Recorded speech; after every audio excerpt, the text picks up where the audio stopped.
That though one know but the Irish game. Yet would he have a gentleman's name.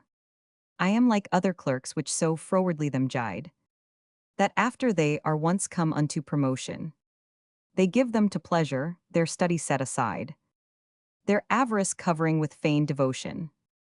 Yet daily they preach and have great derision against the rude laymen and all for covetise, though their own conscience be blinded with that vice.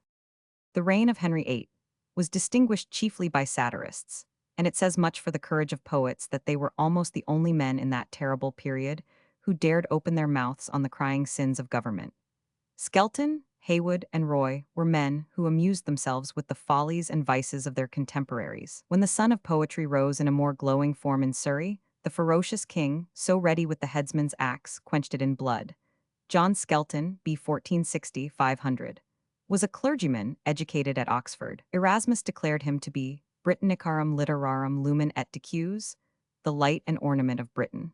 He became rector of Dis in Norfolk. But, like Sterne at a later day, Skelton was overflowing with humor and satire rather than sermons, and so fell under the resentment of Nick, Bishop of Norwich. He lashed with all the wonderful power of his merry muse the licentious ignorance of the monks and friars, and 367, soaring at higher game, attacked the swollen greatness of Cardinal Wolsey in a strain of the most daring invective. The incensed cardinal endeavored to lay hold on him, and he would not have escaped scatheless out of his hands, had not the venerable John Islip, abbot of Westminster, opened the sanctuary to him, and there Skelton lived secure for the remainder of his days, neither stinting his stinging lashes at the cardinal, nor suppressing his overflowing humor, which welled forth in a torrent of the most wild, sparkling, random, and rhodomontade character. His amazing command of language, his never-failing and extraordinary rhymes, remind us of one man only, and that of last century, Hood. The airiness and irregularity of his lyrical measures equally suggest a comparison with that most untranslatable Swedish poet, Bellman. His friend Thomas Churchyard, in a eulogium on him, enumerates a number of poets of that and preceding times, some of them now little known. Pear's Ploughman was full plain, and Chaucer's sprite was great. Earl Surrey had a goodly vein. Lord Vaux the mark did beat, and fair did hit the prick. In things he did translate, and Edwards had a special gift, and divers men of late have helped our English tongue. That first was base and brute. Oh, shall I leave out Skelton's name? The blossom of my fruit. The pithy, pleasant, and profitable works of Maester Skelton, poet laureate to Henry VIII, contain The Crown of Laurel, by way of introduction, The Bouge of the Court, in which this unique poet laureate attacks the vices of the court without mercy, The Duke of Albany, a poem equally severe on the Scots, Where the Hawk, a castigation of the clergy, The Tunning of a Leaner Rumming, a wild rattling string of rhymes on an old alewife and her costume, and Why Come Ye Not to Court? An unsparing satire on Wolsey. There is no part of the cardinal's history or character that he lets escape. His mean origin, his puffed-up pride, his sensuality, his lordly insolence, his covetousness and cruelties, run on in a strain of loose yet vivid jingle that was calculated to catch the ear of the people. The gentlest word that Skelton has for him is that he regardeth lords no more than potsherds. He is in such elation of his exaltation, of our sovereign Lord, that God to record, he ruleth all at will, without reason or skill, howbeit they be primordial, of his wretched original, and his base progeny, and his greasy genealogy. He came of the sink royal, that was cast out of a butcher's stall. But however he was born, men would have the less scorn, if he could consider his birth and room together. He tells us that the king, of his royal mind, thought to do a thing that pertaineth to a king, to make up one of naught, and made to him be brought a wretched poor man, with his living wan, with planting leaks, by the days and by the weeks.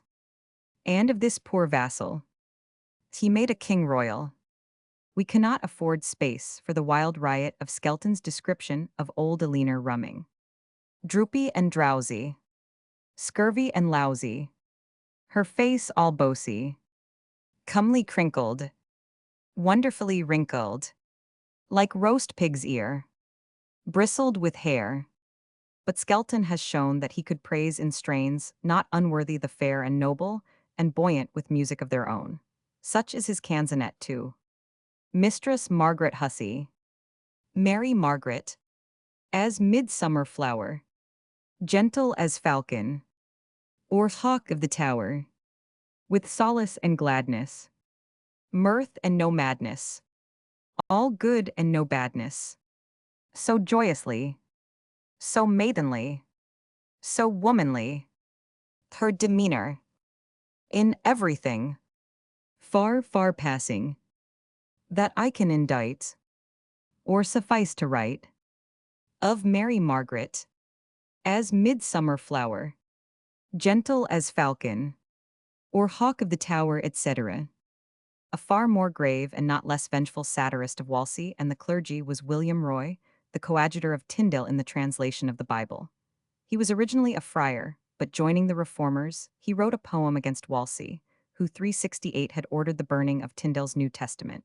It is called, "Read me and be not wroths, for I say no thing but troth." In this work he placed on the title a coat of arms for Wolsey in black and crimson, with a description in verse at the back of the title, of which the following stanza, alluding to the deaths of the Duke of Buckingham, the Swan, and the Duke of Norfolk, the White Lion, may serve as a specimen. Of the proud cardinal this is the Shelda, borne up between two angels of Sathan. The 6 bloody axes in a bare felda, showeth the cruelty of the red man, which hath devoured the beautiful swan, mortal enemy of the White Lion, Carter of York, the vile butcher's son. The burning of Tyndale's New Testament is denounced by Roy in many verses of the bitterest feeling, every stanza repeating his indignation at the unhallowed deed. O miserable monster, most malicious, father of perversity, patron of hell, O terrible tyrant, to God and man odious, advocate of Antichrist, to Christ rebel. To thee I speak, O caitiff cardinal so cruel, Cassell's charge by thy coursed commandment, to burn God's word, the Holy Testament. Besides these satirists there was John Heywood in the time of Henry VIII, Edward and Mary, who wrote 6 centuries of epigrams, of a pious nature, a considerable number of plays, and an allegory called The Spider and the Fly. Of course, he was a favorite with Henry and Mary, and is said to have been more amusing in his conversation than in his books.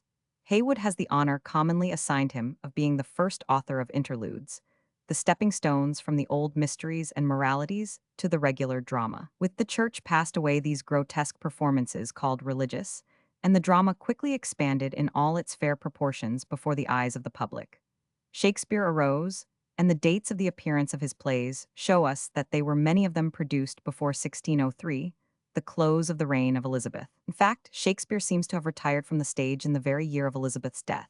Before him, however, a number of dramatic writers had appeared, but the greater part of them overlived the termination of Elizabeth's reign, or their works began after that period to take their due rank. Of these dramatic writers, some may be noted in passing.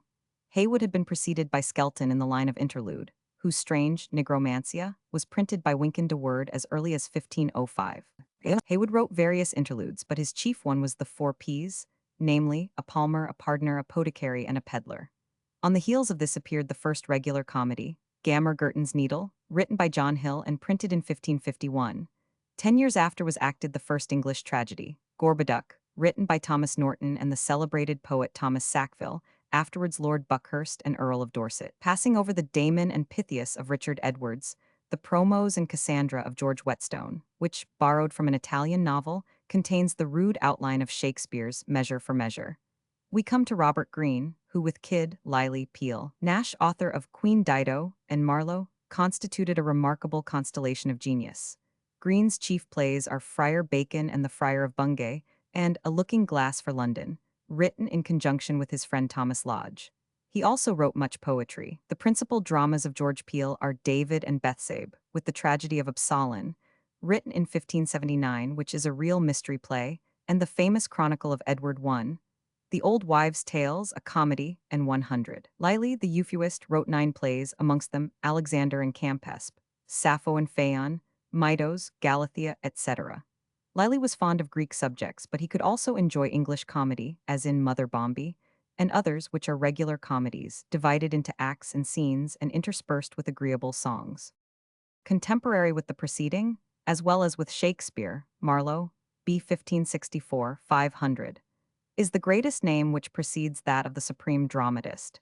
We can do no more here than name some of his chief tragedies, for Marlowe was essentially a tragedian. These were Tamburlaine the Great, in two parts, The Massacre of Paris, Edward II, including The Fall of Mortimer and Gaveston, Dr. Faustus, The Rich Jew of Malta, and Lust's Dominion, or The Lascivious Queen.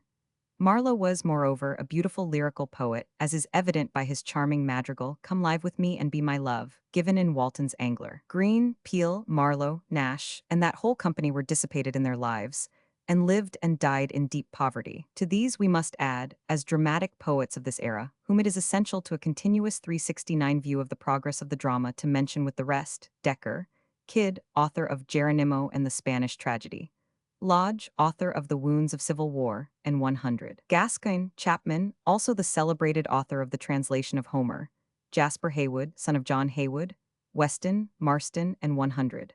So much was the drama now advanced in estimation that even Elizabeth's Lord Chancellor Hatton was in part author of the tragedy of Tancred and Sigismunda, founded on the story of Boccaccio.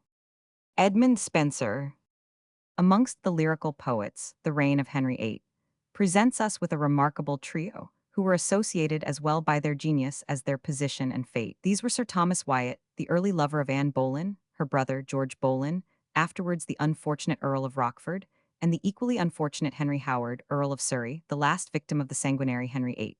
Surrey was the cousin german of the Boleyns, Wyatt was their early neighbor and playfellow. Together they all figured amongst the most accomplished courtiers. Two of them lost their heads, the third only narrowly escaping, and their poetry was printed together in one volume. Sir Thomas Wyatt, b. 1503, 500, and called the elder to distinguish him from his son, who was executed for rebellion in the reign of Queen Mary, was one of the most illustrious men of the court of Henry VIII. His country house was Allington Castle, in Kent, and its vicinity to the residence of the Boleyns made him a youthful companion of Anne and her brother and sister. He became attached to Anne, but was obliged to 370 give way to the king, of whose wrath he was in some danger. After that, he was long employed abroad in embassies to France, Spain, Italy, and the Netherlands. Incurring the king's displeasure for aiding Cromwell in the promotion of the marriage with Anne of Cleves, he prudently withdrew from court to his castle in Kent. He had never ceased writing poetry, even when engaged in his diplomatic missions, and he now more than ever cultivated the muses. His amatory verses are polished and elegant, but his satires display more vigor, and are remarkable as containing the earliest English version of The Town and Country Mouse. Besides his poems, he has left letters, in which he not only gives us many insights into the state of the courts where he resided, but various particulars regarding the fate of Anne Boleyn, and some addressed to his son, which place him in a most favorable light. As a man and a father, his prose has been greatly admired. A short lyric, which we may give, addressed to Anne Boleyn, when her creation of Marchioness of Pembroke warned him that he saw in her the future queen, clearly informs us that he had been her accepted lover. Forget not yet the tried intent of such a truth as I have meant, my great travail so gladly spent. Forget not yet when first began the weary life ye know, since when the suit, the service none tell can.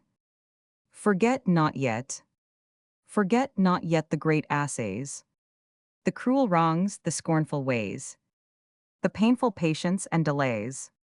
Forget not yet. Forget not, oh, forget not this.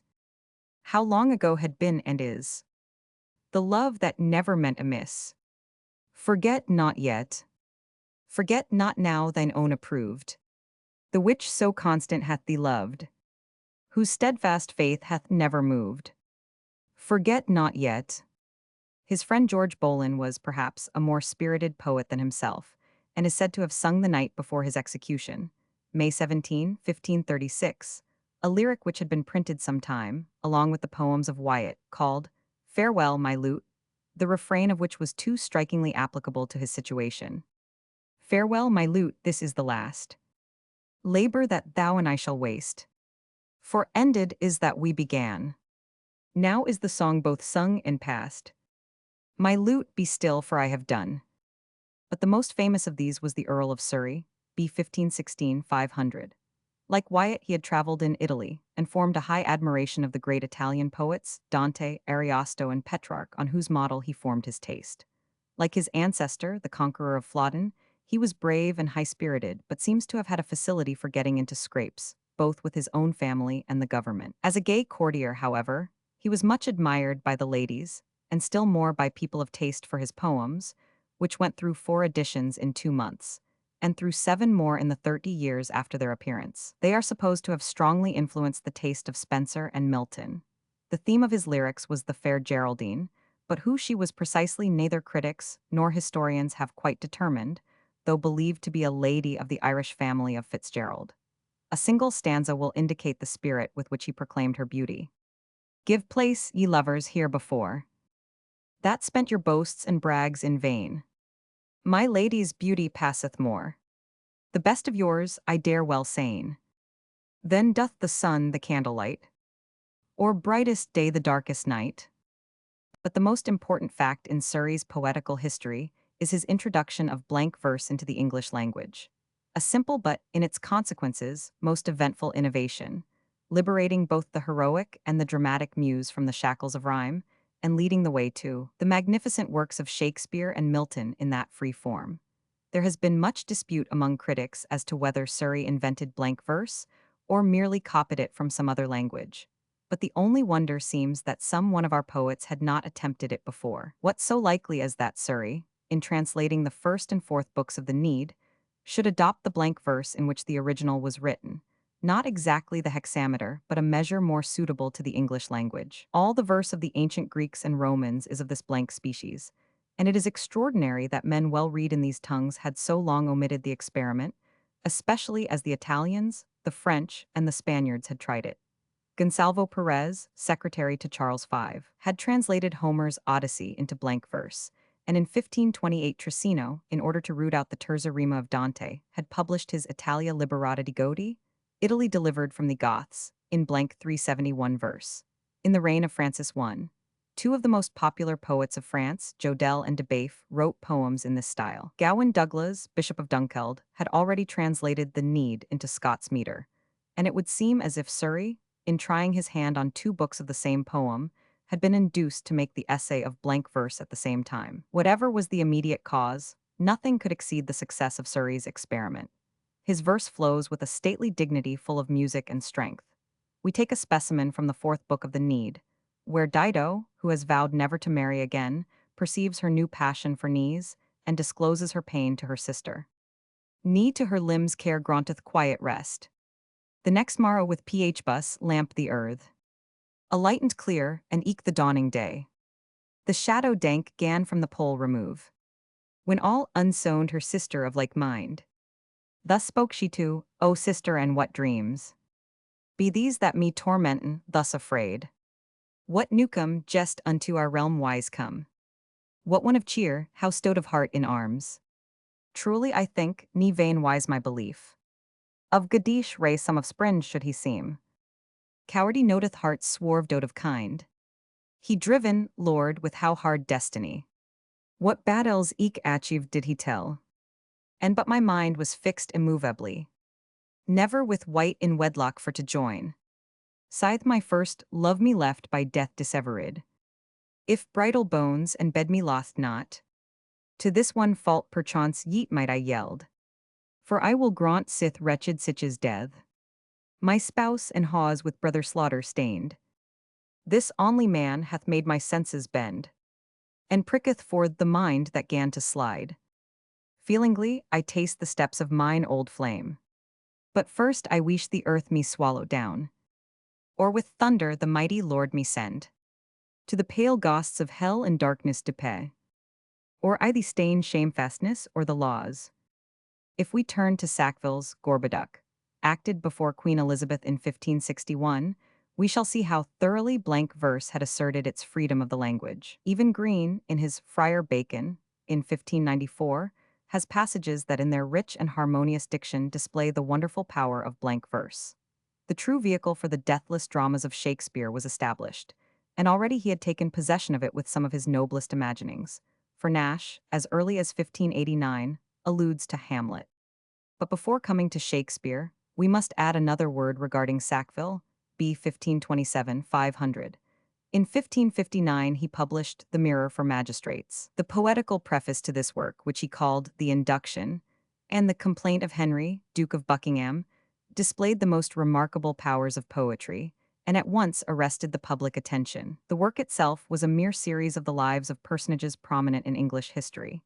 It is supposed to be an imitation of Lydgate's Fall of Princes, but is expanded by the loftier genius of the author, while the induction is so illustrated by allegory as to give rise to the belief that Spenser was indebted to him. Edmund Spenser, the greatest of our allegoric poets, was born 1553 in East Smithfield in London and was educated at Pembroke Hall, Cambridge. He had the good fortune to secure the friendship of the all-powerful Earl of Leicester, of Sir Philip Sidney and Sir Walter Raleigh. By their introduction to Queen Elizabeth, he obtained an annuity of £50 a year, and besides being employed by Leicester on a mission to France, went to Ireland in 1580 with Lord Grey de Wilton. We have already mentioned his view of the state of Ireland, and for that able work as well as for other services, he received a grant of the abbey and manor of Enniscorthy in Wexford, which the same year, probably under pressure of necessity, he transferred to a Mr. Lynott. The estate, at the time of Gilbert's survey of Ireland, was worth £8,000 a year. Afterwards, Spenser obtained the grant of the castle of Kilcolman, in the county of Cork, part of the estate of the unfortunate Earl of Desmond, with 3,000 acres of land. On this property the poet went to live, and his dear friend Sir Philip Sidney being just then killed at the Battle of Zutphen, he wrote his pastoral elegy of Astrophel in his honor. He also wrote his great work The Faerie Queene there. But in 1597 he was chased by the exasperated Irish from his castle, which was burned over his head, his youngest child perishing in the cradle. He reached London with his wife and 2 boys and a girl, and thus broken down by his misfortunes, he sank and died in 1599 at an inn or lodging house in King Street, Westminster. Ben Jonson says he died for lack of bread, yet refused 20 pieces sent to him by my Lord of Essex, adding he was sorry he had not time to spend them. It has been asked how he could die of lack of bread with an annuity of £50 a year. The thing is very possible. Burleigh was his lifelong enemy. He hated him as the commonplace soul instinctively hates the man of genius, and this hatred was aggravated by his being patronized by Leicester, Essex, and Raleigh, all men whom Burleigh 372 detested. Nothing was, therefore, easier than for Burleigh to withhold the dying poet's pension, or his son Robert Cecil, who now possessed his power, for Burleigh was in his last days, and Cecil inherited all his meanness. Spenser has recorded the malice of Burleigh in various places. In his Ruins of Time, he says, "The rugged foremost that with grave foresight wields kingdoms, causes, and affairs of state. My looser verse, I wot, doth sharply wite, for praising love." And at the close of the 6th book of the Faerie Queene, he declares there is no hope of escaping his venomous despite. Spenser's verses in Mother Hubbard's Tales, describing the miseries of court dependence, have often been quoted. "Full little knowest thou that hast not tried what hell it is ensuing long to bide, to lose good days that might be better spent, to waste long nights in pensive discontent, to speed today to be put back tomorrow, to feed on hope, to pine with fear and sorrow, to have thy prince's grace, yet want her peers, to have thy asking, yet wait many years, to fret thy soul with crosses and with cares, to eat thy heart with comfortless despairs, to fawn, to crouch, to wait, to ride, to run, to spend, to give, to want to be undone." The minor poems of Spenser beside the Astrophel are the epithalamium on his own marriage, 4 hymns to love and beauty, sonnets, Calling Clout Come Home Again, the Tears of the Muses, Mother Hubbard's Tales, which refer to court characters of the time, the Ruins of Time, Petrarch's Visions, Bellet's Visions, and 100. In all these there is much beauty and fancy, mingled with much that is far-fetched and fantastic, the inevitable fault of that age. The Faerie Queene rises above them all as the cathedral over the lesser churches of a great city. It was written in a stanza which from him has ever since been called the Spenserian, a stanza so capable of every grace, strength, and harmony that there are few poets who have not essayed it. Thomson's Castle of Indolence, Beattie's Minstrel, Mrs. Tig's Psyche, Campbell's Gertrude of Wyoming, and Byron's Childe Harold's Pilgrimage have made it the vehicle of many immortal thoughts. To the modern reader, nevertheless, the Fairy Queen would prove a tedious task and a continuous perusal. It is of a fashion and taste so entirely belonging to the age in which it was written, that of courtly tourneys, of parade of knighthood, at least in books, and of fondness of high-flown allegory, that it unavoidably strikes a reader of this more realistic age as visionary, formal in manner, and descriptive not of actual human life, but of an impossible style of existence. It is dedicated to Queen Elizabeth as the most high, mighty, and magnificent empress, and in a letter to Sir Walter Raleigh, he explains its plan. Following the example of Ariosto in his Orlando, he endeavors to exalt worthy knighthood by portraying Prince Arthur before he was king, under the image of a brave knight, perfected in the 12 private moral virtues, as Aristotle hath devised, in which is the purpose of these first 12 books. From the arguments of despair to the Red Cross Knight, we may take a specimen of the Fairy Queen, who travails by the weary, wandering way, to come unto his wished home in haste, and meets a flood that doth his passage stay, is not great grace to help him overpast, or free his feet that in the mire stick fast. Most envious man that grieves at neighbor's good, and fond that joyest in the woe thou hast. Why wilt not let him pass that long hath stood upon the bank, yet wilt thyself not paw the flood?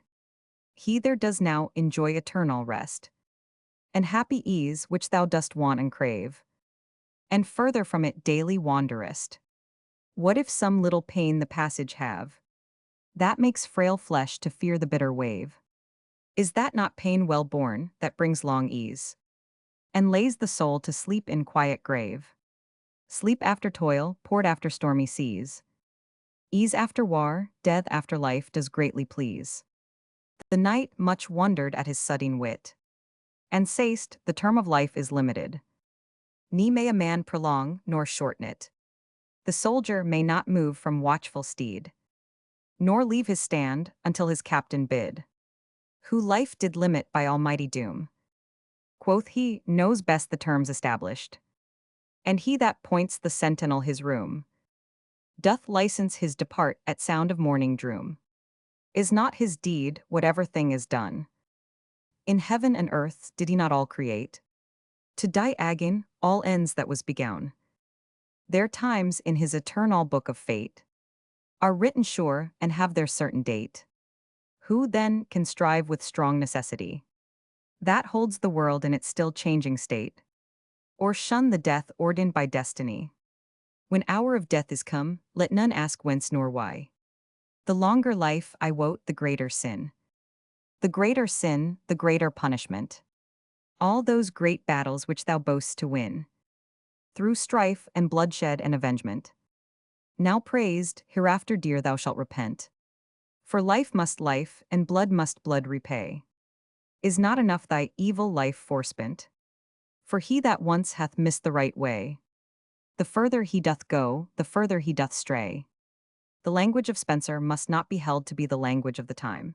He purposely used an antiquated diction to give a quaint and piquant tone to his romance. A modern critic has denied that the language is thus treated by the poet, but it must be allowed that Sir Philip Sidney, living at the moment, was a competent judge of this fact, and in his Defense of Poesy, he complains of this very circumstance in The Fairy Queen. The house at Stratford-on-Avon, in which Shakespeare was born. We arrive now at the last name, which we intend to introduce in our review of the literature of England at this period, and it is the greatest, perhaps the greatest which has yet diffused its glory over this or any other country. The genius of Shakespeare appears to penetrate into all departments of human knowledge, and his instincts possess a universal accuracy. Whether he describes the beauties of nature at large, or enters the haunts of busy life, high or low, royal, noble, or plebeian, or sends his all-searching glance into the depths of the human mind, or the strange intricacies of human nature, we are equally astonished at the clearness of his perceptive faculties and the justness of his conclusions. We shall not here discuss the various guesses, for such to a great degree they are, which have been indulged in by his host of critics and biographers regarding his little-known life. It is sufficient that we know that he was born at Stratford-on-Avon in 1564, that his father was in the town council and a man of property, that William was said to have been apprenticed to a butcher, or that one of his father's trades was that of a butcher. that at the age of 19, he married Anne Hathaway, who was 8 years his senior, that at the age of 22 he was driven by increasing poverty, and it is said through a disturbance about poaching in Sir Thomas Lucy's Park, to London, where he became connected with the theatre.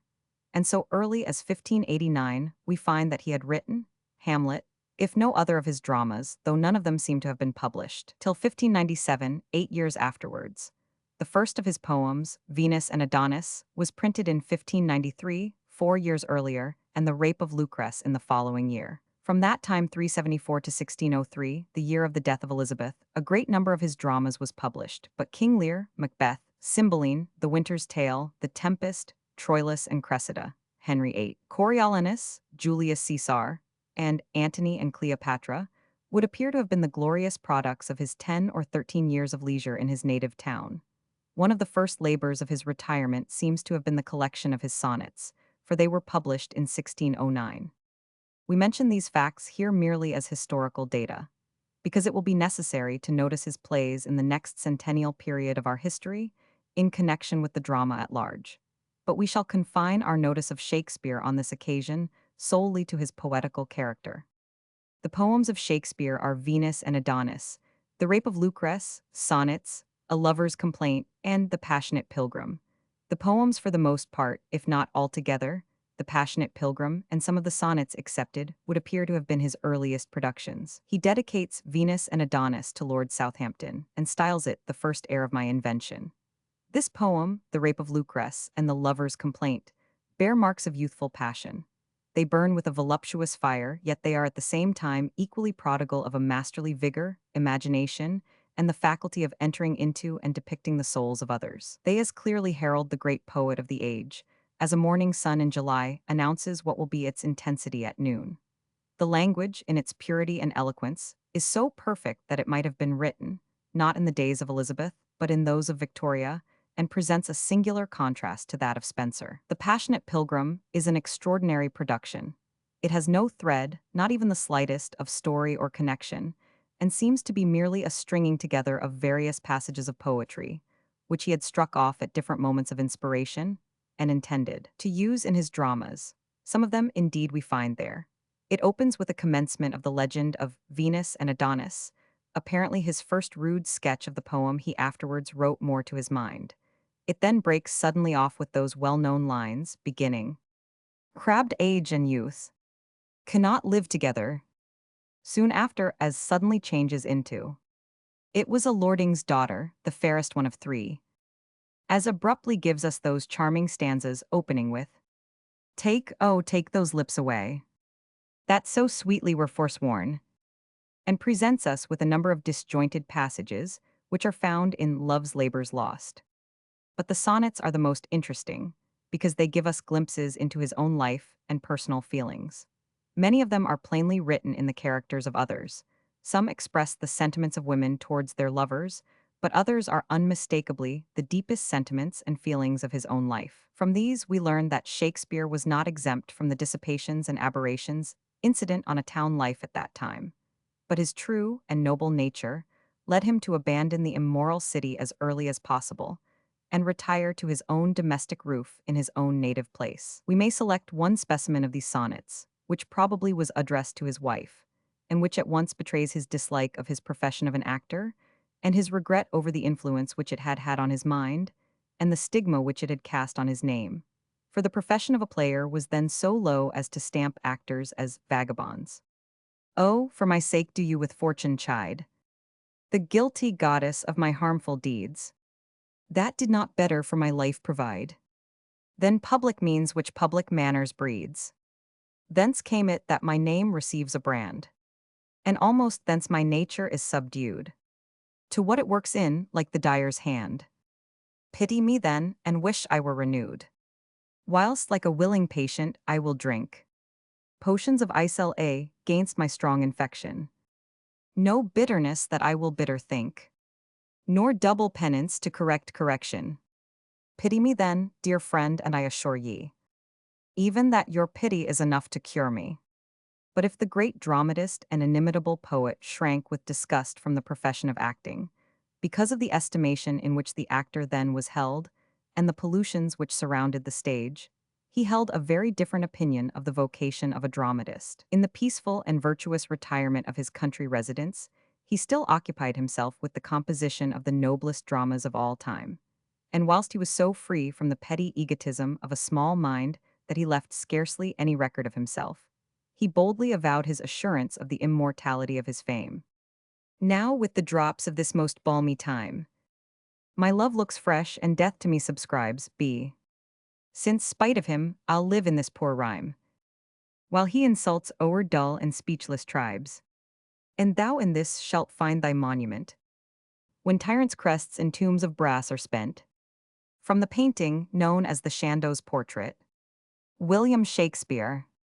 From the painting known as the Shandow's Portrait, attributed to Richard Burbage, in the National Portrait Gallery. We shall have occasion to show that Shakespeare had much to do in shaping and raising the drama out of that chaotic state in which he found it. And the wonder has always been that, with his apparently imperfect education, he could accomplish so much. But there is no education like self-education. This was William Shakespeare's, and his genius was of that brilliant and healthy kind that gave him all the advantages of such a tuition. In history and in society, he found the materials of the drama, but the wealth and power of the poet he found in the great school of nature. In Scotland, the language had remained much more stationary than in England. In this period, we find the chief Scottish poets writing in a diction far more unintelligible to the English reader than Chaucer's or Gower's was in the middle of the 14th century. Two of the Scots poets of that period, Barbour and King James I, wrote in English and therefore in a language far in advance of Gawain Douglas, Dunbar, and Sir David Lindsay in the 16th century. One great reason of this probably was the constant strife and enmity between the nations, which made the Scots cling in confirmed nationality to their own language and customs, for the works and merits of the English poets were known and acknowledged. James I called Chaucer and Gower his maesters dear. Henryson, a succeeding poet, even wrote a continuation of Chaucer's Troilus and Cresseid, under the names of the Testament and the Complaint of Cresseid. And Gawain, or Gavin, Douglas, the famous Bishop of Dunkeld, pronouncing his vernacular tongue barbarous, declared that rather than remain silent through the scarcity of Scottish terms, he would use bastard Latin, French, or English. A still greater and later poet, Dunbar, expresses repeatedly his admiration of Chaucer of Macker's Floyer, of the Monk of Barry, Lydgate, and Gower. Yet, if we use the very language which he did to utter his admiration in, we find no advance towards the polish of these poets. O Reverend Chaucer, rose of Rethauris all, as in our town the Floyer imperial, that ever raise in Britain, quaha reads richt. Those beers of Mackers the triumphs rial, the fresh enamelate term celestial. This matter thou couth hafe illumint bricht. Was thou not of our Inglise all the licht, surmounting every town terrestrial, as far as May's fair morning does midnight. O Moral Gower and Lydgate Lorite, Zur sugurate towns and lips orate, Benny till our ires cause of grit delight. It is curious that Dunbar calls this English and not Scots. He also enumerates a long list of Scottish poets who were deceased, as Sir Hugh of Eglintown, Ettrick, Harriet, Wintown, Maester John Clerk, James of Fleck, Holland, Barber, Sir Mungo Dockhart of the Lie, Clerk of Trainant, who wrote the adventures of Sir Gawain, Sir Gilbert Grey, Blind Harry, and Sandy Trail, Patrick, Johnstone, Mercer, Rollal of Aberdeen, and Rollal of Corstorphine, Brown of Dunfermline, Robert Henryson, Sir John the Ross, Stobo, Quinton Shaw, and Walter Kennedy. Of these little is now known, except of Henryson, and that chiefly for his ballad of Robert and Mackin, given by Bishop Percy in his Reliques of English Poetry. Gawain Douglas, third son of the celebrated 5th Earl of Angus, called Bell the Cat, was born in 1474. He lived a troubled life in those stormy times, and died a refugee in London of the plague in 1522. He was patronized by Queen Margaret, sister of Henry VIII, and richly deserved it for his learning, his virtues, and his genius. He was most celebrated in his own time for his translation of Virgil's Need, the first metrical version of any ancient classic in either English or Scots. He also translated Ovid's De Remedio Amoris, but his original poems, The Palace of Honor, King Hart, and his Cum de Sacer, or dramatic poems from the scriptures, are now justly esteemed the real trophies of his genius. The Palace of Honor and King Hart are allegoric poems, abounding with beautiful descriptions and noble sentiments.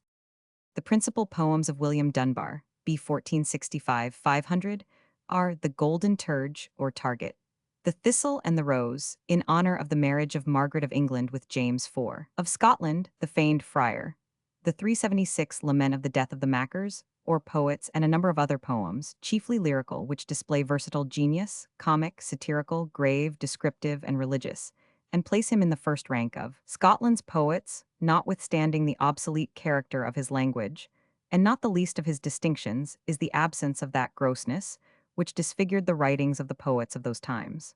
A few lines may denote the music of his versification. Be merry, man, and tak nocht far and mind. The wavering of this wretched world of sorrow. To God be humil, and to thy frame be kind. And with thy niched baris gladly len and borrow. His chance to nicht, it may be thine tomorrow. From the portrait by Droeshout in the first folio. Shakespeare, from the portrait by Droeshout in the first folio. The last poet of this period that we must notice is Sir David Lindsay of the Mount, Lion King at Arms, whom Sir Walter Scott in Marmion has made so familiar to modern readers, predating, however, Sir David's office of Lion King by 17 years. Sir David was born about 1490 and is supposed to have died about 1567, so that he lived in the reigns of Henry VII of England and of Elizabeth through the whole period of Henry VIII, Edward VI, and Mary. His life was cast in times most eventful, and Sir David, as Lion Herald of Scotland, occupied a prominent position in the shaping of those events. At the time of the Battle of Flodden in 1513, both Pitscotty and Buchanan assure us that he was with James IV. When the ghost appeared to him in the church at Linlithgow, warning him against the battle, Lindsay was then only 23. He was appointed page to the young king and continued about him and in his service during the king's life.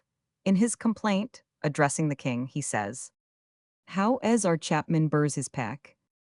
I bore thy grace upon my back, and sometimes stridlingies on my neck. Danced with money bend and beck. The first syllabize that thou did mute.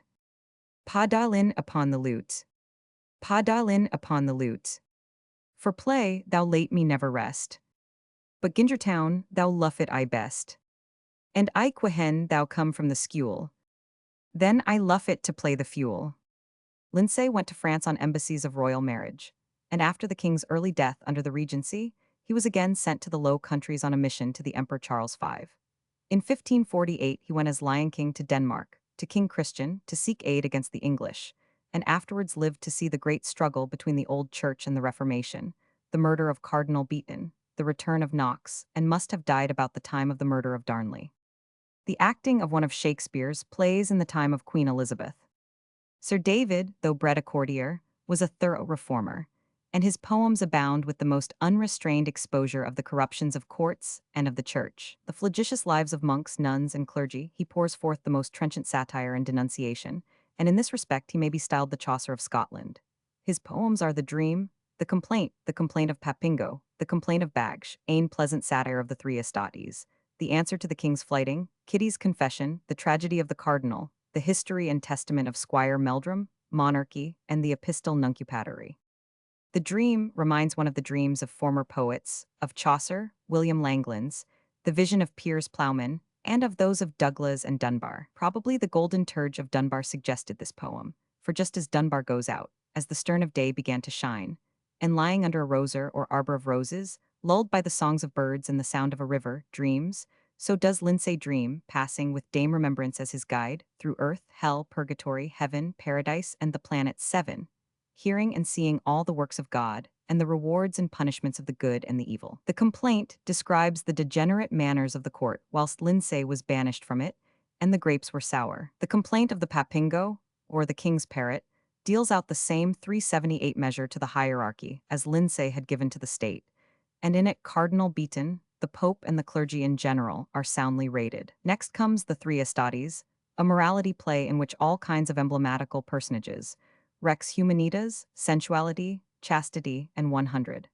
act their parts. Its scope may be inferred from its being declared to be in commendation of virtue and vituperation of vice. This is the great work of Lindsay, and was acted before the king and queen, who sat out 9 mortal hours in its performance, in which they successively heard every order in the state, court, nobility, church, and people, severely criticized. Lindsay's play has the merit of preceding both Gorboduc and Gammer Gurton's Needle, and it certainly possesses the moral of the former and the wit of the latter. The answer to the king's flighting is a very curious example of what the indulgence of a professional fool at court led to. It produced not only the jester but the poet laureate. The king condescended to flight or jibe with his jester. The jester in return became the satirist, and the poet laureate healed all wounds by his eulogies. James 5. Flighted with Lindsay, and Lindsay answered with interest. In Kitty's Confession, Lindsay ridicules auricular confession. In The Cardinal, he sings a song of triumph over the fall of Beaton. In the legend of Squire Meldrum, the poet dresses up the adventures of a domestic of Lord Lindsay's of that name in the manner of an ancient romance, and it was extremely popular. It has been declared by critics of note to be the best of Lindsay's poems, and equal to the most polished pieces of Drayton, who lived a century after him. We have taken thus much notice of the Lion King at arms, because nowadays he does not enjoy, perhaps, his due fame in comparison with that of our Chaucer and our early dramatists. Yet a perusal of his works is necessary to a real knowledge of the times in which he lived.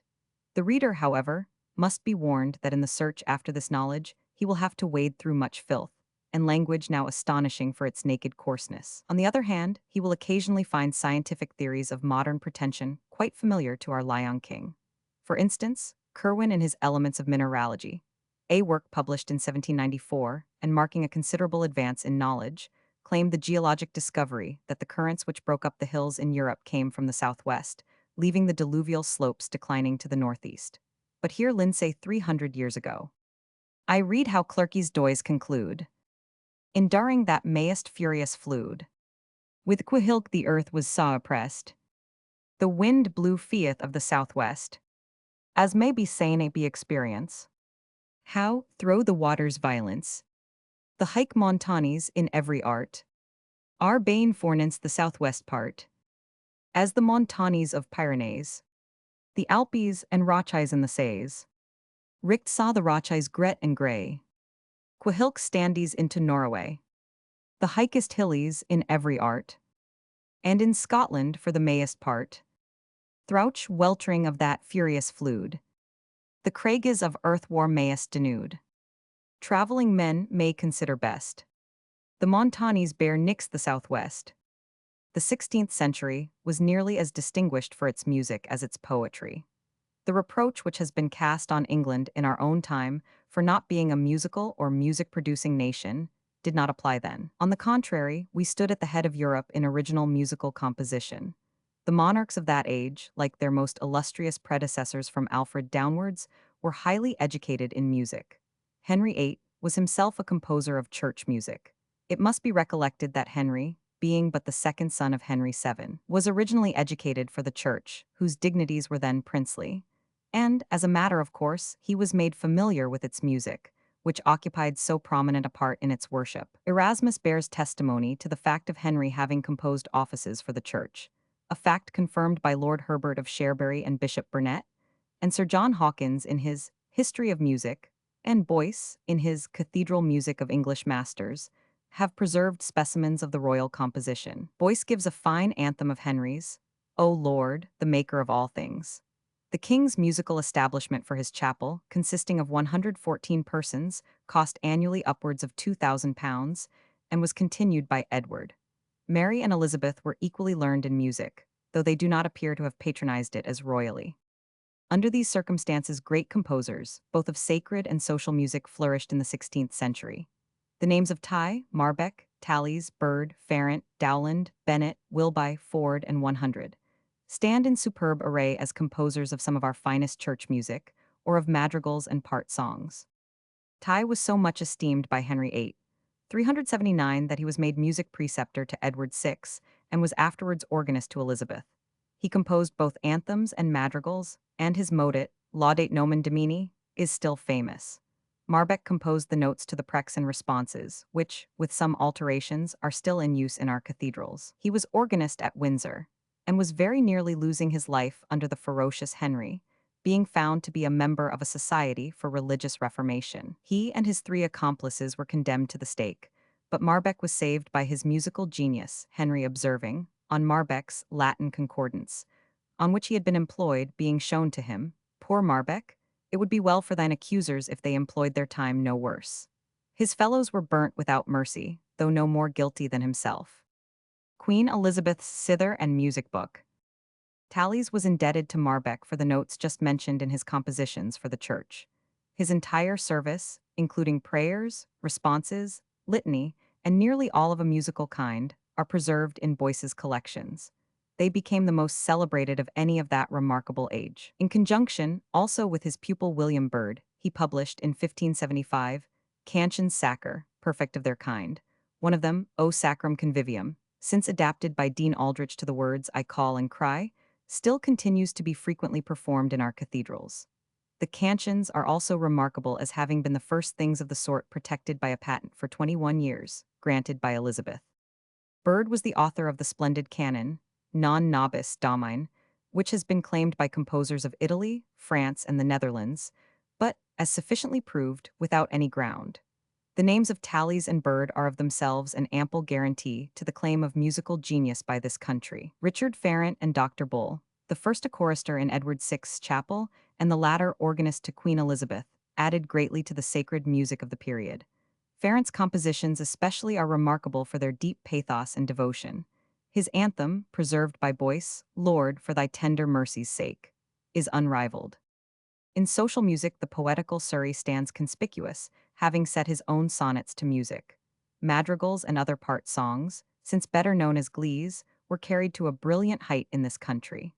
The madrigal was originally invented by the Flemings, but glee singing seems to be English, though no doubt derived from the madrigal. Morley's first book of madrigals was published in 1594, Wilkes's in 1597, Wilby's in 1598, Bennett's in 1599, and soon after Ward's and Orlando Gibbons'. Dowlands and Ford's are more properly glees than madrigals. The former appeared in 1597, and the latter in 1607. Morley, one of the gentlemen of Queen Elizabeth's chapel, appears, like Dowland, to have studied the works of the great composers abroad, and the harmony and science which he evinces are eminent. His canzonets for two voices are especially lively and pleasing. Dowland not only traveled in France, Italy, and Germany, but at the request of King Christian IV, who saw him in England, he went to reside in Denmark. Fuller declares that he was the rarest musician of the age. In 1598, Wilby published 30 madrigals and a second book, applicable to instrumental as well as vocal music, in 1609, amongst which are Lady, When I Behold the Roses Sprouting, As Fair as Morn, Down in a Valley, and 100. And in 1599, John Bennett published a set of madrigals, including the admirable ones of O Sleep, Fond Fancy, Flow, O My Tears. Lastly, John Milton, the father of the poet, who also composed several psalm tunes, was a contributor to The Triumphs of Oriana, a set of madrigals in praise of Queen Elizabeth. Altogether, this century was brilliant in both church and convivial music. And if we are to judge from some specimens to be found in The Dancing Master and Queen Elizabeth's Virginal Book, the popular airs were in many instances of a superior character, among which we may mention Bird's, Carmen's Whistle, and the New Northern Ditty of Lady Green Sleeves. The change which marked religion and literature in this country extended itself as strikingly into architecture. We have no longer to record 380 the rise of new orders of ecclesiastical building, nor to direct the attention of the reader to splendid churches as examples of them. The unity of the church, which had enabled it to erect such a host of admirable cathedrals and abbeys, was broken up. The wealth which had supplied the material and engaged the skill was dispersed into other hands, and destined not only to produce new orders of society, but new forms of architecture. Churches must give way to palaces and country halls, as full of innovations as the very faith of the country. From this period to our own time, the taste for ecclesiastical architecture continued to decline, till the very principles of what is called Gothic architecture were forgotten. The architects, as Wren and Jones, went back to classic models, so little adapted to the spirit of Christian worship that, in spite of the genius expended upon them, they have remained few in number, and from the revival of the knowledge of Anglo-Gothic amongst us, are not likely to increase.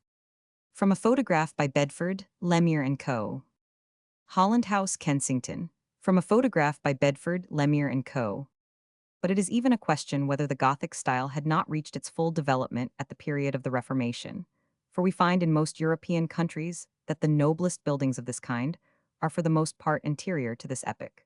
It is at the same time true that the same causes which brought our ecclesiastical architecture to a sudden stand in the 16th century strongly affected all Europe. even where Roman Catholicism managed to maintain its ground. Everywhere the conflict was raging, everywhere the rending influence was felt, and the ancient power and wealth of the church were broken and diminished. In England, a few churches might be pointed to of this period, but they exhibit the influence of the age and marks of decline, and to none can we turn as examples to be named with our Westminsters, Yorks, and Winchesters. Bath Abbey was in progress of erection when the Reformation burst forth and arrested its progress. It was not completed till 1616, more than 10 years after the death of Elizabeth, and cannot be named as one of our finest erections. The wealth which was diverted from the church into the hands of the crown and the aristocracy reappeared in palaces and country halls, and a totally new genius displayed itself in these. The old Tudor, so called, which marked the baronial residences even before the Tudors reached the 381 throne, the mixture of castle and manor house, with its small windows, battlemented roofs, and flanking turrets, began to enlarge and exaggerate most of these features, and to mix with them new elements clearly brought into the country by foreign architects, and in a great measure from Italy. The windows rapidly augmented themselves, till they soon occupied a predominant portion of the towers and fronts. The turrets became surmounted by domes, and by those bulbous domes which were often piled one above another. There was soon seen one tier of pillared or pilastered story above another, in the Palladian or Paduan fashion. Turrets often gave way to scrollwork parapets, and instead of the house standing as heretofore on a level plain, it was elevated on a terrace, with broad and balustraded flights of steps, and all the adjuncts of fountains, statues, and balustraded esplanades essential to the Italian garden. The great court of Kirby Hall, Northamptonshire. The houses were still built round a court or quadrangle, and adorned with outer and inner gateways, while groined roofs and rich oriels still demonstrated the connecting link of descent from the Gothic. In fact, the architecture of the Tudor period is a singular, yet often superb mixture of the Gothic and the Italian, with profusion of ornaments and engraftment of parts which tell strongly of a more Eastern origin. Nor does it appear that these foreign elements were introduced at the latter portion of this period only. They stand forth conspicuously in the very commencement of it. In the later years of the reign of Elizabeth, we can point to noble houses which are more allied to the ancient Tudor, with its small windows and simple towers and roofs, than those of the Henrys VII and VIII, who in their earlier days had a gorgeous and even fantastic taste for palatial architecture. For example, 382 Hampton Court is far more simple and chaste than Richmond Palace, CP 341, built by Henry VII, or Nonsuch, built by Henry VIII. In family mansions, Wimbledon House, built in 1588 with its open court, its two terraces, clearly Italian in character, is yet so chaste and simple, with its flat roof, its square slated towers, and mixture of small and large windows that, compared to Nonsuch as it has been, you at once see the violent contrast of the fanciful and the grave. Again, in Charlton House, in Kent, with its central entrance of Italian character, with two tiers of engaged columns, its ornamented parapets just verging into scrollwork, its turret windows of medium size, and its turret domes simple and still plainer chimneys, or in Holland House, CP 380, built in 1607 without domes but with ogigables, or in Campden House, as it was built in 1612, with roof of plainest character and pilastered entrance, we mark a far less ornate style than in the days of the Henrys. The whole of this period was one of a mixed style, in which different architects indulged themselves in employing more or less of one or other of the prevailing elements, according to their tastes. What is more strictly called Elizabethan may be seen in such houses as Woolleton or Hardwicke, in which the ample square windows, the square towers superseding the octagon ones of Nonsuch, the absence of the eastern-looking domes, and the presence of superb scrollwork, give a fine distinctive style. The Palace of Richmond, as built by Henry VII, with its projecting towers occupied almost entirely with windows, and its roof presenting an immense number of double domes, a smaller one surmounting a lantern placed on the larger domes, had an air more Saracenic than English. But the Palace of Nonsuch, built by Henry VIII, outdid that in the singularity of its style, and was the wonder of its age. It was built round a quadrangle.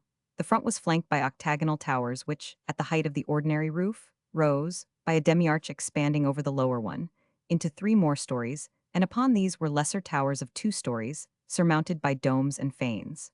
All the lower stories were divided into compartments by pilasters and bands, these compartments embellished by figures and groups in bas-relief. The lower part of this palace was of stone, the upper of wood. Hentzner, the German traveler, became quite enthusiastic in describing it as a palace in which everything that architecture could perform seemed to have been accomplished, and says that it was so encompassed with parks full of dear, delicious gardens, groves ornamented with trellis work, cabinets of verdure, and walks so embowered by trees that it seemed to be a place pitched upon by pleasure herself to dwell in along with health. But there were two men in the reign of Henry VIII who drew him off from this more florid and fanciful style to others of a very different, but equally imposing character and full of rich detail. These were Wolsey and John of Padua. Wolsey appeared to have an especial fondness for brickwork, and Hampton and the gatehouse of his mansion at Esher remain as proofs of the admirable masonry which he used. In Hampton Court, CP 121, we go back from the barbaric pomp of nonsuch to the castellated style, to small windows, pointed archways, castellated turrets and battlements, mingled with rich oriel windows over the entrances, rich groined roofs in the archways, but a very sparing use of the ordinary aid of the bulbous dome. In this and the other buildings of this class, as Hengrave in Suffolk, the richly cross-banded chimneys are a conspicuous ornament. John Thorpe or John of Padua, who became chief architect to Henry VIII, and afterwards built Somerset House for the Protector, seems to have been unknown in his own country, but originated a modified Italian style here which bears his name, possessing great grace and dignity, and of which Stonyhurst College in Lancashire, Longleat in Wiltshire, and Kirby Hall in Northamptonshire, built for Sir Christopher Hatton, are fine examples. In the smaller houses of town and country, there continued to be little change. They were chiefly of timber, and displayed much more picturesqueness than they afforded comfort. In towns, the different stories, one overhanging another till the inhabitants could almost shake hands out of the attic windows across the narrow streets, and their want of internal cleanliness and ventilation caused the plague periodically to visit them. The Spaniards who accompanied Philip in Mary's reign were equally amazed at the good living of the English people and the dirt about their houses. One great improvement about this time was the introduction of chimneys, and in good country houses the ample space of their staircases, often finely ornamented with balustrade work, diffused a pure atmosphere through them. In other arts, however, the 16th century in England was almost destitute of native talent. In statuary and carving, the preceding century had made great progress, but the destruction of the 383 churches and the outcry raised against images and carving on tombs as idolatry and vainglory gave a decided check to their development. As for painting, it had never, except in illumination, flourished much among the English. And now that the Italian and Flemish schools had taken so high a position, it became the fashion of the princes and nobility, not to call forth the skill of natives, but to import foreign art and artists. In the reign of Henry VII, a Holbein, supposed to be the uncle of the great Hans Holbein, visited England, but we know little of his performance here. There is a picture at Hampton Court, called a Mabuse, of the children of Henry VII, Prince Arthur, Prince Henry, and the Princess Margaret. As Prince Henry appears to be about 7 years old, that would fix the painting of the picture about 1499. But its authenticity is doubtful, as, according to some, Mabuse was born that year. In Cassell Howard there is a painting by him of undoubted authority, The Offering of the Magi, containing 30 principal figures. It is in the highest state of preservation, and Dr. Wagen, who was well acquainted with the productions of this artist in the great galleries of the continent, pronounced it of the highest excellence. He is said to have painted the children of Henry VIII, but if he did so, the picture has perished. The date of his visit is quite uncertain, and the attribution to him of portraits is at the best no more than conjectural. Mabuse was a very dissipated man, and had fled from Flanders on account of his debts or delinquencies, yet the character of his performances is that of the most patient industry and painstaking. His works done in England could not have been many, as his abode here is supposed to have been only a year. He died in 1532. Entrance from the courtyard of Burleigh House, Stamford. Besides Mabuse, the names of several other foreign artists are known as having visited England, but little or nothing is known of the works of Toto del Nunziata, an Italian, or of Corvus, Flexius, Horibout or Horniband, or of Cornelius, Flemish artists. But another Fleming was employed in the early part of the reign of Henry VIII by Bishop Sherborne in painting a series of English kings and bishops in Chichester Cathedral. Of the celebrated Hans Holbein, the case is better authenticated. He resided in England nearly 30 years and died in London of the plague in 1543. There is an obscurity about both the time and place of his birth, but the latter appears now to be settled to be Grunstadt, formerly the residence of the Counts of Leiningen-Westerberg. He accompanied his father to Ball, receiving from him instructions in his art. There he became acquainted with Erasmus, who gave him letters to Sir Thomas More. He arrived in England in 1526 and lived and worked in the house of his noble patron, Sir Thomas, for 3 years. The learned chancellor invited Henry VIII to see his pictures, who was so much delighted with them that he took him instantly into his service. It is related of him that while busily engaged with his works for the king, he was so much annoyed and interrupted by a nobleman of the court that he ordered him to quit his studio, and on his refusing, pushed him downstairs. When the nobleman complained to Henry of this rudeness, Henry bluntly told him that the painter had served him right, and warned him to beware of seeking any revenge. For, added he, remember you now have not Holbein to deal with but me, and I tell you that of 7 peasants 384 I can make as many lords, but I cannot make one Holbein. The demand of portraits from Holbein by the court and nobility was so constant and extensive that he completed comparatively few historical compositions. He has left us various portraits of Henry, and adorned the walls of a saloon at Whitehall with 2 large paintings representing the triumphs of riches and poverty. He also painted Henry as delivering the charter of the barber surgeons, and Edward VI, delivering that for the foundation of Bridewell Hospital. The former piece is still at the hall of that guild. Amongst the finest of Holbein's paintings on the continent is that of the burgomaster and his family in the gallery at Dresden. There is less of the stiffness of his manner in that than in most of his pieces, but in spirited design, clearness and brilliancy of tone, and perfection of finish, few painters excel Holbein.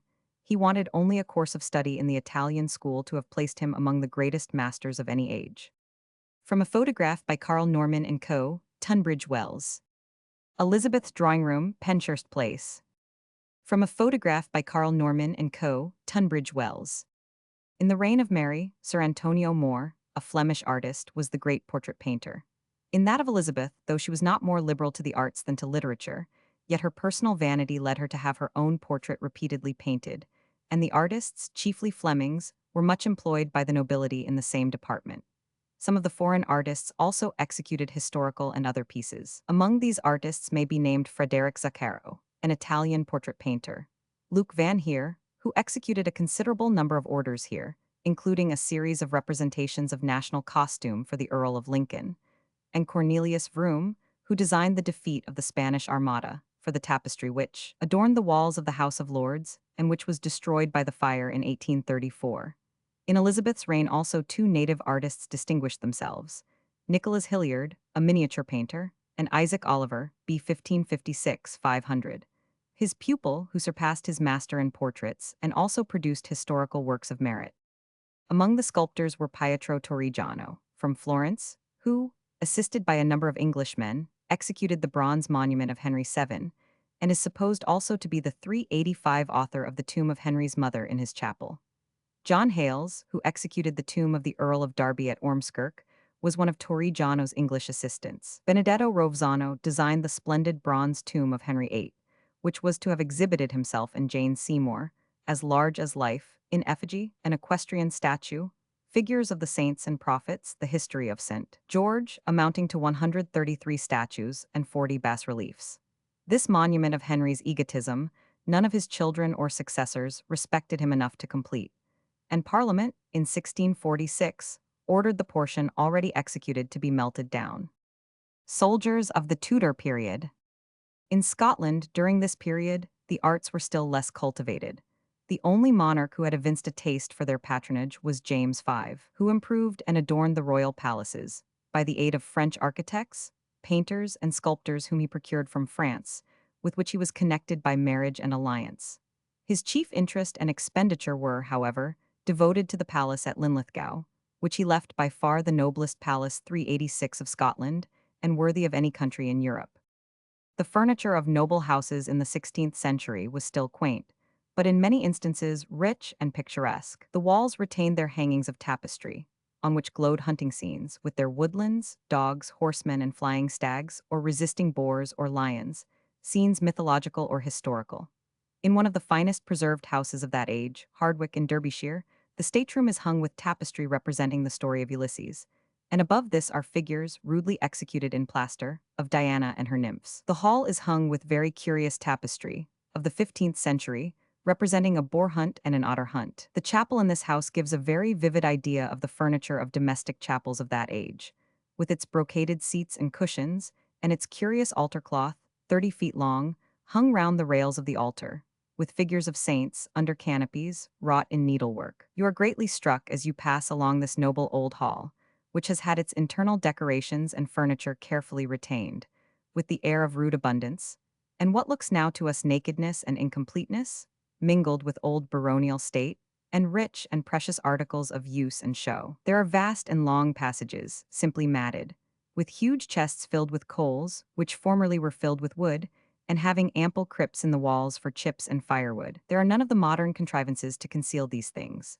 Yet the rooms, which were then probably uncarpeted, or only embellished in the center with a small Turkey carpet bearing the family arms, or perhaps merely with rushes, are still abounding with antique cabinets, massy tables, and high chairs covered with crimson velvet or ornamental satin.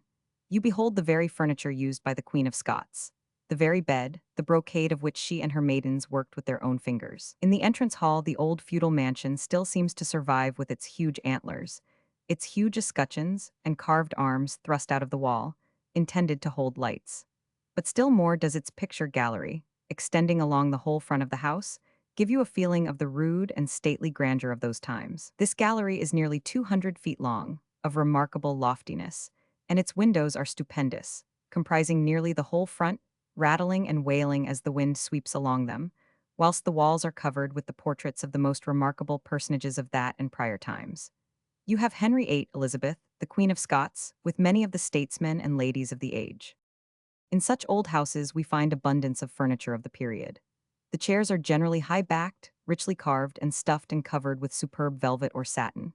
At Charlecote House, near Stratford-on-Avon, the seat of the Lucys, there are 8 fine ebony chairs, inlaid with ivory, 2 cabinets, and a couch of the same, which were given by Queen Elizabeth to Leicester, and made part of the furniture of Kenilworth. At Penshurst, Kent, the seat of the Sidneys, in the room called Elizabeth's Room, remain the chairs which it is said she herself presented, with the rest of the furniture. They are fine, tall, and capacious.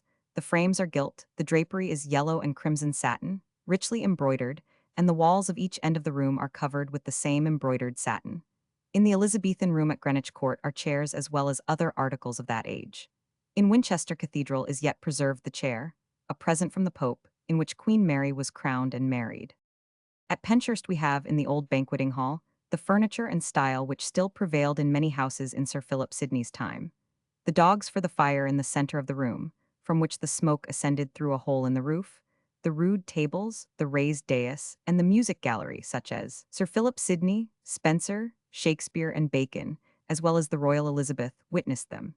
In this house is also preserved a manuscript catalogue of all the furniture of Kenilworth in Leicester's time, a document which throws much light on the whole paraphernalia of a great house and household of that day. Looking glasses were now superseding mirrors of polished steel. Sir Samuel Merrick had a fine specimen of the looking-glass of this age at Goodrich, as well as a German clock, fire dogs, a napkin press, and an reredos or reredos, and a small brass fender of that age. He also possessed the box containing the original portraits of Henry VIII and Anne of Cleves. The clock, like the large one over the entrance at Hampton Court, had the Italian face, with 2 sets of figures, 12 each, thus running the round of the 24 hours, such as Shakespeare alludes to in Othello. He'll watch the horologe a double set, if drink rock not his cradle. Richly carved wardrobes and buffets adorn the Tudor rooms. Some of these buffets were of silver and of silver gilt. Engravings of these, as well as of tables with folding tops, round tables with pillar and claw, and many beds of that period may still be seen in old houses, and are represented in engravings in Montfaucon, Shaw, and Williman. The beds at Hardwick, the great bed at Ware, a bedstead of the time of Henry VIII. At Lovely Hall near Blackburn are good specimens. Forks, though known, were not generally used yet at table, and spoons of silver and gold were made to fold up, and were carried by great people in their pockets for their own use. Spoons of silver, apostle spoons, having the heads of the 12 apostles on the handles, were not unfrequent, but spoons of horn or wood were more common. The armor of every period bears a coincident resemblance to the civil costume of the time, and is in this period rather noticeable by its fashion than by any material change of another kind. The breastplate was still globose, as in the reign of Edward IV, but was beautifully fluted in that of Henry VII. In the reign of Henry VIII. The breastplate being still globose, the old fashion revived of an edge down the center, called a tapel, and in this reign puffed and ribbed armor, in imitation of the slashed dresses of the day, was introduced. In the reign of Elizabeth, the breastplate was thickened to resist musket balls. The helmet in all these reigns assumed the shape of the head, having movable plates at the back to guard the neck, and yet allow free motion to the head. In the reign of Elizabeth, the morions were much ornamented by engraving. In the time of Henry VII, the panache which had appeared on the apex of the bassinets of Henry V was changed for plumes, descending from the back of the helmet almost to the rider's saddle. A new feature in armor also came in with Henry VII, called lambeaux from the French lambeau, being a sort of skirt or petticoat of steel, in imitation of the puckered skirts of cloth or velvet worn at that time, and this fashion, with variations in form, continued through the whole period. In the reign of Henry VIII, the armor altogether became very showy and rich, in keeping with the ostentation of that monarch. A magnificent suit of the armor of Henry is preserved in the Tower, which was presented to him by the Emperor Maximilian on his marriage with Catherine of Aragon, and is the fellow to a suit of Maximilian's preserved in the Little Belvedere Palace. In Vienna, it covers both horse and man, and is richly engraved with legendary subjects, badges, mottos, and the like. The seal of Henry presents a fine figure of him on horseback, in armor with his tabard and crowned helmet and its depending plumes. The tilting helmet disappeared altogether in the time of Henry VIII, and a coursing hat was worn instead, with a mentonniere or defense for the lower part of the face. In the reign of Mary, we learn that the military force of the kingdom consisted of demi-lancers, who supplied the place of the men-at-arms, pikemen, who wore back and breastplates with tassets, gauntlets, and steel hats, archers with steel skullcaps and brigandines, black billmen or halberdiers, who wore armor called almain rivet and morions, and harquebusiers similarly appointed. In Elizabeth's reign, the armor was seldom worn on the legs and thighs, except in jousting, and not always then. There were various changes in the shapes of swords and glaives. The battle axe changed into the halberd in the time of Edward IV, which became general in that of Henry VII. In the reign of Henry VIII was added the partisan, a kind of pike or spontoon, but the great change was in firearms, the handgun making several steps towards its modern termination in the musket and rifle, with detonating caps. The first improvement was to place a cock to the gun barrel, to hold and apply the match instead of the soldier holding it in his hand. This was called an arquebuse, thence corrupted into the arquebuse, much used by Henry VII. In his son's reign, the wheel lock was invented by the Italians, in which a wheel revolving against a piece of sulphuret of iron ignited the powder in the pan by its sparks. Pistols were also introduced now, and called pistols or dags, according to the shape of the butt ends, the pistol finishing with a knob, the dag or tacky, having its butt end slanting. Pistols at first more resembled carabines in length, and the pocket pistol was of a considerable bulk. Cartridges were first used in pistols, and were carried in a steel case called a patron. In the reign of Elizabeth, we hear of carabines, petronels, and dragons. Carabines were a sort of light, Spanish troops, who, probably, used this kind of arm. Petronels were so called because their square butt end was placed against the chest, or poitrine.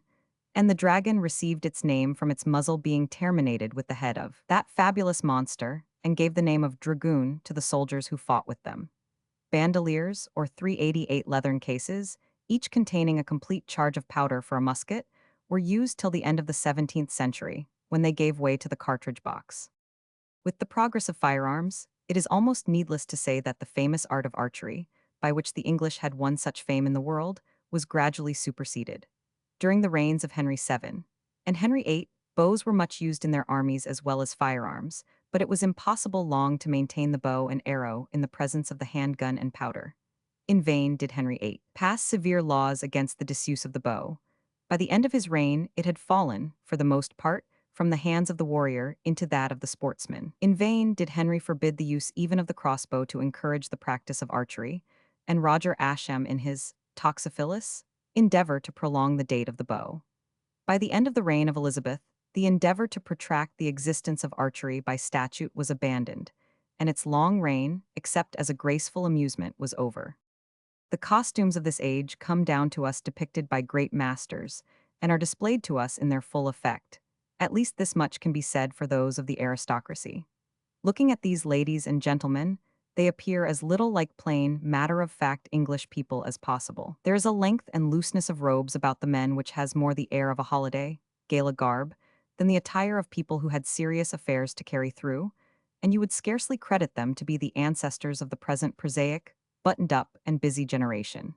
In a MS, called the Book of Custom, the chamberlain is commanded to provide against his master's uprising, a clean shirt and breech, a petticoat, a double, a long cot, a stomacher, his hosen, his socks, and his shoon. And the Boke of Curvinge, quoted by Strutt, says to the chamberlain, warm your sovereign his petticoat, his double, and his stomacher, and then put on his hosen, and then his scone or slipers, then straighten up his hosen mannerly, and tie them up, then lace his doublet hole by hole. Barclay in the Ship of Fools, printed by Pinson in 1508, mentions some who had their necks charged with collars and chains, in golden withes, their fingers full of rings, their necks naked almost to the reins, their sleeves blazing like unto a crane's wings. Their coats were generally loose and with broad collars, and turned back fronts, with loose hanging sleeves, often slashed, and sometimes without sleeves at all, but the sleeves of their doublets appearing through them, laced tight to the elbow and puffed out above. Hats and caps were of various fashions in the time of Henry VII. There was the square turned-up cap, a round hat something like the present wide-awake, but the more gay and assuming wore large felt hats, or bonnets of velvet, fur, or other materials, with great spreading plumes of party-colored feathers. They wore the showy hats so much on one side as to display under them close-fitting caps, often of gold network. Others, again, wore only the small cap and let the large plumed hat hang on their shoulders. The hose, when the dress was short enough to show them, were close-fitting and of gay, often of two different colors. The long-toed shoes had given way to others, with toes called duck-bills from their shape, being wider in front than they were long. Top boots were worn for riding. The face was close-shaven, except in the case of soldiers or old men, and the hair was suffered to hang long and flowing. The first mention of a collar of the garter occurs in this reign, and a collar is seen on the effigy of Sir George Daubeny of this date. In the costume of the ladies, the sleeves were as wide as they were in that of the men, and have been imitated in modern times, being called bishop's sleeves in London. The gown was cut square in the neck, and they wore stomachers, belts and buckles, girdles with long pendants in front, and hats and feathers. Others wore caps and cauls of gold net or embroidery, from beneath which the hair hung down the shoulders halfway to the ground. The morning dress was a full, loose, flowing robe with cape and hood, and the extent and material of it was regulated by royal ordinance. Everyone is familiar with the costume of the reigns of Henry VIII and Edward VI. The ordinary costume of Bluff Harry was a full-skirted jacket, or doublet, with large sleeves to the wrists, over which was worn a short but equally full cloak or coat, with loose, hanging sleeves, and a broad, rolling collar of fur. Many, however, still wore the doublet sleeves, as in the last reign, tight to the elbow, puffed out about the shoulders, and the coat sleeveless, allowing this to appear. The cap was square or round, and still worn somewhat sideways, jeweled, and plumed with ostrich feathers. The hose were now often divided into hose and stockings, and the shoes, though sometimes square-toed, yet often resembling the modern shape 389, the Norman chausse, were revived under the older name of trousses, being close hose, fitting exactly to the limbs. The Wedding of Jack of Newbury, the Bride's Procession, CP 390. Henry VIII was most extravagant in dress, and was followed with so much avidity by his subjects in his ostentation, that in the 24th year of his reign, he was obliged to pass a sumptuary law to restrain them, and the style and quality of dress for every different rank was prescribed, as we may suppose with indifferent success. No person of less degree than a knight was to wear crimson or blue velvet or embroidered apparel, brocked or guarded with goldsmith's work, except sons and heirs of knights and barons, who might use crimson velvet and tinsel in their doublets. Velvet gowns, jackets and coats, furs of martens, and 100. Chains, bracelets, and collars of gold were proscribed to all but persons possessing 200 marks per annum, except the sons and heirs of such persons, who might wear black velvet doublets, coats of black damask, etc.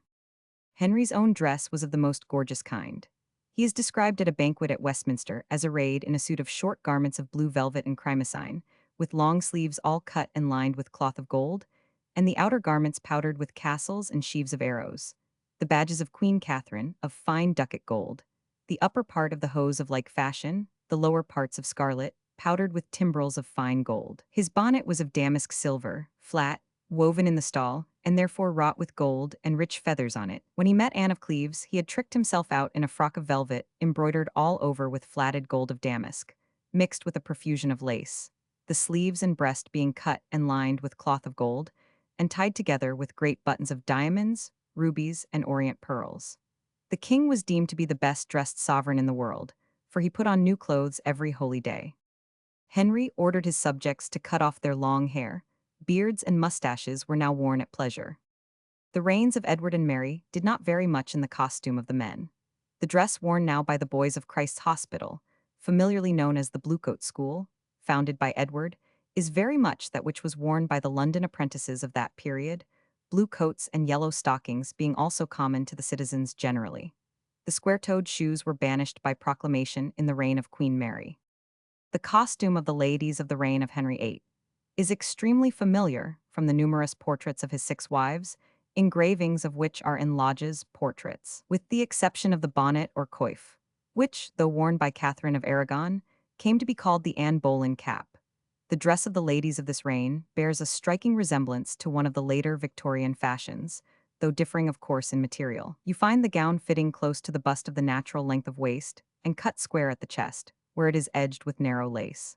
The sleeves, tight at the shoulder, widened to the elbow, where they hung deep, showing an undersleeve of fine lawn or lace extending to the wrist, and terminated by lace ruffles. On the neck was generally worn a pearl necklace with a jeweled cross. The skirts were full, the train long, according to rank. 7 yards of purple cloth of damask gold were allowed for a kirtle for Queen Catherine, in a wardrobe account of the 8th year of Henry's reign. The sleeves of ladies' garments, like those of gentlemen's dresses, could be changed at pleasure, being separate and attached at will. They were extremely rich, and we find in one lady's inventory 3 pair of purple satin sleeves, one of linen paned with gold over the arms, quilted with black silk, and wrought with flounces between the panes and at the hands, 1 pair of purple gold tissue damask wire, each sleeve tied with aglets of gold, 1 pair of crimson satin, 4 buttons of gold on each sleeve, and in every button 9 pearls. The coif was of various materials, from simple linen to rich velvet and cloth of gold, either with the round front, as in Mary and Elizabeth as princesses, in Catherine Parr and Catherine Howard, or dipping in front, which came to be called the Queen of Scots bonnet, but the commonest shape was the 5-cornered one.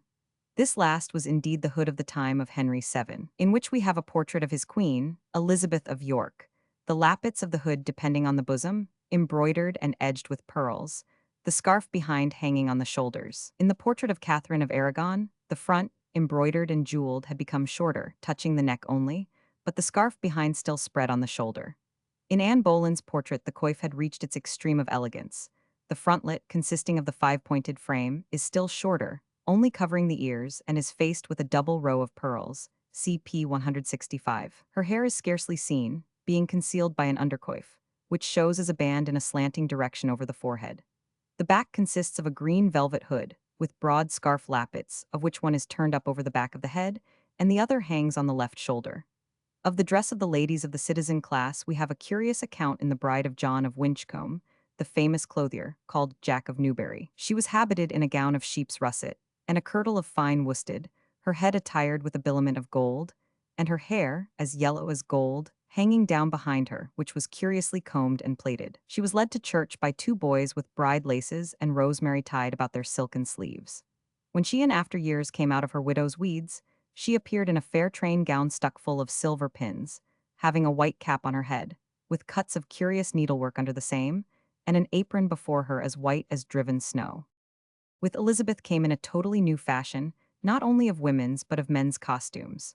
The large trunk hose made their appearance, the long-waisted doublet, the short cloak or mantle with its standing collar, the ruff, the hat, the band and feather, the roses in the shoes are all of this period. To such a degree did the fashion of puffed and stuffed breeches obtain, which had begun to swell in the prior reigns, that about the 33rd of Elizabeth, over the seats in the Parliament House, were certain holes, some 2 inches square, in the walls, in which were placed posts to uphold scaffolds round about the house for those to sit upon who wore great breeches stuffed with hair, like wool sacks. As to Ruff's, Stubbs, in his Anatomy of Abuses, tells us that sooner than go without them, men would mortgage their lands or risk their lives at Tyburn. And he adds, they have now newly, 1595, found out a more monstrous kind of ruff of 12, yea, 16 lengths apiece, set 3 or 4 times double, thence called 3 steps and a half to the gallows. The French or Venetian hose, he tells us, cost often £100 a pair, probably from being cloth of gold and set with jewels. To these were added boot hose of the finest cloth, also splendidly embroidered with birds, beasts, and antiques. The doublets, he says, grew longer and longer in the waist, stuffed and quilted with 4, 5, or 6 pounds of bombast, the exterior being of silk, satin, taffeta, gold, or silver stuff, slashed, jagged, covered, pinched, and laced with all kinds of costly devices. Over these were their coats and jerkins, some with collars, some without, some close to the body, some loose, called mandilions, some buttoned down the breast, some under the arm, some down the back. They had cloaks also, white, red, tawny, yellow, green, violet, of cloth, silk, or taffeta, and of French, Spanish, or Dutch fashion, ornamented with costly lace of gold, silver, or silk. These cloaks were as costly inside as out. Their slippers or pantofles were of all colors, and yet, says Stubbs, they were difficult to keep on and went flap up and down in the dirt, casting the mire up to their knees. Their hats, he states, were sharp at the crown, peaking up like the shaft of a steeple a quarter of a yard above the crown of their heads, some more, some less. Others were flat and broad on the crown. Some had round crowns and bands of all colors, and these hats or caps were of velvet, taffeta, or sarcenet, ornamented with big bunches of feathers. And finally we hear of beaver hats costing from 20 to 40 shillings apiece, brought from beyond seas. But if such was the dress of gentlemen to please the strange taste of the maiden queen, that of this famous queen herself, as evinced by her numerous portraits, has nothing like it in all the annals of fashion.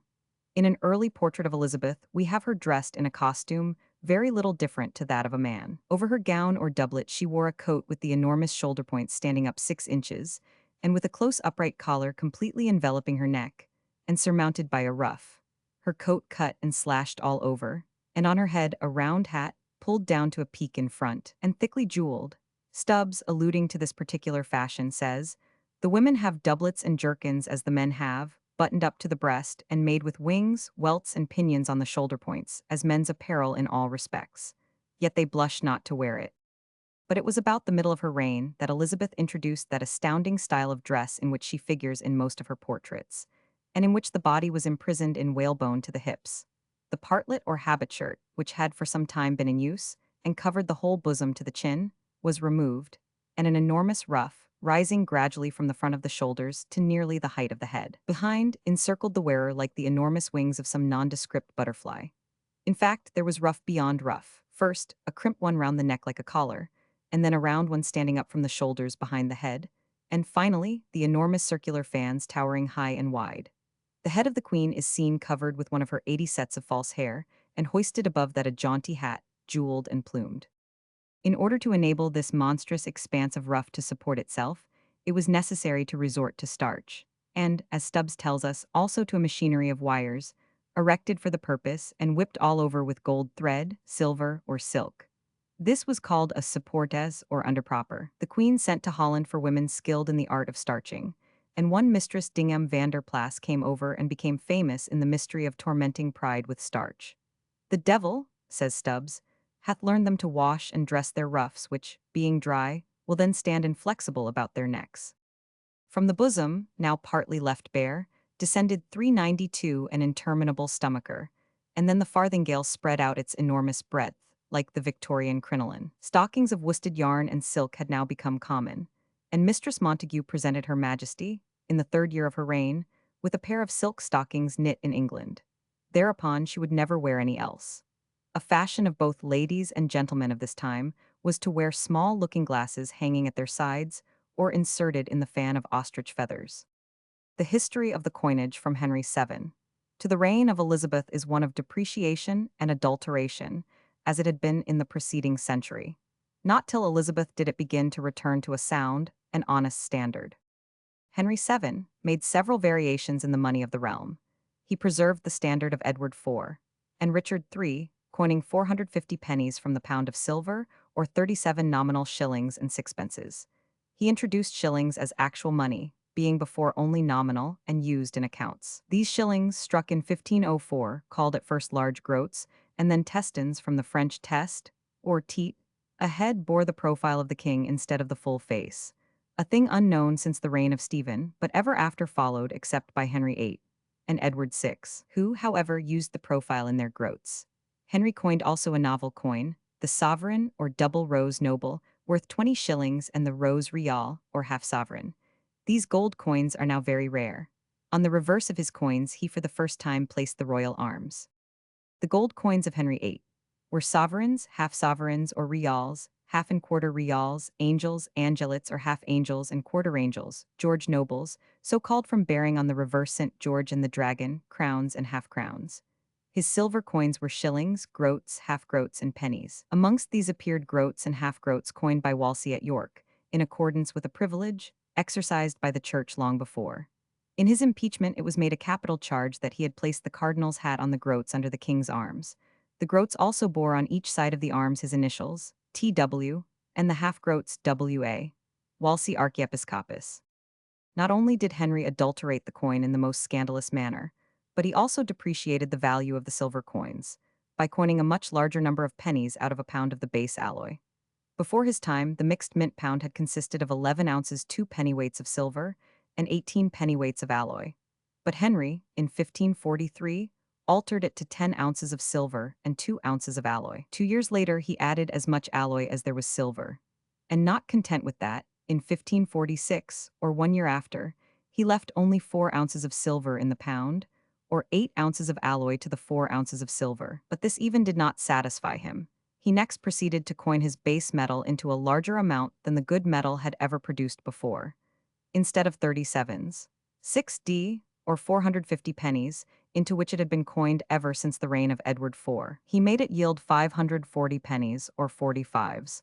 In 1527, and in 1543 he extended it to 48s, or 576 pennies. He thus, instead of 450 pennies out of a pound, containing 11 ounces 2 pennyweights of silver, coined 576 pennies out of only 4 ounces of silver.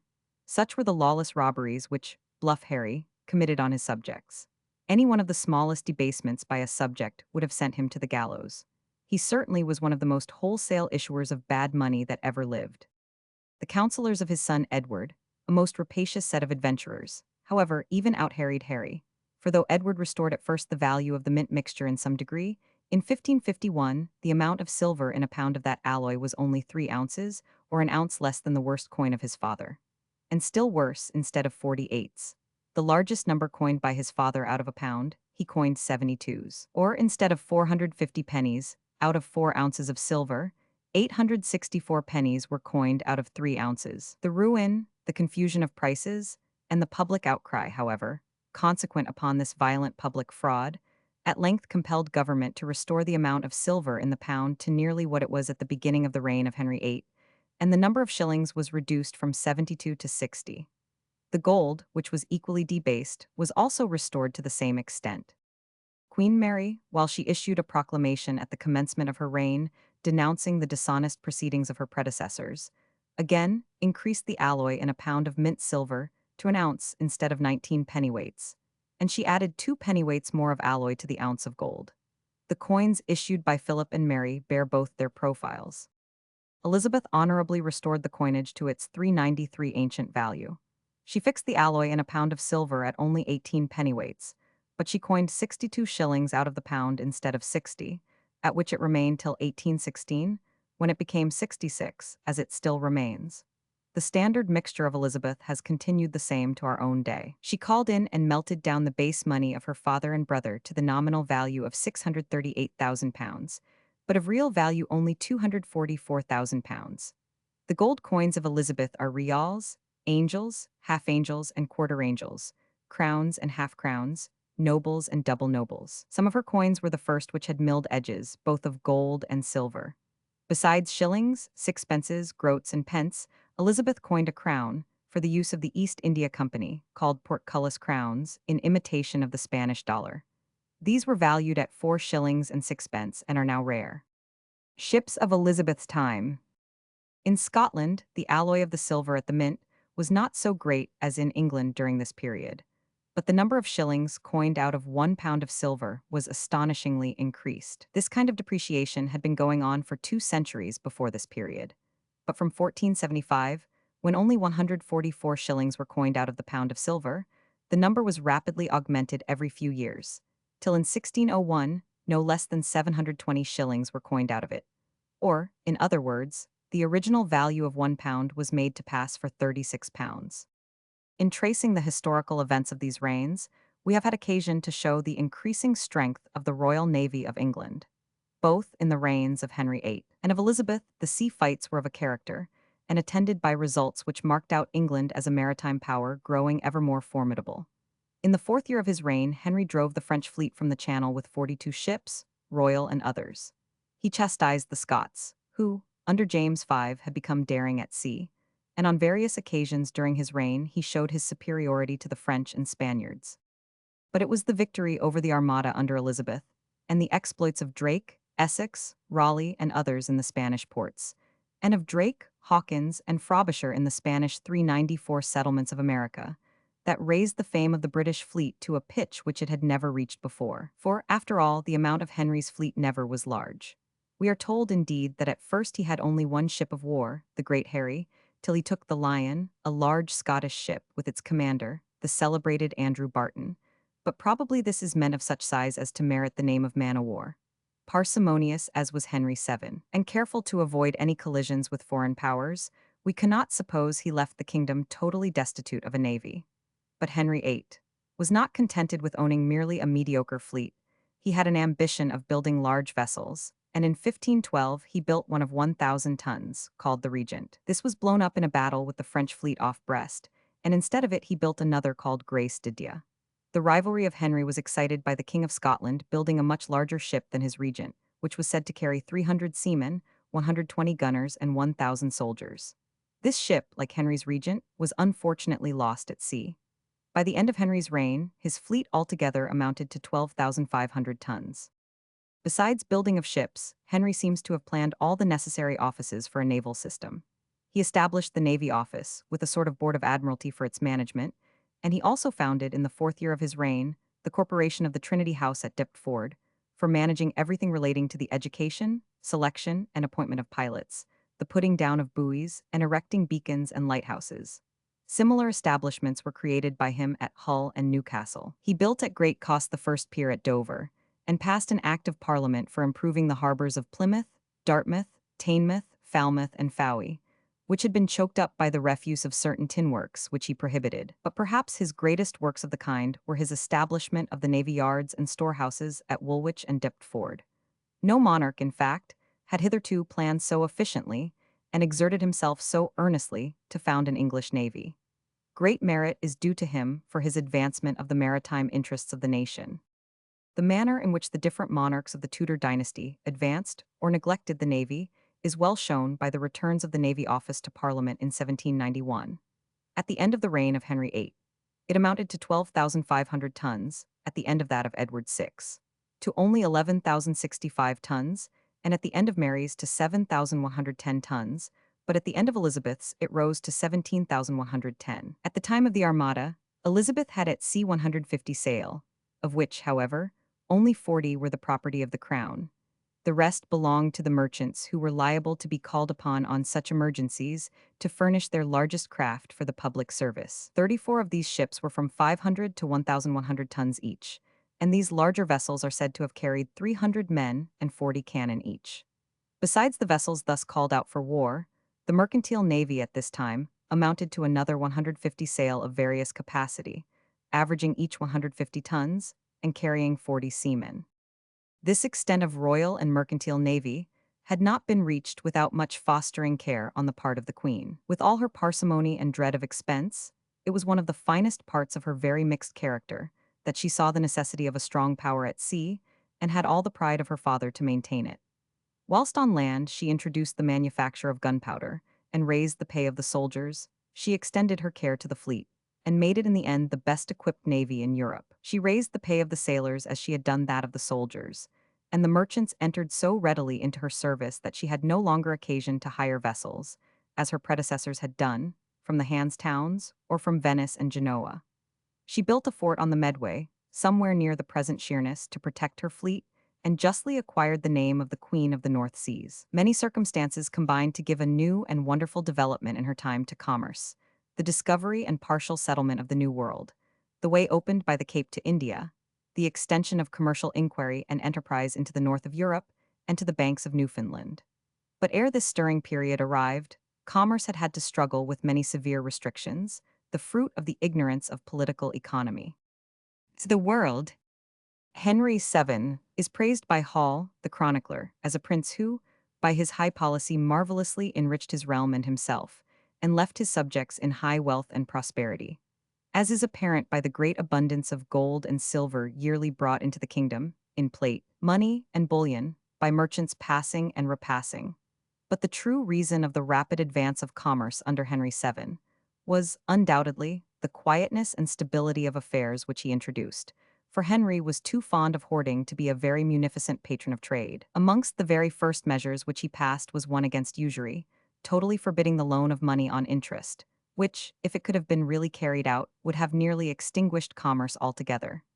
In this, however, Henry was but continuing the practice of his predecessors, who, though great warriors, were no merchants. So severe was Henry's enactment against usury that, by the act of the third year of his reign, every offender was, on discovery, to be fined £100 and the bargain to be made void.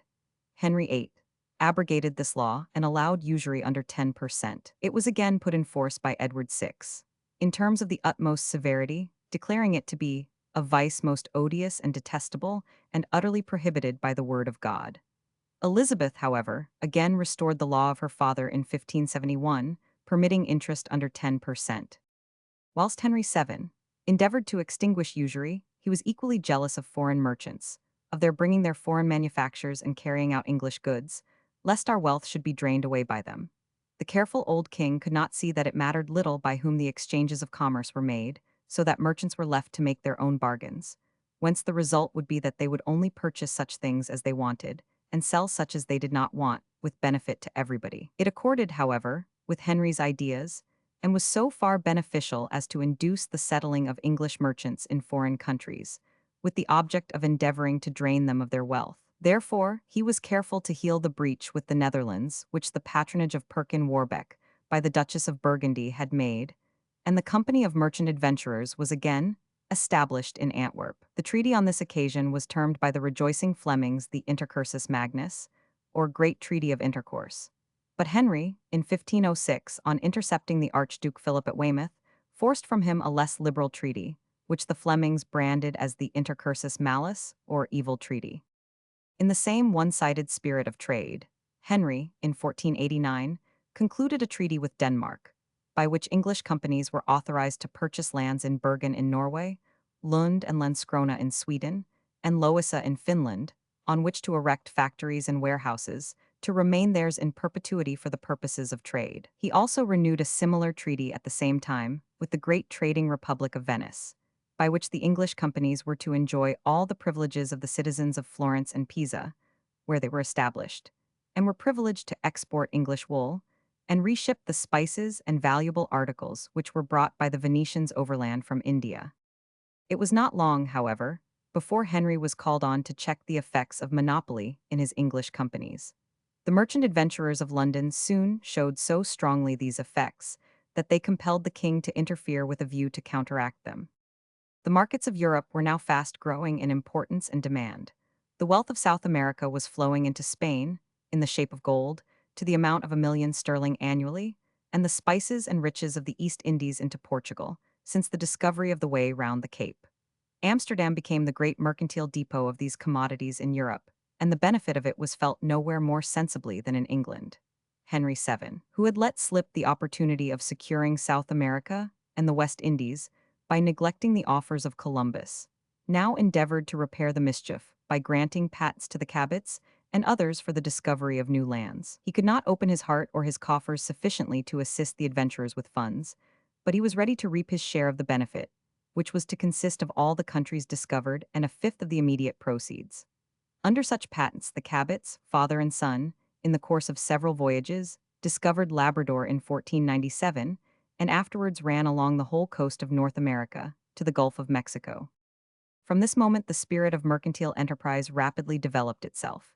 In 1562, we find Captain Hawkins trading to Guinea for elephant's teeth, and to Brazil, to which coasts voyages soon became common. Trading to all parts of the Mediterranean was frequent during the reign of Henry VIII, taking out wool, cloth, and skins, and importing silks, drugs, wines, cotton wool, spices, and Turkey carpets. The voyages of Cabot had opened up a new trade, that of cod fishing, on the coasts of Newfoundland, which was eagerly engaged in, and the voyages of Willoughby and Richard Chancellor, by exploring the White Sea, at the suggestion of Cabot, opened a new trade 396 with Russia. A Russian company was formed by Edward VI and fully incorporated by Mary, who vigorously prosecuted that trade, and in 1556 an ambassador arrived at London from the Tsar. Jenkinson, an agent of this company, afterwards descended the Volga to Astrakhan, and crossing the Caspian Sea, reached Bokhara, the great resort of the merchants of Russia, Persia, India, and China. He is said to have made 6 other voyages to Bokhara by that route, a striking proof of the growing enterprise of the English merchant. The loss of Calais by Mary was a circumstance which, as was to be expected, exerted an injurious influence on commerce in her unfortunate reign. The first Royal Exchange, London, founded by Sir Thomas Gresham. The earliest European trade with India was Venetian, and was conducted by way of the Black Sea. On the discovery by Vasco da Gama of the passage by the Cape of Good Hope, in 1497, the Dutch claimed the exclusive right of navigating those seas. The Spaniards again were equally exclusive with regard to their own subsequent discovery of a passage by the Straits of Magellan. These monopolies, so strange in their contrast to our modern conceptions and practice, left the English the sole alternative of a northwest or northeast passage. About 1500, a Portuguese named Cortreal attempted to discover a northwest passage, and was followed by a similar effort on the part of the English in 1553. The idea received the greatest encouragement from Queen Elizabeth, and a company was formed in 1585, called the Fellowship for the Discovery of the Northwest Passage. Sir Hugh Willoughby's last voyage, which was entered on with a view to discover a northeast passage to China, was fatal to him and his brave comrades, who perished in the ice. The instructions given to Sir Hugh by Sebastian Cabot, Grand Pilot of England by appointment of Henry VII, are extant and furnish a curious and interesting specimen of naval regulation. No dicing, carding, tabling, nor other such practices were to be allowed on shipboard. Morning and evening prayers were to be diligently observed. On the other hand, the natives of strange countries were to be enticed on board and made drunk with your beer and wine, for then you shall know the secrets of their hearts. And they were to be 397 cautious with regard to certain creatures with men's heads and the tails of fishes, who swim with bows and arrows about the fords and bays, and live on human flesh. Sir Thomas Gresham, during the long reign of Elizabeth, foreign trade made gigantic strides.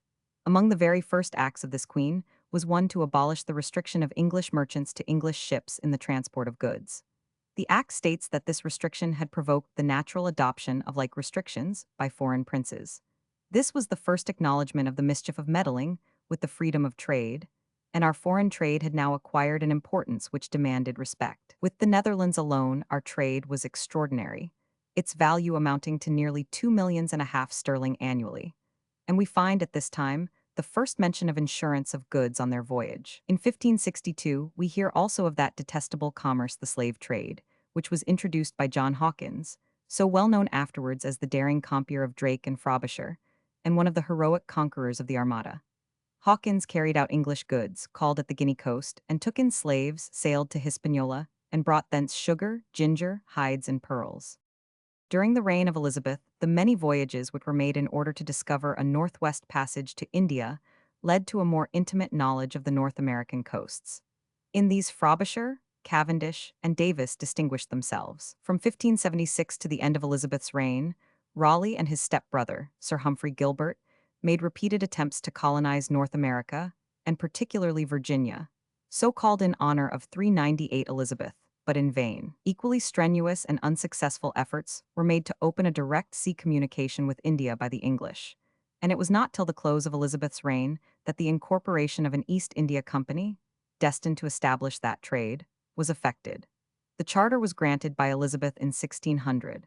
Elizabeth also chartered a company in 1579 for the exclusive right of trading to all the countries of the Baltic. As regarded the domestic manufactures of this period, the woolen manufactures were the most important, and extended themselves greatly on account of the foreign demand. This manufacture had to contend with many old charters and restrictions which were introduced to monopolize the practice of it to certain towns and persons, but these were gradually broken through after much contest, and people in both town and country were allowed to make cloths and other woolen goods. Originally London, Norwich, Bristol, Gloucester, and Coventry were the privileged places. Essex became a clothing county, but by degrees the trade spread into those quarters where it still prevails. Berks, Oxford, Surrey, and Yorkshire made coarse kerseys for exportation. Wales manufactured fringes and coarse cloths, but Tiverton, Bridgewater, Chard, and other towns of Wilts, Gloucester, and Somerset were famous for their broadcloths. those of Kidderminster, Bromwich, Coventry, Worcester, Evesham, Droitwich, as also of Norfolk, Suffolk, and Essex were in esteem. Manchester and Halifax were already noted for rugs and fringes, Norfolk for coverlets, and Lincolnshire and Chester for what were called cottons, but which were a species of woolen. There was much complaint at that day of the adulteration of these fabrics by intermixture of inferior yarns, and by not taking the proper means to prevent them from shrinking on being exposed to wet. Norwich had manufactures of woolen different to ordinary cloth, in which it excelled all other places, and in Elizabeth's reign the Norwich manufacturers introduced new kinds under the name of Norwich satins and fustians. The art of dyeing received a new impulse and new colors from the discovery of Brazil and other distant countries. Soap making was also introduced, soap having before 1524 been chiefly imported. Many manufacturing processes in weaving, dyeing, and cleaning cloths were brought over by the refugees from the Netherlands, driven to England by the Spanish persecutions. During Elizabeth's reign, the smelting of iron, which had been chiefly carried on in Kent, Sussex, and Surrey, became restricted there on account of the consumption of wood. Copper mines and alum pits were discovered in the time of Elizabeth in Cumberland and Yorkshire, which contributed to the extension of the manufacturing arts. Sir Thomas Gresham, the chief financial leader of the day, although a protege of the Duke of Northumberland's, was received with much favor by Elizabeth on her accession. The great merchant then gave her advice, the following of which may well be called an epoch in the history of this country. He told her that all the debased coin should be converted into fine coin of a certain weight, that their monopoly should not be restored to the steelyard merchants, that licenses should be granted as seldom as possible, that she should incur no debt, or as little debt as possible, beyond the seas, and that she should keep her credit with her own merchants, as they would be her best and most powerful friends. These wise measures of reform were gradually carried out. Elizabeth probably perceived their value, but she could not find it in her heart to act altogether with the necessary self-denial and liberality. Thus, she would not give up her power to reward favorites by means of special grants and licenses.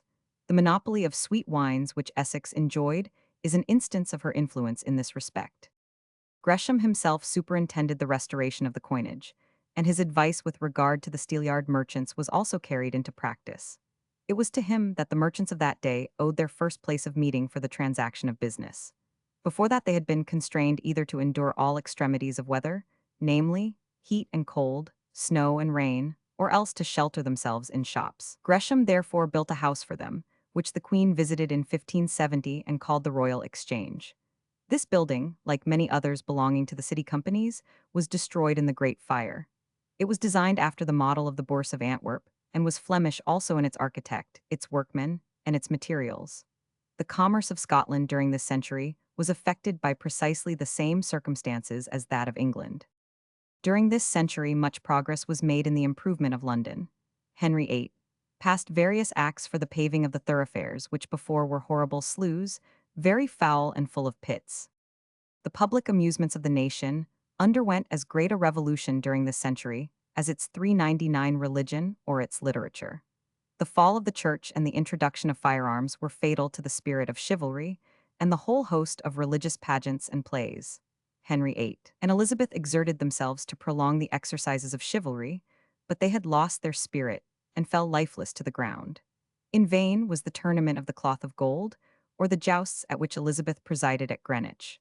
They were become mere mockeries of what once had been the all-engrossing contests of knightly honor. In vain did they endeavor to keep alive the long bow and the feats of archery. The musket and the sportsman's gun had made the bow and quiver mere playthings.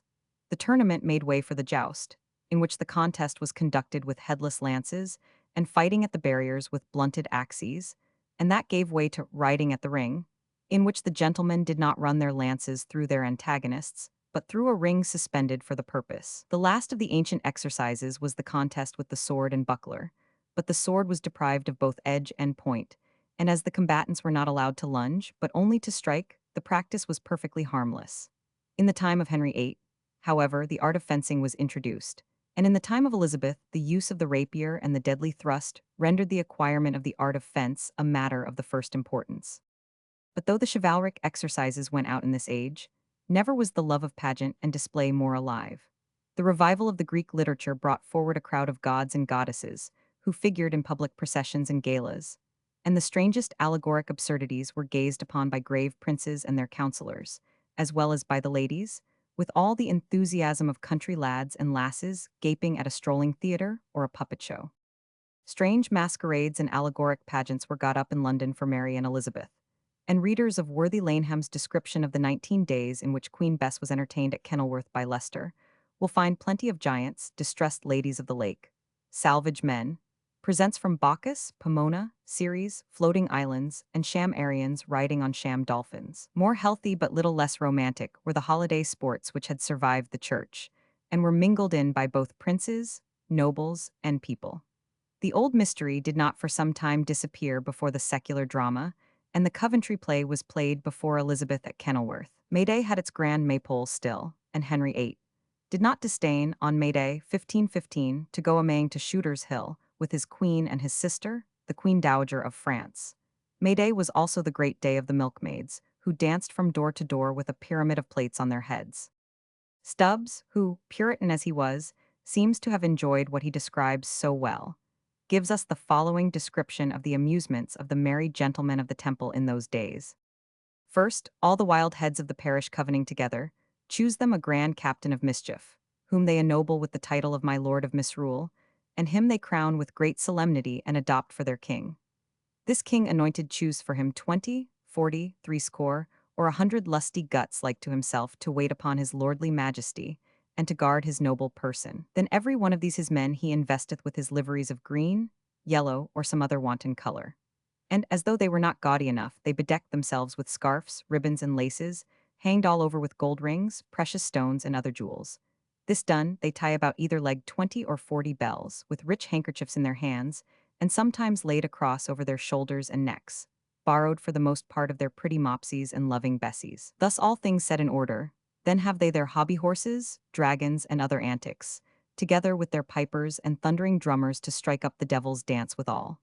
Then march these heathen company towards the church and churchyard, their pipers piping, their drummers thundering, their stumps dancing, their bells jingling, their handkerchiefs swinging about their heads like madmen, their hobby horses and other monsters skirmishing amongst the throng. And in this sort they go to the church, though the minister be at prayer or preaching, dancing and swinging their handkerchiefs over their heads in the church like devils incarnate, with such a confused noise that no man can hear his own voice. Then the foolish people they look, they stare, they laugh, they fleer, and mount upon forms and pews to see these goodly pageants solemnized in this sort. Then after this, about the church they go again, and so forth into the churchyard, where they have commonly their summer halls, their bowers, arbors, and banqueting houses set up, wherein they feast, banquet, and dance all that day, and 400 peradventure all that night too. And thus these terrestrial furies spend the Sabbath day in the country. To relate all the jollity with which Christmas was celebrated is beyond our space. The Christmas carols with which the waits awoke all the sleeping people for a fortnight before. The Yule log dragged into the hall and piled on the fire. The Boar's Head feast, with plum pudding and mince pies, and all the dances and games, were as much in fashion as in the days of the ancient church. Plough Monday, Valentine Day, Easter and Whitsuntide, St. John's Eve, and all the charities of Maundy Thursday were still maintained. Even Palm Sunday, when the figure of Christ went on its procession mounted on a wooden ass, resisted the Reformation till the year 1548. The drama, which was now shaping itself into freedom and splendor under such men as Shakespeare and Marlowe, was yet conducted in a very rough style. The theaters were mostly of wood. The actors were rarely arrayed in proper costume. Women's parts were represented by boys. Any scenery which the play had remained, like a picture on a country fair booth, through the whole piece. The aristocratic frequenters sate on the stage, for there were no boxes or dress circle, and the commonalty sate on stools and enjoyed their pipes and beer during the performance. What was worse, the theatre had to contend, in the affections of the public, with the bear garden, bull baiting, and cock-fighting. This was true, and to us the fact must seem deplorable, of the very highest classes among the people. As Sunday had been the great day of the church plays or mysteries, so Sunday was the chief day of the theatre, which brought it into disrepute with the serious portion of the community. And when there was bull baiting, the theatre was closed that it might not interfere. Queen Elizabeth was especially fond of the bear garden, and that sport was consequently included by Leicester in the recreations which he provided for her at Kenilworth. In truth, bear gardens, cockpits, bowling greens, tennis courts, dicing houses, taverns, smoking ordinaries, and the like abounded, giving us a fair idea of the grade of taste of that age. Hunting and hawking were still pastimes of the gentry, and horse racing became a great rage. The first notice we have of this latter pastime is on the occasion before mentioned, when Henry went a-Maying in 1515, after which it is said that he and his brother-in-law, the Duke of Suffolk, diverted themselves by racing on great coursers. But amid the pleasures of this century, there must have existed a large intermixture of a more moral class, for the Bible had become extensively read, and the reformers must have been numerous to enable the government to effect the ecclesiastical changes which they did. And the advance of physical improvement must not be judged of by the popular condition of today, but of previous times. In the course of the century, the condition of the people considerably advanced. At the beginning, the houses of farmers were generally of timber, and those of laborers of mud, or wattle and mud. In many of them were no chimneys, except one for cooking. Wooden trenchers and wooden spoons were used instead of pewter or earthenware, and a yeoman who had half a dozen pewter dishes in his house was looked on as wealthy. Their lodging was equally mean. Straw beds and pillows of chaff were most common. Flock beds were a rural luxury, and the farm servants lay on straw and often had not even a coverlet to throw over them. The bread of the common people was made of rye, barley, or oats, and in many districts of peas or beans. The gentry only ate wheaten bread. The men by the fire in the evening, after their day's work, made their own shoes or prepared the yokes for oxen and their plough gear. The women made the wool and the hemp or flax ready for the weaver at the spinning wheel. As they do now on the continent, the countrywomen worked much in the fields. Fitzherbert, the first of our writers on husbandry, says that it was the business of the farmer's wife to winnow all manner of corn, to make malt, to wash, to make hay, to shear corn, and in time of need, to help her husband to fill the muckwain or dung cart, drive the plough, to load hay or corn, to go to market and sell butter or pigs or fowls. Latimer, who was a farmer's son, describes the advance in the value of land in his time. When he was young, he says, his father's farm was rented by him at £4 a year, that he employed half a dozen men upon it, and had 100 sheep and 30 cows, that his father managed to send him to school and college, and to give to each of his daughters £5 on her marriage. But continues Latimer, at the time he wrote this, the same farm was charged £16 a year, or fourfold, and then the farmer of it could do nothing for his prince, himself, or his children, nor give a cup of drink to the poor. The cause of this was the increased demand for wool, which had occasioned great enclosures, and a decrease of tillage in favor of pasturage. This pressed greatly on the laboring class who were not employed, for the gentlemen had flocks of from 10,000 to 20,000, and a few shepherds were all they needed in their great enclosures. The gentry, who thus occupied the land, we are told, did not reside on it, but crowded up to London and hung about the court. Hence, says Roger Ascham, so many families dispersed, so many houses ruined. Hence the honor and strength of England, the noble yeomanry, are broken up and destroyed. The frolic of my lord of misrule, CP 399. The evils of this state of things compelled the legislature to put restrictions on the extent of pasturage, to insist on the tillage of sufficient land for the wants of the community, and penalties were enacted for such as did not build proper cottages for their laborers with 4 acres of land each, or who allowed more than one family in one cottage. The evil produced its own remedy. The scarcity of tillage land raised the price of produce, and that stimulated to the manuring and better culture of the land. We learn from Harrison and Norden, writers of the period, that towards the end of the century things were greatly improved. The farmers and small builders were become more painstaking and skillful. They collected manure and even the sweepings of streets, burnt lime, and carted sea sand, as in Cornwall and Devon. The consequence was that they had better cattle and better crops. They had milk from their cows, ewes, and goats, and they used much more meat. In the autumn they cured bacon and beef for the winter, and in summer they had abundance of veal, beef, and mutton, which, says Harrison, they ceased to baste with lard but basted with butter, or suffered the fattest to baste itself. With their living, their houses improved. Wood or wattle gave way to stone or brick, the wooden trenchers were superseded at substantial tables by pewter, and with the pewter were sometimes seen articles of silver. Feather beds replaced the straw and chaff mattresses, there was more abundant linen, bed covers, and better clothing. Coal was beginning to make the scarcity of wood less felt.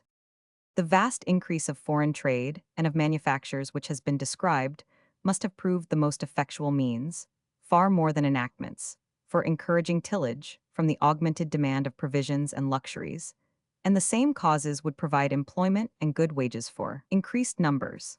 The land, as well as every other thing in the kingdom, was in a transition state, and as the large estates of nobles and the church, now divided amongst a multitude, came to be settled and cultivated, The diffusion of life and prosperity through the rural districts was no doubt proportional. At this time, there must have been a great flow of population from the agricultural to the manufacturing districts, as the latter were making increased demands on the strength of the nation.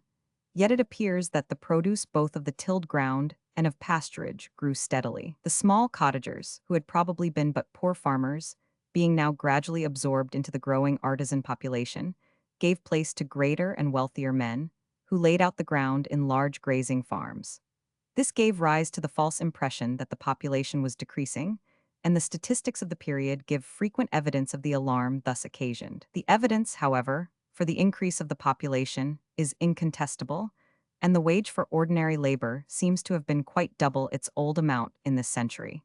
It may be interesting to record some of the salaries of the period. In the household of the Earl of Northumberland in 1511, the principal priest of the chapel received £5 a year, a chaplain graduate £3 sixes, 8d, a chaplain not a graduate £2, a minstrel £4, a serving boy 13s, 4d, all these being lodged and fed in addition. In 1500, a mason received 4d a day and 2d for diet. In 1575, a master mason received 1s a day and a common laborer 8d. In 1601, a master mason had 1s, 2d a day and a laborer 10d. The long continuance of internal peace had increased the population from 2.5 millions in the commencement of the 15th century to 6.5 millions at the end of the 16th. But the increase of trade, of commerce, and of tillage had not been able to absorb a tithe of the homeless and destitute people who had been increasing since the abolition of villenage and the destruction of the monasteries which had fed swarms of them. We have had occasion to show that these wandering tribes overran the country like a flood, vagabonds, rogues, and sturdy beggars, carrying terror and crime everywhere. Henry VIII Harrison tells us in the course of his reign, hanged of robbers, thieves, and vagabonds, no fewer than 72,000, and Elizabeth, toward the latter part of her reign, sent 300 or 400 of them annually to the gallows. We find a statute of the first year of Edward 4036, containing the following: idleness and vagabondry is the mother and root of all thefts, robberies, and all evil acts and other mischiefs. And the multitude of people given thereto hath always been here within this realm very great and more in number, as it may appear, than in other regions. The which idleness and vagabondry all the king's highness noble progenitors, kings of this realm, and this high court of parliament hath often, and with great travail gone about and assayed with godly acts and statutes to repress. Yet until this our time, it hath not had that success which hath been wished, but partly by foolish pity and mercy of them, which should have seen the said godly laws executed, partly by perverse natures and long accustomed idleness of the persons given to loitering. The said godly statutes hitherto hath had small effect, and idle and vagabond persons hath been suffered to remain and increase, and yet so do. If, continues the act, they should be punished by death, whipping, imprisonment, or with other corporal pain, it were not without their desert, for the example of others and to the benefit of the commonwealth. Yet if they could be brought to be made profitable and do service, it were much to be wished and desired. Such words would lead us to conclude that they were about to adopt conciliatory measures with regard to this troublesome class. But we find, on the contrary, the harshest enactments put in execution. Thus, every person found idle and wandering without any effort to obtain work was to be considered a vagabond, and was liable to be seized by anyone and forced to labor, for which he was to receive only his daily food. If he attempted to run away, he was to be branded on the breast with the letter V, and made the slave of his owner for 2 years. If he made a second attempt for liberty, he was to be branded on the forehead or cheek with the letter S, and made his master's slave forever, while a third effort at escape was punishable by death. The severity of this law prevented it from being properly executed, and caused its repeal in 2 years. After various feudal enactments, Henry VIII, in 1530, gave the sick and impotent permission to beg, and in 1536, the magistrates and the clergy were ordered to make collections for their relief. These were the first approaches to a poor law, and in the year 1562, Queen Elizabeth passed an act making parochial assessments for the poor compulsory. The poor law, therefore, in reality dates from that period, but in the year 1601, the celebrated Act of the 43rd of Elizabeth organized and completed that system of employing and maintaining the destitute poor, which, with its subsequent modifications, has remained ever since the law of England. Punishment of the stocks. Chapter 17, The reign of James I. The Stuart dynasty, hopes and fears caused by the accession of James. The king enters England, his progress to London, lavish creation of peers and knights, the royal entrance into the metropolis, the coronation, popularity of Queen Anne, ravages of the plague. The king receives foreign embassies, rivalry of the diplomatists of France and Spain, discontent of Raleigh, Northumberland, and Cobham, conspiracies against James, the main and the by, trials of the conspirators, the sentences, conference with Puritans, Parliament of 1604, persecution of Catholics and Puritans, gunpowder plot, admission of fresh members, delays and devices, the letter to Lord Mounteagle, discovery of the plot, flight of the conspirators, their capture and execution, new penal code, James's correspondence with Bellarmine, Cecil's attempts to get money, project of union between England and Scotland, the king's collisions with Parliament, insurrection of the Levellers, royal extravagance and impecuniosity, fresh disputes with Parliament and assertions of the prerogative, death of Cecil, story of Arabella Stuart, death of Prince Henry. With the Stuart dynasty begins a new order of things. The direct line of the Tudors ceased in Elizabeth, and the collateral one of the Stuarts introduced the kings of Scotland to the English throne. After all the ages of conflict to unite the two kingdoms under one crown, it was effected, but in the reverse direction to that in which the monarchs of England had striven. They had not mounted the throne of Scotland, but Scotland sent her king to rule over England. With Elizabeth and the Tudors terminated the reign of almost unresisted absolutism. With James commenced that mighty struggle for constitutional liberty, which did not cease till it had expelled his dynasty from the throne, and placed on a firm basis the independence of the people. With great haste, various messengers flew to Scotland to announce the demise of Elizabeth, the winner in the race of loyalty, or, in other words, of self-interest, being, as we have seen, Sir Robert Carey, to whom the artifice of his sister, Lady Scrope, had communicated the earliest news of the Queen's decease. He reached Edinburgh 4 days before Sir Charles Percy and Thomas Somerset, who were dispatched officially by the Council. Meanwhile, on March 24, 1603, Cecil assembled 35 individuals, members of council, peers, prelates, and officers of state at Whitehall, and accompanied by the Lord Mayor and aldermen, proclaimed James VI. Of Scotland, James I of England, first in front of Westminster Palace, and then at the High Cross in Cheapside. There were some who were apprehensive that the accession of James might be opposed by the noblemen who had been so active in the death of his mother. But these had taken care to make their peace with the facile James, whose filial affection was not of an intensity to weigh much in the scales with the crown of England. On the contrary, his accession was hailed with apparent enthusiasm by all parties, for all parties believed that they should reap decided advantages from his government. The persecuted Catholics felt certain that the son of the Queen of Scots would at least tolerate their religion, as he had many a time privately assured their agents. The Puritans were equally confident that a king who had been educated in the strictest faith of Calvinism would place them in the ascendant. The Episcopal Church, as it deemed, on equally good grounds, rejoiced in the advent of a prince who had protested to its friends that he was heartily sick of a religion which had domineered over both his mother and himself with an iron rigidity. The populace, in the hope of a milder yoke than that of the truculent Tudors, gave vent to their joy in loud acclamations, by bonfires and ringing of bells, while Elizabeth was lying a corpse, scarcely cold, on her bier. James, who was in his 37th year, was transported at the prospect of his escape from the poverty and religious restraint of Scotland, to the affluence of so much more extensive an empire, and one impediment alone checked his flight southward: the want of money for the journey. He sent a speedy message to Cecil for the necessary funds, and also added a request for the transmission of the crown jewels for the adornment of his wife. The money was forwarded, but the jewels were prudently withheld till he reached his future capital. Once in possession of the means of locomotion, James did not conceal his pleasure at escaping from the control of his Presbyterian clergy and the haughty rudeness of his nobles, to an accession of wealth and power which he imagined would make him as absolute as Henry VIII, a condition for which he had an intense yearning. On the 5th of April, James commenced his journey towards London, but however much he rejoiced in the prospect of his new kingdom, he was in no haste to reach the capital. The moment that he set foot in England, he seemed to have realized the full luxury of his new sovereignty, and announced to those about him that they had indeed at last arrived at the land of promise. At Berwick, he fired a piece of ordnance himself in his joy, which seemed for the moment to have raised him above his constitutional timidity, and he then sate down and wrote to Cecil, informing him of his progress, and of his intention to take York and other places on his way. As he intended to enter York and pass through other towns and state, he pressed on the obsequious minister the necessity of forwarding to him coaches, litters, horses, jewels, and all that was requisite for regal dignity, as well as a Lord Chamberlain, and he forthwith appointed to that office the Lord Thomas Howard. He stayed 3 days at York, and did not reach Newark till the 21st of the month. Cecil had met him at York, and accompanied his progress. And as he rode forward, the people crowded around to welcome their new sovereign with the most hearty acclamations.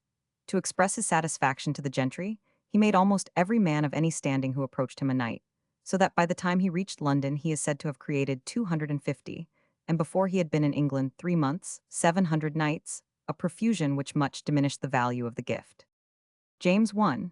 The truth was that James, who made himself 406 very free and easy in his immediate circle, disliked exposure to the mob, and dealt about his smiles and knighthoods to get rid of his throngers as soon as possible. By the time he had reached Berwick, he had knighted 3 persons.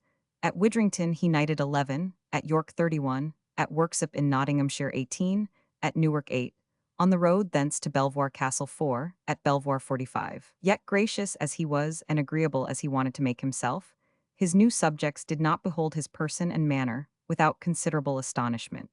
His ungainly figure and his equally uncouth dialect no little amazed the stately courtiers of Elizabeth, but nevertheless they paid him the most devoted homage, as the dispenser of all honors and of every good. At Theobald, Cecil had the opportunity of studying James's character and of ingratiating himself with him. A new council was formed, and whilst James introduced 6 of his own countrymen, Cecil recommended 6 of his partisans to balance them. During his correspondence with James, Cecil had managed to fix in the king's mind a deep and ineradicable aversion to the men whom he himself regarded with jealous and hostile feelings: Raleigh, Cobham, and Grey. It was in vain that they paid their court. They were treated with coldness, and Raleigh, instead of receiving the promotion to which he aspired, was even deprived of the valuable office of warden of the stannaries. Northumberland was equally the object of Cecil's dislike, but Bacon was warmly in his favor, and the king received him graciously. On the 7th of July, James set out for his capital, and at Stamford Hill was met by the Lord Mayor and aldermen in their scarlet robes, followed by a great crowd, and with these he entered the city and proceeded to the Charterhouse. He immediately caused a proclamation to be made that all licenses and monopolies granted by Elizabeth, and which had excited so much discontent, should be suspended till they had been examined by the council; that all protections from the crown to delay the progress of justice in the courts of law should cease, as well as the abuses of purveyance, and the oppressions of saltpetre-makers and officers of the household. From the Charterhouse he proceeded, according to routine, to the Tower, and thence to Greenwich and back to Whitehall, at every step making more knights and creating peers. He had sent for the Earl of Southampton to meet him at York, and he now restored both him and the son of his friend, the Earl of Essex, to their honours and estates. Mountjoy and 3 of the Howards were raised to the rank of earls. 9 new barons were created, amongst them Cecil, who was made Lord Cecil, and afterwards Viscount Cranbourne, and finally Earl of Salisbury. Buckhurst and Egerton were promoted, and eventually, besides his 700 spick-and-span new knights, he added 62 fresh members to the peerage. So extravagant was his distribution of honours that a pasquinade was affixed to the door of St. Paul's, offering to teach weak memories the art of recollecting the titles of the nobility. The coronation took place on the 25th of July. James's wife, Anne of Denmark, was crowned with him. The weather had been intensely hot, but it now set in very rainy.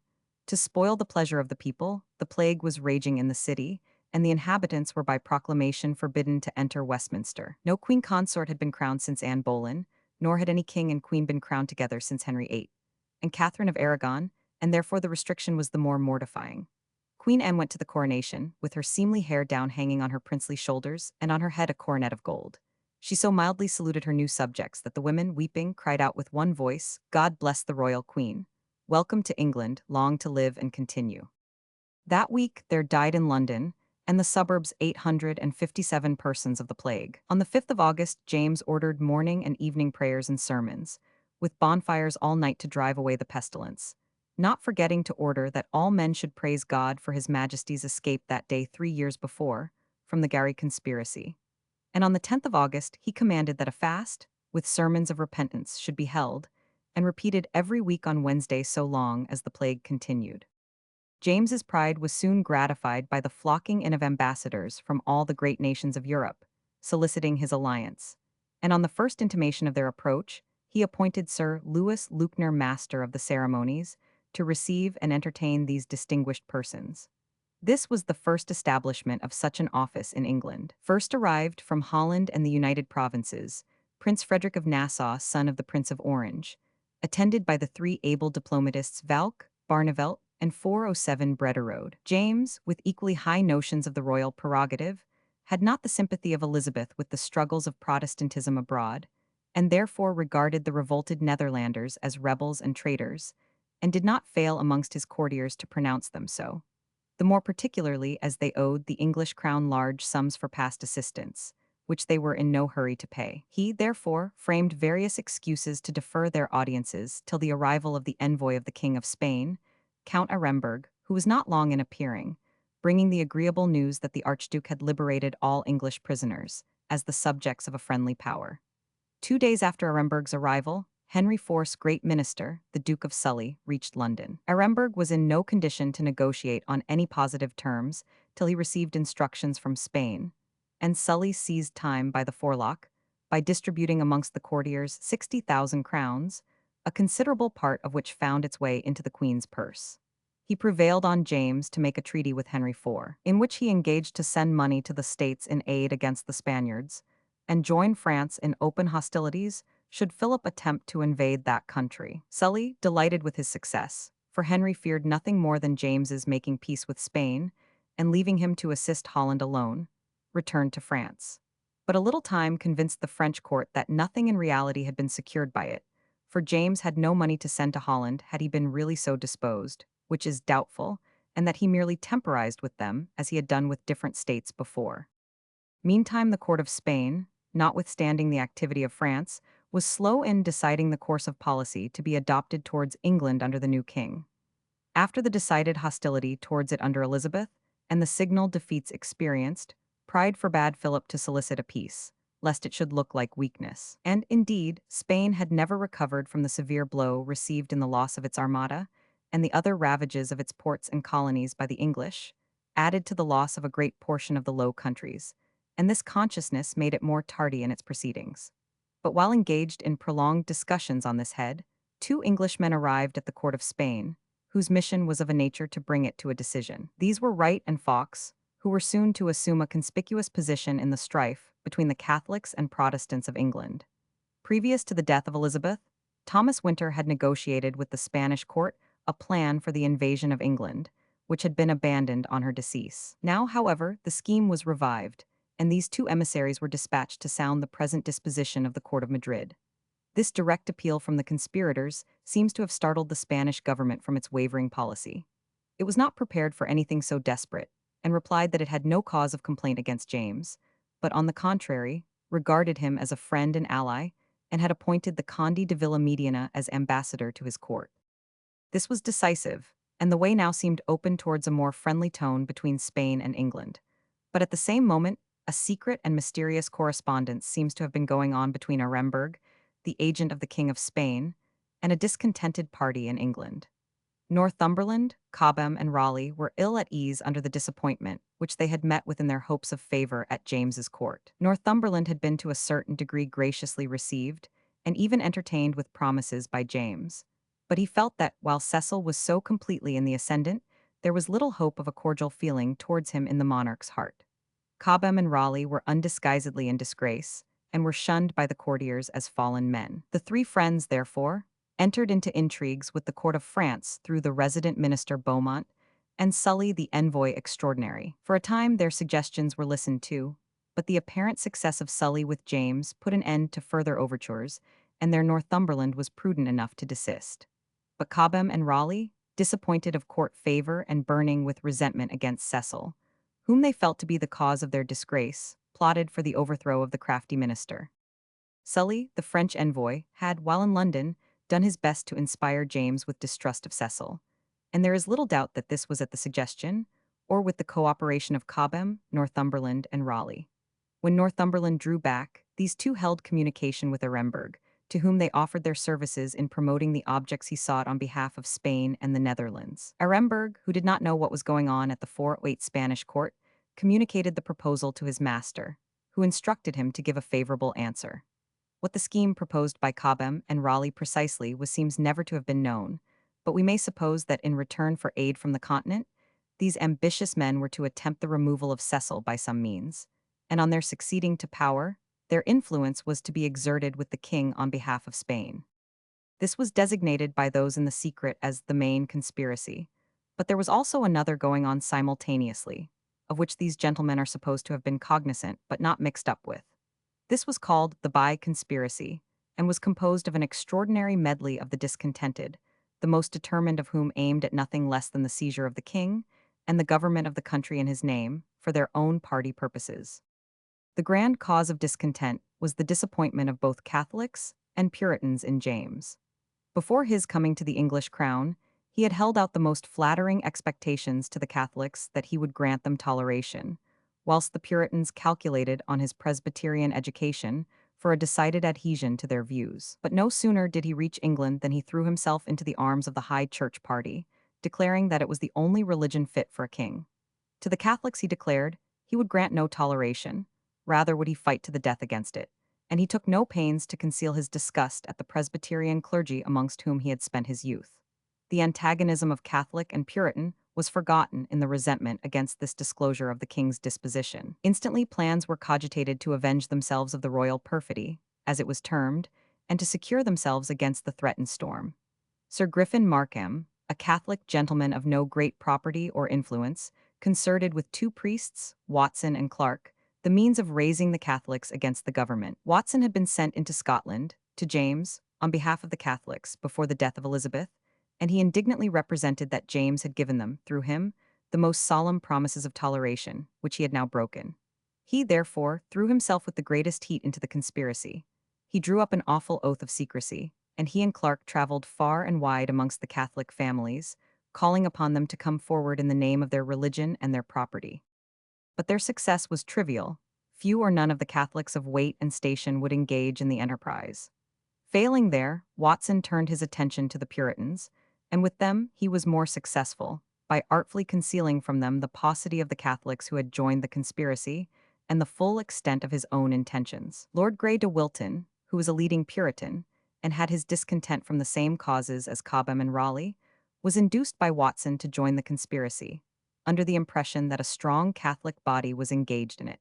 He agreed to furnish a troop of 100 horse, but he was not long in discovering that he had been imposed upon, and advised the conspirators to defer the execution of their design to a more favorable opportunity. The conspirators proposed to meet during the darkness of night at Greenwich, but the reflection that there were 300 armed gentlemen within the palace made that appear too hazardous. They, therefore, altered their plan and concluded to seize James as he was hunting at Hanworth, and where he was accustomed to call for refreshment at a gentleman's house. The plan, as communicated by Watson to the conspirators, was to assemble in a numerous body under pretense of presenting a petition to James as he went out hunting, seize the king, and convey him to a place of safety, where they were to extort from him a declaration of liberty of conscience. With the king in their hands, they would then wreak their vengeance on Cecil and Sir George Howe, and it was afterwards charged against them in the indictment that they meant to make Watson Lord Chancellor, Brooke, the brother of Cobham, who was a most unprincipled man, and has been suspected of being Cecil's spy and tool on the occasion, Lord Treasurer, Markham Secretary, and Grey Earl Marshal. Probably this was the scheme devised for them by the accusers, for it appears too wild for belief. But be that as it may, the 24th of June was the day named for the attempt, when the refusal of Lord Grey caused it to be abandoned, and the parties separated with much mutual recrimination. But Watson had already proceeded to a length which led to the revelation of the plot to Cecil. He had endeavored to engage in it the Society of the Jesuits, and had communicated his plans to a Jesuit of the name of Gerard. The Society Not 409 only refused to sanction the conspiracy, but the archpriest went at once and revealed it to Cecil. The crafty minister kept his information close, and resolved to let the conspirators go on till the very day for the execution of their design, so that he might the more summarily convict them. But the failure of their plan left him no further reason for delay, and Anthony Copley, one of the was arrested, as a man well known to be of a timid character and likely in his terror to betray his associates. Cecil had probably plenty of intelligence of both the plan and its agitators from others as well as from Gerard, and most probably from Brooke. But with great judgment, he neglected no means of making the conspirators furnish evidence against each other, and thus he kept his own sources of knowledge secret. On the heels of Copley's arrest followed, as a natural consequence, the arrest of Griffin, Markham, the priests Watson and Clark, and the rest of Copley's associates. Cecil said that the mere fact of Brooke being in the conspiracy made him feel certain that Cobham, Raleigh, and Northumberland were in it. They were therefore apprehended separately, and by playing on the fears of the fallen Cobham, Cecil speedily made him incriminate Raleigh. St. Thomas's Tower and Traitor's Gate, Tower of London. The coronation of the king, which took place on the 25th of July, being his saint's day, the festival of St. James, and the violence of the plague, which caused the king to flee into the country, postponed the trials of the conspirators. The court, followed by the judges and their suitors, fled from place to place for several months, pursued by the plague, and it was not till November that the trials took place in the castle at Winchester. Another cause had, perhaps still more than the plague, deferred them. Aremberg was deeply implicated, but his intrigues could not be opened up whilst he was in the country, nor could an order be issued directing him to leave, without embarrassing the public relations with Spain. But in October he left, and on the 15th of November the trials of the conspirators commenced. The accomplices of the Brooke, Brookesby, Markham, Copley, Watson, and Clark, with others, were all condemned on their own confessions, for they had been so managed that they not only accused each other, but made the most ample confessions of their own guilt, as if each thought he should obtain pardon by discovering most. These confessions, which had been carefully compiled, were put in as evidence against them. Sir Edward 410 Parham only was acquitted, for he pleaded that he joined solely to rescue the king from the hands of those who held him in captivity. Cecil threw in his word in his favor, suggesting that the king's dignity consisted as much in freeing the innocent as condemning the guilty. This conduct gave an air of impartiality, of which no one could estimate the effect more fully than the astute Cecil, to the proceedings. Sir Walter Raleigh was next put upon his trial. His extraordinary ability and his knowledge of court secrets made it too dangerous an attempt to connect him with the and arraign him along with the unhappy and weak members of that part of the conspiracy. He was not placed at the bar even along with Cobham, for the only evidence against him which the court dared to bring forward was that of Cobham, and they knew too well that in Raleigh's presence, the wavering Cobham would be worse than useless. Already repenting of his accusation of Raleigh in the surprise of his resentment, Cobham had retracted his accusations, and when pressed and cross-questioned by the council, had so contradicted himself that to bring him into public would be to render his evidence worthless. True, the council had the intercepted letters, which had passed between Aremberg and the Spanish authorities, which were sufficiently criminatory of Raleigh and Cobham.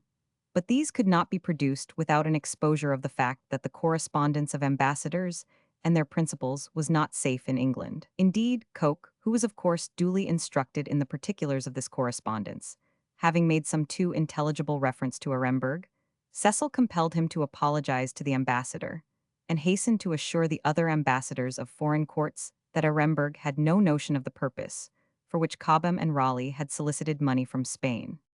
Coke's device was to mix the two plots. He went into the case at length, and what he lacked in proof he endeavored to supply by abuse. He described in inflated language the intentions of the agitators of the and declared that, amongst other things, they meant to make proclamation against monopolies, as if that were absolute treason.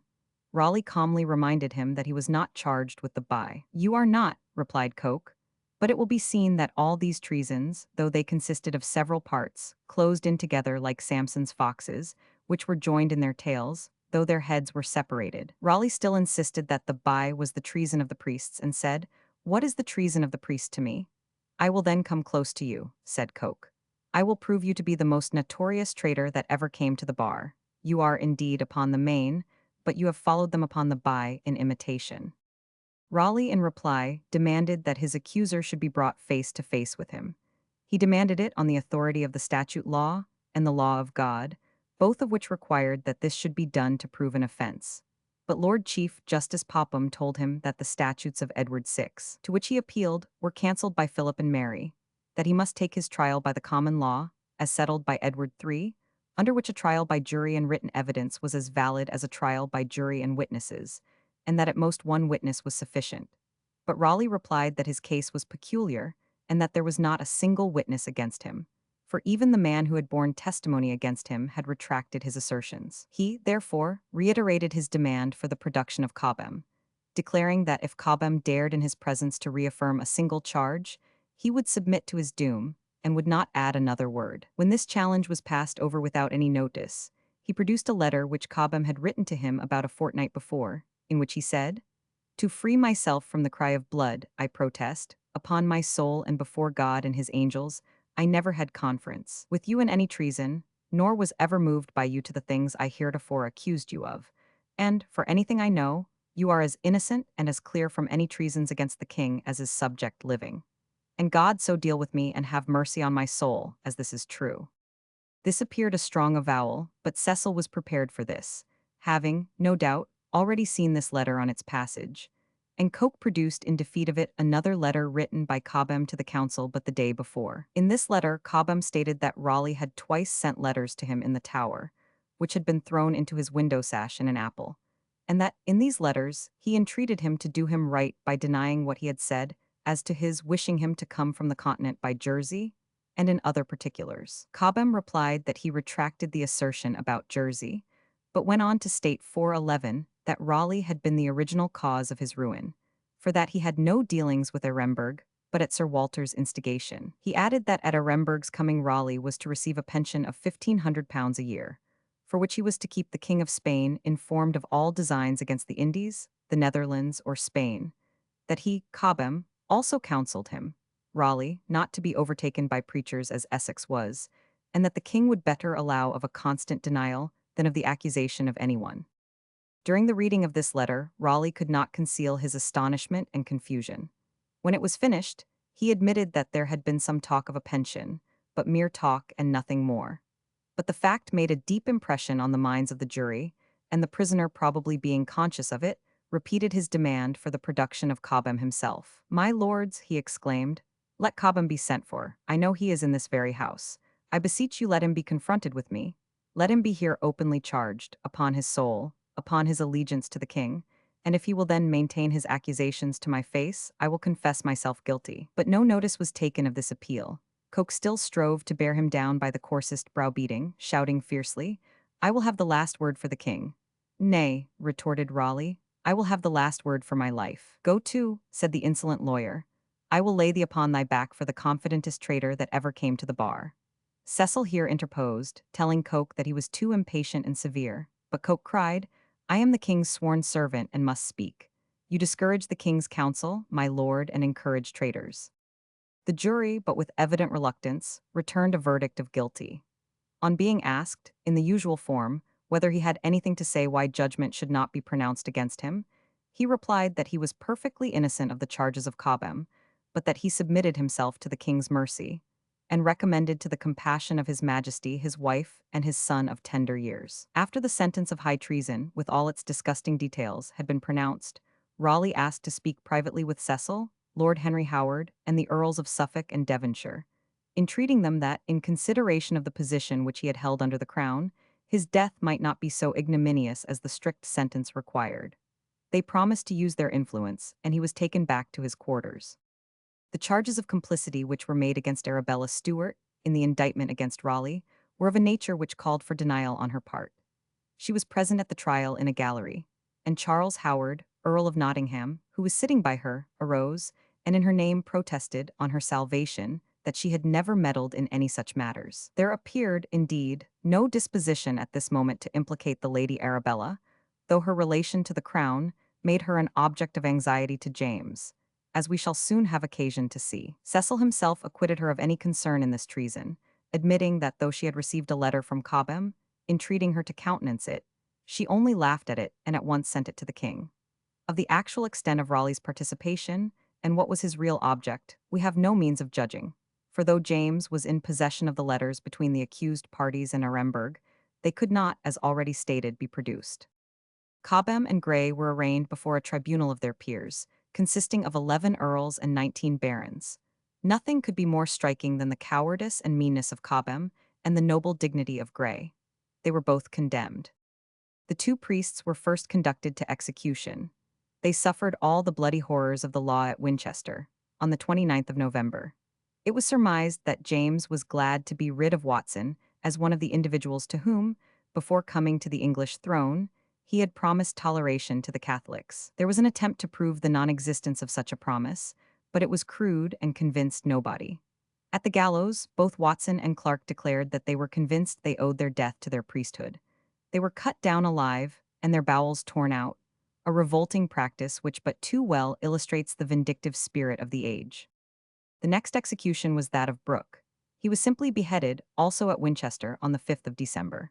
The people expressed great sympathy for him, under a belief that he had first been employed by Cassell in the troubled waters of these conspiracies, and then victimized by him.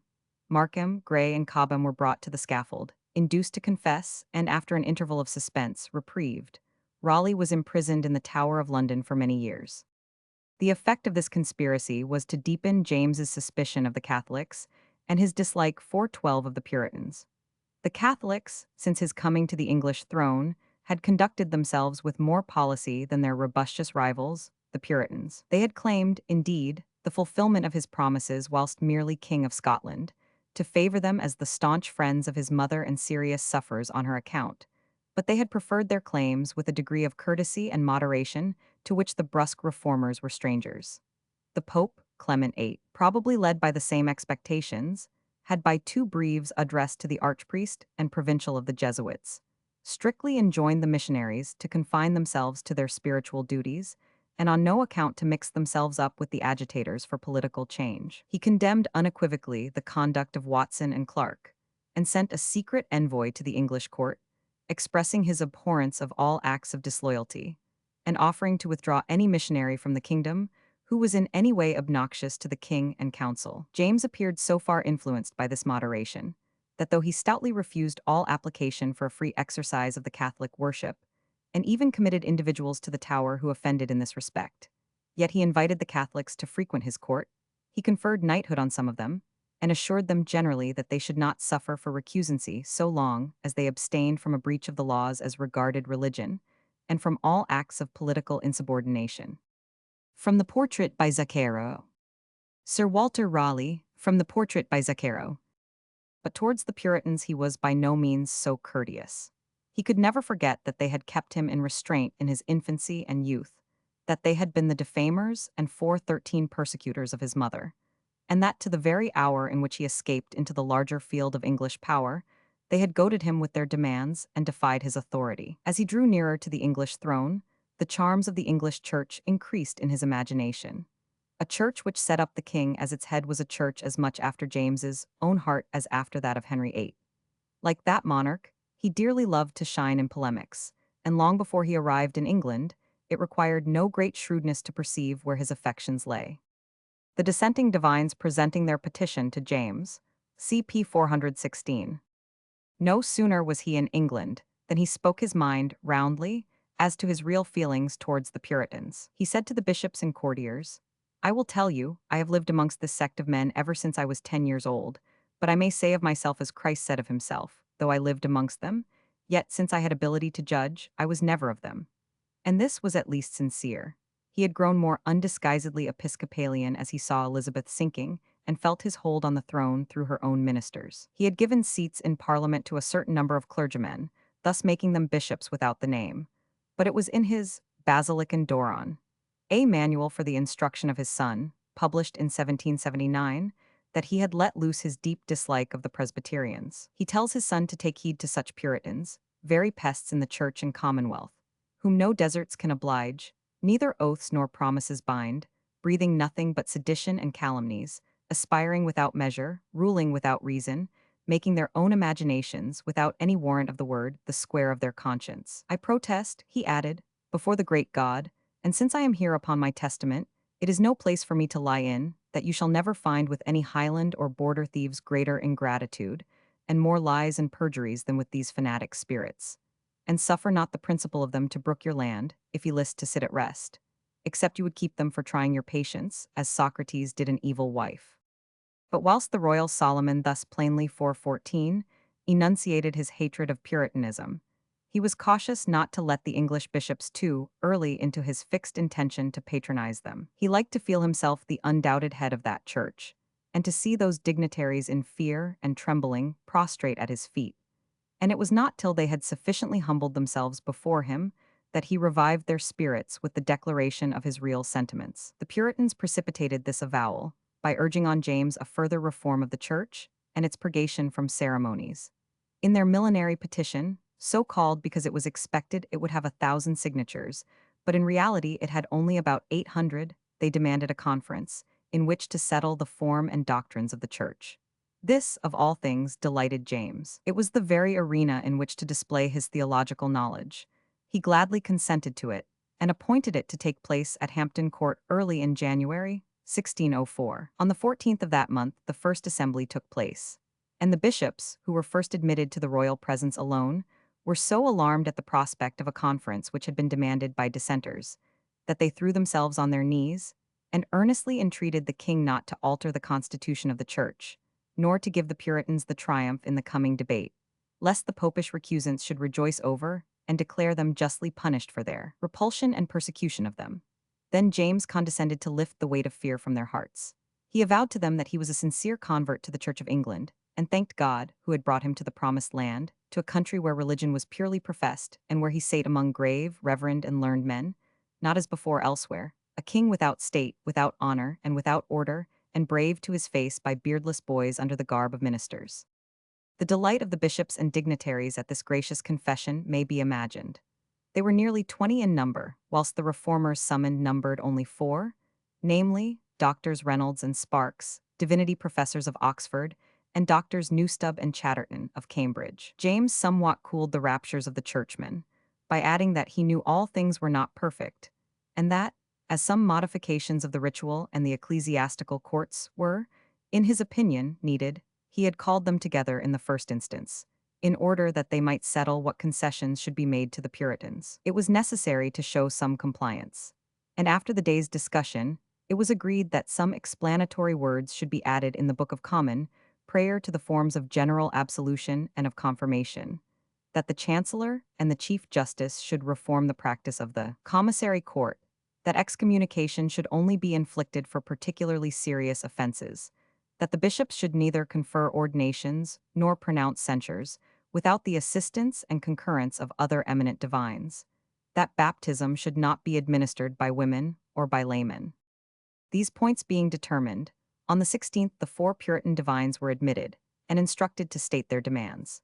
These embraced a general revision of the Book of Common Prayer, the withdrawal of excommunication, of baptism by women, of the use of the ring in marriage, of bowing at the name of Jesus, of confirmation, of the wearing of the cap and surplice, of the reading of the Apocrypha. They further required that pluralities and non-residents should cease, that obligation to subscribe the 39 articles be abrogated, as well as the commendatories held by bishops. The bishops defended such parts of the church service and practices as the king had agreed should remain, and the prelates of London and Winchester argued in their behalf long and vehemently. As the Puritan doctors were not thus to be satisfied, and had by much the best of the argument, James himself took up the debate, and conducted it in that royal style which admits of no contradiction. He was now in his true element, theological discussion was his pride and glory, and he believed himself capable of silencing all Christendom. Dr. Reynolds, however, who was the chief speaker, undaunted by his crowned opponent, insisted boldly on various points. But when he came to the demand for the disuse of the Apocrypha in the church service, James could bear it no longer. He called for a Bible, read a chapter out of Ecclesiasticus, and expounded it according to his own views. Then turning to the lords of his council, he said, "What trow ye makes these men so angry with Ecclesiasticus? By my soul, I think Ecclesiasticus was a bishop, or they would never use him so." The bishops and courtiers applauded the royal wit. James continued to hold forth on all sorts of topics: baptism, confirmation, absolution, which he declared to be apostolical, and a very good ordinance, and assured the anti-episcopal divines 415 that in his opinion, if there were no bishops, there would soon be no king. When he had tired himself out with talking, Dr. Reynolds again ventured to open his mouth, and inquired how ordinances of the church agreed with Christian liberty. This was touching James closely. It brought back to his memory the harangues on the same liberty which he had heard from his clergy in Scotland. He declared that he would not argue that point, but answer as kings were wont to do in Parliament, le roi es avicera. Without pretending to treat the matter as one of conviction, he treated it as one of authority. He exclaimed, "I will have none of that. I will have one doctrine and one discipline, one religion in substance and in ceremony." He was resolved to be as absolute over every man's conscience and understanding as Henry VIII had been. "If that is what you be at, then I tell you that a Scottish presbytery agreeth with monarchy as well as God with the devil. Then shall Jack and Tom and Dick meet, and at their pleasure censure me and my council and all our proceedings. Then will shall stand up and say, It must be thus. Then Dick shall reply and say, Nay, Mary, but we will have it thus. And therefore, here I must once more reiterate my former speech and say, Leroy S. Avicera." It was in vain that Dr. Reynolds, who was reputed one of the most able divines and logicians of the age, attempted to state his views and opinions. The king constantly interrupted him and scoffed at him, treating him in the most insolently overbearing manner, and when he paused, asked him, "Well, doctor, have you anything more to say?" Reynolds, perceiving it useless, replied, "No, please your majesty." On which James told these browbeaten divines that had they disputed no better in college, and he had been moderator, he would have had them all fetched up and flogged for dunces; that if that was all they had to say for themselves, he would make them conform, or hurry them out of the kingdom, or worse. With this scandalous treatment they were dismissed till the 18th, when the conference met again. The greater part of the day was consumed by the king, the council, and prelates in inquiring into the abuses of the High Commission Court and devising means for checking them. At a late hour the dissenting delegates were again admitted, not to continue the discussion, but to hear the fixed decision of the king. On hearing it, they prayed that a certain time might be allowed before the new regulations were enforced. This was granted, but not strictly kept, for the new Book of Common Prayer was immediately prepared and published by authority. Thus ended this curious conference, in a complete triumph for the High Church party. The reformers complained bitterly of this, but James himself was incapable of feeling the force of public opinion. He was inflated with the idea of his own unrivaled eloquence and ability. He boasted that he had peppered the dissenters soundly. "They fled me," he said, "from argument to argument like schoolboys." The bishops and ministers of his council added to his absurd egotism by actually pouring deluges of the most fulsome adulation upon him. Bancroft, Bishop of London, flung himself on his knees before him, and exclaimed that his heart melted with joy, and made haste to acknowledge unto Almighty God his singular mercy in giving them such a king, as since Christ's time the like had not been.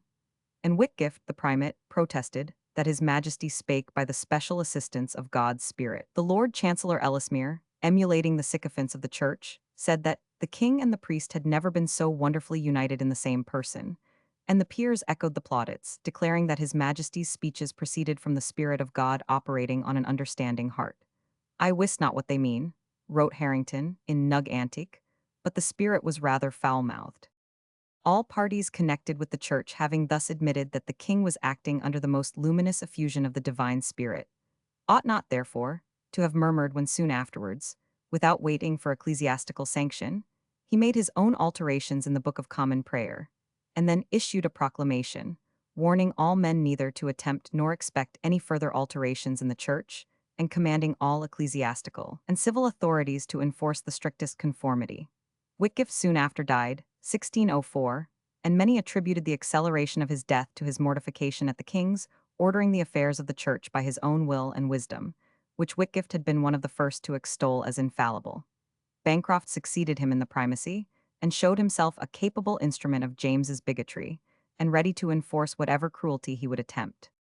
James spent fully half of his year in hunting, and if any person or party had an urgent matter to prefer, the only opportunity of doing so was 416 by whaling him in his rides to the forest. The dissenters, as the time approached for the enforcement of the new canons of the church, presented a petition to him near Newmarket, praying a prolongation of the time allowed them for conforming. James received them with savage fierceness, told them that it was from such petitions that the rebellion in the Netherlands originated, that his mother and he had been haunted by Puritan devils from their cradles, that he would sooner lose his crown than encourage such malicious spirits, and if he thought his son would tolerate them in his time, he would wish to see him that moment lying in his grave. The nonconformists complained that he persecuted the disciples whilst he favored the enemies of the gospel. This was referring to his reception of Catholics at court, and his promises not to molest them if they abstained from the open prosecution of their worship. but James left them under no mistake on that head. He expressed an equally vehement hatred of papists, and on the 22nd of February, he issued a proclamation enjoining the banishment of all Catholic missionaries. He went to the Star Chamber, framed regulations for the discovery and prosecution of recusants, and issued orders to magistrates to see the penal laws put in force against all persons, of whatever faith, who did not fully conform to the rites and ordinances of the Church. Thus the miseries and oppressions of religious persecution were renewed with all their virulence, and the only consolation for those who refused to conform was that they might persecute one another. In the midst of this state of things, James was compelled to call a parliament. This assembled on the 19th of March, 1604. It was one of the most remarkable parliaments in our history, for it came together, on the part of both king and commons, prepared to contest the great principles of absolutism and constitutional liberty, a contest which never again ceased till the people had triumphed over the crown and prescribed for it those limits within which it continues still to exist. The Tudors had made themselves absolute, but rather by acting than talking. They had willed, but had only occasionally boasted of the supremacy of their will. Whenever they had done so, especially in the person of Elizabeth, they received a protest so spirited from Parliament that they wisely again veiled their pretensions. But James, possessing all their personal vanity and love of unlimited power, had not the policy to keep his pretensions in the background. He obtruded them on the public notice. He vaunted his towering belief of his earthly divinity, declaring that as God killed or made alive, so had he ordained kings to do the same at pleasure. Years before he came to England, he published these imperious and imprudent doctrines in a discourse on the true law of free monarchies, or the reciproque and mutual duty betwixt a free king and his natural subjects. He was, in short, a firm believer in the doctrine of the divine right of kings, which had taken such a firm root in Europe. In the proclamation calling this parliament, James took care to set forth the supremacy of his prerogative, and commanded the sheriffs and other officers to make no returns of members, but such as were wholly agreeable to his views. There were to be no persons noted for their superstitious blindness in religion one way, or for their turbulent humor the other. That is, neither Puritans nor Catholics were to be elected. Instructions were sent down to the various counties and boroughs, naming such persons for candidates as were agreeable to the court. But the Puritans were in no humor to comply with such unconstitutional orders. They were justly filled with resentment at the treatment of their representatives at Hampton Court, and put forward their own men, and returned them in great numbers in defiance of the government. One case led to a direct and vehement collision between the Crown and the House of Commons. Sir John Fortescue, a member of the Privy Council, had been named by the court as a member for the county of Buckingham. The people of Buckinghamshire, afterwards so conspicuous in the struggles between the Stuarts and Parliament, elected Sir Francis Goodwin. The clerk of the Crown refused to receive the return and sent it back to the sheriff as contrary to the proclamation, for Goodwin had formerly been outlawed, and James had forbidden the return of outlaws. A second writ was issued, and under it Sir John Fortescue was elected. But the Commons refused to admit him, declaring that as Goodwin's outlawry had been reversed, the proclamation did not apply to him, and that his return was good and should stand. The Old Palace, Westminster, in the time of Charles I, showing the Hall, Parliament House, Painted Chamber, and St. Stephen's Chapel. The government, in the name of the Lords, proposed to the Commons that there should be a conference between the two houses on the subject before any other business was proceeded with. But the Commons, with a clear insight into their privileges, where the constitution and functions of their own body were concerned, replied that it did not consist with the honor of their house to 417 give an account of their proceedings and doings.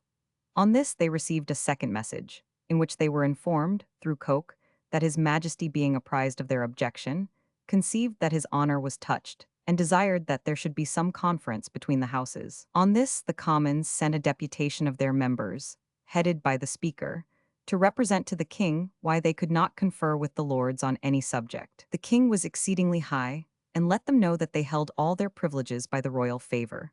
But the members stoutly denied that doctrine, as the House at large had already this session denied it, saying that new laws could not be instituted, nor imperfect laws reformed, nor inconvenient laws abrogated by any other power than that of the High Court of Parliament, that is, by the agreement of the Commons, the accord of the Lords, and the assent of the Sovereign, that to him belonged the right either negatively to frustrate or affirmatively to ratify, but that he could not institute.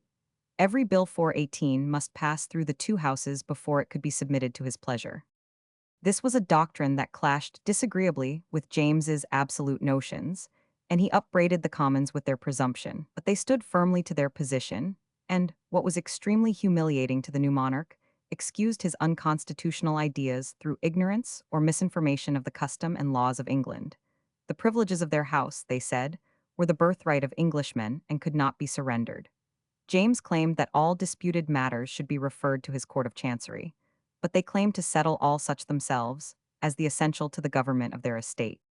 When James found that nothing would induce the Commons to confer with the Lords, he ordered them to confer with the judges, and this command the deputation carried back to the House. But the House, after a warm debate, unanimously refused to refer the question to the judges. They drew up an answer to all the king's arguments and sent it to the Lords, requesting them to present it to His Majesty and be mediators between them. James, now finding that he could make no impression by express command, sent for the speaker and endeavored to coax him over to his views. But that being unsuccessful, he ordered him to deliver to the House his command, as an absolute king, to confer with the judges. This was a direct challenge to the popular element to try its strength with the royal one, language which was sure to put a high-spirited people on its mettle. The first utterance of that language, which no warning, no experience could teach a Stuart to abandon, till the utterance was quenched in blood. When the speaker delivered this command, there fell a profound silence on the House, an augury and foreboding, as it were, of the gigantic struggle which was commencing. At length the ominous silence was broken by a member starting up and exclaiming that the prince's command was like a thunderbolt. His command over our allegiance, he said, is like the roaring of a lion. To his command there is no contradiction, but how, or in what manner we should proceed to perform obedience, that will be the question. It was finally agreed to send a deputation to confer with the judges in the presence of the king and council. At the conference there appeared no better prospect of success, when the king happily proposed that both Goodwin and Fortescue should be set aside, and a new writ issued. The Commons gladly acceded to this proposal. The House was rejoiced at this solution of the difficulty, but out of doors those they represented were far from satisfied, and reproached the House with having yielded the right which they had boldly claimed. But in reality, the Commons had done no such thing, for they proceeded, by their Speaker's warrant, to issue the new writ themselves, and they have ever since exercised the right which they then assumed, of deciding all cases of contested elections. The king, on his part, was as little satisfied as the people. He labored under no mistake as to where the victory lay. He felt keenly that he was defeated in his soaring claims of prerogative, and the Commons went on to let him know that they were resolved on an exercise of power still greater. They attacked the monopolies which James had declared by proclamation that he would abolish, but towards which not a step was taken. They complained of the continuance of the feudal grievances of asarts, wardships, aids for royal marriages, and purveyance. The right of guardianship of minors of estate continued a source of vast emolument to the crown, which received the proceeds of these estates and rendered no account. This was, moreover, a source of equal peculation to the minister for the time being, and Cassell was thought to draw enormous wealth from this abuse. And as for purveyance, it seems to have been as recklessly and insolently pursued as under any of the kings of York. Lancaster, the royal purveyors seized the property of the subject just as they pleased, took horses, carts, carriages, and provisions at will, called out men to labor for the royal pleasure, paying or not as suited them, felling trees, and committing sundry other depredations. After much debate these grievances were referred to a committee, but as the Lords would have nothing to do with it, the matter was obliged to be dropped. Bacon, who was assiduously climbing into royal favor, played a contemptible part on this occasion in the House. He affected the character of a patriot, and discoursed feelingly of abuses and the sufferings of the people, while in the council, before the king, he declared that His Majesty was the voice of God in man, the good spirit of God in the mouth of man. The struggle continued between the Crown and the Commons through the whole session. As the Crown would not agree to reform the abuses complained of, the Commons declined to grant the king any money beyond the usual rate of tonnage and poundage. So apprehensive, in fact, was the king of another defeat in the present temper of the House, that he sent a message requesting them 419 not to enter on the business of subsidy, notwithstanding his urgent need of money. The struggle regarding religious liberty was carried on by the Puritans in the House with equal obstinacy. Convocation, sitting at the same time with Parliament, occupied itself in framing a new code of ecclesiastical canons. In spite of the resolution of the conference at Hampton Court, which declared that no excommunication should issue except for very grave offenses. These canons, 141 in number, equaled in ecclesiastical despotism anything which had been decreed under Henry VIII. Excommunication was pronounced against all who denied the supremacy of the king or the orthodoxy of the Church, who affirmed the Book of Common Prayer to be superstitious or unlawful, that any one of the 39 articles was erroneous, or that the ordinal was opposed to the Word of God.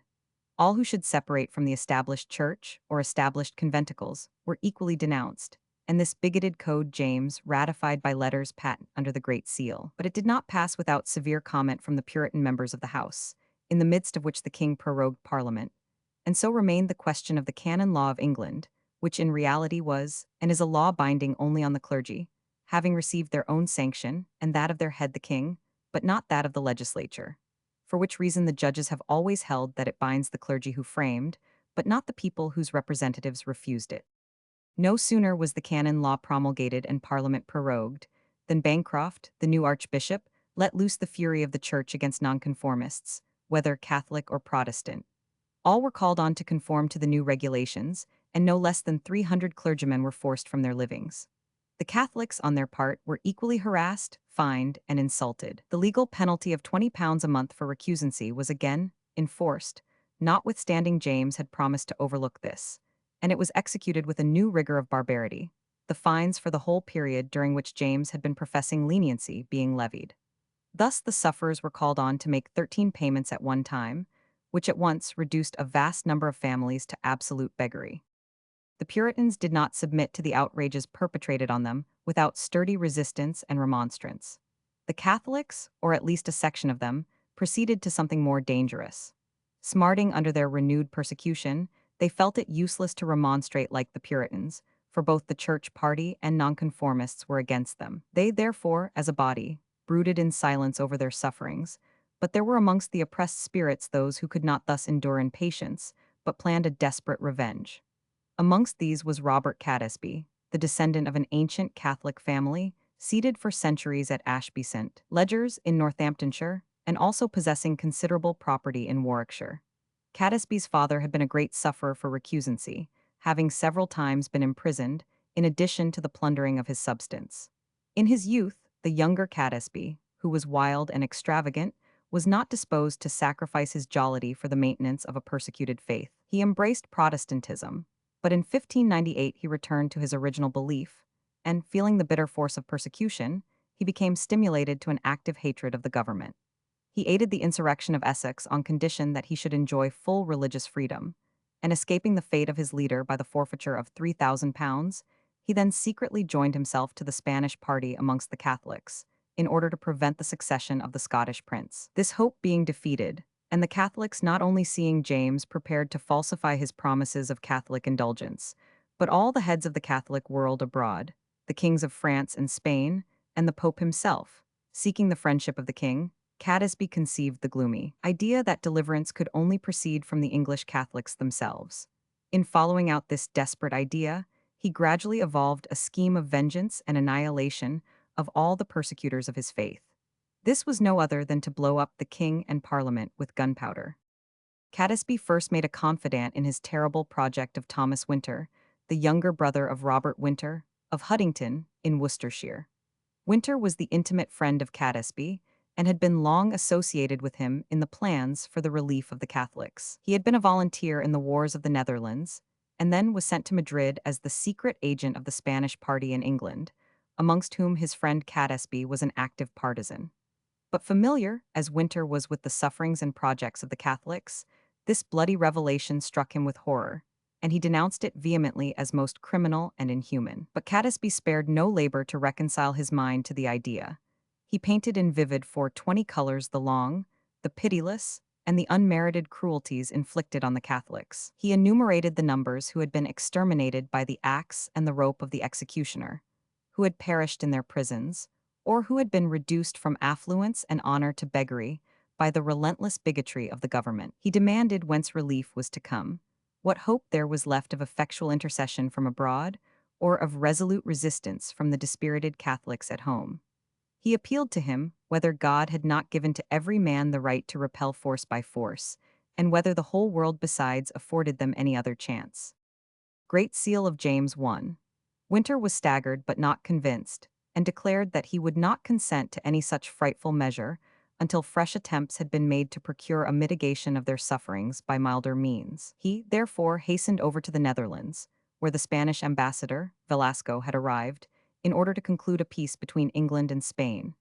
At Bergen, near Dunkirk, he had an interview with the ambassador and urged upon him to demand a clause in the treaty for the protection of the Catholics. He was soon convinced that Velasco, though promising to use his influence for that end, would not risk the completion of the peace by the advocacy of such a stipulation. Indignant at this apathy, he hastened to Ostend on his return, where he accidentally encountered an old comrade in the Netherland wars, of the name of Guido or Guy Fawkes, a native of Yorkshire, and a man of determined courage, as well as of great experience and address. He had been Winter's companion in his mission to Madrid, and he now solicited him to accompany him to England and unite his endeavors with other friends for Catholic relief. Winter, it would seem, had now made up his mind to enter into Catesby's plot, but did not let Fawkes into the full secret for some time. Meanwhile, Catesby had been ardently at work in the prosecution of his idea. He had communicated his plan to Percy and Wright. Thomas Percy was of the Northumberland family, and steward to the Earl, and John Wright was brother-in-law to Percy, and reputed to be the best swordsman in England. Percy had joined the Catholics about the same time as Catesby returned to them, and like a zealous proselyte had, during the latter days of Elizabeth, gone to James at Edinburgh, and endeavored to draw from him a promise of favor to the Catholics on his accession.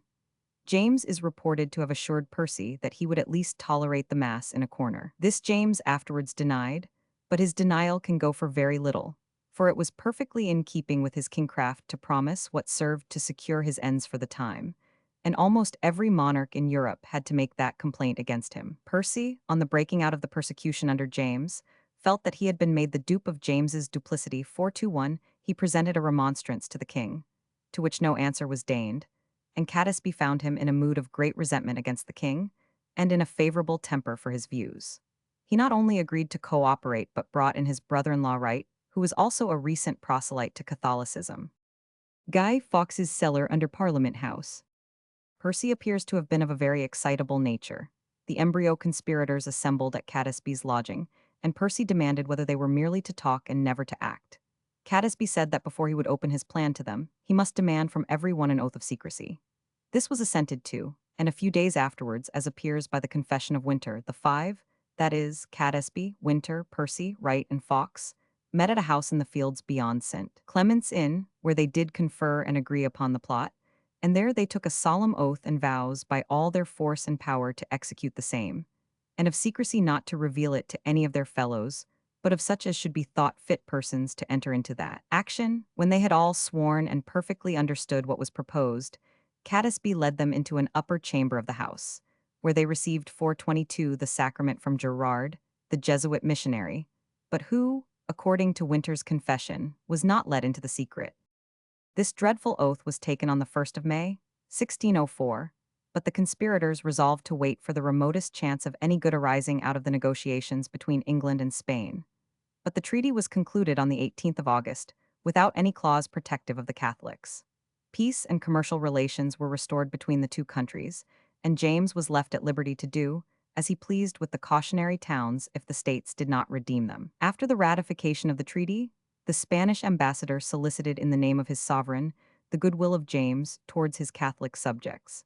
But James assured Velasco that, however much he might be disposed to such indulgence, he dared not grant it. Such was the terror of his Protestant subjects of any return to power of the Catholics. Velasco took his leave, and fresh orders were issued to judges and magistrates to enforce the laws against the Catholics with all rigor.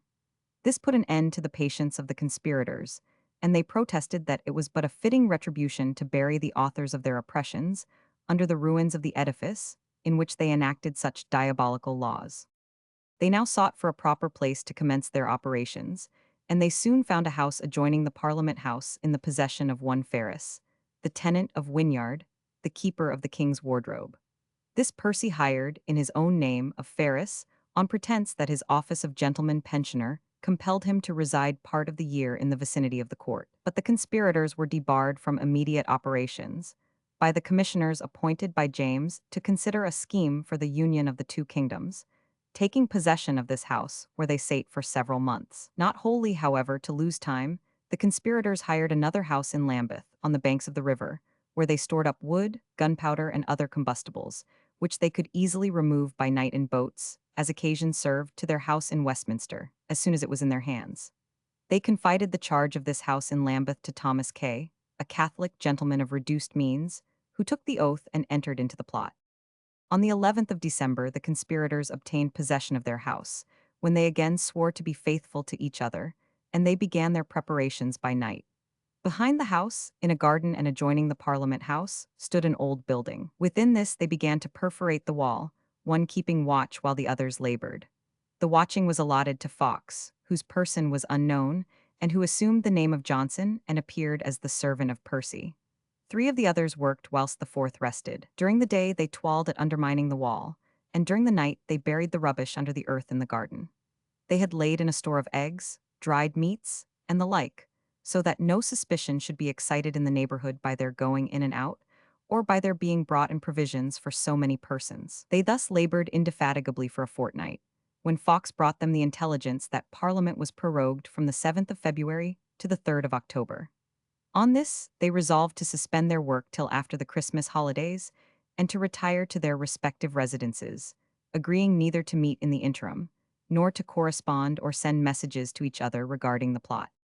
During their late labors, as they discussed various matters, Catesby, to his dread and mortification, discovered a strong tendency amongst his associates to doubt the lawfulness of their attempt, because innocent people must perish with the guilty Catholics amid the persecuting Protestants. In vain he employed all his ingenuity in reasoning.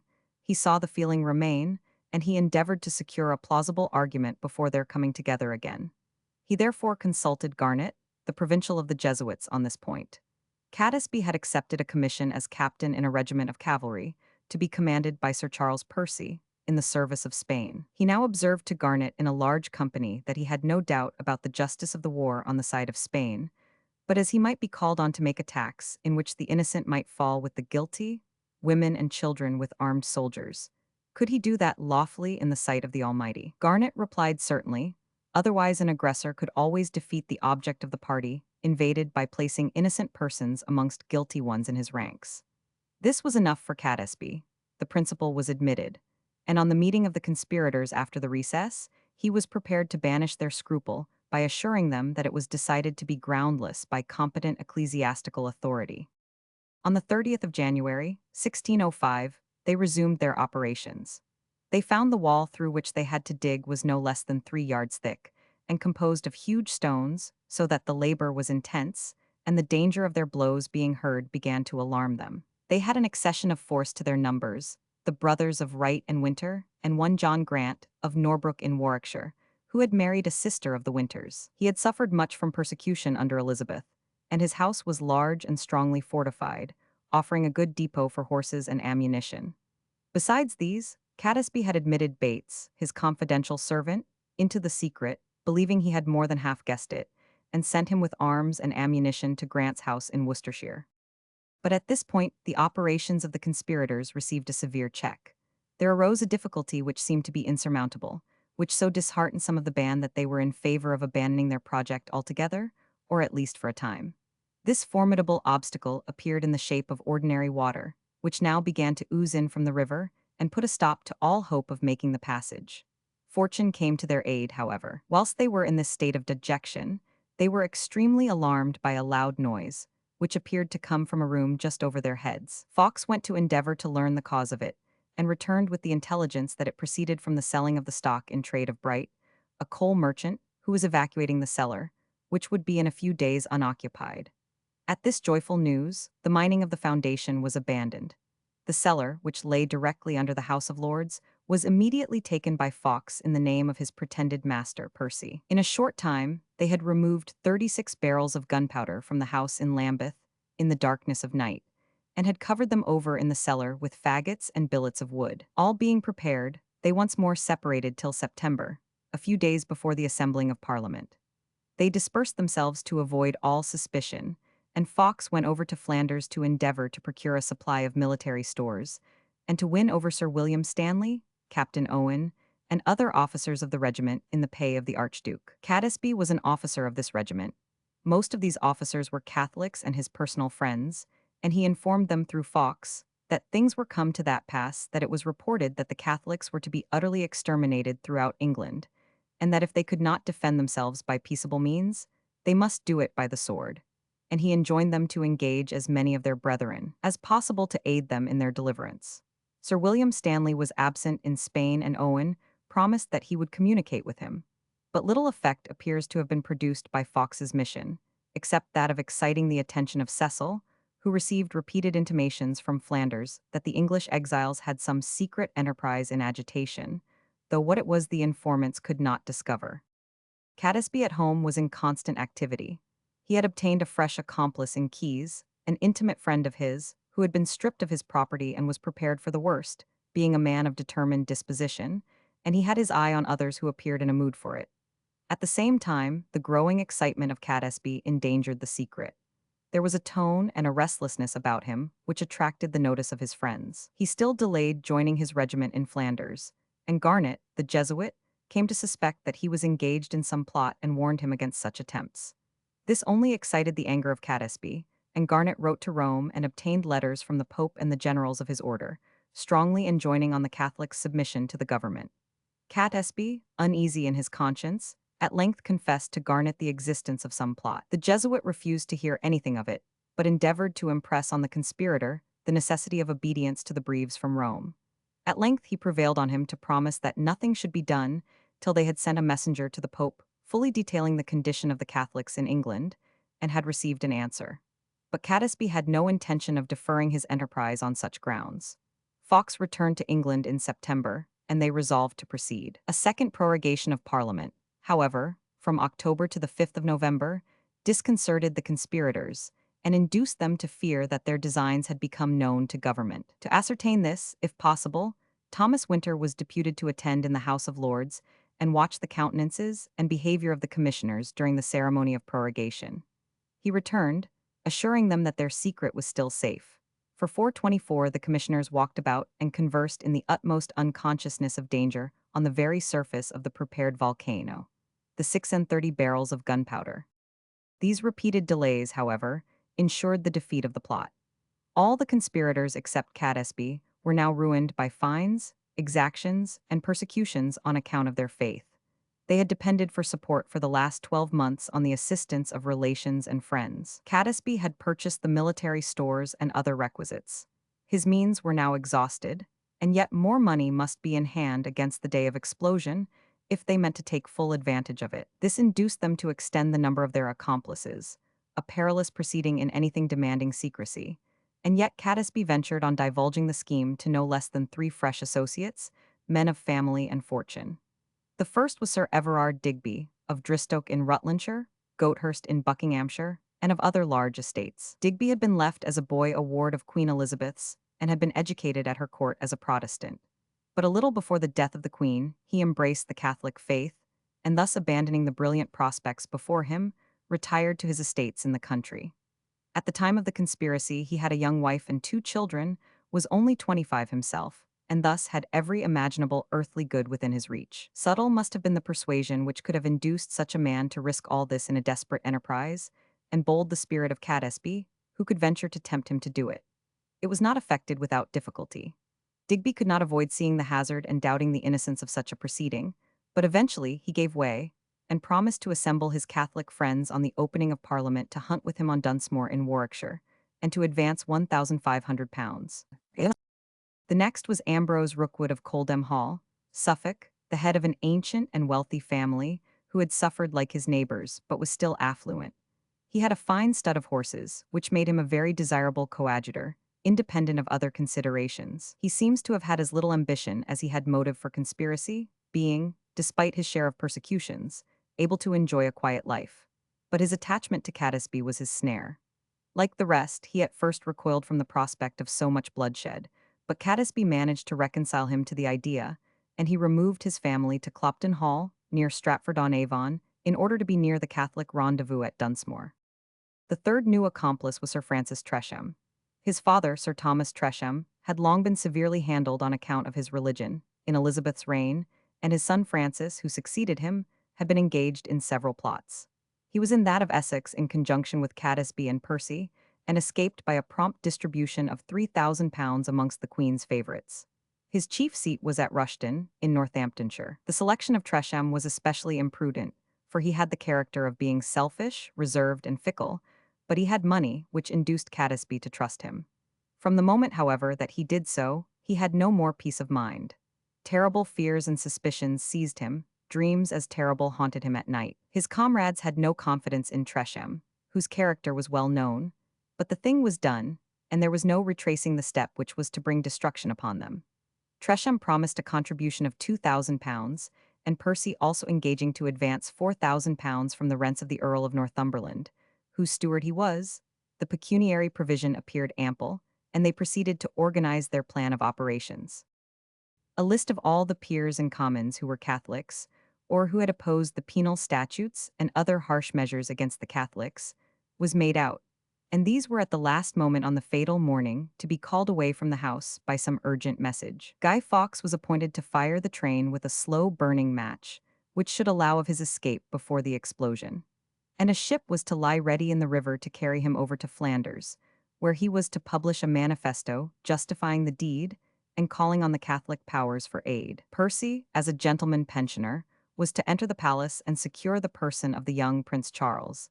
It seems they were willing to let Prince Henry perish, and on pretense of placing him in security, convey him away to the appointed rendezvous at Dunchurch. Digby, Tresham, Grant, and others were to hasten to Combe Abbey and secure the Princess Elizabeth, whom, if the two young princes should not be saved, they were at once to proclaim queen.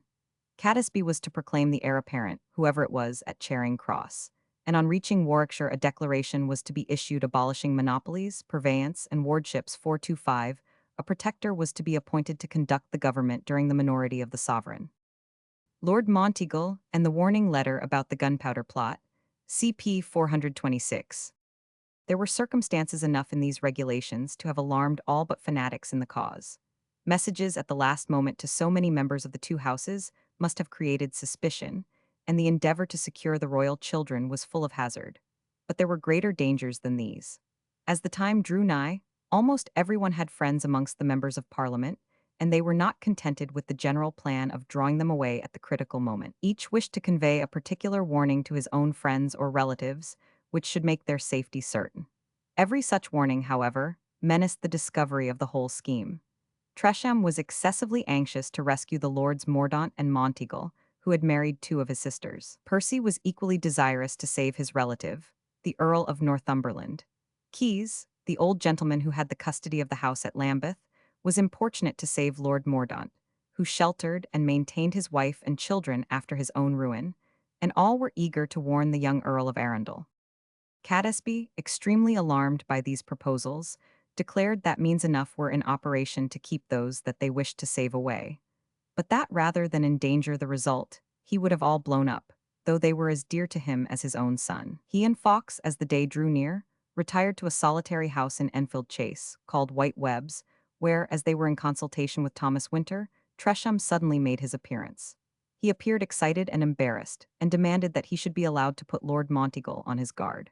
When Catesby and his associates protested against it, he advanced reasons for delay, declaring that he should not be prepared with the promised advance of money till he had sold some property. He pleaded that the explosion would be as effectual at the end of the session as at the beginning, that in the meantime the conspirators might live in Flanders, whither his ship should convey them, and where he would supply them with the necessary funds for maintenance. 426 Catesby was confirmed in his fears of Tresham by these proposals, but thought it best to dissemble and appear to acquiesce. Tresham returned to town, and would seem to have warned not only Monteagle but others, most likely including Lord Mordaunt. Digby and others of the conspirators are supposed to have warned their own friends, so that the danger of discovery was hourly increasing. Tresham, in his examination, alleged that his real object at this moment was not to delay, but to put an end to the plot, as the only means he could devise to save the lives of all concerned, and to preserve his own life, fortune, and reputation. The movements of Lord Monteagle warranted the belief that he had received a warning of some kind that there was danger in town, for he removed from his house in London to one which he had at Hoxton, And on the 26th of October, 6 days before the proposed opening of Parliament, he, much to the surprise of his own family, ordered a good supper to be prepared there. Monteagle had formerly been engaged in the Spanish treason, and had written to Bainham, who was the emissary at Rome, and therefore was probably aware of some plot in agitation, but he had latterly obtained the confidence of the king, and was one of the commissioners for the late prorogation. As he sat at table about 7 o'clock in the evening, a page handed to him a letter, which he said he had received from a tall man whose features he could not recognize in the dark. Monteagle opened the letter, and seeing that it had neither date nor signature, he handed it to Thomas Ward, a gentleman of his establishment, to read aloud. It was as follows: My lord, out of the love I bear to some of yower friends, I have a care of your preservation, therefore I would advise yow, as yow tender yower life, to devise some excuse to shift of yower attendance at this parliament, for God and man hath concurred to punish the wickedness of this time, and think not slightly of this advertisement, but retire to your self into your country, where you may expect the event in Safety for Thaug there be no appearance of any stir. Yet I say they shall receive a terrible blow this parliament, and yet they shall not say who hurts them. This counsel is not to be contemned, because it may do yow good, and can do yow no harm, for the danger is past as soon as yow have burnt the letter, and I hope God will give yow the grace to make good use of it, to whose holy protection I commend yow. The astonishment of the guests at the hearing of this letter may be imagined. Lord Monteagle immediately hastened to town and laid the letter before Cassell and some of the other ministers, the king being away still at Royston, hunting. Cassell determined that nothing should be done till the king's return. The next morning Ward, who had read the letter publicly at the supper table, communicated the circumstance to Thomas Winter, and said the letter was in the possession of Cassell.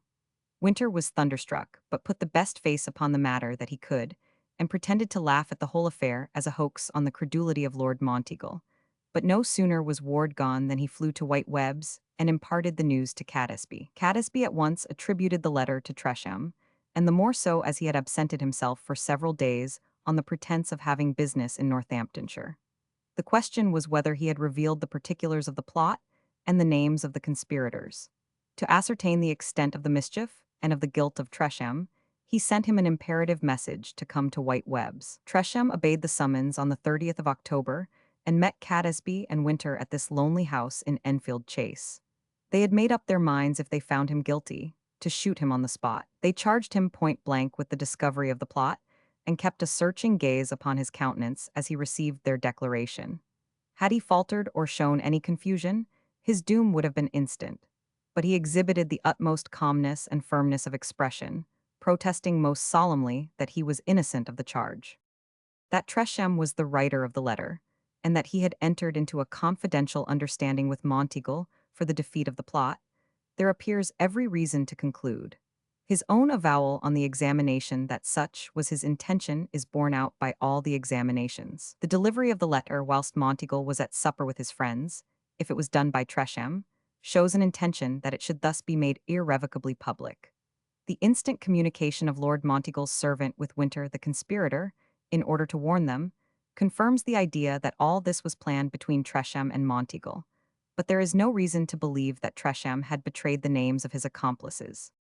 Catesby and Winter returned with Tresham to town, and Guy Fawkes was dispatched to the cellar under the Parliament House to discover for 27 whether all was right there. Not a thing or a secret mark was disturbed. They then first told him why they had sent him, on which Fawkes complained of their distrust of his courage, and said he would visit the cellar every day till the 5th of November. Had Cassell not been still more cunning than the conspirators, had he made a stir and an inquisition, the aim of Tresham would have been effected, the conspirators would have escaped, and the plot have been put an end to without any catastrophe. But the artifice of Cassell lulled their suspicions and lured them on to their doom. On the 31st of October James returned to town, and the letter was laid before him, with the particulars of its delivery. The king was struck by the account, read the letter several times over, and discussed the matter for 2 hours with his ministers. He boasted to Parliament on its opening that it was his own bright suggestion that the receiving of the letter sent to Lord Monteagle implied that they were all to be blown up, and that he in consequence ordered the search of the cellars under the Parliament House. But this was a piece of consummate flattery on the part of his ministers, to make it appear the result of his superior sagacity. For we have direct evidence in the circular of the Earl of Salisbury that the ministers were in possession of the secret, but he observes, "We all thought fit to forbear to impart it to the king until some 3 or 4 days before the sessions." In fact, the intelligence that the letter was in the hands of the king, and that the council was consulting on it, was immediately conveyed to Winter by Monteagle's servant. Upon this, Winter waited on Tresham at his house in Lincoln's Inn Walks, where Tresham, in great agitation, assured him that the existence of the mine was known to the ministers, that he knew certainly, but denied any knowledge of the person by whom the discovery had been made. He declared that they were all lost if they did not escape at once. From the moment the affair was known, Tresham had avoided further intercourse with the conspirators, meaning to appear ignorant of their concerns, for which reason he went about openly, and even offered his services to the council. The conspirators met to decide on their plan of action. Some of them advised instant flight to the continent.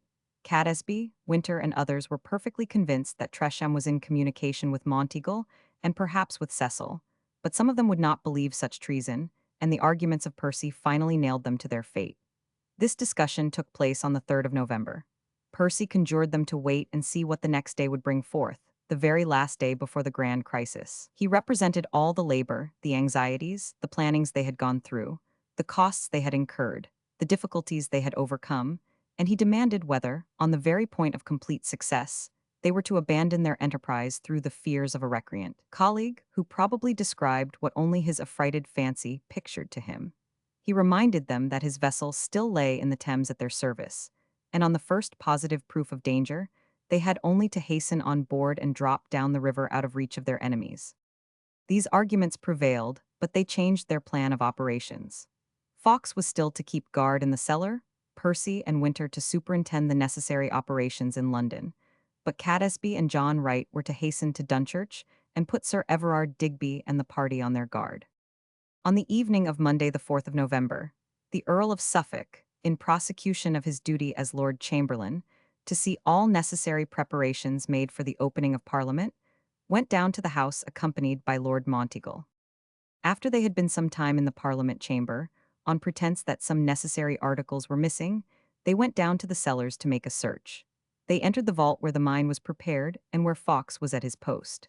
The Lord Chamberlain, casually casting his eyes round the place, inquired by whom it was occupied and who Fawkes was. The staunch traitor replied that it was occupied by Mr. Percy, whose servant he was, on which Suffolk observed in a careless manner, "Your master has laid in a good stock of fuel," and he and Monteagle left the cellar. No sooner were they off the ground than Fawkes hastened to inform Percy of what had occurred, but the warning was lost upon him. He persuaded himself that all was yet undiscovered, and Fawkes returned to the cellar to await the fatal hour. A little after midnight, being now actually the 5th of November, Guy Fawkes had occasion to open the door of the vault, and he was immediately seized by Sir Thomas Knevet, a magistrate of Westminster, who, with a party of soldiers, had silently invested the place. Fawkes was found to be booted and spurred, ready for a precipitate flight after lighting the train. 3 matches were 4.28 found in his pocket, and a dark lantern containing a light was placed behind the door. The least delay in seizing the desperado, and he would have blown himself and the guard all into the air together. But he was instantly pinioned, bound hand and foot, and conveyed to Whitehall, where the council had assembled in the king's bedchamber by 4 o'clock to interrogate him. Fast fettered as he was, the determined look of the undaunted traitor struck terror into the spectators. He appeared quite self-possessed, calm in aspect, and bold though respectful in speech. Nothing could be drawn from him regarding the conspiracy. He said his name was Johnson, and that Percy was his master. He avowed that his object was to annihilate king and parliament as the only possible means of ridding the Catholics of their persecutions. When asked who were his accomplices, he replied that should never be known from him. Finding that nothing could be extracted from the conspirator, on the morning of the 6th of November, he was sent to the Tower, accompanied by orders that the secret was to be extorted from him by torture. The instructions of James directed that the gentle tortures were to be tried first, with gradual resort to the severer forms if necessary. For 3 or 4 days, this man of iron nerve and will endured the utmost agony they could put him to, without divulging a syllable, nor did he relax till he learned for certain that the conspirators had proclaimed themselves by appearing in arms. Arrest of Guy Fawkes, CP 427. Catesby and John Wright had left on the evening of the 4th for Dunchurch as agreed. Percy and Christopher Wright maintained their watch in London till they heard of the arrest of Fawkes, When they mounted and rode after Catesby and John Wright, Keyes and Rookwood still waited till morning, when finding the whole known and all London in a state of terror, Keyes got away after the rest. Rookwood lingered in town till near noon, as he had a relay of vigorous horses ready, and when mounted, he rode furiously, overtook Keyes on Finchley Common, whence they rode to Turvey in Bedfordshire. Rookwood still pursued his gallop till he overtook first Percy and Christopher Wright, and then Catesby and John Wright, and the whole 429 troop rode on together till they came to Lady Catesby's, at Ashby St. Ledgers, in Northamptonshire. They arrived there at 6 o'clock in the evening, Rookwood having ridden the whole 80 miles from London in little more than 6 hours. A party of conspirators, with whom was Winter, were just sitting down to supper when the fugitives came in, covered with mud and sinking with fatigue. Yet no time was to be lost. After a hasty refreshment, the whole company got to horse, and rode with all speed to Dunchurch. The strange, haggard, and dejected appearance of the conspirators, and their eager closeting with Sir Everard Digby, awoke the suspicions of the hunting party. Before midnight, a whisper of treason and its failure flew amongst them, and they quickly got to horse and rode off each his own way. In the morning there remained only Catesby, Digby, Percy, the Wrights, Winter, and a few servants. Catesby now advised that they should strike across Worcestershire for Wales, where he flattered himself they might assemble the Catholic gentry and make a formidable stand. In pursuance of this romantic plan, they mounted and rode to Warwick, whence, after obtaining fresh horses for their jaded ones, they made for Grant's house at Norbrook, and thence rode on through Warwickshire and Worcestershire to Holbeach House on the borders of Staffordshire. All the way they had called on the Catholics to arm and join them for the rescue of their faith, but not a man would listen to the appeal. On this decided failure, instead of pushing for the mountains of Wales, they resolved to make a stand at Holbeach. Meanwhile Sir Richard Walsh, the Sheriff of Worcestershire, with the whole posse comitatus and a number of volunteer gentlemen, was in chase of them. They had diverged from their original route in the hope of being joined by the gentry, who only drove them from their doors. And now, no sooner did Stephen Littleton, the owner of Holbeach, learn the real facts, than, horrified at the certain destruction impending over these desperate men, he escaped at the earliest opportunity from the house. He was soon followed by Sir Everard Digby, on the plea of endeavoring to muster assistance. The remaining conspirators, who, with servants, did not amount to more than 40 men, put the house in a state of defense. But as they were drying some powder before the fire, it exploded, scorching Catesby and some others of the bystanders. This accident so appalled them, impressing them with the idea that their enterprise was displeasing to God, that Robert Winter, Bates the servant of Catesby, and others got away.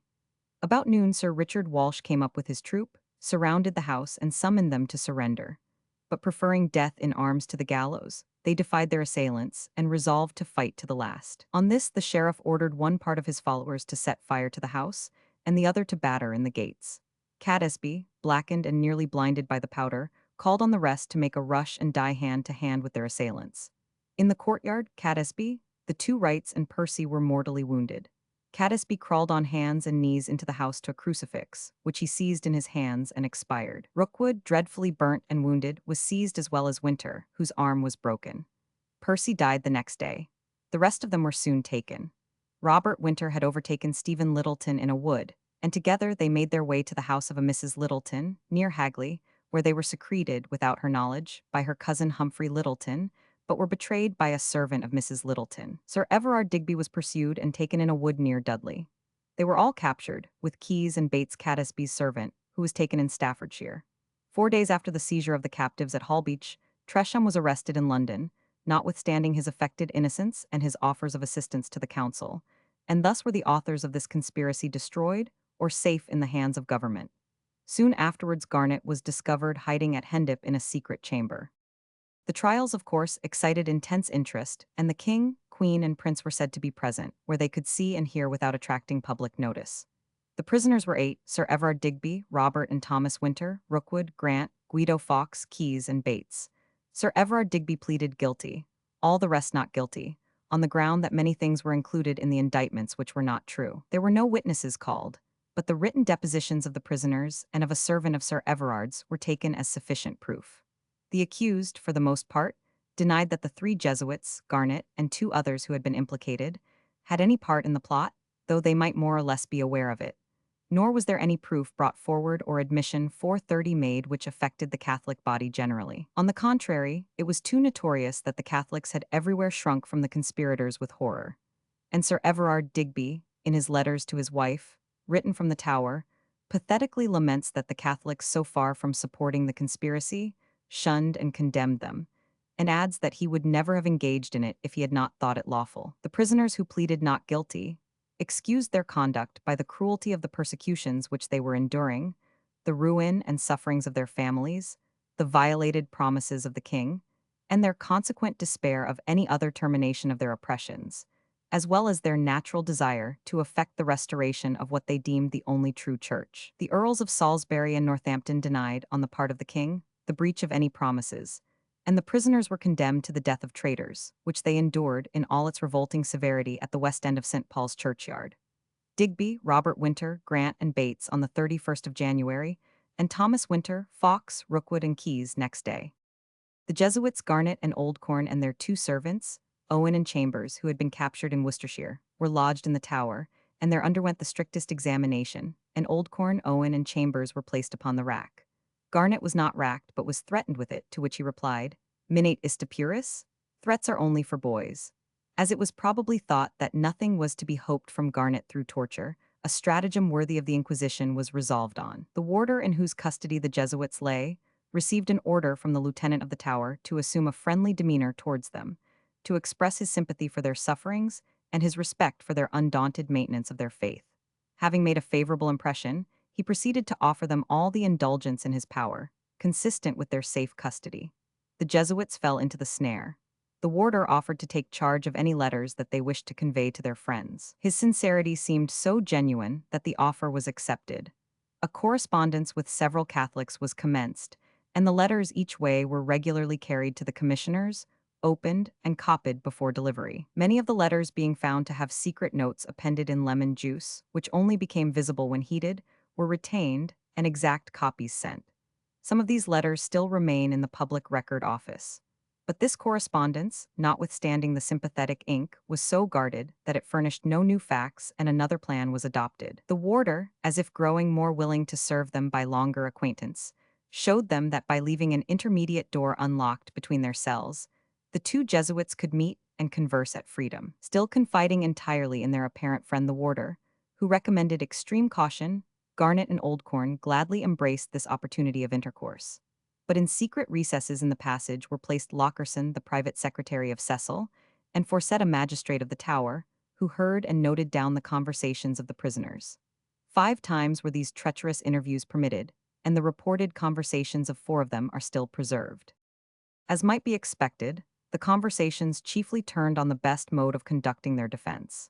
In these conversations, Garnet admitted that though he had denied it, he had still been at White Webb's, in Enfield Chase, with the conspirators, and would still maintain that he had not been there since Bartholomew Tide. On another occasion, he let fall things which still further betrayed his knowledge of the plot. It is possible that he might even yet have escaped had he not, at his trial, avowed that he considered equivocation and mental reservation on any point that might incriminate him perfectly justifiable. After that declaration, popular sympathy was no longer in his favor. A verdict of guilty was pronounced against him, and he was hanged, drawn and quartered on the 3rd of May, 1606. A parliament was summoned for the double purpose of raising money and of extending additional punishment over the Catholics generally. The whole country was in that state of alarm and hostility to them that James found it necessary to restrain rather than encourage the mania. Such was the public excitement that even he was not exempt from blame on account of this lenity. He had chosen this inauspicious moment to make overtures to Spain for the Infanta as a wife for Prince Henry, and the Puritans at once ascribed his moderation to this cause, and declared that he was little better than a secret papist himself. James was alarmed and obliged to give way. It was in vain that Henry IV of France remonstrated against a bigotry, which had already driven some of the Catholics to such desperate lengths. 431, his ambassador represented that the king his master had learnt from experience that persecution only stimulated zealots to a temper in which they gloried in suffering, and that far more could be effected by kindness than by severity. That James should, if he loved peace, make himself their protector instead of their persecutor, but Parliament soon showed how useless at the moment was such advice. Both houses appeared to be carried beyond all reason by their fears and their resentment. On the 3rd of February, every member of the Commons was ordered to stand up in his place and propound such measures as appeared to him most desirable. The most extravagant propositions seemed the most acceptable, and after impetuous debates upon them, they were communicated by conferences to the other House. And in both Lords and Commons, motions of the severest description were made and carried by triumphant majorities. Catholic recusants were now forbidden to appear at court, to dwell within its boundaries, or within 10 miles of the boundaries of London, or to remove on any occasion more than 5 miles from their homes, under particular penalties, unless in the latter case they had a license from 4 neighboring magistrates. They were rendered incapable of practicing in surgery, physic, or common or civil law, of acting as judges, clerks, officers in any court or corporation, of presenting to church livings, schools, or hospitals in their gift, or of exercising the functions of executors or guardians where persons were married by Catholic priests. The husband, if a Catholic, could not claim the property of the wife, nor the wife, if a Catholic, that of the husband. And if a child born was not baptized by a Protestant minister within a month, the penalty was £150, and for every corpse not buried in a Protestant cemetery, the penalty was £20. All existing penalties for absence from church were retained, with the addition that whoever received Catholic visitors or kept Catholic servants must pay for each such individual £10 per lunar month. Every recusant was declared to be excommunicated. His house might be broken open and searched at any time. His books and any articles belonging to his idolatrous worship might be burnt, and his arms and horses seized by the order of a single magistrate. A new oath of allegiance was framed, recognizing absolute renunciation of the right of the Pope to interfere in the temporal affairs of the kingdom. The Catholics who submitted to take this oath were to be liable only to the penalties now enumerated, but they who refused were to be imprisoned for life and to suffer forfeiture of their personal property and the rents of their lands. The publication of these terrible enactments carried astonishment and dismay through the nation. Many Protestants as well as Catholics condemned them. The French minister Villeroy declared that they were characteristic of barbarians rather than of Christians. Many Catholics made haste to quit their native country, and the rest prepared to sacrifice both property and personal liberty. The Pope Paul V dispatched a secret emissary to James, imploring him to relax the rigor of the new laws, but without success. And the pontiff, resenting the repulse, then published a breve, denouncing the oath of allegiance as unlawful, because contrary to faith and salvation. The publication of this imprudent breve only made matters worse. The Catholic clergy were before its arrival divided in their opinions as to the lawfulness of taking it. The Archpriest Blackwell himself, with many of his brethren, were prepared to take it. The authority of the Pope extinguished theirs and decided the majority. Yet Blackwell took the oath himself and advised the Catholics, by a circular letter, to take it. But no submission on the part of a portion of the Catholics could mitigate the wrath of James at the conduct of the Pope. He ordered the bishops in their several dioceses to tender the oath and to enforce the penalties on all recusants. 3 missionaries lying under sentence of death for the exercise of their priestly functions were called upon to take it. They refused. 2 of them were saved by the earnest intercession of the Prince de Joinville and the French ambassador. The third, named Drury, was hanged, drawn, and quartered. Blackwell, the archpriest himself, was thrown into prison, though he had both taken the oath and advised the rest of the Catholics to take it. And though James pitied him, he could do nothing more in his behalf than prevent him from being brought to trial and capitally condemned. The case of Blackwell was extremely hard, for, on the other hand, he had excited the resentment of the Pope by his concession. He was called on by letters from Cardinals Bellarmine and Arrigoni, and the Jesuits Parsons and Holtby to retract, but as he would not, he was superseded by Burkitt. He was then in his 70th year, and remained in prison till his death in 1613. A second breve from the Pope roused the spirit of James.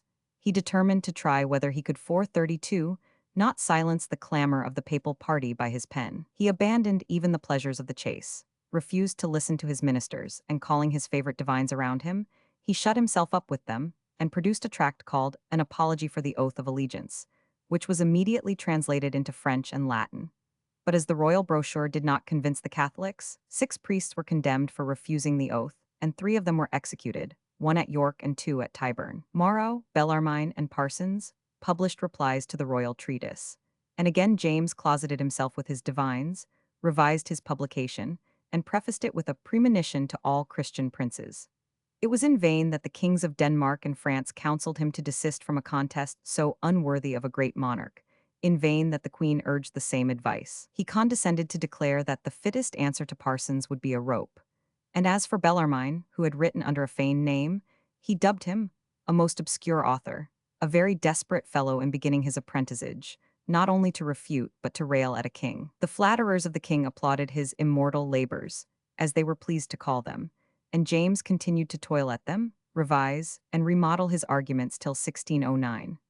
The Catholic peers, with the exception of Lord Tainham, all took the oath on different occasions in the upper house. Pound sovereign of James 1 unit or laurel of James 1, gold. Spur real of James 1, gold. Thistle crown of James 1, gold. To dismiss for the present the religious controversies which kept the kingdom in a ferment of bitterness, we have a little overstepped the progress of general events.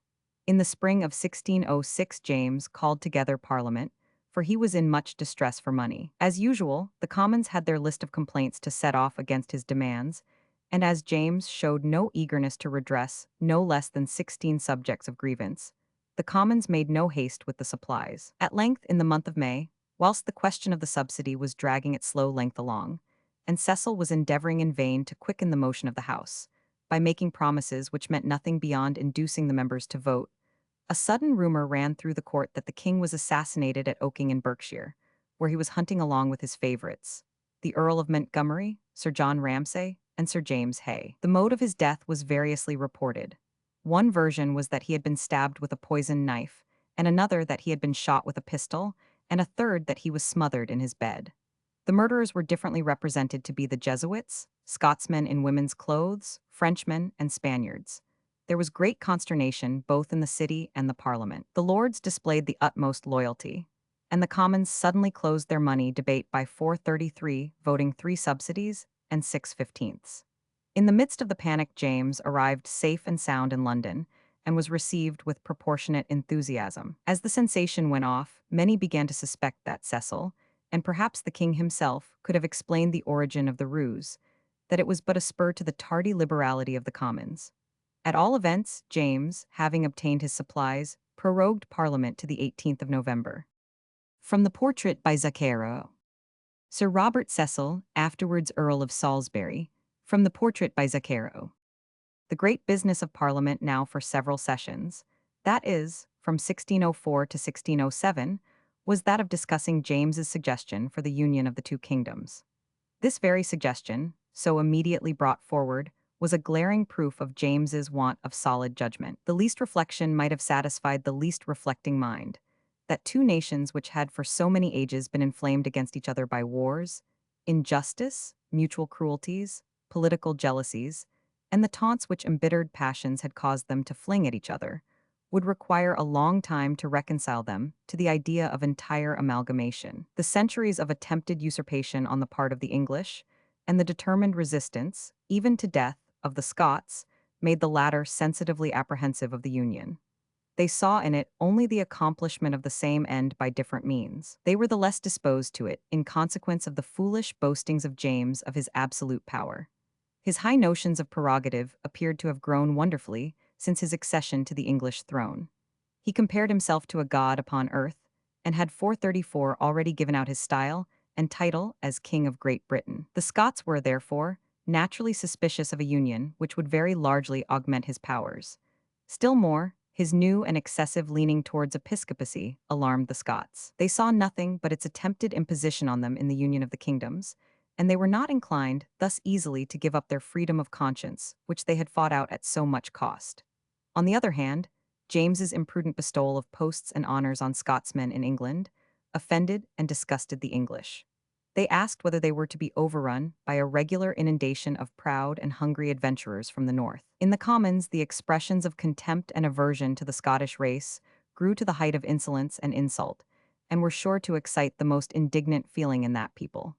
Sir Christopher Pigot, the member for Buckinghamshire, especially distinguished himself by the vituperation of Scotsmen. He professed the utmost horror at the idea of union between a rich and fertile country like England and a sterile and poor one like Scotland, between a people wealthy, frank, and generous, and one at once haughty, beggarly, and penurious. This put the climax to the patience of Scotland, and James declared he could no longer tolerate language which insulted himself as a Scot. Cecil, at the command of the king, took up the matter warmly, and the House of Commons, persuaded by him, expelled Pigot, and he was committed to the Tower. Defeated in the Commons, James betook himself to the courts of law. He had proposed to the Commons to pass an act naturalizing all Scots, even those born before his accession to the English throne.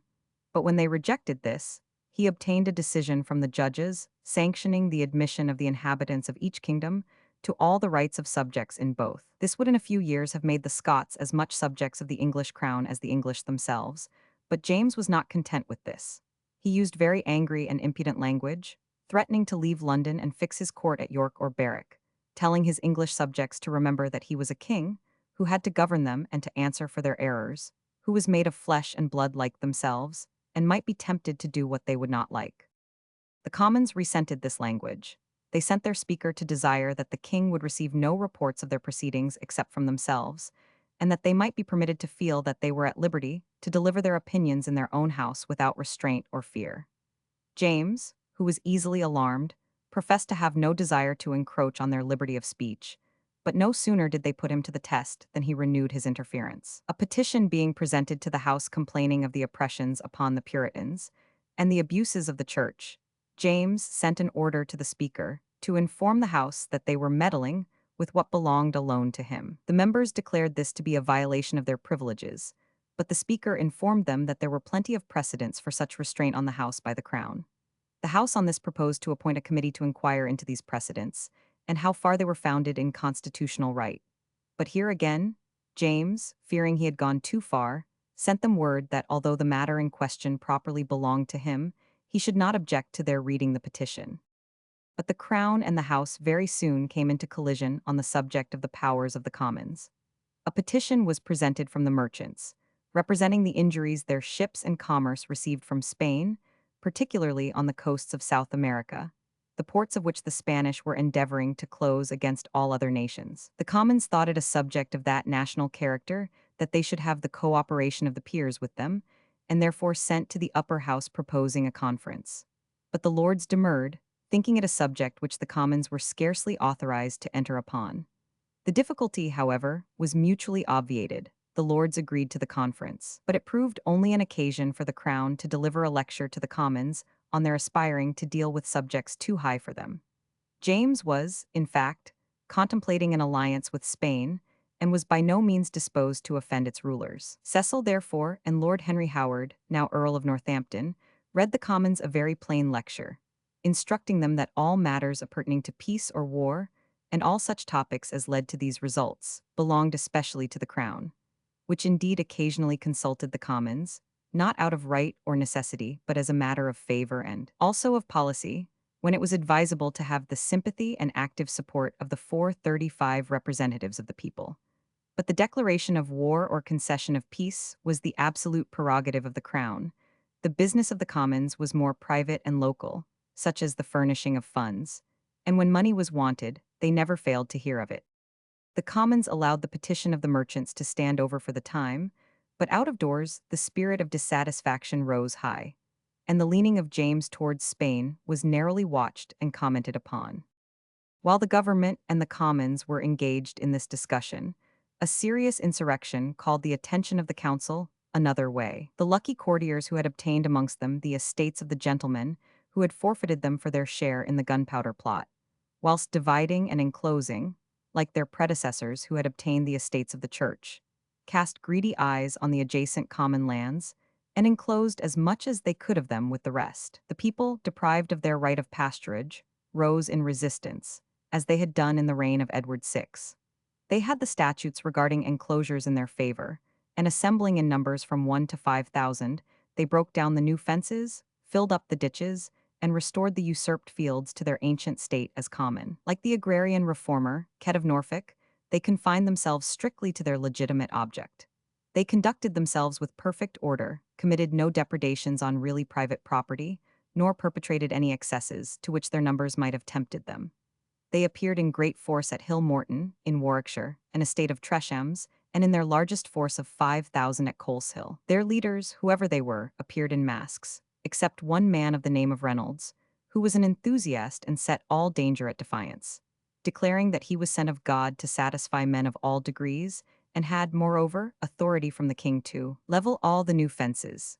He acquired the name of Captain Pouch from a large pocket which he wore at his side, and in which he boasted that he carried a charm which not only made him invulnerable to sword or bullet, but which would protect them from all harm. The insurgents broke out about the middle of May, having in vain previously presented their memorials to the council, the members of which were too much interested in the lands in question to pay any attention to them. At first James and the court were greatly alarmed, supposing it to be a demonstration of Catholics or Puritans. The guards at Westminster Palace were doubled, and orders were issued to the Lord Mayor to watch the movements of the apprentices in the city. A little time, however, revealed the real nature of the rising, and the insurgents were ordered to disperse. But they stood their ground, assuring the magistrates that they were only executing the statutes against enclosures, and were under orders not to violate the law in any manner, nor even to indulge in swearing. The lieutenants then endeavored to raise the counties, but the yeomanry displayed no desire to interfere in such a cause, and many gentlemen even contended that it was best to concede the matter to the poor, advice which, if followed, would no doubt have ensured speedy quietness without bloodshed. But this did not suit the views of the interested council, and the Earls of Huntingdon and Exeter and Lord Zouch were sent with a considerable force to quell them. Sir Edward Montague and Sir Anthony Mildmay came upon a number of them busy leveling the enclosures at Newton, another estate forfeited by Tresham. They found them well armed with bills and bows, pikes and stones. The officers commanded them to disperse, but they refused, and after twice reading the riot act in vain, a charge was ordered. The trained bands showed no relish for the business, but the regular cavalry and the servants of Mildmay and Montague attacked them briskly. The insurgents returned the attack with much bravery, but at the second onset broke and fled. 40 or 50 of them were killed, and a great number wounded. Sir Henry Fooks, who led on the infantry against them, was severely wounded. After this defeat, the levellers, as they were called, were pursued in all directions and everywhere put down and dispersed. Many prisoners were made, and a commission, with Sir Edward Coke at its head, was appointed to try them. James, with a feeling that did him honor, instructed the commission to use moderation in punishing the prisoners, declaring that the council had been more to blame than they, for neglecting their petitions. Had they not intercepted them, he pretended to say that they would have received redress from him. He maintained that they had been oppressed and driven to resistance by the rapacity of the gentry and the neglect of ministers. Pouch and some of his associates were condemned and executed as 436 traitors on the 28th of June, and some of the others were hanged as felons because they had not dispersed on the reading of the Riot Act. Shilling of James I. The king on the 4th of July prorogued Parliament till November, but having got a considerable amount of money from it, and little other satisfaction, he did not summon it again till February 1610. Could he have found sufficient funds any other way, it is quite certain that he would never have called it any more. In his suit of Lincoln green, with a little feather in his hat, and a horn by his side instead of a sword, he followed his hounds through the forest, happy as Nimrod himself, so long as the means lasted. But James's court was altogether on an extravagant scale, like a youthful heir whose guardians have kept him close, and who makes up for a long abstinence by tenfold profuseness on coming to his estate. James, escaped from the poverty of his Scottish establishment, where he had mainly lived on his pension from Elizabeth, now gave rein to extravagance as if nothing could exhaust the affluence of England. He had a most expensive household, and he gave money to his favorites as though he had the wishing cap of Fortunatus. Crown of James I. Not only was his own household lavishly managed, but even those of Henry and Elizabeth, two of his children, consisted of 140 personages. In 1610, but 3 years after this period, that of Prince Henry was increased to 426 individuals, of whom 297 were in receipt of salaries, besides a number of workmen employed under Inigo Jones, the architect. But above all, the presents to his favorites would have given the idea that his resources were interminable. At the marriage of Sir Philip Herbert with Lady Susan Vere, he gave him an estate valued at £500 a year. At the marriage of Ramsay, Viscount Haddington, with Lady Elizabeth Ratcliffe, he paid his debts, amounting to £10,000, having already endowed him with an estate of £1,000 per annum, and he presented to the bride a gold cup containing the pat of a grant of lands worth £600 a year.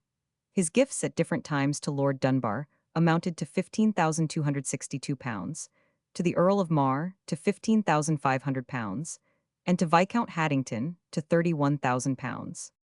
This Viscount Haddington was the Sir John Ramsay who stabbed the Earl of Gary at the time of the singular Gary conspiracy, and James went on promoting him till he became Earl of Holderness, with many grants of lands, gifts, and pensions. The second in James's regard in the early part of his reign was another Scotsman, James Hay, whom he successively created Lord Hay, Viscount Doncaster, and Earl of Carlisle. Clarendon says that this man, in the course of a very licentious career, spent above £400,000 and left neither house nor child to be remembered by. James, in England, also chose several English favourites. The first of those was Sir Philip Herbert, brother of the Earl of Pembroke and son of the sister of Sir Philip Sidney. He was created Earl of Montgomery, and was especially agreeable to James because he despised learned men, for James was jealous of all such, and took pleasure only, like his royal master, in dogs and horses. Montgomery was in the ascendant till the king's eye fell on one Robert Carr, destined to a strange history. And the English and Scottish favourites, by their mutual hatred of each other, their quarrels and duels, gave James sufficient trouble. Haddington and Montgomery had an affray in which Montgomery showed the white feather, and James sent Haddington for a short time to the 437 Tower. Douglas, the master of the horse, was killed in one of these squabbles, and some years later Lord Sanquhar had an eye thrust out by a fencing master, for which his lordship killed him, and was executed for the deed. Such was the disgraceful condition of the court of the British Solomon. James and his courtiers setting out for the hunt, CP 436. During the years 1608 and 1609, negotiations were pending between the United Provinces of the Netherlands and Spain. James, who had a claim on these provinces for above £800,000 on account of advances and services by Elizabeth, for which he held the towns of Flushing, Brell, and Ramekins, would have been glad to obtain possession of the money. So well was this known, that there were rumors that, as he could not obtain the sum due, he was intending to sell the towns to Philip III of Spain. The Archduke Albert was still in Flanders, not having abandoned the hope of recovering the revolted states, and Catholics from England were in the habit of volunteering to assist him in undoing what Queen Elizabeth had done there. But much as James was pressed for money, he was scarcely daring enough to aid Spain in its views. The spirit of Protestantism was too strong in England tamely to witness such an anti-Protestant policy, and in fact, James himself was rather afraid of an attack from Spain than hoping for a coalition with it. The Earl of Tyrone had fallen under suspicion of fresh rebellion and had fled to the Spaniards in the Netherlands for security. Cassell, apprehensive that Philip might be disposed to attempt his restoration, instructed Sir Charles Cornwallis at Madrid to use bold language on the occasion. This appears to have had effect, for 438 Tyrone retired to Italy. But a new danger presented itself in the rumor of negotiations for peace between Holland and Spain. Cassell dreaded a pacification between these powers, as it would allow Philip more opportunity to turn his attention to Ireland, if so disposed. The English government was surprised and mortified to learn that such negotiations were actually proceeding, and that the King of France had been invited to join in them. At length James, who had so deep a stake in the Netherlands, received a formal notice to the same effect, soliciting his cooperation. These negotiations were conducted at The Hague, but it was not till March 1609 that they were brought to a conclusion. The result was a truce for 12 years, which was, in fact, equivalent to a peace, acknowledging the independence of the Dutch states, after a brave conflict for liberty of 40 years. The debt of James, amounting to £818,000, was acknowledged, and engagements entered into for its payment by annual installments of £60,000. But the first payment was not to be made till the end of 2 years, and James was still to retain the cautionary towns till the whole was discharged. The postponement of the payment of the debt of Holland was extremely embarrassing to Cassell. On the death of the Earl of Dorset, in 1608, he succeeded to the office of treasurer, and to the clamorous demands which had been made upon Dorset. His carriage had been stopped in the streets by the servants of the king's household, who were loud in their demands for their long arrears of wages, and the purveyors refused to bring in any more supplies till they were paid their advances. Cassell, on examining the accounts, found James £1,300,000 in debt, and exceeding his income at the rate of upwards of £80,000 per annum.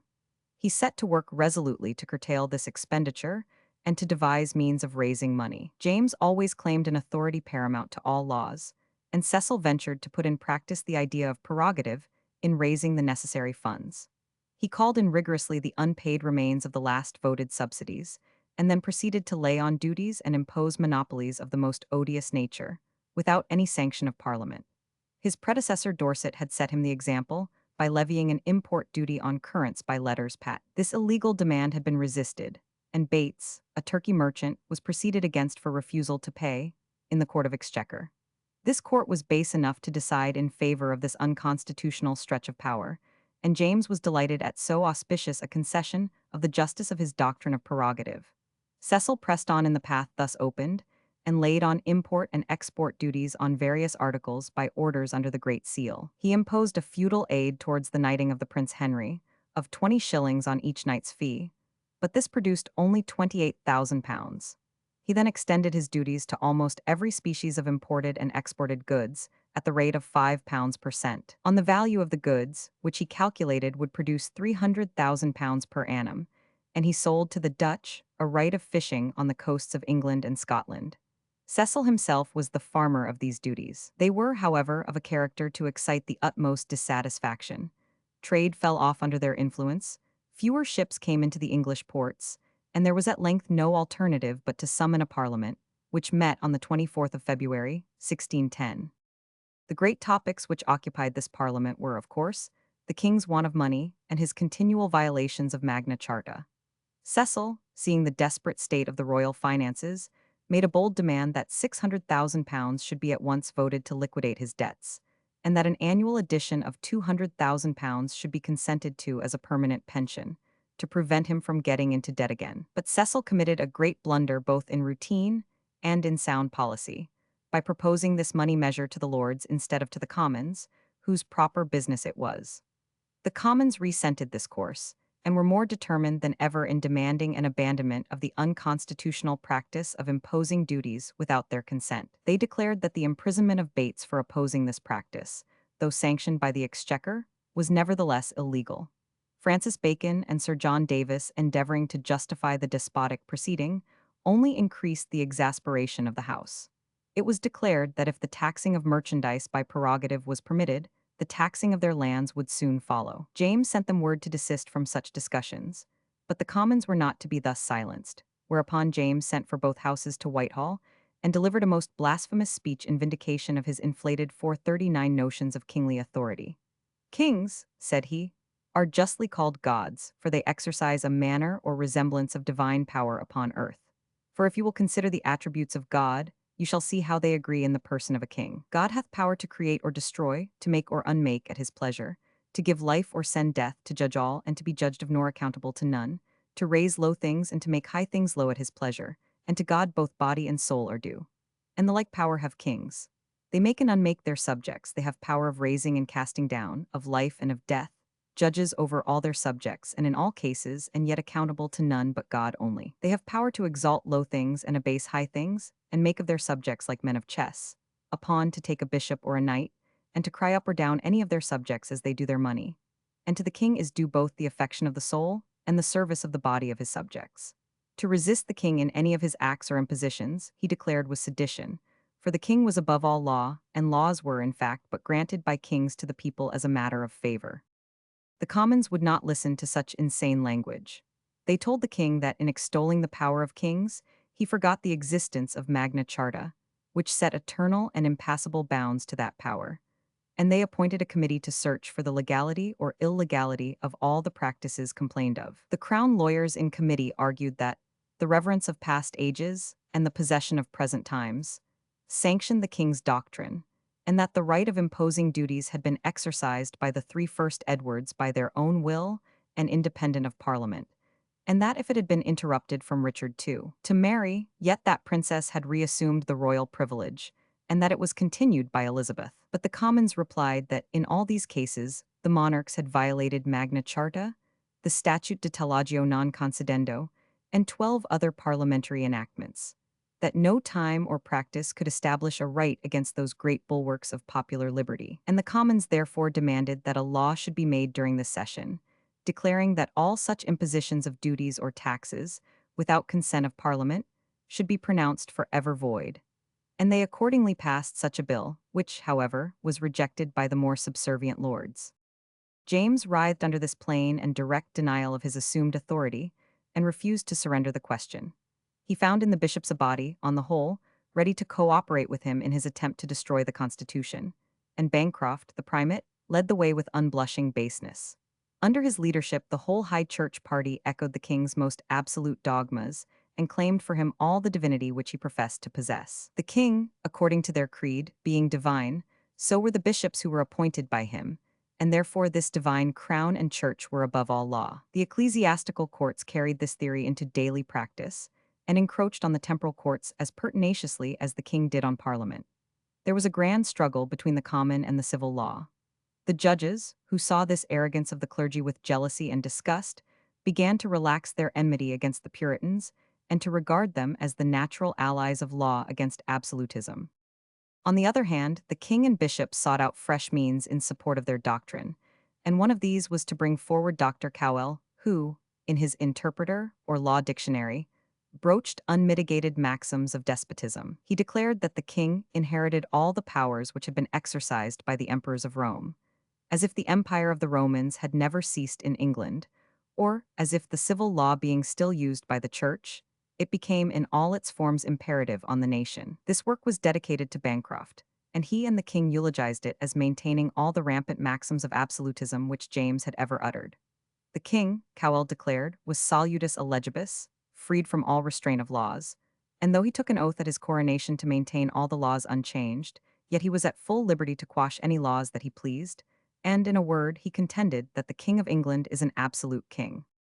The Commons called upon the Lords to unite with them in punishing this apologist, who, not content with selling his own birthright for a mess of pottage, was endeavoring to sell that of the nation too. The case was so flagrant that the Lords could not decline the challenge, and Bacon, who had shortly before been the advocate of the royal prerogative, now conducted the case for the Commons in the conference against Cassell, who was sent to prison for a time. His book was suppressed by the king's proclamation, poor 440 James himself being obliged to condemn his own champion. Having triumphed in this particular, the Commons proceeded to much older grievances. They demanded the abolition of that den of injustice and extortion, the Court of High Commission, in which the king exercised that unrestrained despotism which he claimed over the whole kingdom, where men were sentenced and fined at the arbitrary will of the king and its council, without jury or evidence admitted in their defense. But this was an institution so dear to James's heart that he would not listen to any abatement of its power. They next complained of the growing abuse of substituting royal proclamations for established law, by reason of which, said the Commons, there is a general fear conceived and spread amongst your Majesty's people, that proclamations will, by degrees, grow up and increase to the strength and nature of laws. To this James simply replied that his proclamations should not exceed the warranty of law.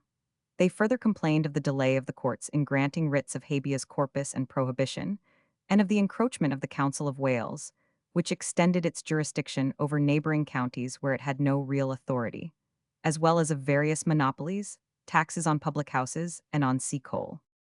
The licenses to public houses he agreed to revoke, but he demanded a perpetual revenue in lieu of the income thence derived.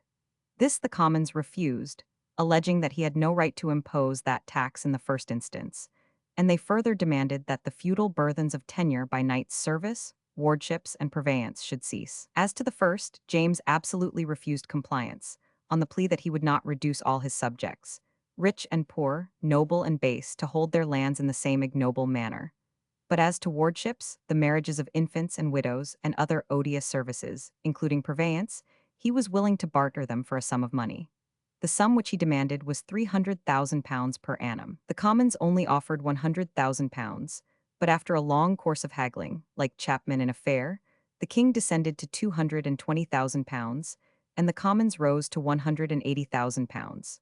Here the matter paused till James moved a dissolution, when the Commons advanced to £200,000, and the king accepted the sum. But here again, the king and his advocates had boasted so much of his being above the law, and of his power to quash, of his own will, any statute to which he had consented, that the Commons were cautious in their proceedings, and they had moreover to determine out of what funds this revenue should be raised.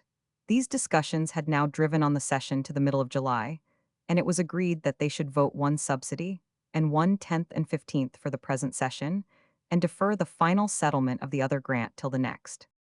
The interval was utilized by James and his ministers in attempts to corrupt some of the members of the opposition, and thus to enable him to concede less and obtain more. But the Commons had employed the time in weighing the slippery nature of the man with whom they had to deal. His continual boasts of his superiority to all laws and of an actually divine power of dispensing with his most solemn obligations made them doubtful of the possibility of binding him to any terms. And the growing extravagance and rapacity of both king and courtiers deepened their fears. When they met, they were in a far less compliant humor than when they separated. They insisted on seeing the promised reforms before they voted the £200,000. James was growing desperate for money. His coffers were empty, and the officers of the crown were clamorous for their arrears of salary. He therefore sent for them to Whitehall, and a deputation of about 30 members attended. The king demanded of them whether they thought that he was really in want of money, as his treasurer and the chancellor of the exchequer had informed them. "Where to?" says Winwood. When Sir Francis Bacon had begun to answer in a more extravagant style than his majesty did delight to hear, he picked out Sir Henry Neville, commanding him to answer according to his conscience. Thereupon Sir Henry Neville did directly answer that he thought his majesty was in want. "Then," said the king, "tell me whether it belongeth to you, that are my subjects, to relieve me or not?" "To this," quoth Sir Henry, "I must answer with a distinction. Where your majesty's expense groweth by the commonwealth, we are bound to maintain it, otherwise not." Sir Henry reminded the king that, in this one parliament, they had already given 4 subsidies and 7/15ths, which was more than any parliament at any time had given, and yet they 441 had no relief of their grievances. James demanded what these grievances were, as though he had not heard them enumerated often enough before, and desired Sir Henry to give him a catalogue of them. Sir Henry adverted to the difficulties of obtaining justice in courts of law, to the usurped jurisdiction in the marches of Wales, and would have gone through the whole list had not Sir Herbert Croft interrupted him. The Star Chamber. Finding that nothing was to be drawn from the Resolute House, James again prorogued them for 9 weeks, in order to try every means of drawing over to him individual members. But these efforts were as abortive as the former. The Commons were determined not to part with their money till they had a guarantee for the redress of their grievances, and James about this time lost his 2 right-hand men, Bancroft and Cassell. Bancroft had died in November 1610, staunch to the last in his exhortations to James not to give up the High Court of Commission, assuring him that though the Lords had thrown out the bill, the Commons would bring it in again, and that nothing but unflinching firmness would defeat them. Cassell died on the 24th of May, 1612. He was grievously chagrined at the failure of his favorite scheme for setting the king above all his difficulties. In default of that, the old expedient of the sale of crown lands was resorted to for the raising of money, and privy seals for loans of money were dispatched into different counties. Meanwhile, James was subsisting on a subsidy of 6 shillings in the pound granted by the clergy, and both king and ministers were in terror lest the privy seals should be refused by the desperate hardness of the people. They raised, however, £111,000. The end of Cassell has been supposed to have been hastened by these anxieties, but probably he was worn out by the incessant cares which have pulled down other ministers besides him. For in his last moments he said to Sir Walter Cope, "Ease and pleasures quake to hear of death, but my life, full of cares and miseries, desireth to be dissolved." He had sought benefit at Bath, but without effect, and died at Marlborough on his return. Like his father, he had great talents, applied in a cold and 442 ungenerous manner, but with all his faults he was a great minister. We must now introduce the story of a lady whose fate was very hard, Arabella Stuart. Lady Arabella, born in 1577, was descended from Henry VII's eldest daughter Margaret, like James himself, and therefore was to him an object of suspicion. Her proximity to the crown had drawn upon her the attention of both princes and conspirators at various times. When she was only about 10 years of age, Elizabeth used to show her at court as the person she meant to make her heir. This she did to provoke James, whose pretensions were nearly as odious to her as those of his mother. But in after years, Elizabeth treated her with extreme severity. James, indeed, contributed to this by asking her in marriage for his favorite, Esme Stuart, Duke of Lennox, who was Arabella's cousin, also of the same royal descent. Elizabeth was extremely chagrined at such a proposal, reprimanded James sharply, forbade the marriage, and imprisoned the unoffending maiden. Again, Raleigh and Cobham were accused on their trial of having designed to depose James and place her on the throne in his stead. Lady Arabella did not wait to be questioned on the subject, but on receiving a letter of such purport from Cobham, immediately sent it to the king, and only laughed at the proposal. Again, her name was mentioned in the gunpowder plot.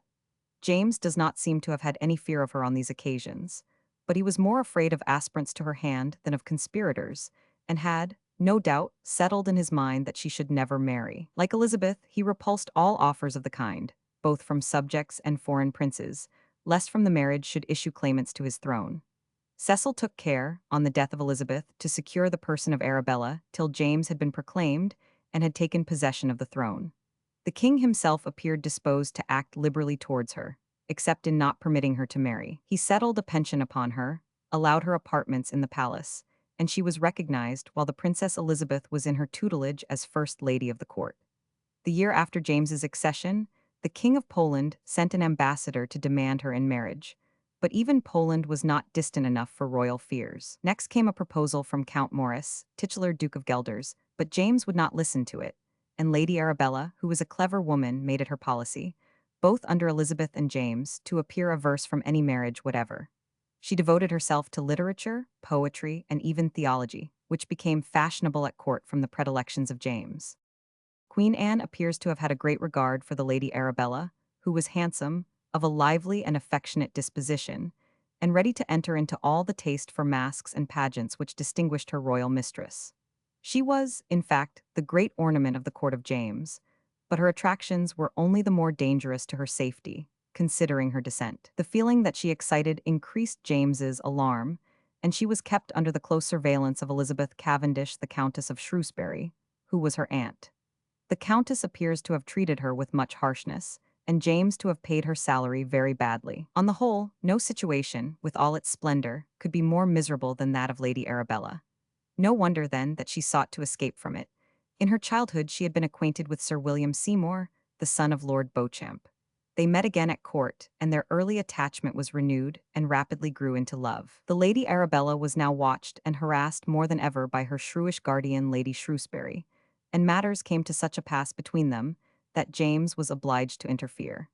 He paid up the arrears of her pension to enable her to discharge her debts, and to soothe her made her a present of a cupboard of plate worth £200. The chief cause of Lady Arabella's discontent was supposed to arise from her pressing necessities, but there was a deeper cause, the restraint upon her affections, and it was not long before some officious court spy conveyed to James the alarming intelligence that there was an engagement of marriage plighted between Seymour and Lady Arabella. Seymour was also descended from Henry VII, and such a marriage in prospect was enough to terrify James beyond conception. He instantly summoned the offenders before his council, where they were severely snubbed and forbidden to marry without the king's permission. They both promised to abandon the idea, but this was only to disarm suspicion till they could effect their marriage. In July 1610, it was discovered that they were already wedded, and James issued an immediate order for their arrest. Seymour was committed to the Tower, and Arabella to the keeping of Sir Thomas Parry at Lambeth.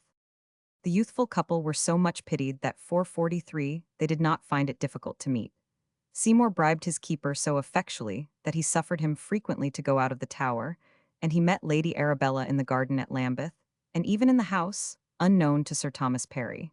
Meanwhile, the friends of the young people were not inactive. They used all the means they could imagine to soften the mind of the king towards them.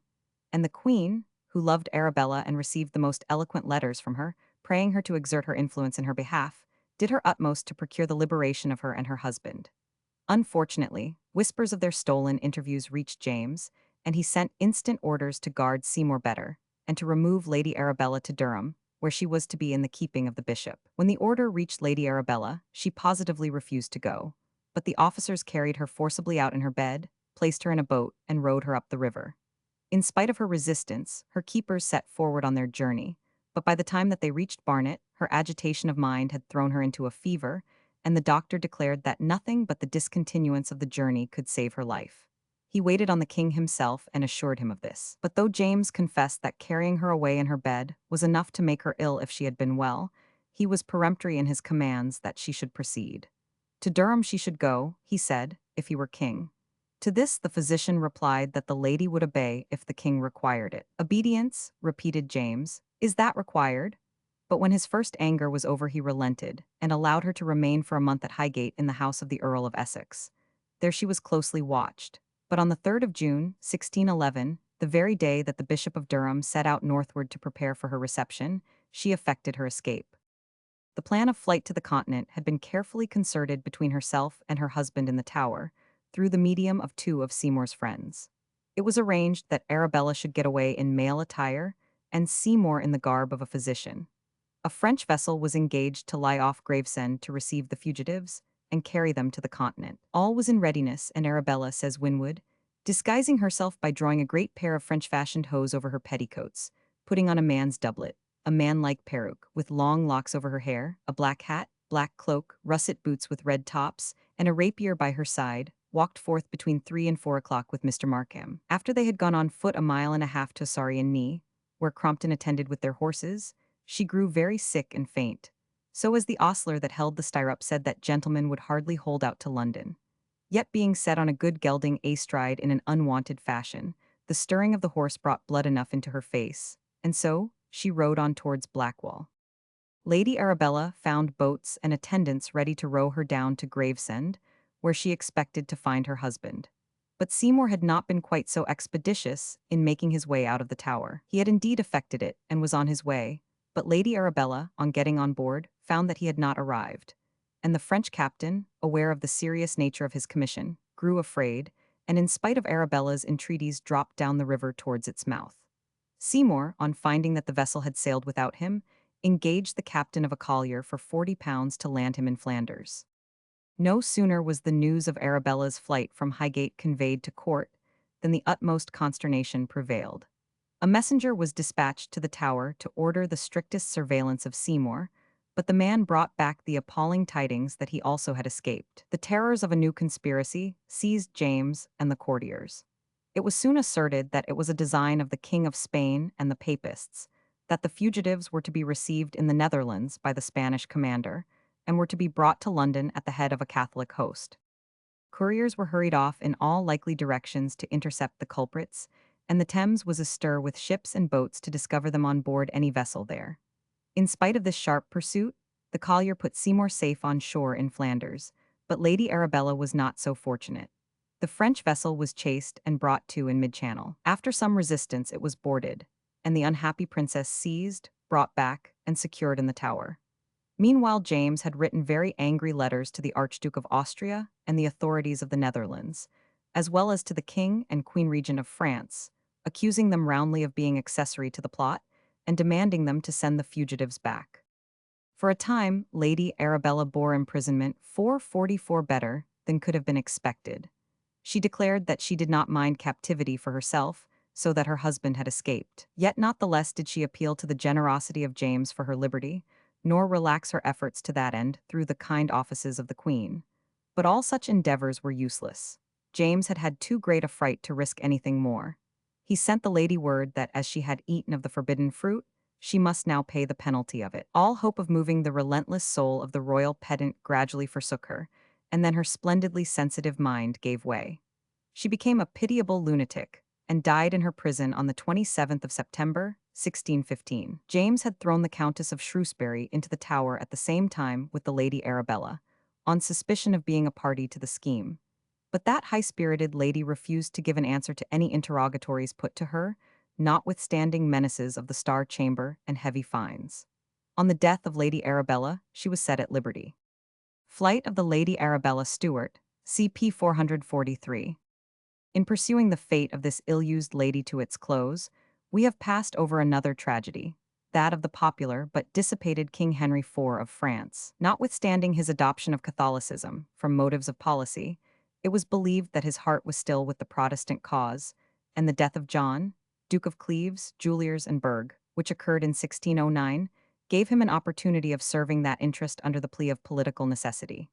The Duke of Cleves had died without issue, and the Emperor of Germany seized it as a fief of the imperial crown. The electors of Brandenburg and Saxony, and the Duke of Neuburg, also laid claim to it. Jealousy of the already too powerful and ambitious House of Austria combined against it the Protestant princes of Germany and Holland, and they were joined by Henry of France on the same political ground, whilst the King of Spain, the Archduke, and other Catholic and kindred princes supported the claims of Austria. James of England engaged to furnish 4,000 infantry, and the King of France the same. The Protestant princes of Germany and Holland were to supply 445,000 foot and 2,000 horse, and it was agreed that the Elector of Brandenburg should be acknowledged as the real heir. Notre Dame Caudebec. Meanwhile, Henry IV did not confine himself to his quota of 4,000 infantry. The moment appeared to him favorable for extending his own territory and power, and he appeared at the head of a splendid army of 30,000 men, with a great train of artillery and camp supplies. Rumor was very busy on the appearance of this great force, that Henry was for apostatizing a second time, or rather now going back to his original faith. And the priests diligently propagated the belief that he meant to make war on the Pope and restore Protestantism. These representations seem to have excited the brain of a mad young friar, of the name of Francis Ravaillac, who stabbed him in the streets of Paris, 3 days before his intended departure for the campaign, May 14, 1610. The murderer was put to the torture to force from him the names of his accomplices or instigators, but he persisted to the last in denying that he had 446 any. 3 times before had the life of Henry IV been attacked by assassins, in 1593 by Pierre Barrière, in 1597 by Pierre Owen, and in 1605 by Jean de L'Isle. Ravaillac succeeded and suffered the reward of his deed in a terrible death. This horrible tragedy renewed the terror of the Catholics in England, and both the Parliament of England and the Council of Scotland called on James to secure himself by fresh persecution of them. The Scottish Council saw in the French assassins the frogs foretold in the Revelation, to be sent out by the devil against the head of the church, and prayed the king to protect his precious life by fresh guards while he indulged himself in hunting. Whilst James was earnestly engaged in suppressing any rival claims to the crown by persecuting to death the Lady Arabella, he was equally busy in endeavoring to secure a succession in his own family. Though he persecuted the Catholics as a dangerous, sinful, and abominable body, he had no objection whatever to marry his children to Catholic princes, because they were by far the most considerable in Europe. Accordingly, he made overtures for the marriage of his son Henry and his daughter Elizabeth, both to France and Spain. Queen Anne was most bent on the Spanish matches for both son and daughter, and was therefore vehemently suspected of popery, though her motives were the same as those of her husband, the rank and prestige of the alliance. Prince Henry was the darling of his mother and of the nation. In appearance, temper, and aspirations, the very opposite of his father. All persons, and especially all princes, who die young, are remembered with a peculiar affection. Their virtues are exaggerated and live in memory, as the roots of brilliant hopes cut off by fate. Time has not allowed the adverse influences of life and of royal power to corrupt them. Had Henry VIII died young, he would have left a regretted name as a model of chivalric spirit and generous enthusiasm. Yet we have no right to infer that Henry, Prince of Wales, the eldest son of James, would have developed into such a character as the eighth Henry. He was a handsome, brave, and right-minded youth of 18, possessed of none of the timidity or the bookishness of his father, and very fond of all sorts of martial exercises, pitching the bar, handling the pike, riding, and shooting with the bow. Though extremely fond of horses, he was not, like his father, addicted to the chase, revolting from its cruelty.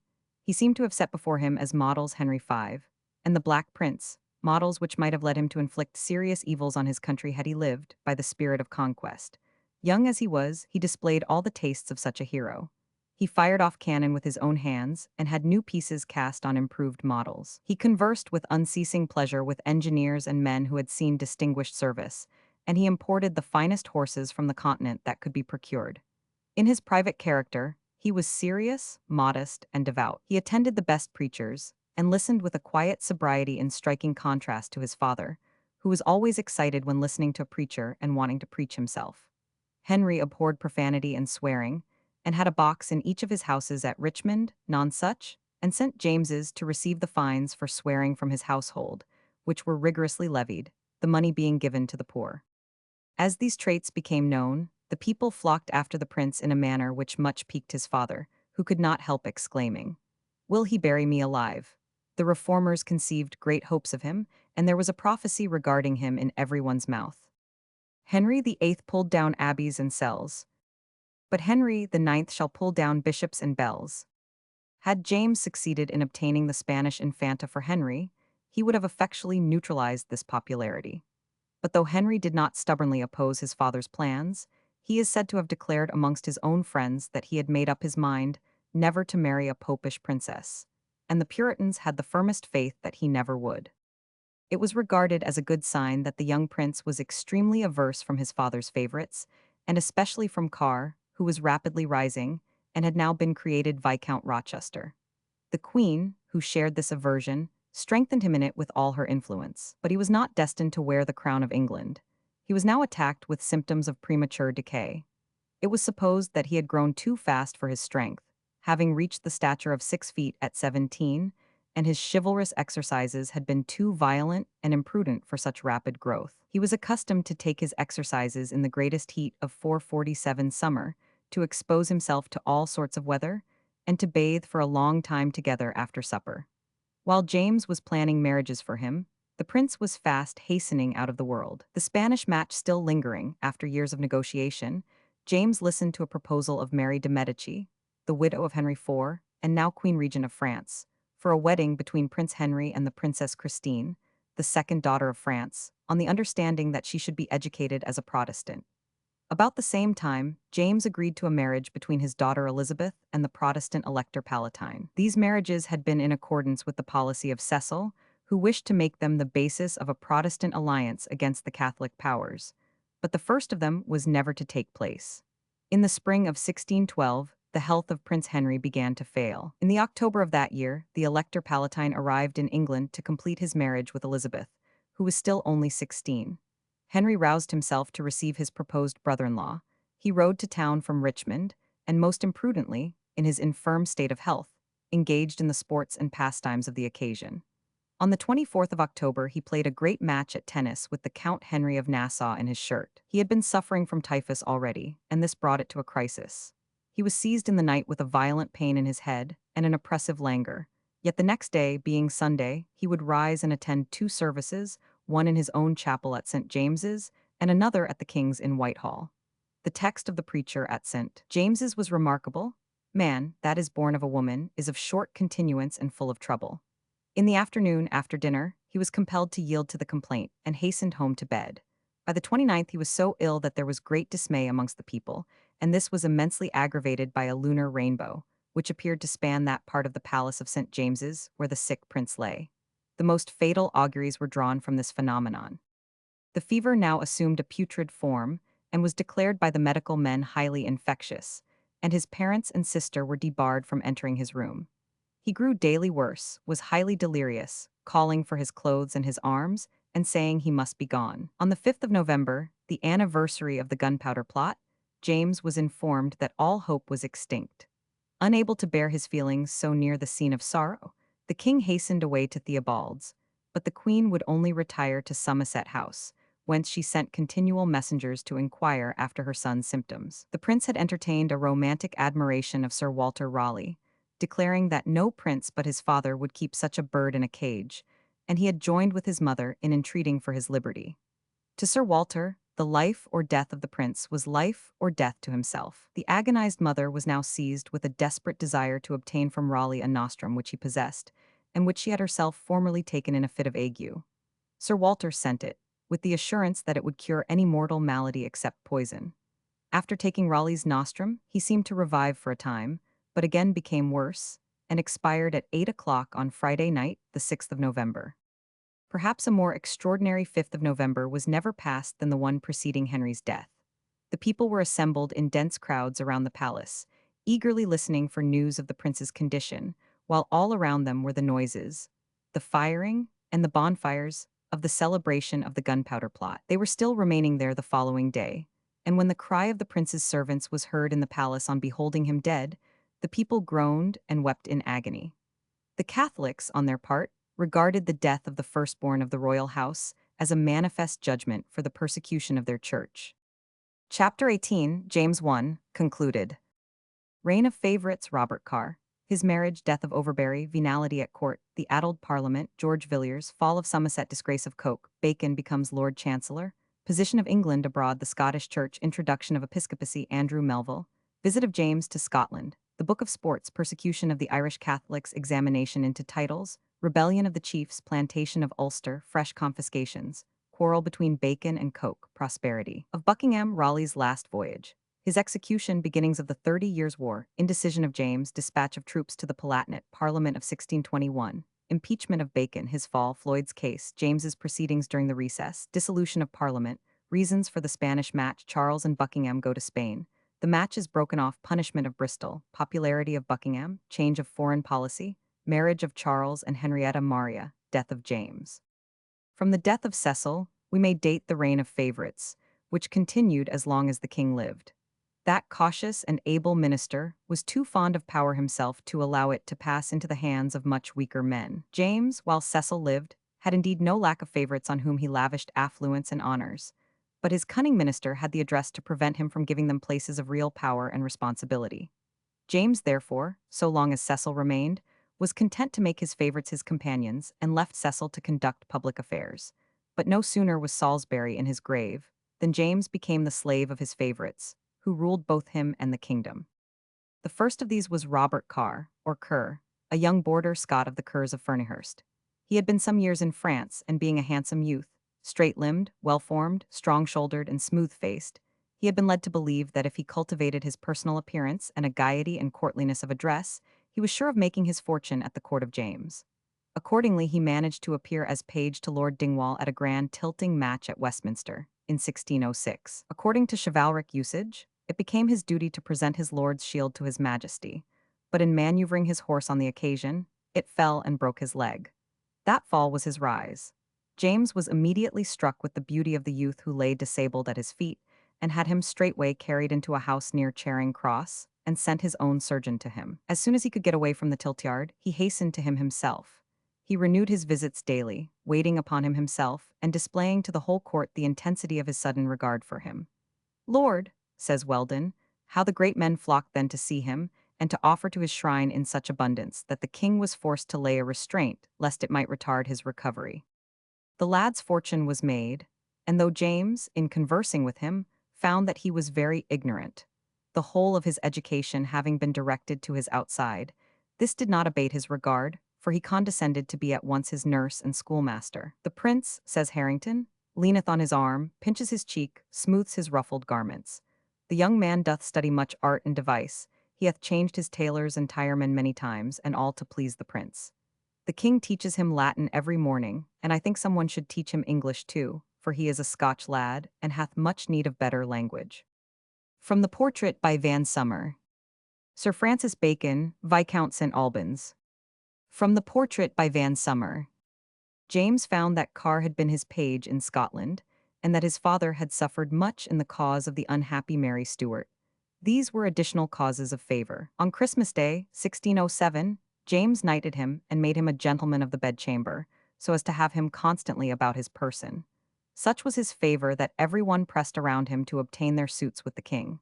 He received rich presents, the ladies courted his attention, the greatest lords did him the most obsequious and disgusting homage. Kerr, however, had an eye to pleasing the public, and therefore, Scotsman as he was, he turned the cold shoulder to his countrymen, and associated with and favored the English.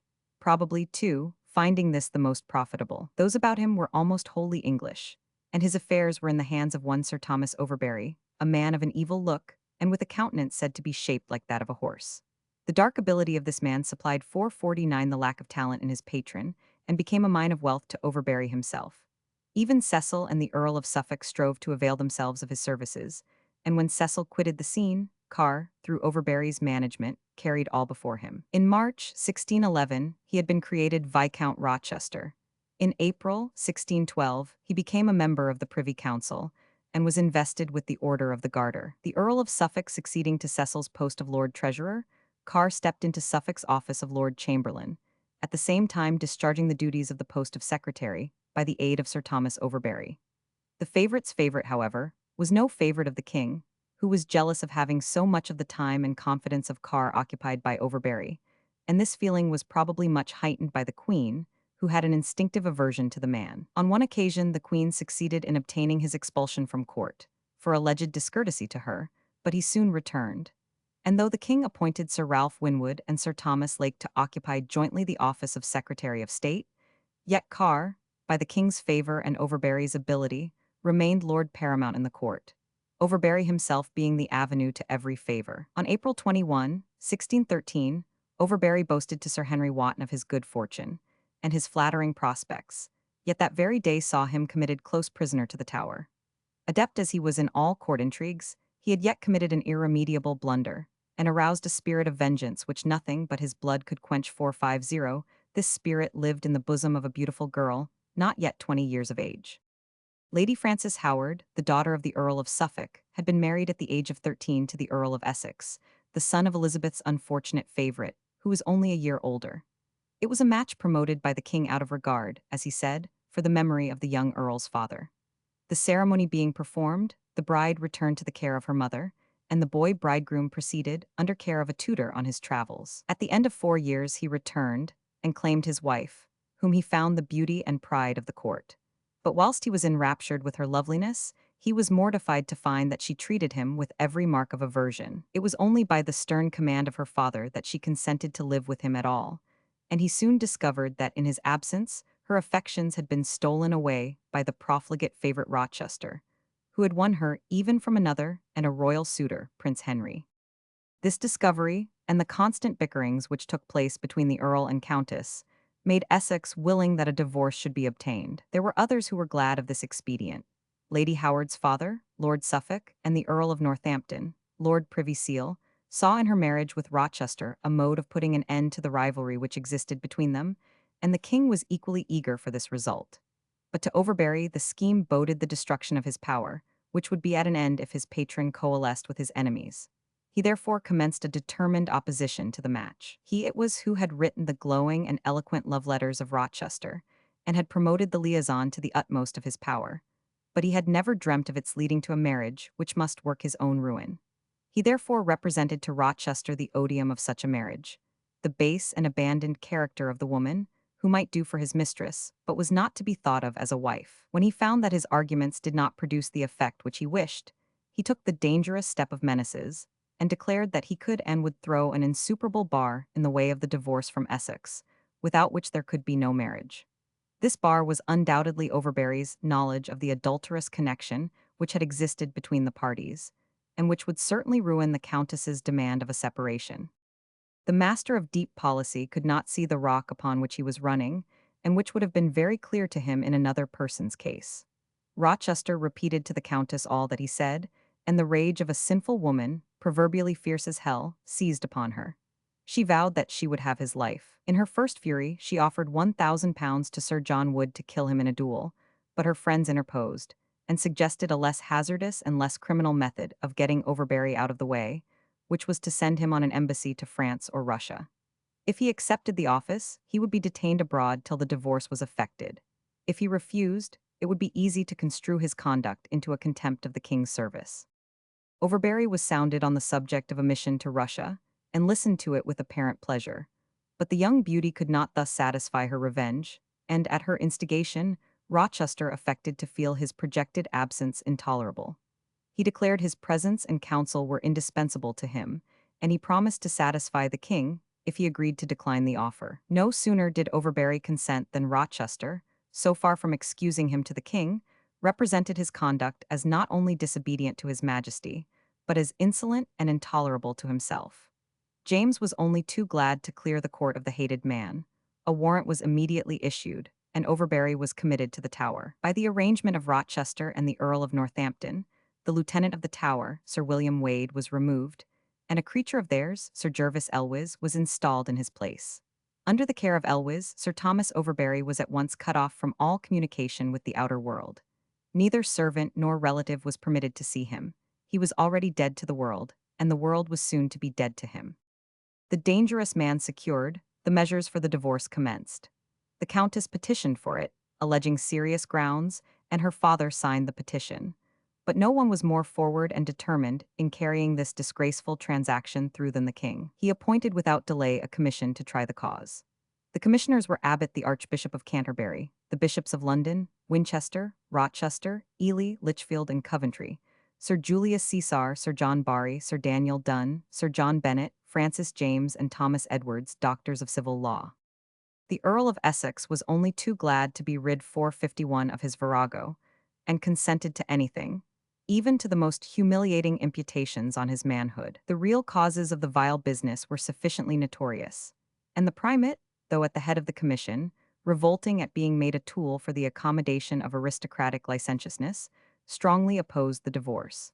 But James took him sharply to task, telling him in so many words that it was his duty to resign his own judgment and follow that of his sovereign. If, he wrote in a most imperative letter, a judge should have a prejudice in respect of persons, it should become you rather to have a kind of implicit faith in my judgment, as well in respect of some skill I have in divinity, as also that I hope no honest man doubts the uprightness of my conscience, and the best thankfulness that you, that are so far my creature, can use towards me, is to reverence and follow my judgment and not to contradict it, except where you may demonstrate unto me that I am mistaken or wrong informed.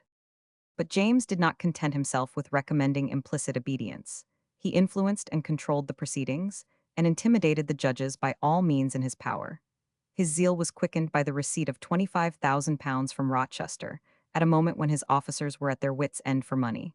But do what he would, he could not bend the integrity of the primate, who to the last resisted the divorce, and 3 of the doctors of law supported him. The Bishop of London also voted with him, but the rest of the bishops and civil lawyers voted for the divorce, which was carried by 7 voices against 5.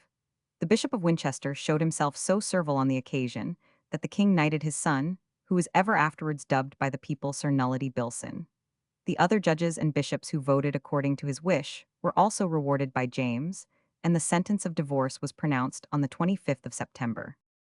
The public at large, to whom the facts of the case were no secret, condemned the whole proceeding in no measured terms, and this reprobation rose into actual horror when the news oozed out that, the very day before the verdict for the divorce, Sir Thomas Overbury was found dead in his cell in the Tower. He was buried in all haste, and with profound secrecy, the officials diligently propagating a report that he died of a loathsome and contagious disease, but the public entertained no doubt of his perishing of poison. In the face of all this, James proceeded immediately to raise Rochester to the dignity of Earl of Somerset, that he might equal in rank, if not in iniquity, the murder-breathing Countess. The marriage, moreover, was celebrated on the 26th of December, at the Royal Chapel in Whitehall, the king making it his own affair, being himself present with Prince Charles and a great crowd of bishops and noblemen. The queen kept herself commendably apart from the whole infamous business. The blood-stained bride, with a shamelessness unparalleled, appeared with her hair hanging loose on her shoulders, in the character of a virgin. Montague, Bishop of Bath and Wells, married the guilty couple, and Mountain, Dean of Westminster, pronounced a blessing upon them. Then the king gave a series of banquets and masques at Whitehall in honor of them, which continued till the 4th of January, 1614. And, as if all classes of public men were eager to disgrace themselves by sanctioning this court wickedness, the Lord Mayor and aldermen invited the adulterous couple to a splendid banquet, given at the Merchant Taylor's Hall, on the same 4th of January, whither they were accompanied by the Duke of Lennox, the Earl of Northampton, Lord Privy Seal, the Lord Chamberlain, and the Earls of Worcester, Pembroke, and Montgomery. From his gaieties James was called, by his eternal want of money, to face his Parliament. Since 1611, when he dissolved his last House of Commons, he had endeavored to carry on by any illegal and unconstitutional means that the people would submit to. But the Dutch did not keep their engagement to pay off their debt of upwards of £800,000 by annual installments of £60,000, and James was too pusillanimous to adopt the means which a Cromwell would have done. He threatened war and threatened only, and therefore became despised by his debtors, who thenceforth made no movement towards paying. Disappointed here, the only alternative was to fleece his own subjects. He resorted to the scandalous measure of selling all the places of honor and trust, and all kinds of dignities, for money. He sold several peerages for high prices. Every place under government was to be had only for cash. Nor did the proceeds of this infamous traffic always reach the king's hands, but fell into those of his minion Somerset, and the Howards, the relatives of Somerset's wife. The wicked Countess of Somerset and Lady Suffolk, her mother, got £4,000 as a bribe, 452 from Sir Fulk Greville, for the chancellorship of the Exchequer. The example thus set at court ran through all departments, and the whole management of the country was given up to corruption and venality. So little of these proceeds of iniquity came to the king, and that little was so foolishly and recklessly given away amongst his hangers-on, that the salaries of all who were not in a situation to be bribed, and thus pay themselves, remained unpaid. In this difficulty, James hit upon a notable scheme, and originated a new order of aristocracy, namely baronets or little barons, a link between the barons or lowest peers and knights. These new titles he sold at £1,000 apiece. Sir Nicholas Bacon was the first created for England, and Sir Francis Blundell for Ireland, in 1620. Baronets for Nova Scotia, of whom Sir Robert Gordon was first, were added by Charles I to extend this source of income in 1625.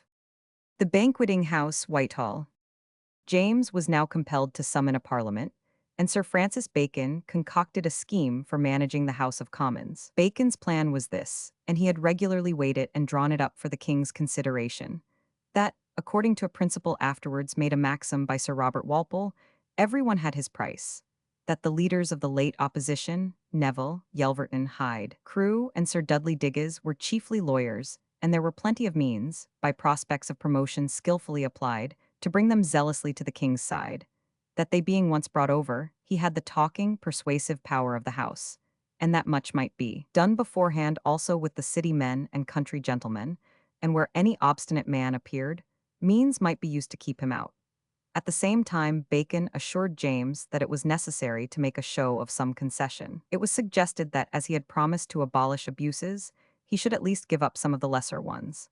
And on his accepting this plan, he and his friends were ready to undertake to manage Parliament, and to guarantee His Majesty plenty of money and little trouble, provided James would only avoid irritating speeches.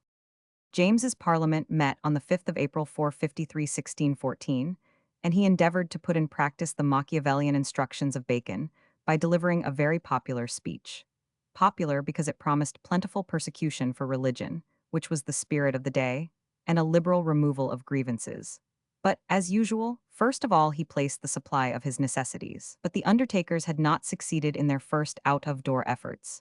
There was a sturdy assemblage of popular members, and such faces appeared amongst them, according to a writer of the time, as made the court to droop. The House of Commons at once reversed the topics of the king's speech, placing the grievances in the front and making the supplies conditional on their abolition. The royal party which the undertakers had got together found their pleas for slavish obedience drowned in a storm of angry demand for justice, and the House demanded a conference with the Lords on the subject. The Lords asked the opinion of the judges on the question, and especially that of Coke, the Lord Chief Justice. Coke, who remembered the endeavors of Bacon to supplant him in the good graces of the king, and who hoped for no higher preferment, took the opportunity to throw cold water on the conference, asserting that the judges, after consultation among themselves, felt that they were bound by their office to decide between the king and his subjects, and were therefore equally bound not to appear as disputants or partisans on either side. The Lords, on hearing this, declined the conference, and Neil, who had recently been transferred from the see of Lichfield to the wealthier one of Lincoln, for his services in procuring the Countess of Essex's divorce, rose and uttered a most unbecoming tirade against the Commons, charging them with striking at the root of the royal prerogative, and anticipating that if admitted to a conference, they might use very disloyal and seditious language. This roused the indignation of the Commons. They did not understand the etiquette of our time, which supposes what passes in one house unknown in the other. But they immediately demanded of the Lords the punishment of the man who had thus dared to slander their loyalty. On this, the bishop, who was as cowardly as he was insolent, and who was hated by the Puritans as a merciless persecutor, instantly recanted in his place, and with many tears and fervent declarations of his high respect for the Commons, denied many of the offensive expressions attributed to him. But the House was not thus to be appeased. The members were greatly exasperated at the plan of managing them, which had become public, and fell on Bacon as the author of the scheme. The versatile Sir Francis pretended to ridicule the very idea of any such scheme being in existence, as the king had done in his opening speech, but the House gave him no credit. They proceeded to question even his right to sit in their house, on his accepting the office of Attorney General, and only permitted it as a special indulgence, which was not to be drawn into a precedent. The king, who saw no chance of supplies in the present temper of the House, sent them a sharp message, desiring them to proceed to the business of the supplies, attended with a threat of immediate dissolution in case of noncompliance. This produced no effect, and the House was dissolved on the 7th of June. Having thus broken the immediate power of retaliation in the House, he, the next morning, arrested the most refractory members and committed 5 of them to the Tower, amongst whom was Wentworth, a lawyer, destined to act a very prominent part in the next reign. These members were not discharged till they had, by their admissions, occasioned the king to arrest others, who were committed in their turn. This parliament obtained the name of the Addled Parliament, because it had not passed a single bill, but it had displayed a spirit which was pregnant with the most momentous consequences. It had laid the foundation of the rights of the commons, and at the same time had displayed its rigid temperament by issuing an order which excluded all Catholics, and by making it necessary for every member, before taking his seat, to receive the sacrament according to the form of the Church of England. James had indeed got from the determined tone of the House a fright which lasted him nearly 7 years. He returned to his usual unconstitutional modes of extorting revenue. Besides the sale of monopolies and privileges, he compelled the payment of benevolences, an odious tax, not only because raised without sanction of Parliament, but because its name implied a free gift. Those who resisted these modes of royal robbery were dragged into the Star Chamber, and they're sentenced to enormous fines. Mr. Oliver St. John, a gentleman who had not only refused such payment, but had vindicated his conduct in an able letter, in which he commented freely on the king's violation of Magna Charta, was fined by the tyrannic Star Chamber £5,000 454, and ordered to be imprisoned during the king's pleasure. A new era now arrived in the history of the king's favorites.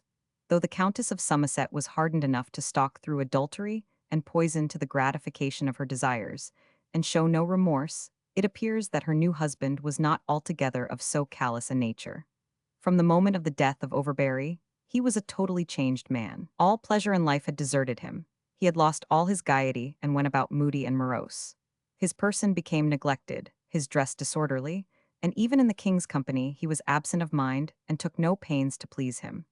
This was not lost on those courtiers who envied the favor of the Howards, who now enjoyed complete ascendancy through their wicked kinswoman. The Earls of Bedford, Pembroke, and Hertford maintained a sharp watch for a new favorite to bring before James, confident that a suitable man once found, the day of Somerset was over. This man soon appeared in a youth of the name of George Villiers, the younger son of Sir George Villiers of Brooksby, in Leicestershire. Sir George was dead, and young Villiers had been brought up under the care of his mother, who was at once one of the most beautiful and infamous women of her time. She saw in the beauty and grace of this boy the means of advancing the fortunes of the whole family. She therefore carefully educated him to win the favor of the favorite-loving king, confident that if he once attracted his attention, the result was sure. This far-seeing and ambitious woman therefore sent the lad to France, to acquire the gay and easy manner of that court. His courtly education being considered perfect, at the age of 21, the post of cupbearer to His Majesty was purchased amongst the lavish sale of offices of the time, as one that must unavoidably place him under the eye of the king. Accordingly, he appeared in that employment with a fine suit of French clothes on his back, and as many French graces as any silly modern Solomon could desire. He was a fine, tall young fellow, and preeminently handsome, at the same time that he was one of the emptiest, haughtiest, and most profligate men that ever lived. Time, however, was yet to display these qualities. They were at present concealed under a garb of finished courtesy and agreeable manners. The Herberts, the Russells, and the Seymours were delighted, and it was planned that young Villiers should discharge his office of cupbearer at a supper entertainment at Baynard's Castle, in such a manner as must strike the imagination of the king. James was, according to expectation, smitten with the looks of the youth, and pointed out his imagined likeness to a beautiful head of St. Stephen at Whitehall, whence he gave him the pet name of Steenie, which he always after used. Villiers once installed in James's good graces, the fall of Somerset was easy, and no time was lost in effecting it. Somerset was not so lost to observance of what passed around him as to be unaware of some danger. Probably his vigilant spouse brought the fact to his attention. He therefore solicited a pardon of the king, in full and formal style, of all and everything which he might have done, or should hereafter do, which might subject him to a charge of treason, misprision of treason, felony, or other accusation. James, who had not yet been incited to his destruction, with his usual facility in such matters, especially when under certain genial influences, freely granted it. But the Lord Chancellor Ellesmere refused to put the Great Seal to such a document, declaring that it would subject him to a praemunire. After all, it might be a ruse of James to grant this pardon, thus still preserving an appearance of favor to Somerset, as he did to the last moment, knowing that a hint to Ellesmere, who was a very compliant creature of his, would prevent the deed taking effect. James went further. He sent Villiers to Somerset, to assure him that he desired not in any way to interfere between him and the king's favor, but would seek preferment only through his means, and be his servant and creature. To which Somerset, with the moroseness which had become his manner, replied, "I will have none of your service, and you shall have none of my favor. I will, if I can, break your neck." Matters now being ripe, Mr. Secretary Winwood was induced by Archbishop Abbot, under promise of protection from the Queen, to communicate to James the popular rumor that Overbury had been poisoned in the Tower, and that this had been confirmed by some admissions of Elwes, the lieutenant of that fortress, in conversation with the Earl of Shrewsbury.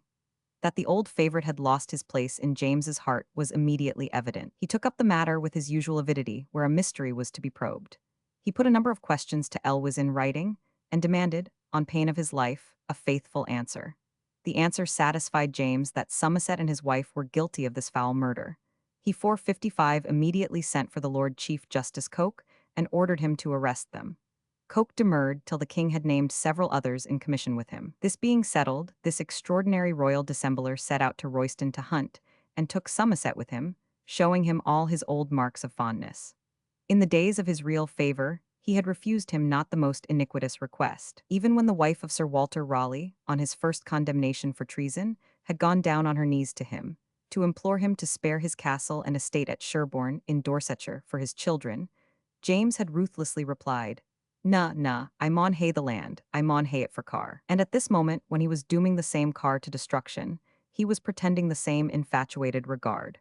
When the Chief Justice's messenger arrived at Royston with the warrant, he found the king hanging about Somerset's neck, kissing him in the true Judas style, and saying, "When shall I see thee again? When shall I see thee again?" When the warrant was delivered to Somerset, in the midst of these disgusting affectations of endearment, he exclaimed that never had such an affront been offered to a peer of England in presence of his sovereign. "Nay, man," replied the royal hypocrite coaxingly, "if Coke sends for me, I maun go." And as soon as Somerset's back was turned, he added, "Now the deal go with thee, for I will never see thy face mair." Soon after Coke himself arrived, to whom James indignantly complained that Somerset and his wife had made him a go-between in their adultery and murder.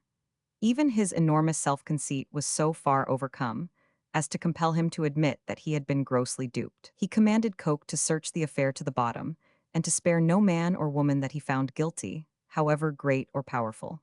And, added he, "May God's curse be upon you and your house if you spare any of them, and God's curse be upon me and mine if I pardon any of them." Coke seemed quite willing to act as vigorously and unsparingly as the king could desire. The commissioners, of whom he was the chief, subjected the adulterous pair to no less than 300 examinations, and then announced that they found ample proofs of their guilt. That Frances Howard, formerly Countess of Essex, had resorted to sorcery to incapacitate her then husband, the Earl of Essex, and to procure the love of Lord Rochester. That, finding Sir Thomas Overbury an obstacle to their criminal designs, they had, by the assistance of the Countess's late uncle, the Earl of Northampton, procured the commitment of Sir Thomas to the Tower, and the removal of the lieutenant, and the appointment in his place of their creature Elwes, and of one Weston to be the warder of the prisoner. That this Weston had formerly been the servant of Mrs. Turner, a woman famous for the introduction of yellow starch for ruffs, and an early companion of the said Lady Frances Howard. That, through Weston and Mrs. Turner, the Countess had procured 3 kinds of poison from one Franklin, an apothecary, and that Weston had administered these poisons to his prisoner Overbury, and thus procured his death.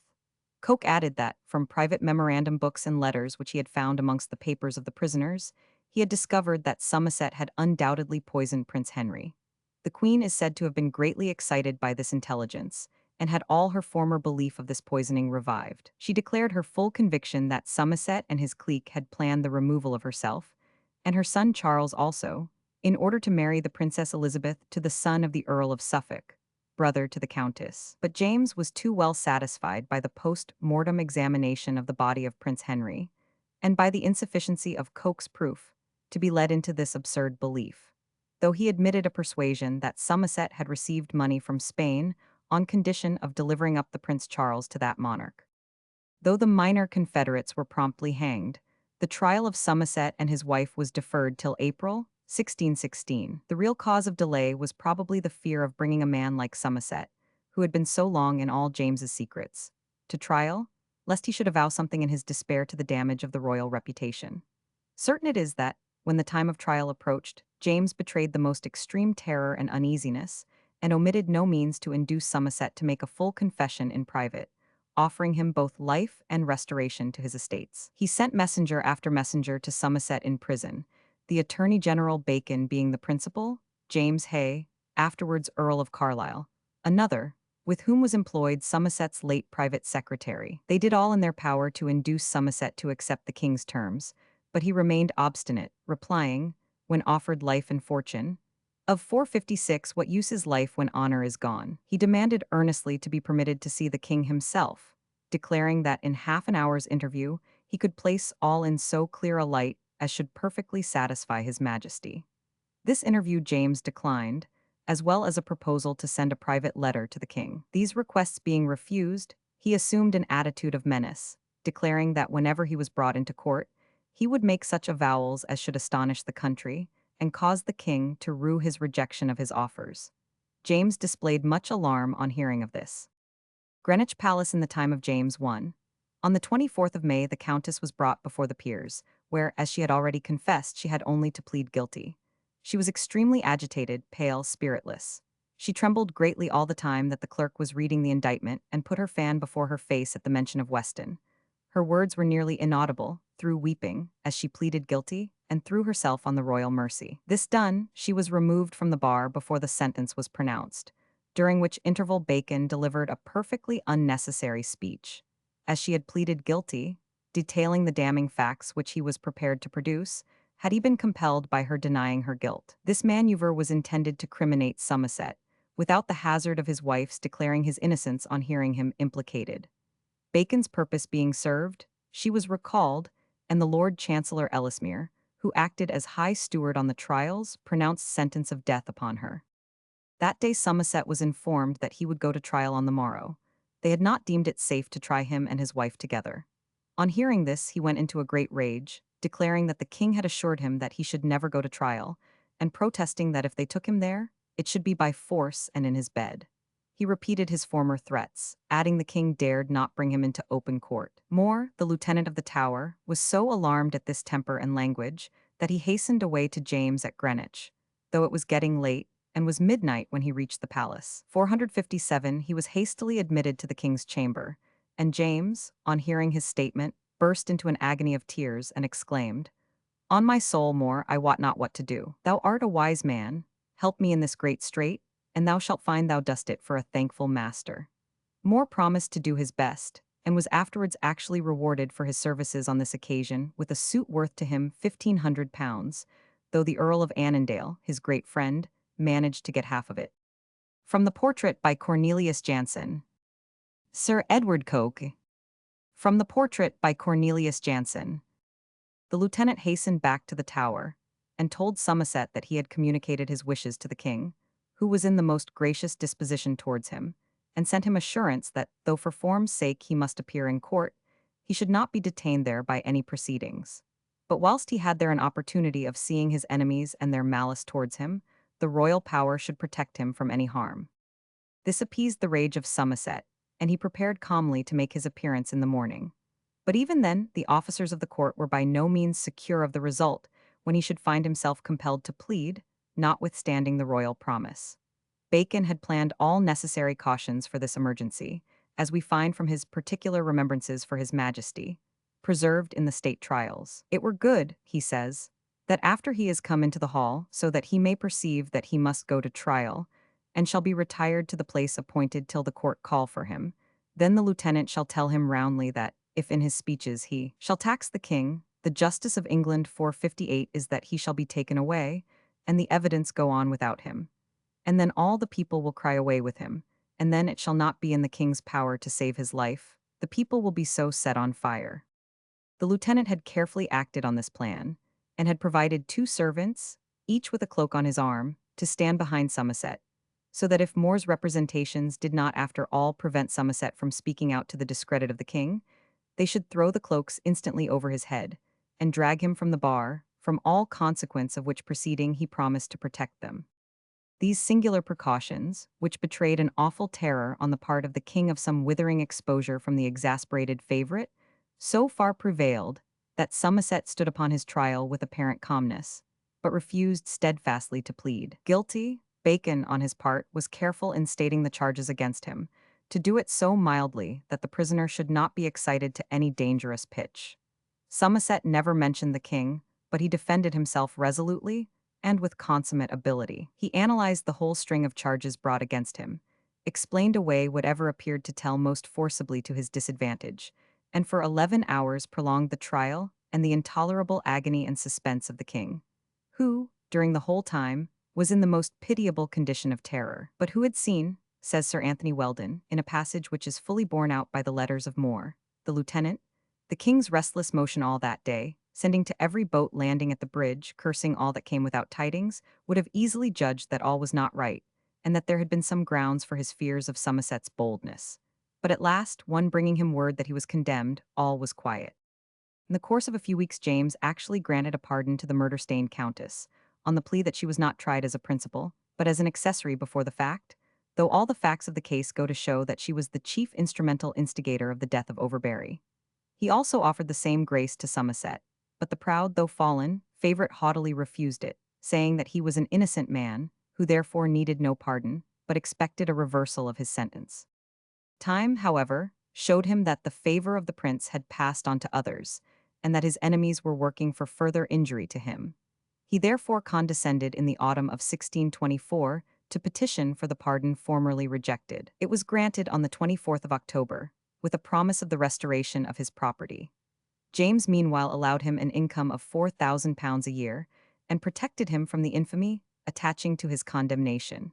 He would not allow him to be expelled from the Order of St. George, nor his arms to be reversed in the chapel of that saint at Windsor.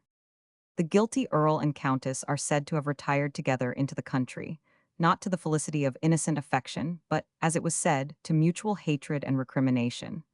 The countess died in 1632. The earl, who never recovered his estates, lived on 13 years longer. Their only child, Lady Anne Carr, who was born in the Tower, was married to William, the fifth Earl and afterwards Duke of Bedford, and became the mother of the celebrated Lord William Russell, who perished on the scaffold under Charles II. Out of such a soil can rise such plants. Nay, even the daughter of this infamous couple is declared to have been a woman of the purest and noblest character, and so carefully was the horrible history of her parents kept from her, that it never reached her ears till a few years before her own death. The Earl of Essex, so cruelly treated in this revolting affair, lived to lead with high distinction the army of the Commonwealth. Fast on the fall of Somerset followed that of the Chief Justice Coke. He had rendered distinguished service to James in hunting out the evidence and bringing to punishment the favorite and his wife. But he had neutralized this benefit by his haughtiness and opposition to the royal authority in other respects. Coke and Bacon had pursued two opposite systems of policy in their courses towards the highest honors of the state. Bacon had affected liberalism and a championship of popular rights, which the higher he rose the more he sacrificed to the pleasure of the monarch.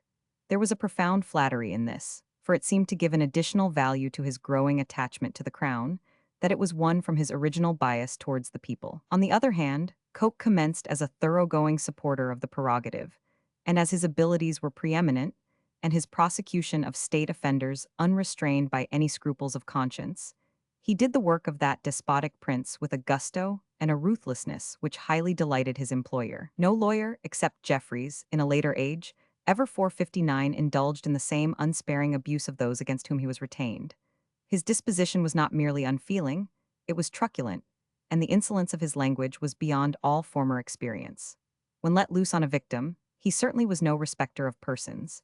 An Arabella Stuart or a Raleigh were abused in a style which would not now be tolerated towards the most abject criminal. But when Coke had reached the summit of his ambition, and thought the height to which he had climbed secure, he began to display the inherent pride of his nature, by assuming an independence of manner and a haughtiness of opinion, exhibited even towards the throne, which astonished and irritated James. In the Commons, he openly opposed the claims of prerogative, came out in defense of popular rights, and ended where Bacon had begun. From abject servility, he rapidly passed to daring opposition. On the subject of the late benevolences, he stood forward as a patriot in the Commons. In the case of Peacham, that which was prosecuted as treason, Coke declared was only defamation. And in that of Owen, he agreed with the prisoner that he had committed no treason in saying that the king, if excommunicated, might lawfully be killed, because the king not having been excommunicated, the opinion could not apply to him. These declarations, both in Parliament and on the bench, roused James to a keen resentment, and this was continually augmented. He set his own court of the King's Bench above every other, and threatened with the penalties of a PR immunir the judges of the Court of Chancery, and all other judges who should grant relief in equity after judgment had been pronounced in the King's Bench. and he extended the same menace to all suitors who sought for such relief. The judges of the courts of admiralty, of High Commission, of Requests, of the Duchy of Lancaster, and even the presidents of the councils of the North and of Wales, felt their jurisdictions invaded and repressed by his pretensions. The Court of Star Chamber, even, hitherto above all law, was called in question by him, and its power to levy fines in many cases denied. He went farther, and, as in the case of Owen and Peacham, dictated to the Privy Council and contradicted the sovereign to his very face. It would seem as if at the moment when Coke was hunting down his former benefactor Somerset, the secret decree had gone out from the king against the Lord Chief Justice himself. Somerset was condemned on the 25th of May, and on the 30th of June, Coke received an order from the king to absent himself from the council chamber, and not to proceed on his circuit, but to employ himself in correcting the errors in his book of reports. He had outraged James's sense of his own supreme authority by opposing him in the matter of commendams and bishoprics, and had, moreover, contended with Villiers, the new favorite, respecting a patent place at court. Long before he received this startling order for the suspension of his diplomatic and judicial functions, the Archbishop, the Chancellor, and Mr. Attorney General Bacon had been employed by royal command to collect charges against him. He was now charged with concealing a debt of £12,000, due from the late Chancellor Hatton to the Crown, with contempt of the King's authority, in declaring from the bench that the common law would be overthrown by proceedings in equity or by claims of prerogative, and for disrespect to the Crown in the affair of the commendams. The charge regarding the money Coke refuted when brought before the council, and confirmed his case by a decision at law. As to the second charge, he explained it as in no way reflecting on the king. And for the third, he humbly solicited his Majesty's forgiveness. James professed to retain the highest regard for the Lord Chief Justice, and intended on his showing a proper humility to continue to him his favor. But when Coke brought in his book of reports, and maintained that he could only find 5 trivial errors in it, James, in great anger for his deceit, contempt, and slander of government, dismissed him from the bench and made Montague, the Recorder of London, Chief Justice in his place. Coke, with all his harshness and cutting style to others, felt for himself keenly, and is said to have wept like a child on receiving his dismissal. Bacon displayed anything but a philosophical magnanimity on the fall of his rival. He not only joked with Villiers on the disgrace of the great man who had offended the favorite, but he wrote a most insulting letter to the fallen judge, which was particularly odious from being garnished with the cant of piety. Bacon now looked confidently towards the chancellorship, and in March of the next year, 1617, Brackley resigning from age, the Great Seal was transferred to him, with the title of Lord Keeper. Sir Francis had reached the elevation to which he had so long and so ardently aspired, by a slavish advocacy of the most unlimited claims of prerogative, and, as far as in him lay, the 460 restriction of constitutional liberty. A deplorable instance of how completely the most transcendent talents can be united in an ignoble and mercenary nature. Indeed, the conduct of Bacon on this occasion was vain and weak to a pitiable degree. Though he had now reached the mature age of 54, and drew an enormous income from his grants and offices, he was so profuse of expenditure that he was a needy man, pressed with difficulties, which he saw in the chancellorship an exhaustless means of dispersing. His vanity burst forth to a surprising extent, and he assumed all the state of a Wolsey. He rode to Westminster Hall on horseback, in a gown of rich purple satin, and attended by a crowd of nobles, judges, great law officers, lawyers, and students, rivaling even the splendor of the king. While these affairs were progressing at home, the credit of James abroad had sunk very low. At the conference for effecting a truce between Holland and Spain, held at The Hague, a conference which established the independence of the Low Countries, the English ministers had been made to feel the ignominy of their position, compared with the dignity of the ambassadors of Elizabeth. Prince Maurice told them openly that their master dare not open his mouth in contradiction to the King of Spain, and their allies, the French, in consequence, assumed a superiority throughout the negotiations which mortified deeply the English envoys. Nor was that the only slight which James's truckling policy brought on him abroad. He was anxious to ally his son to the court of Spain, notwithstanding the intense aversion of his subjects from the idea of a Catholic princess. But Spain declined the offer. He next applied for the hand of Madame Christine, sister to Louis XIII. of France, but here again he was met with the contempt which his mean and insecure character merited. France preferred the suit of the Duke of Savoy. It was never before the fortune of England to have to go begging to the continental states for wives for its princes, they had hitherto been only too officiously pressed on its acceptance. We must now trace the proceedings of James in Scotland and Ireland, where he was anxious to establish his principles of church and state supremacy as thoroughly as in England, and where the seed he sowed rapidly grew into the same harvest of bloodshed and revolution as on the south side of the Tweed. The Church of Scotland, as established by Knox and his contemporaries, was, like Switzerland, from which they brought the idea, a republic. It acknowledged no head but Christ, nor any concern which the state had with it, except to furnish the support of the ministers whose lives were devoted to the civilization and religious improvement of the community. The minister and the lay elders of a parish constituted the parochial assembly, which governed all the spiritual affairs of that little circle. A certain number of these assemblies constituted a presbytery, which heard all appeals from the parochial assemblies and sanctioned the appointment, suspension, or dismissal of their ministers.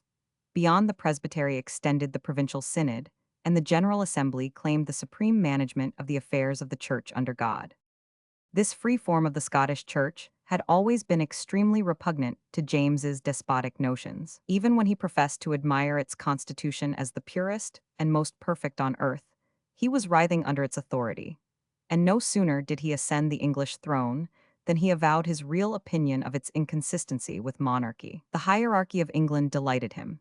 He regarded it as the surest bulwark of the throne, and bishops he seemed to regard as the guarantees of royal security. No bishop, no king, was his favorite motto, and the hatred of presbytery which he expressed at Hampton Court led him to seek its utter overthrow in Scotland. He knew the sturdy materials that he had to deal with in the Scottish ministry and people, who had driven out his mother in their hatred of Catholicism. Yet this did not deter him from endeavoring to plant episcopacy as firmly in Scotland as in England. He looked on the spirit and form of the Scottish Church, but as one removed from republicanism in the state. And his first step, taken in 1605, was a bold one, being no less than to assume the right to prorogue the General Assembly at will. This was at once annihilating the theocratic constitution of the Assembly and placing the king at its head. This measure was carried out by Sir George Home, the Lord Treasurer of Scotland, afterwards Earl of Dunbar. The ministers, though prorogued, met again in defiance of the royal fiat, but were dissolved again and again. The ministers from 9 presbyteries still boldly met in assertion of the paramount right of the Church, at Aberdeen, called themselves an assembly, appointed a moderator, and before dissolving at the command of the council, adjourned their sitting to a fixed time that year. Andrew Melville before the Scottish Privy Council, CP 462. 13 of the most prominent ministers were immediately arrested on the charge of having violated the Act of 1584 for maintenance of the royal power over all estates. The jury was packed by Dunbar, and 6 of the most refractory clergy were condemned as guilty of high treason and banished for life. They retired into Holland and France and were followed thither by numbers of their admirers. Meanwhile, at home, undaunted by this lawless exercise of power, the ministers offered up prayers for their exiled brethren, whom they boldly proclaimed from their pulpits as martyrs to the freedom of the faith, and unsilenced by the menaces of the court, loudly warned the people of the impending danger to the Church. But James, with the blind hardihood of a true Stuart, went on, and in 1606 appointed 13 clergymen to the ancient abolished bishoprics, and gave them precedency in the synods and assembly. The ministers refused to submit to their authority, and, as they were unsupported by the old reverence, treated their assumed dignity with contempt. But James went on to repeal the act which had confiscated the episcopal estates, endowed the bishops, and made them moderators of both synods and presbyteries within their own districts. He erected 2 courts of high commission, and indeed gave them a power such as their predecessors had never possessed.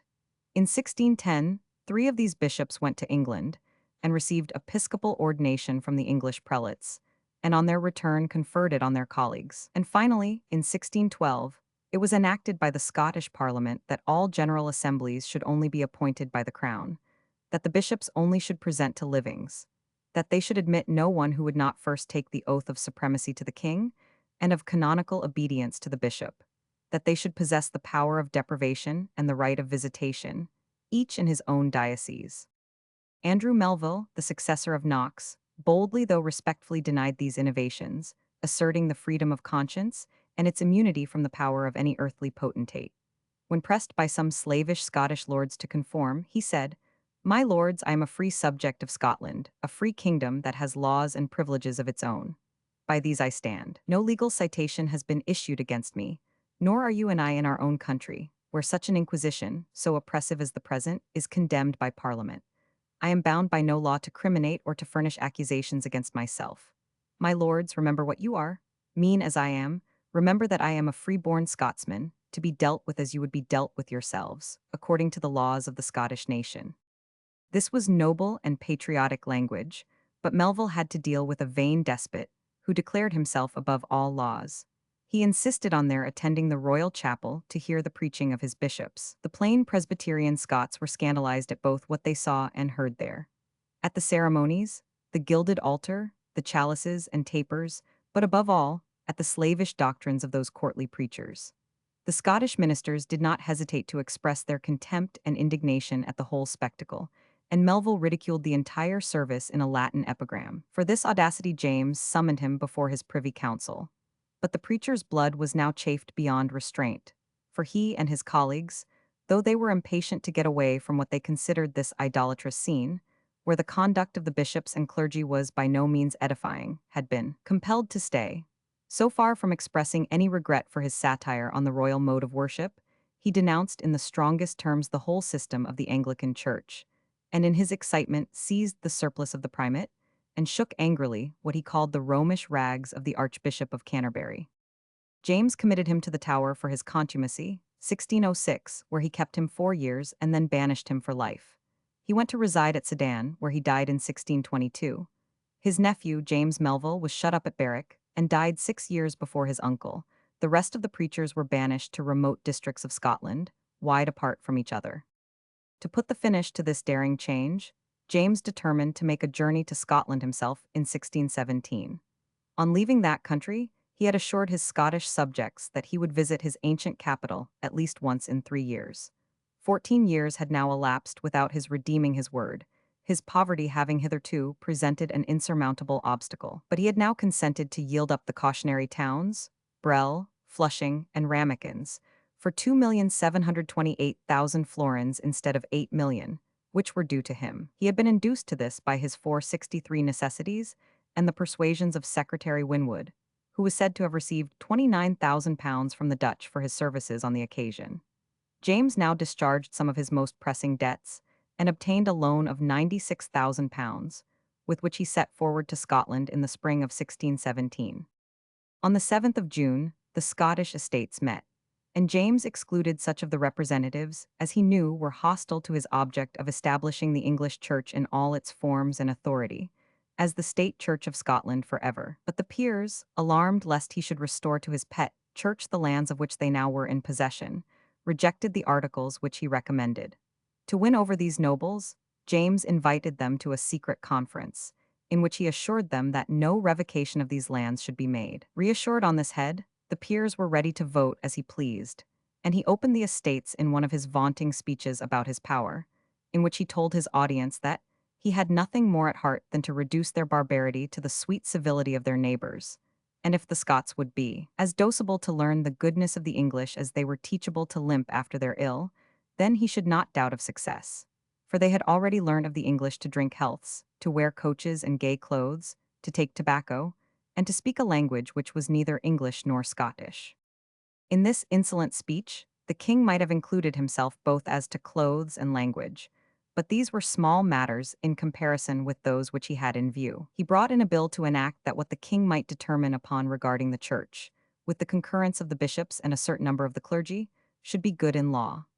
At this proposition, the ministers were instantly in arms, and presented so determined a remonstrance against it, that he became afraid and gave it up, saying it was unnecessary to give him that by statute which was already his by authority of the crown. He managed, however, to carry a bill adding chapters to the bishoprics, regulating the appointment of bishops, and also one for converting the hereditary offices of sheriffs into annual ones, which he would thus be able to influence. Never, surely, with a spirit so essentially cowardly, was there a monarch so ingrained with the bigotry of absolutism, or who so perseveringly labored to annihilate every liberty of the subject, and leave the nation a base and soulless heritage of the crown. But the nation was not thus to be trodden into a horde of serfs, and though James escaped to a quiet tomb, it took a terrible vengeance on his children, whom he had inoculated with his incorrigible lust of absolutism.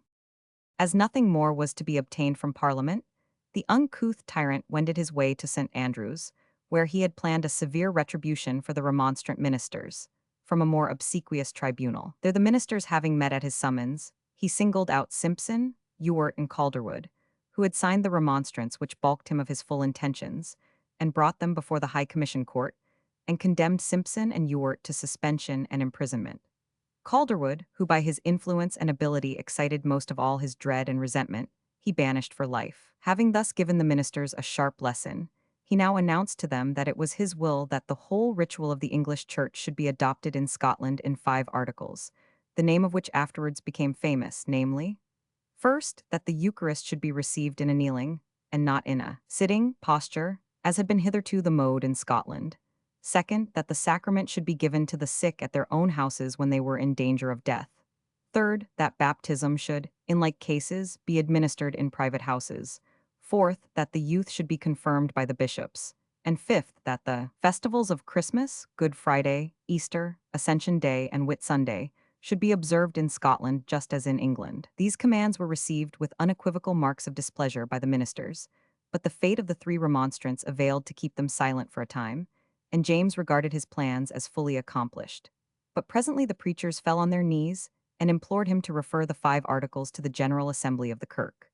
James for some time refused to listen to them, but on Patrick Galloway assuring him that matters should be so managed that all should go right, he consented.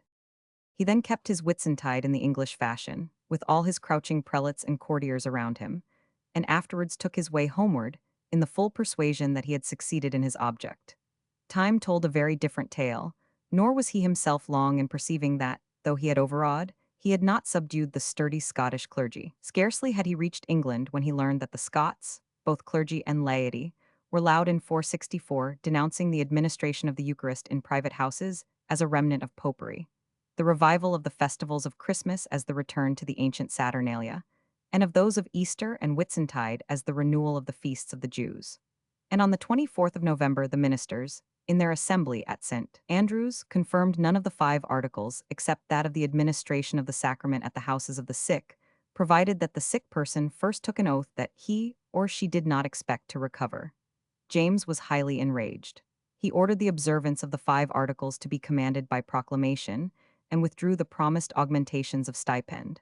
Nor did the king give way in the slightest degree. The next year he managed the assembly so far, through Lord Binning, as to carry the articles by a majority of 86 against 41, and in 1621, 3 years later, he obtained an act of parliament enforcing these articles on the repugnant spirit of the people.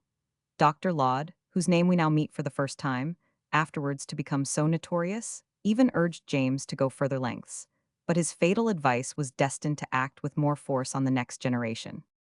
Whilst James's hand was in, however, he hit upon another mode of incensing the Puritans and showing his dislike of them. He had been extremely annoyed by the severity of the Presbyterian manners during his visit, and when, on returning, the Catholics of Lancashire presented to him petitions complaining of the strictness of the Puritans, who forbade those sports and recreations to which they had been accustomed on Sundays after service, adding that it drove men to the alehouse, a bright idea occurred to him, and he determined to publish a book of sports, encouraging the people on Sundays after church to play at running, leaping, archery, morris dances, and to enjoy their church ales and festivities as aforetime.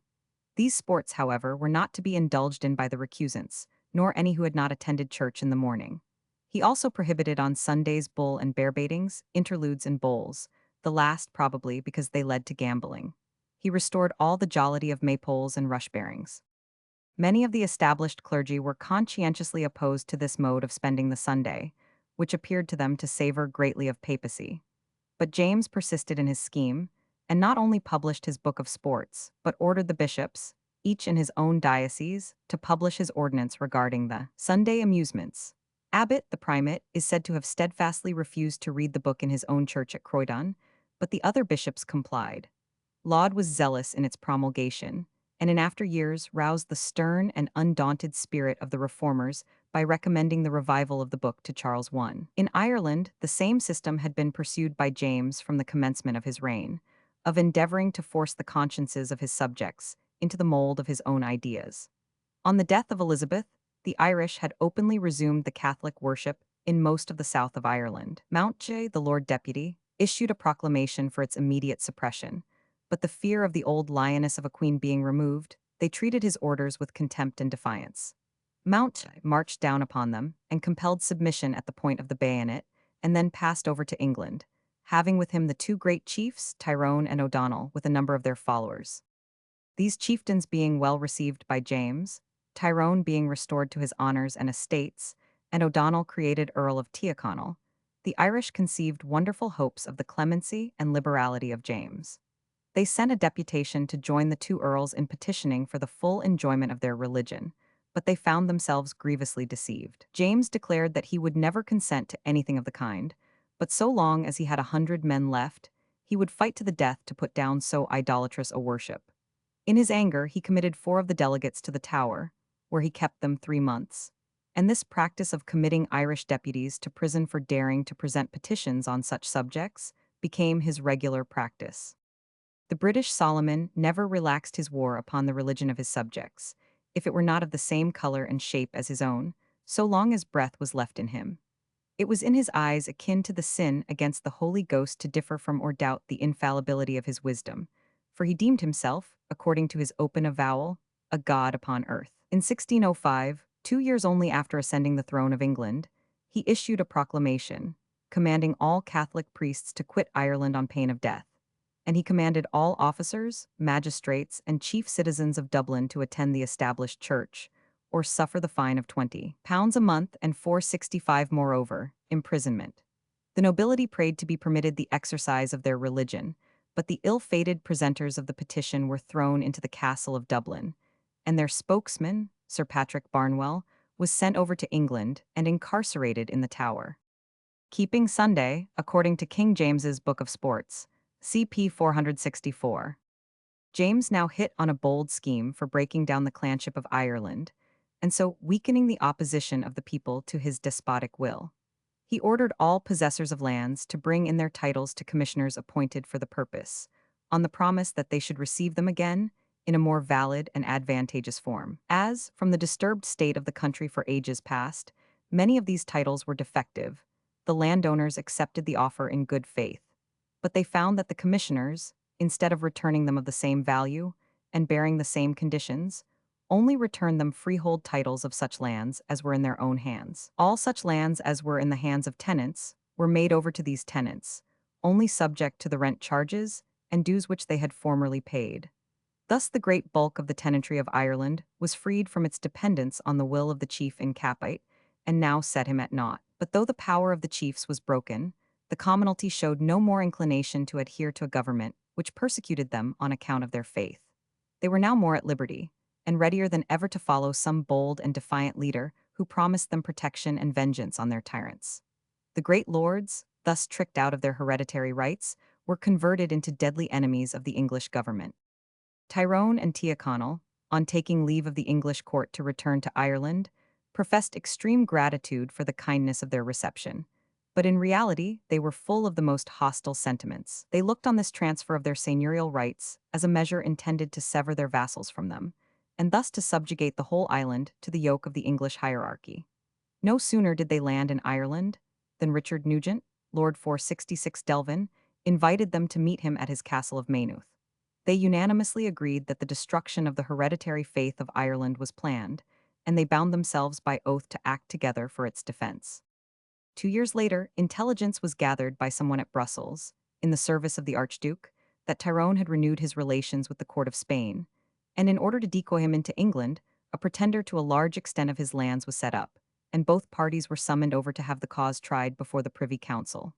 Tyrone, aware of the design, avoided the snare by sending an attorney with full powers to act in his behalf. This stratagem did not succeed. Tyrone received from the Lord Deputy information that his presence would be necessary in London to defeat the pretensions of his opponent. Tyrone, feigning to comply, only solicited a delay of a month, in order to settle his affairs and raise money for his journey and sojourn at court.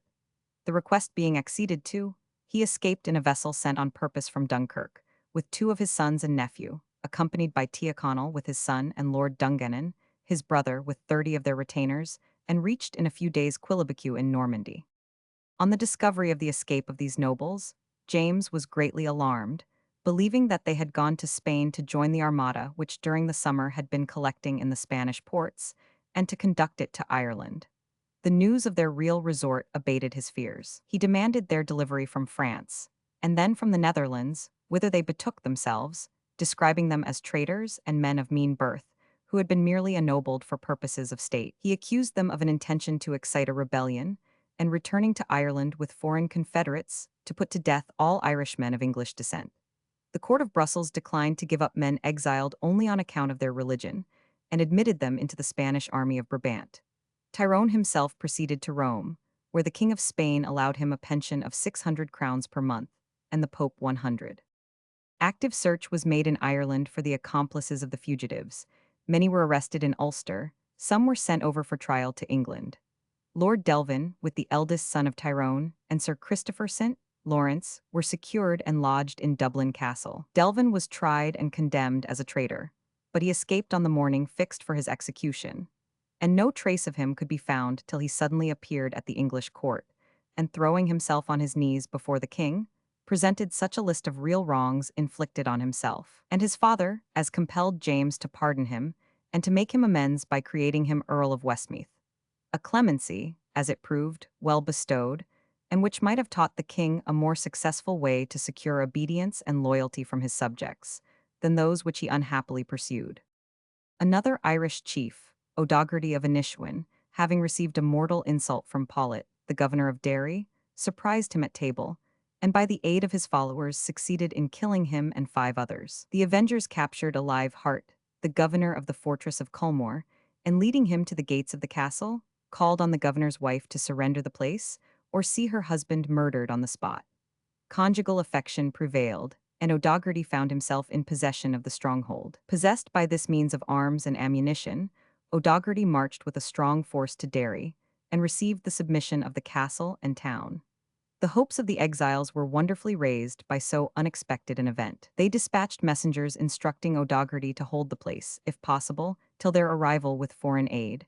But after 2 unsuccessful attacks, the place was evacuated on the approach of Wingfield, the marshal of the camp, and O'Doherty fled to the mountains. There, in the month of June, 1608, he was accidentally discovered and shot. The rebellion of these great chiefs, by throwing into the hands of the crown an immense territory, suggested to James the planting of a new English colony. Undeterred by the failure of Elizabeth's plantation of Ulster, he proceeded to divide the confiscated region, which included nearly the whole of the northern counties of Cavan, Fermanagh, Armagh, Derry, Tyrone, and Tyrconnell, amounting to 2 millions of acres, into 4 great divisions. 2 of these were again divided into lots of 1,000 acres each, a third into lots of 1,500 acres, and the fourth into lots of 2,000 acres. The 2,000-acre lots were appropriated to a class of men called undertakers and servitors, adventurers of capital from England and Scotland, with the civil and military officers of the crown. The lesser lots went amongst these, and the natives of the province also. But the natives were only to 467, received their lots in the plains and open country, not in the hills and fastnesses, where they might become formidable to government.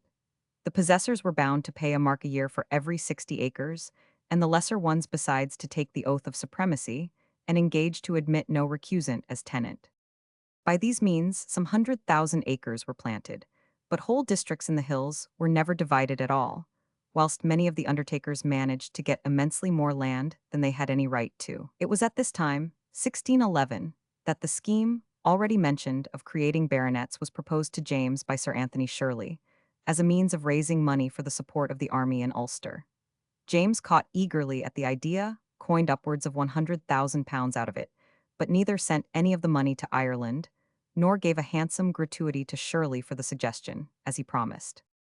After these measures, James ventured to call a parliament in Ireland, in 1613, the first for 27 years.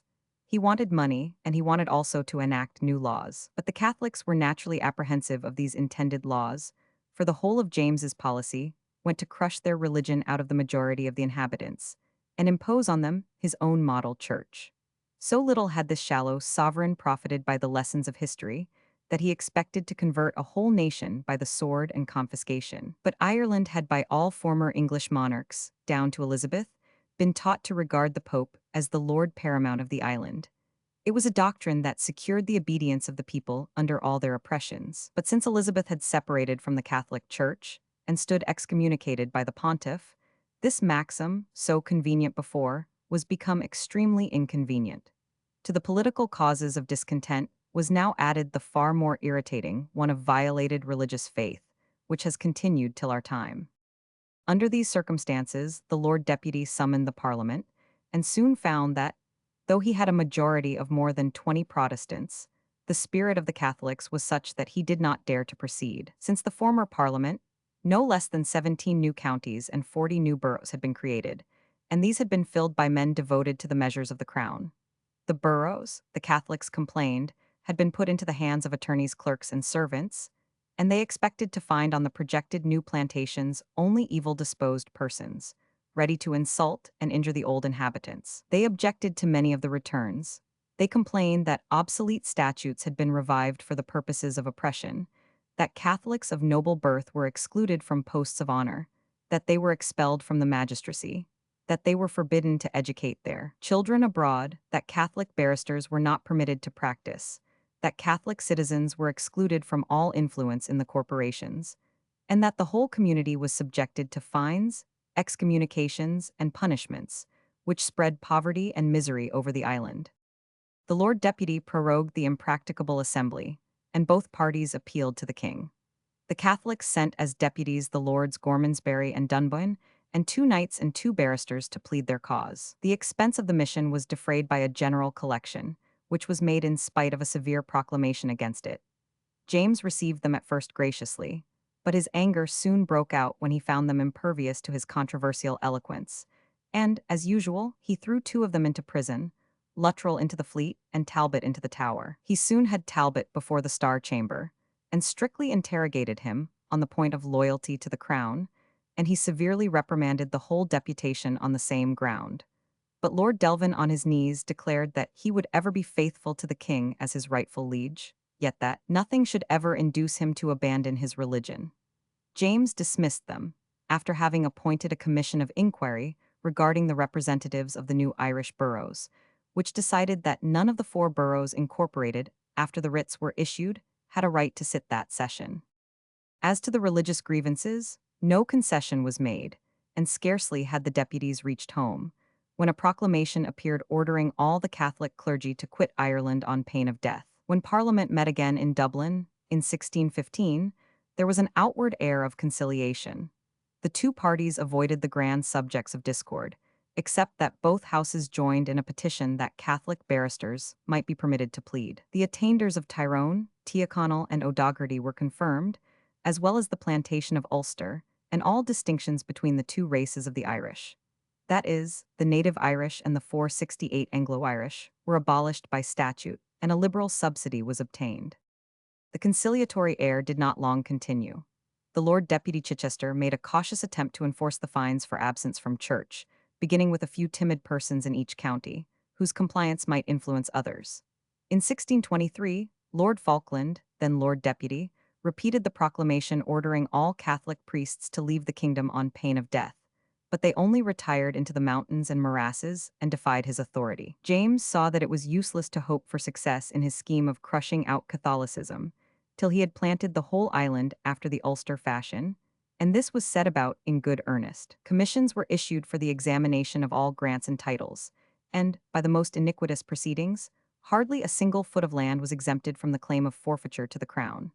It was found that the proprietors of the vast counties of Connaught, Galway, and Clare had been induced to surrender their titles to Elizabeth, on condition that they should receive fresh ones, and that they had paid £3,000 for the enrollment of these titles, but had never got them. On this discovery, James was advised to claim the whole island, with the exception of the small portion which he had himself planted. But the owners declared on all hands that they would defend their lands with their swords rather than admit such a claim, and James preferred getting a sum of money. His pretensions were commuted for a double annual rent and a fine of £10,000. He, however, proceeded to plant the coast between Dublin and Wexford, then the counties of Leitrim and Longford, and finally Westmeath, and King's and Queen's counties. In this business all law and justice were set aside. James gave orders that three-fourths of the lands should be settled on the original proprietors, but no regard was paid to this. Few of the old possessors obtained above a quarter of their lands again, and many were stripped of every acre which they had inherited from their fathers. Whole septs were removed to the parts most distant from their native localities. 7 such septs were transported from Queen's County to King's, and menaced with instant death by martial law if they dared return. Sir Patrick Crosby received the seigneury of Tarbert, on condition that he leased out 1/4 of it to those unhappy exiles, but very few of them got anything. And, in a word, Carte declares that the injustice and cruelty then committed are scarcely to be paralleled in the history of any age or country. At the same time, the north of Ireland, hitherto a mere wilderness, began immediately to assume an appearance of prosperity. Such was the condition of Ireland as left by James. He imagined that he had pacified it. It was only the sullen lull before the storm, which burst forth in the days of his successor, with a fury only the more terrible from its temporary delay. During the king's absence in Scotland, Bacon had shown such arrogance in the council that he had disgusted everybody. He had appeared to imagine himself king, took up his quarters in Whitehall, and gave audiences in the great banqueting house at Whitehall.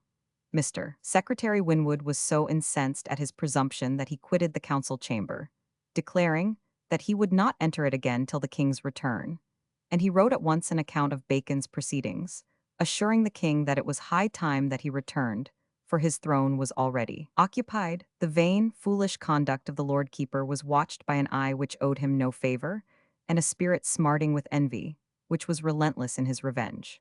Coke, by offending the favorite, lost his position, but he now saw a way to turn this opposition to Buckingham against Bacon. Buckingham, since his rising into favor, had taken care to promote the fortunes of his friends and relatives. He had cast his eyes on the daughter of the fallen Chief Justice Coke, by Lady Hatton, the widow of Queen Elizabeth's chancellor. This young lady, who was likely to have a large fortune from her mother, he determined to obtain for his brother John Villiers, a sickly and nearly idiotic youth. Coke, who despised the favorite, and was at feud with him respecting the already mentioned patent place at court, opposed the match, which was agreeable neither to the young lady nor her mother. But when Coke found himself deprived of his office, and his rival, Bacon, advanced, he bethought himself that by the means of his daughter he had the power of regaining the goodwill of the favorite and pulling down the arrogant Lord Keeper. Before Buckingham had left for Scotland, Coke had had a private interview with him, in which he agreed to consent to the marriage on condition of regaining his honors and position in the council and on the bench. During the absence of the court in Scotland, and while Bacon was in the full tide of his 469 assumed greatness, he discovered this compact, which boded him nothing but destruction. Without delay, he incited the Lady Hatton, who was in almost everything violently opposed to her husband, to make haste and secure her daughter by secreting her with herself in the house of Sir Edward Withypple near Oxford, and by contracting her in marriage to Henry de Vere, Earl of Oxford, for whom the young lady really entertained a regard. Coke, enraged at this flight, and at the attempt to marry his daughter contrary to his own plans, applied for a search warrant to enter the house where she was secreted. Bacon refused it, but Winwood was only too happy to grant it. Coke, supported by 12 armed men, made a forcible entry and carried away his daughter. On this, Bacon procured the new Attorney General, Yelverton, to file an information against Coke in the Star Chamber for a breach of the peace. Bacon also wrote to the king and the favorite in Scotland, representing to Buckingham that it was by no means to his honor or interest to ally his family to that of Coke, a fallen, disgraced man and disliked of the king, especially as much better matches might be found. To James, he represented the trouble which Coke had given to his majesty, his fondness for opposing the king's wishes, and the disturbances there had been in the kingdom and courts of justice so long as Coke had been in power. Sir Francis added that now everything was quiet, and that his majesty knew that he had in him an officer always anxious to do his will. Parliament House, Dublin, in the 17th century. The answer of the king struck him at once to the earth. The great philosopher was not aware how far the compact with Coke had really gone, and when he read the king's letter, reprimanding his presumption, accompanied by another from Buckingham, in which he rated him for his officious meddling, and telling him that the same hand which had made him could unmake him, he saw the gulf into which he had plunged. At once he wrote off to both monarch and minion, imploring the humblest pardon for this unworthy offense, which he would now do all in his power to wipe away. Accordingly, he stopped the proceedings before the council and in the Star Chamber against Coke, and assured Lady Hatton 470 and her friends that he could not assist them in a course so opposed to the wishes of the young lady's father. On the return of the court, Bacon hastened to pay his homage to the proud favorite, but he was then made to feel how much it is in the power of a base and little-souled man in favor to humiliate the most gigantic mind when it forgets to be submissive. The great renovator of science, the proud and vaunting Lord Keeper, was made to wait for 2 whole days in the lobby of the upstart. This is Weldon's account of it. He attended 2 days at Buckingham's chamber, being not admitted to any better place than the room where trencher-scrapers and lackeys attended, there sitting upon an old wooden chest, amongst such as for his baseness were only fit for his companions, although the honor of his place did merit far more respect, with his purse and seal lying by him on that chest. Myself told a servant of my lord of Buckingham, it was a shame to see the purse and seal of so little value or esteem in his chamber, though the carrier without it merited nothing but scorn, being worst amongst the basest. But the servant told me they had command it must be so. After 2 days he had admittance. At his first entrance he fell down flat at the Duke's foot, kissing it, and vowing never to rise till he had his pardon, and thus was he again reconciled, and since that time so very a slave to the Duke and all that family, that he durst not deny the command of the meanest of the kindred, nor yet oppose anything. By which you see a base spirit is even most concomitant with the proudest mind. And surely, never so many brave parts, and so base and abject a spirit, tenanted together in any one earthen cottage, as in this one man. Buckingham condescended to forgive the suppliant Lord Keeper. The projected marriage was accomplished, and Bacon soon after, that is, on the 4th of January, 1618, was raised to the dignity of Lord Chancellor, with a pension of £1,200 a year and the title of Baron Verulam. For provided he threw no obstacle in the way of the marriage, both James and Buckingham preferred his pliancy to the sturdy spirit of Coke. The consequences of this forced and unnatural marriage were as deplorable as the means of effecting it were vile. The brother of Villiers was created Viscount Purbeck, but no title could give him a sound body or a healthy intellect. It was not long before he was pronounced utterly mad, was shut up in an asylum, and Buckingham took possession of Lady Purbeck's property under pretence of managing it for her and Lord Purbeck, but spent it for his own purposes. And Coke's daughter, outraged in all her feelings as a woman and her rights as a subject, became a degraded and abandoned character. Buckingham now reigned supreme at court. He had rapidly risen from a simple country youth into a baron, viscount, earl, and marquis. He was a member of the Privy Council, Knight of the Garter, had been a master of the horse, and was now Lord High Admiral, the Earl of Nottingham, the brave old Howard, hero of the Armada, having been compelled to resign to make way for him. He and his mother disposed of all places about court, in the church, in the courts of law, and in the government. Peers, prelates, and men of all degrees courted humbly his favor, and paid him large sums of money for the places they sought, or agreed to annuities out of their salaries and emoluments. The king seemed to rejoice in the wealth which flowed in on his favorite from these corrupt services, and could not bear him out of his sight. Let us take Weldon's account of this state of things. And now Buckingham, having the chancellor or treasurer, and all great officers, his very slaves, swells in the height of pride, and summons up all his country kindred, the old countess providing a place for them to learn to carry themselves in a court-like garb. The old countess, as Weldon calls her, was far from old, but a woman yet in her prime, and of singular beauty and notorious wickedness. She was another Elizabeth Woodville in looking out for rich heirs and heiresses, and marrying her kin to them. The brothers, half-brothers, cousins of Buckingham, were all matched to rich women, and the women were matched to the eldest sons of earls, barons, and men of large estate. And where there was no title, such was soon conferred. The madman that they gave to Coke's daughter, as we have seen, was made Lord Purbeck. Another brother was created Earl of Anglesea. Fielding, who married Buckingham's sister, was made Earl of Denbigh, and his brother Earl of Desmond. Cranfield, who married a female relative, was made Earl of Middlesex. But the most shameful case of all, perhaps, was that of Williams, Dean of Westminster, a paramour of the Countess's, who was made Bishop of Lincoln, and allowed to retain not only the deanery of Westminster, but the rectories of Dinham, Waldegrave, Grafton, and 471 Peterborough, the prebends of Asgarby and Nonnington, besides other dignities. So that, says Heylin, he was a perfect diocesan himself, being bishop, dean, prebendary, residentiary, and parson, and these all at once. Other livings and bishoprics were sold as highly as these were freely given. Fotherby of Salisbury paid £3,500 for his see, and all other dignities and benefices in the church were equally at the disposal of this upstart and his venal, lascivious mother. There were books of rates, says Weldon, on all offices, bishoprics, and deaneries in England that could tell you what fines and pensions were to pay. He adds that Buckingham's female relatives were numerous enough to have peopled any plantation, so that King James, that naturally in former times hated women, had his lodgings replenished with them, and all of the kindred, and little children did run up and down the king's lodgings like rabbits startled out of their burrows. Here was a strange change, that the king, who formerly would not endure his queen and children in his lodgings, now you would have judged that none but women frequented them. Nay, this was not all, but the kindred had all the houses about Whitehall, as if bulwarks and flankers to that citadel. Buckingham himself, in time, seemed to clothe himself with half the offices in the country. He became warden of the Cinque Ports, chief justice in heir of all the parks and forests south of the Trent, master of the King's Bench Office, high steward of Westminster, and constable of Windsor Castle. In his person he was lavish and showy even to tawdriness. He was skilled in dancing, and therefore kept the court one scene of balls and masks. He had his clothes trimmed at even an ordinary dance with great buttons of diamond, with diamond hatbands, cockades, and earrings. He was yoked with manifold ropes and knots of pearl. In short, he was accustomed to be manacled, fettered, and imprisoned in jewels.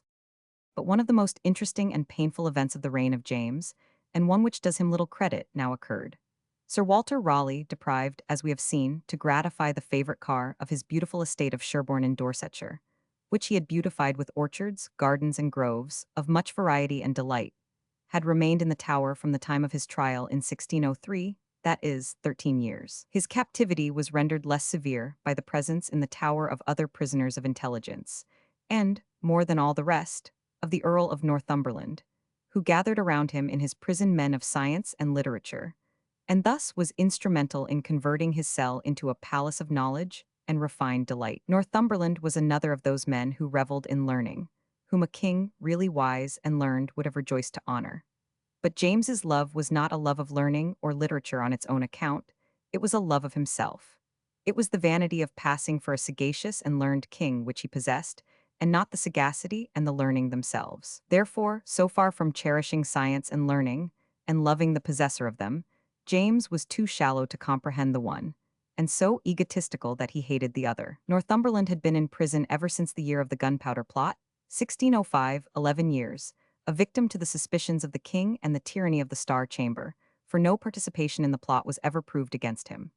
Amongst his visitants and pensioners were the most profound mathematicians of the age, Allen, Harriot, Warner, the Atlantes of the mathematical world, Burchell, the celebrated Greek and Hebrew scholar, and other noted characters. Amongst them Sir Walter found the pleasure of cultivating inquiries, which his busy public and court life had before kept unknown to him. He commenced a series of chemical experiments, and the celebrated Lucy Hutchinson, who was the daughter of Sir Allen Apsley, Lieutenant of the Tower, in the preface to her interesting life of her husband, Colonel Hutchinson, says, Sir Walter Raleigh and Mr. Ruthven, being prisoners in the Tower, and addicting themselves to chemistry, my mother suffered them to make their rare experiments at her cost, partly to comfort and divert the poor prisoners, and partly to gain the knowledge of their experiments and the medicines, to help such poor people as were not able to seek physicians. In these chemical inquiries, Sir Walter imagined that he had discovered a universal panacea. The Queen in an illness had taken it, and appeared cured by it, and afterwards, as we have seen, tried it in the case of Prince Henry, but without effect. Sir Francis Bacon waiting an audience of Buckingham, CP 470. Sir Walter next turned his attention to history, and commenced a history of the world, a gigantic undertaking, but no doubt one that offered great consolation to the mind of a prisoner for life, from the very fact of its immensity, thus promising to him a constant forgetfulness of his captivity, and a busy discursiveness amid the peoples of the whole globe. Such men as Burchell, who was not only a great classical scholar but a distinguished Latin poet, could furnish him with books and translations, by which means he has displayed so vast an acquaintance with Greek and rabbinical writers. Raleigh commenced his history for the instruction of Prince Henry, who had a high regard for the author, but the death of that prince in 1612 gave a check to the undertaking, and all that Raleigh has completed extends from the creation to about a century and a half before the Christian era. The fall of Somerset and the rise of Buckingham awoke new hopes of liberty in Raleigh. His friends made zealous applications to the favorite, which for a time produced little effect because the true persuasive with the greedy Villiers family was not applied. In the meantime, however, Raleigh managed to interest Secretary Winwood in a grand scheme which he had for discovering and working gold mines in Guiana. Raleigh, as our readers are aware, was of a romantic and adventurous turn. The admirals Drake, Hawkins, and Frobisher, with whom he had had the honor of defeating the Grand Armada, had brought home immense treasures from the Spanish and Portuguese territories of South America. Raleigh himself had been engaged in the scheme of settling Virginia in North America in the year 1584, when he procured a patent from Elizabeth, a copy of one granted still earlier to his half-brother, Sir Humphrey Gilbert, with full power to discover and settle any heathen lands not already in the possession of any Christian prince. In consequence, he had equipped various expeditions to the coast of Virginia, which, however, had all proved failures, and Sir Humphrey Gilbert, who conducted one of them, lost his life at sea. Sir Walter's enterprises, which had cost him much money, were immediate failures to himself and his associates, but ultimate successes to the country, for they led to the settlement of that great federated republic of Northern America. But still earlier, in 1595, he had made a voyage to Guiana. The glories of Drake and the other piratical admirals, and the wondrous legend of the Golden Empire of Guiana, with its inconceivable affluence, and the reported splendors of its capital, Manoa, called by the Spaniards El Dorado, or the Golden City, inflamed his imagination. He sailed thither, touching at Trinidad, as if on his way to Virginia, and the Spaniards, deluded by this belief, entered into friendly relations and bartered various commodities with him.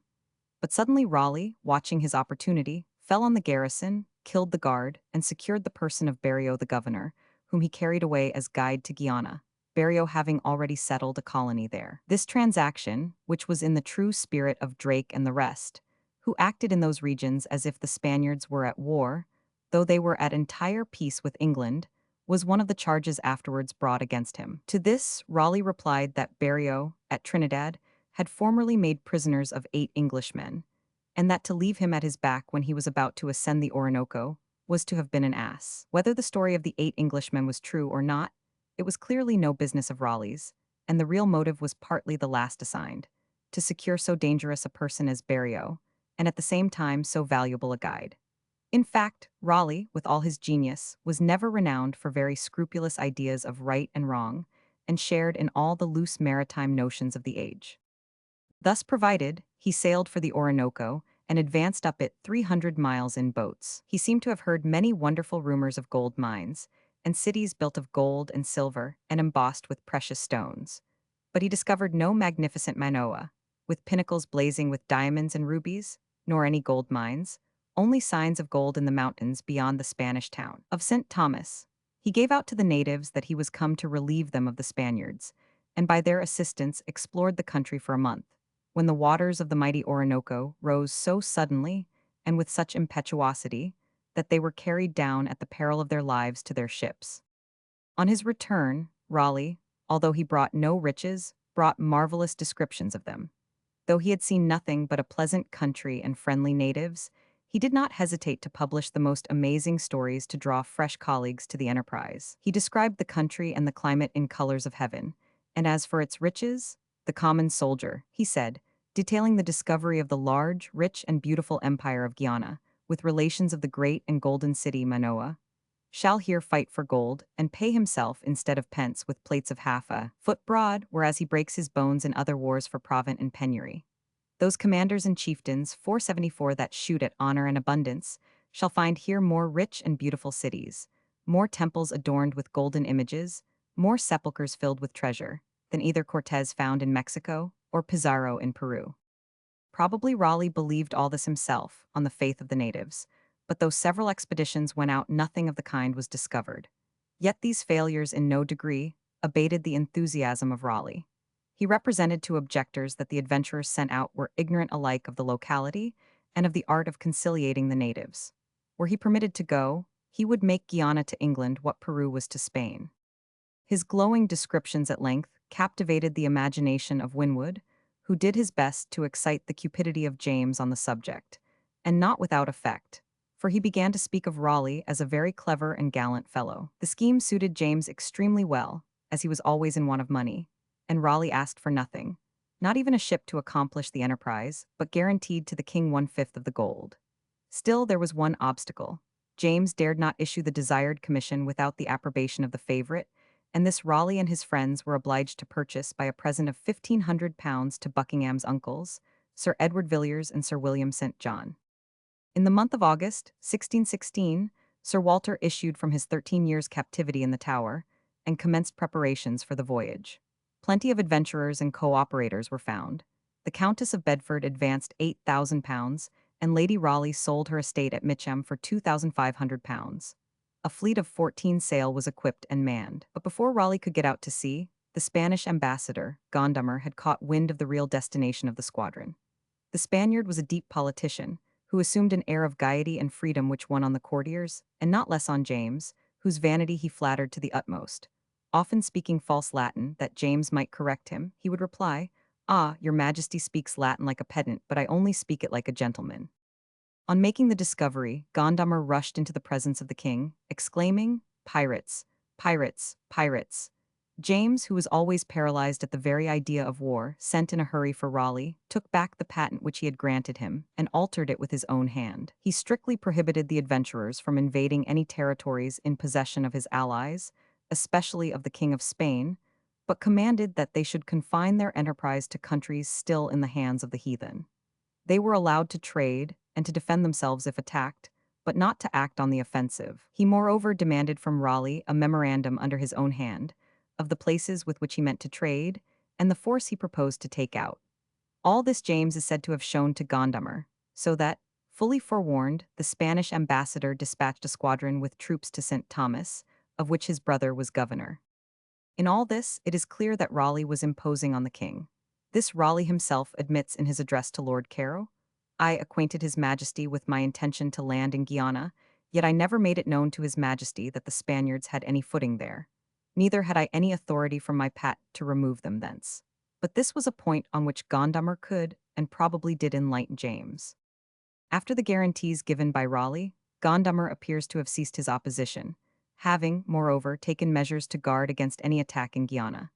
On the 28th of March, 1617, the fleet set sail, but owing to bad weather was obliged to put into Cork, where they lay till August, and did not reach the coast of Guiana till November 12th, after a troublesome voyage of 4 months. On arriving, 2 of his ships were missing. Disease had reduced his men to a state of miserable weakness, 42 on board Raleigh's own vessel having died. He himself was disabled for active service, and to his mortification, he learned that a Spanish fleet was cruising near in order to intercept them. He wrote to his wife that, reduced as they were, he deemed himself in sufficient force to accomplish the enterprise if the care taken at home to let the Spaniards know of their numbers had not caused all approaches to be fortified against them. From an engraving after the picture by A.W. Bayes. The Departure of the Mayflower. From an engraving after the picture by A.W. Bayes. Being unable to proceed immediately, he sent Captain Keymis up the river in boats to discover the mine, while he lay at its mouth to ward off the Spanish squadron. Keymis was said to have been at the mine they were in search of in the expedition of 1595. He began the ascent of the river on the 10th of December, under orders to make straight for the mine, and if he found it rich to fix himself there, if but poor, to bring away a basket of the ore to convince the king that they had gone out after a reality. The exploring force landed near St. Thomas, but found the Spaniards prepared for them. A battle ensued, in which the governor, the brother of Gondomar, was killed, but at the same time also fell the eldest son of Sir Walter, Captain Walter Raleigh. This enraged the soldiers, who carried the town of St. Thomas by storm and set fire to it. They expected to find in it great wealth, but all that they discovered was 2 ingots of gold and 4 refining houses, whence any ore that there might have been was carried off. The Spaniards entrenched themselves in formidable positions amongst the hills, as the invaders supposed, between them and the mines. But Keymis was so much discouraged by the death of young Raleigh, and the violent discontent of the men on discovering the emptiness of the place, and the preparations of the enemy, who again fired upon and killed several of them, that he gave up the enterprise and dropped down the river again. When Keymis reached the ships with the news of their ill success, and of the death of Raleigh's son, Sir Walter was beside himself. Though Keymis had been a faithful officer and friend of his for many years, sharing the dangers and hardships of his former adventures, he upbraided him bitterly with his ruin. Keymis replied that when the young captain was dead, the men set him at defiance, and that to have attempted to reach the mines with them would have been an act of madness, Had it succeeded even, it would only have enriched these murderous villains. Had it failed, both himself and probably Sir Walter would have fallen their victims. Recollecting the feeble condition of his commander-in-chief, he deemed it his duty to return to him. All was lost on Raleigh, who, feeling the acutest grief for the death of his son, and seeing nothing but destruction await him at home from the wrath of the Spaniards and the disappointed cupidity of the king, raved against Keymes like a madman. The unfortunate officer drew up a statement of the real facts of the case, addressed to the Earl of Arundel, and asked Raleigh to sign it in justice to him. He peremptorily refused. Some days passed on, but instead of moderating his bitterness when Keymes again urged him to sign the statement, he refused, heaping upon him reproaches of imbecility or cowardice. Stung by this ungenerous conduct, the unhappy officer retired to his cabin and shot himself with a pocket pistol, and as that had not killed him, finished the bloody deed by a stab with a long knife. Horror took possession of the fleet at the news of Keymes' suicide, and discord and mutiny broke out on all sides. The officers and men alike expressed their indignation. Captain Whitney, in whom Raleigh reposed the most confidence, and who was under great obligations to him, sailed for England. Others followed his example, and Raleigh soon found himself with only 5 ships. Yet still he had a larger fleet, manned with a stronger force of daring fellows than the brave crews who had done amazing things under Drake, Hawkins, and others. Had Raleigh been in a mood to lead them, death and disgrace awaited his return home. Death, or the acquisition of wealth capable of appeasing the royal resentment, was the alternative which attended a bold onslaught on the Spanish shores. But Raleigh's spirit was crushed. In a letter to his wife, he declared that his brains were broken, and he sailed away to Newfoundland, where he refitted his ships. He now contemplated the chance of intercepting one of the Spanish treasure ships, which he felt assured would set all right with James, but fresh mutinies arose and he took his course homewards. In the month of June, 1618, after much hesitation, he entered the harbor of Plymouth, where he was met with the news that a royal warrant was out for his apprehension. Gondomar, furious at the fate of his brother, demanded condign punishment for Raleigh's outrages on the subjects of his most Catholic Majesty in Guiana. There were many reasons why the Spanish court should long for the destruction of Raleigh. He was by far the ablest naval commander that James possessed. He had been one of those who led the English fleet to the triumph over the Armada. He had committed terrible depredations in the Azores and Canary Isles when he sailed with Essex, besides his seizure of the governor of Trinidad. Sir Walter was advised by his friends to fly instantly to France, a vessel lying ready to carry him over.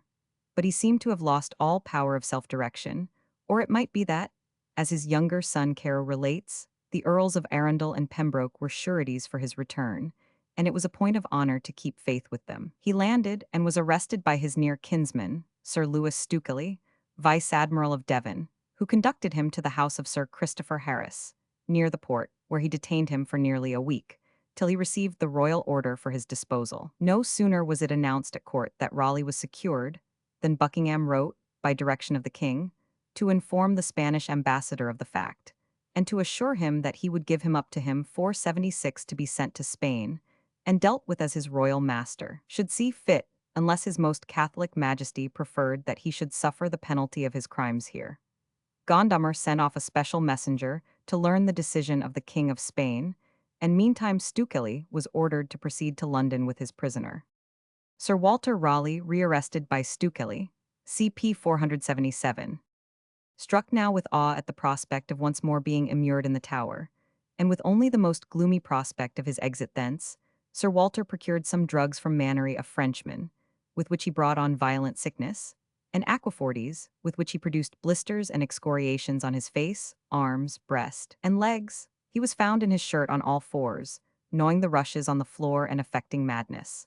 The physicians pronounced him to be in considerable danger, and James, who was then at Salisbury, ordered him to be conveyed for a short time to his own house in London, lest he should convey some infection into the Tower. This was Raleigh's object, and he now employed the time afforded him to effect his escape in earnest.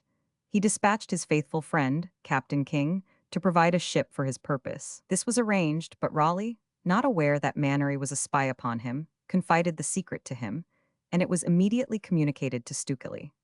Raleigh, observing the strict watch which Stukely kept over him, and deeming him worthy of his confidence, gave him a valuable jewel and a bond for £1,000, on condition that he allowed him to escape. Stukely took the bribe, but while pretending to be now his sworn friend, only the more effectually played the traitor.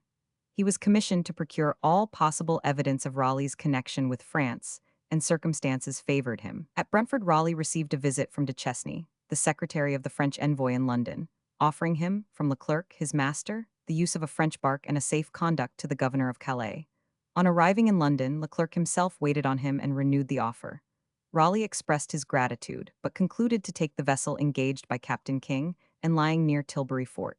All this Stukely communicated daily to the council.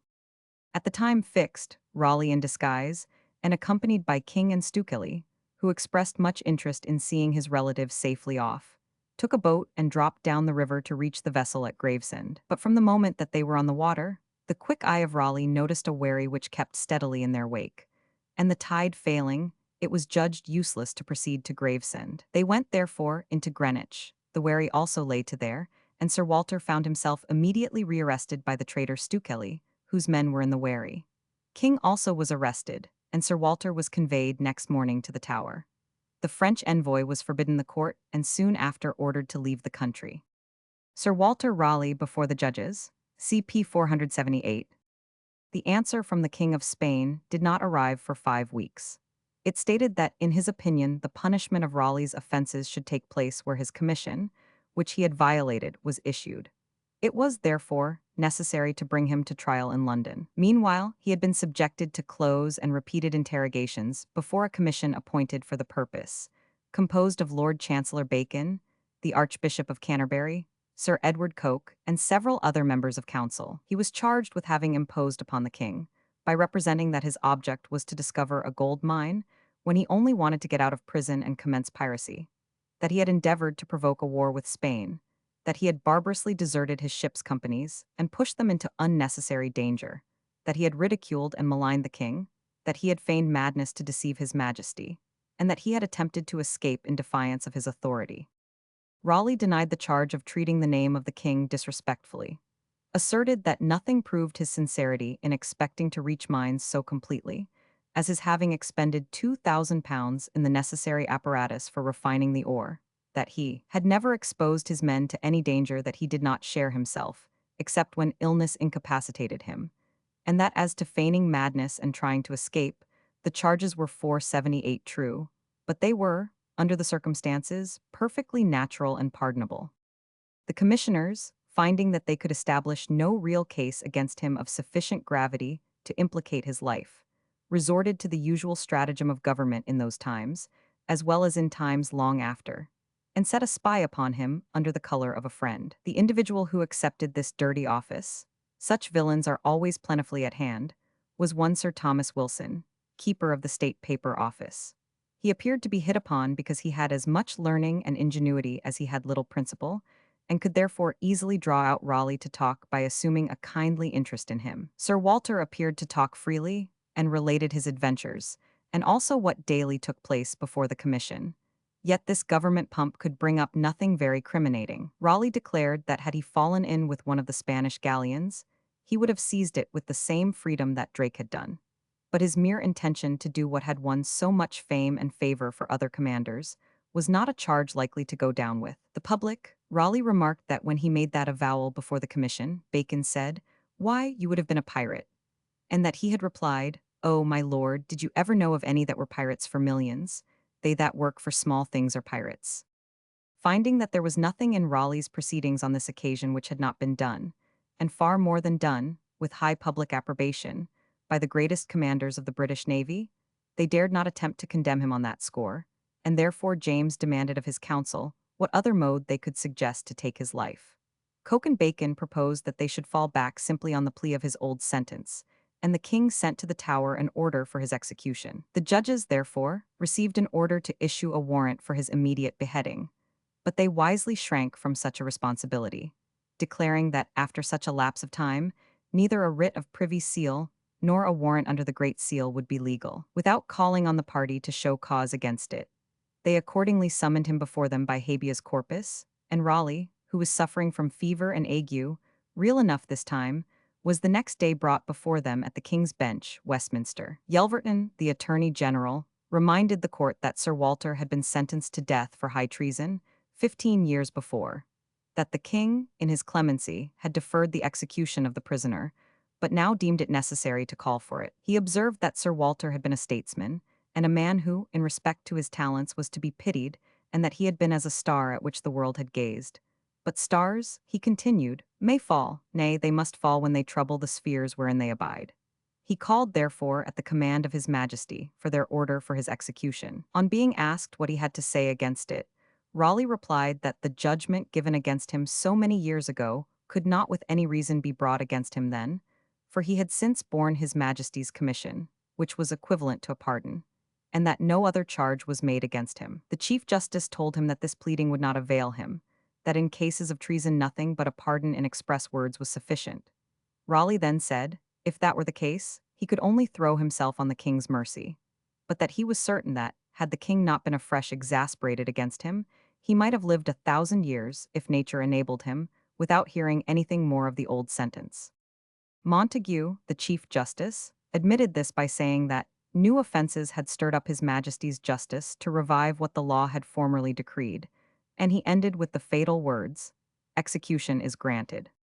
Thus Raleigh was put to death to oblige the King of Spain, with whom James was anxious to form an alliance by his son's marriage to the Infanta. The old sentence was but the stalking horse for the occasion, the court not daring to allege as the true offense that he died for having invaded the territories of the King of Spain.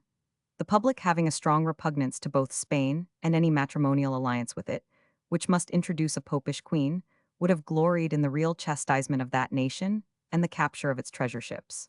Sir Walter was executed on the 29th of October, 1618. Hitherto James had contrived to avoid war for 16 years.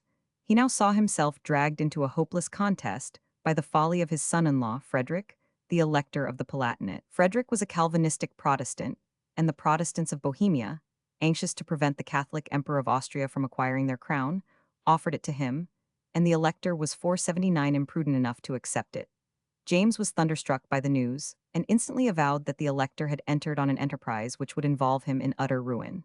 To enable the reader, however, to understand the question, we must take a brief review of the antecedents of the case. Bohemia, a country inhabited by a branch of the great Slavonic race called Czechs, had early imbibed the doctrines of Protestantism. The people resisted the imposition of the papal yoke by the Austrian princes, and insurrection and carnage were the consequences. At length, the Emperor Rudolph was obliged to cede to the sturdy Bohemians the right of enjoying their own religious faith, and it was stipulated that they should be at liberty to erect churches on the crown lands. The Calvinists, the most resolute sect of the Bohemian Protestants, for they were divided into Calvinists and Lutherans, declared the church lands were in fact crown lands, and began to build churches on estates belonging to the Archbishop of Prague and the Abbot of Braunau. These prelates appealed to the Emperor Matthias, who decided against the Protestants, and an order was issued to pull down again the churches both at Prague and Braunau. At Braunau, the people made resistance, and some of their leaders were thrown into prison. This created a great excitement, and Count Thurm, the head of the Evangelical Church, called an assembly of the Protestants at Prague on the 6th of March, 1618, to take measures for the maintenance of their privileges.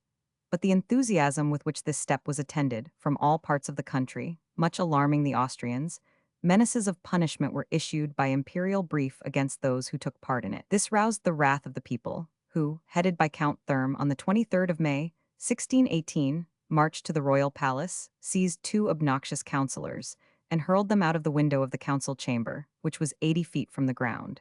These men had been the servile tools of the Austrian court, and had thereby excited the hatred of the people. They refused the rites of marriage, baptism, and burial to all who would not consent to become Catholics.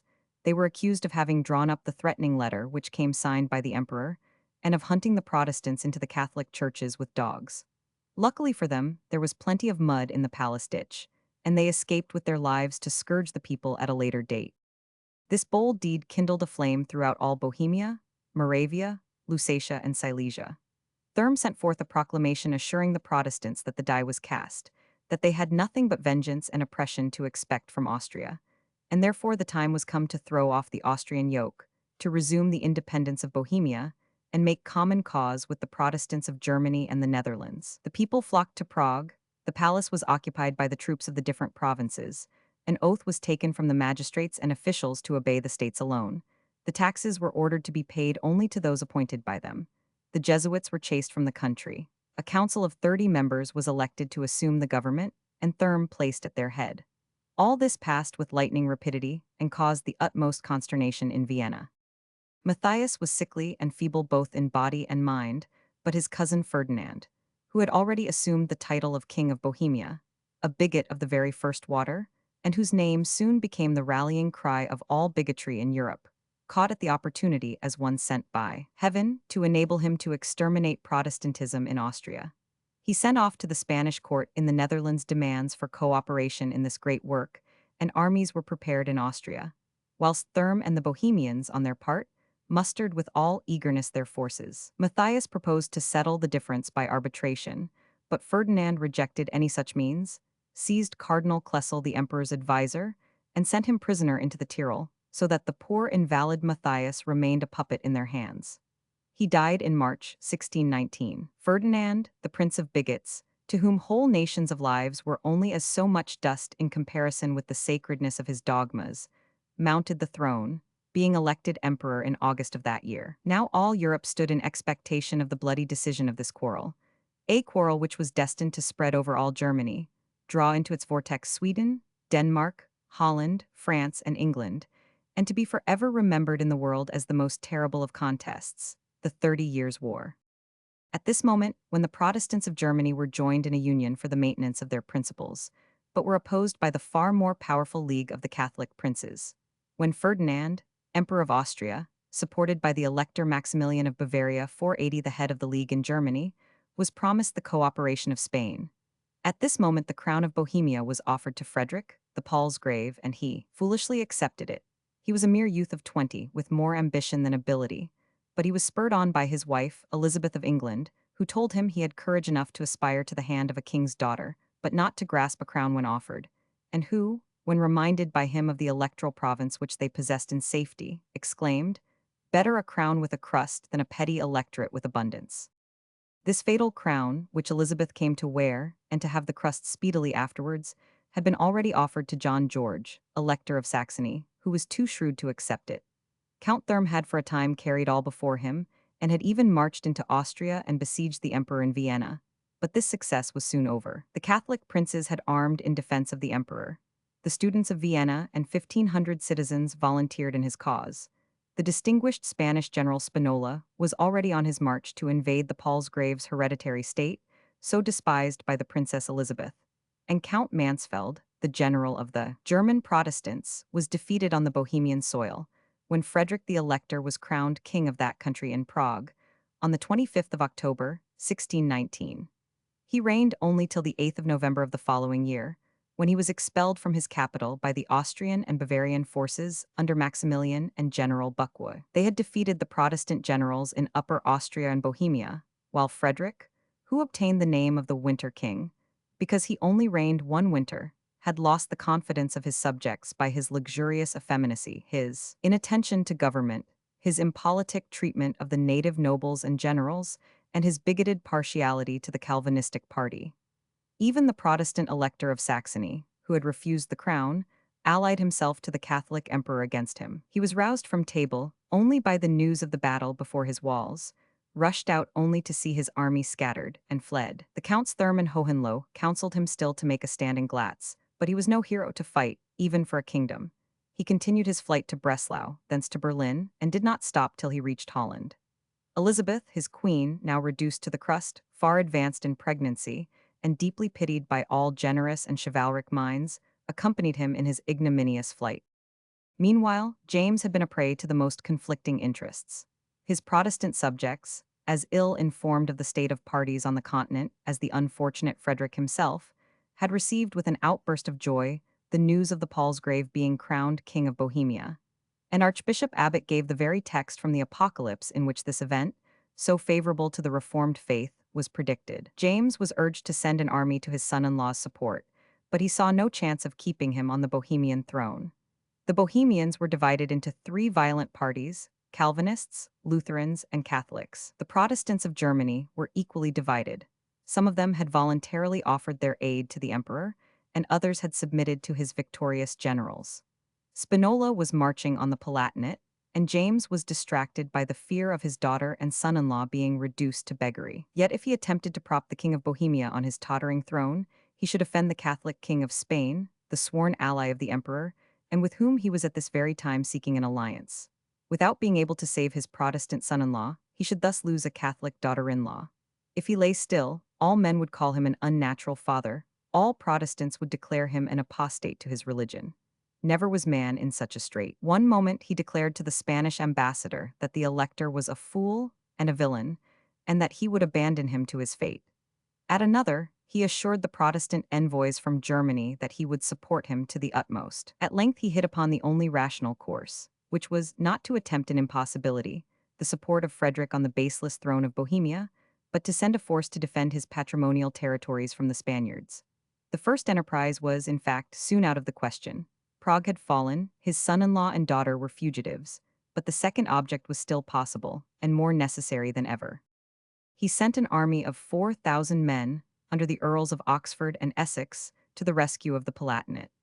This force was altogether inadequate to cope with the numerous army of the able Spinola, and yet James had exhausted all his means and all his efforts in raising it. Money he had none, and had been compelled to seek a loan and a voluntary subscription.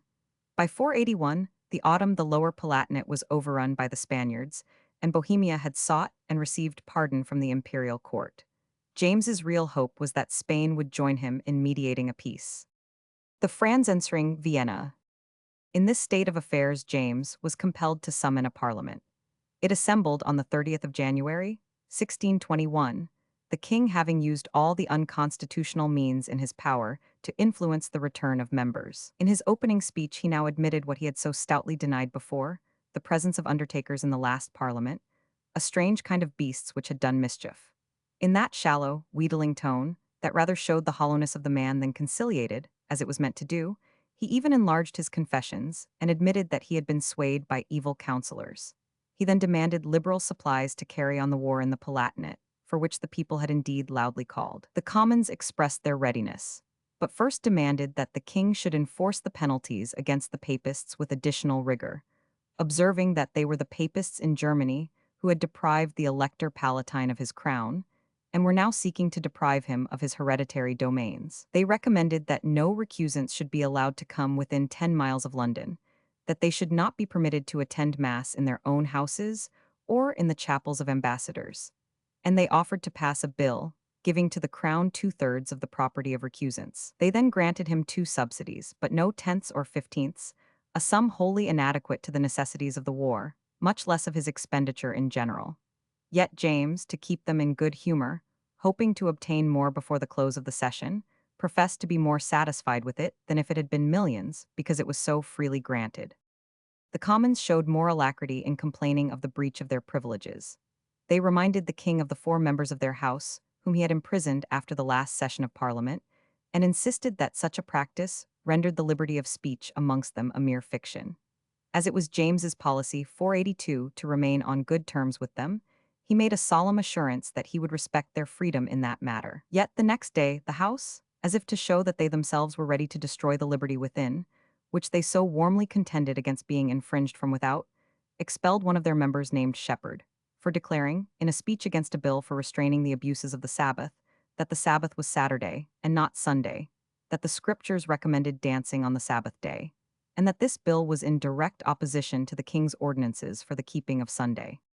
From their own members, they next extended their prosecutions to public officers. They had appointed a committee of inquiry into public abuses and now summoned witnesses. The conduct of public officers, judges, and their dependents was subjected to a severe scrutiny. They first examined into the abuses of pats, and 3 of these incurred particular censure. The one for the licensing of alehouses, another for the inspection of inns and hostelries, and the third for the exclusive manufacture of gold and silver thread. Patents to secure to inventors the fruits of their discoveries in arts and manufactures are beneficial, stimulating to improvement and extending traffic. But these patents were of a directly contrary nature, being grants, for money or through court favor, to individuals to monopolize some particular business, thus checking competition and defrauding the fair trader of his legitimate profits. The inquiry laid open a scene of the most extraordinary fraud, corruption, and oppression. The three patents just mentioned were denounced as national injuries, and Sir Giles Mompesson and Sir Francis Mitchell, a justice of the peace, his partner in them, were arrested as offenders. The culprits sought protection from the government, Buckingham having sold them the patents and divided the profits with his half-brother, Sir Edward Villiers. The court was in great tremor, and it was proposed to dissolve Parliament to save the patentees. But Williams, Dean of Westminster, represented this as a very imprudent measure, and another course was adopted at his recommendation. Buckingham affected a patriotic air, as if he himself had been no way concerned in it, and said if his brother had shared the emolument, let him also share the punishment. But this was safely said, for Villiers was already abroad out of the reach of Parliament, and means were not long wanting to let Mompesson escape out of the custody of the Serjeant-at-Arms. Mitchell was not so fortunate. He was secured and lodged in the Tower. In these prosecutions, Coke was extremely active, for he saw a prospect of taking a signal revenge on Bacon, who had not only supplanted him, but insulted him in his fall. Bacon was notoriously mixed up with the corruptions of the Court of Chancery, and Coke informed the Commons that it was not within their jurisdiction to punish offenders not of their own house, but that they could punish all offences against the state in cooperation with the Lords. Accordingly, they invited the upper house to take cognizance of these offences, with which they readily complied, and sentenced Mompesson and Mitchell to be degraded from their knighthood, fined, and imprisoned. James, who had done his best to screen the offenders, then in a fit of affected patriotism, expressed his indignation at having had his credulity imposed on by these men, and by an illegal stretch of prerogative converted Mompesson's sentence into perpetual banishment. Buckingham, the guiltiest party of all, did not quite escape observation. Yelverton, the Attorney General, who was accused of participation in these illegal practices, and who was condemned to severe fines and imprisonment for life, boldly accused Buckingham, before the House of Lords, of his master's share in them. But that favourite was too strongly fortified by the royal favour, and by those who must have fallen with him, to be seriously endangered.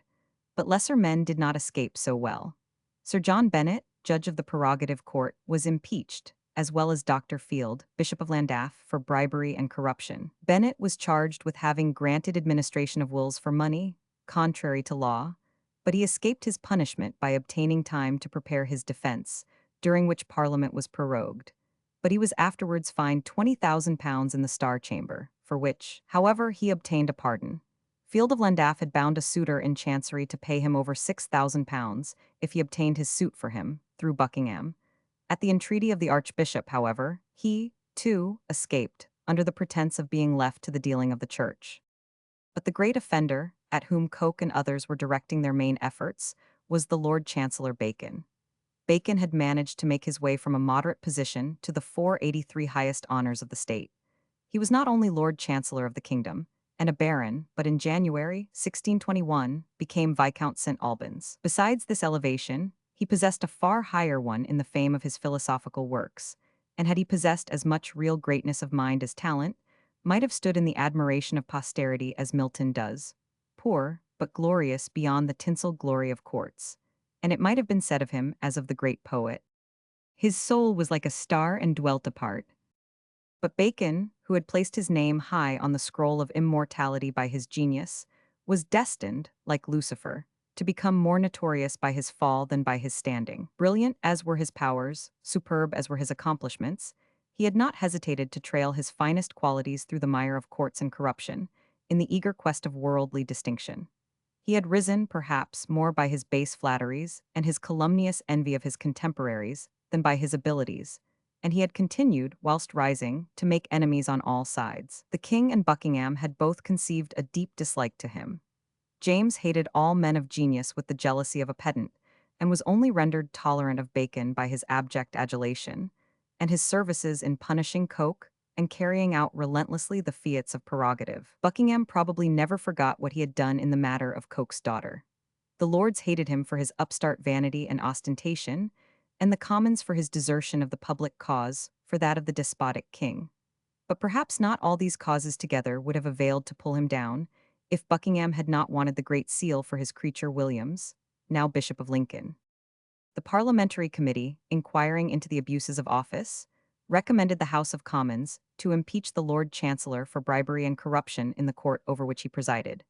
and the Commons accordingly presented to the upper house a bill of impeachment against him, consisting of 22 instances of bribery and corruption in his own person, and of allowing the same in his officers. The corruption of the chancellor was notorious, and out of doors it was asserted that he had received in presents no less than £100,000 in the 3 years of his chancellorship. This he denied in a letter to Buckingham, but the charges brought against him by the Commons, who were prepared to support them, were so formidable that they completely struck down the guilty man. He felt that his ruin was at hand, and either feeling or feigning sickness, he took to his bed.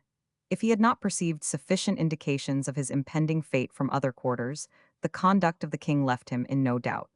James informed the lords that he trusted the chancellor might clear himself, but that if he did not, he would punish him with the utmost severity.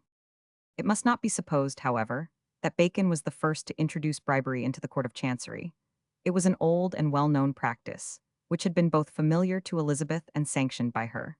But Bacon ought to have had a soul above it, whereas he had indulged in the villainous custom the more profusely because his mode of living was so extravagant and ostentatious that he saved not a penny of his enormous gain, but was always in need. Bacon, on the presentation of the bill of impeachment, on the 21st of March, prayed for time to prepare his defense, and this was granted him, the House adjourning till the 17th of April. On the 24th of that month, the humbled statesman drew up a general confession of his guilt, which was presented by Prince Charles. In this letter he threw himself on the mercy of the House and the King, and pleaded, with a strange mixture of humility and ingenuity, his very crimes as meritorious, since their punishment would deter others from them. It represented his spirit as broken, his mind as overwhelmed by his calamities, but he added that he found a certain gladness in the fact that, hereafter the greatness of a judge or magistrate shall be no sanctuary or protection to him against guiltiness, which is the beginning of a golden work, the purgation of the courts of justice.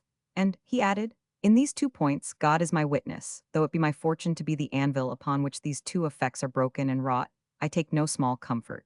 After this edifying spectacle of exhibiting his punishment as a public benefit, he proceeded to apply that unctuous adulation to the sovereign and to the peers in which he was so unabashed a master. He implored mercy at the hands of the king, a king of incomparable clemency, whose heart was inscrutable for wisdom and goodness, a prince whose like had not been seen these 100 years.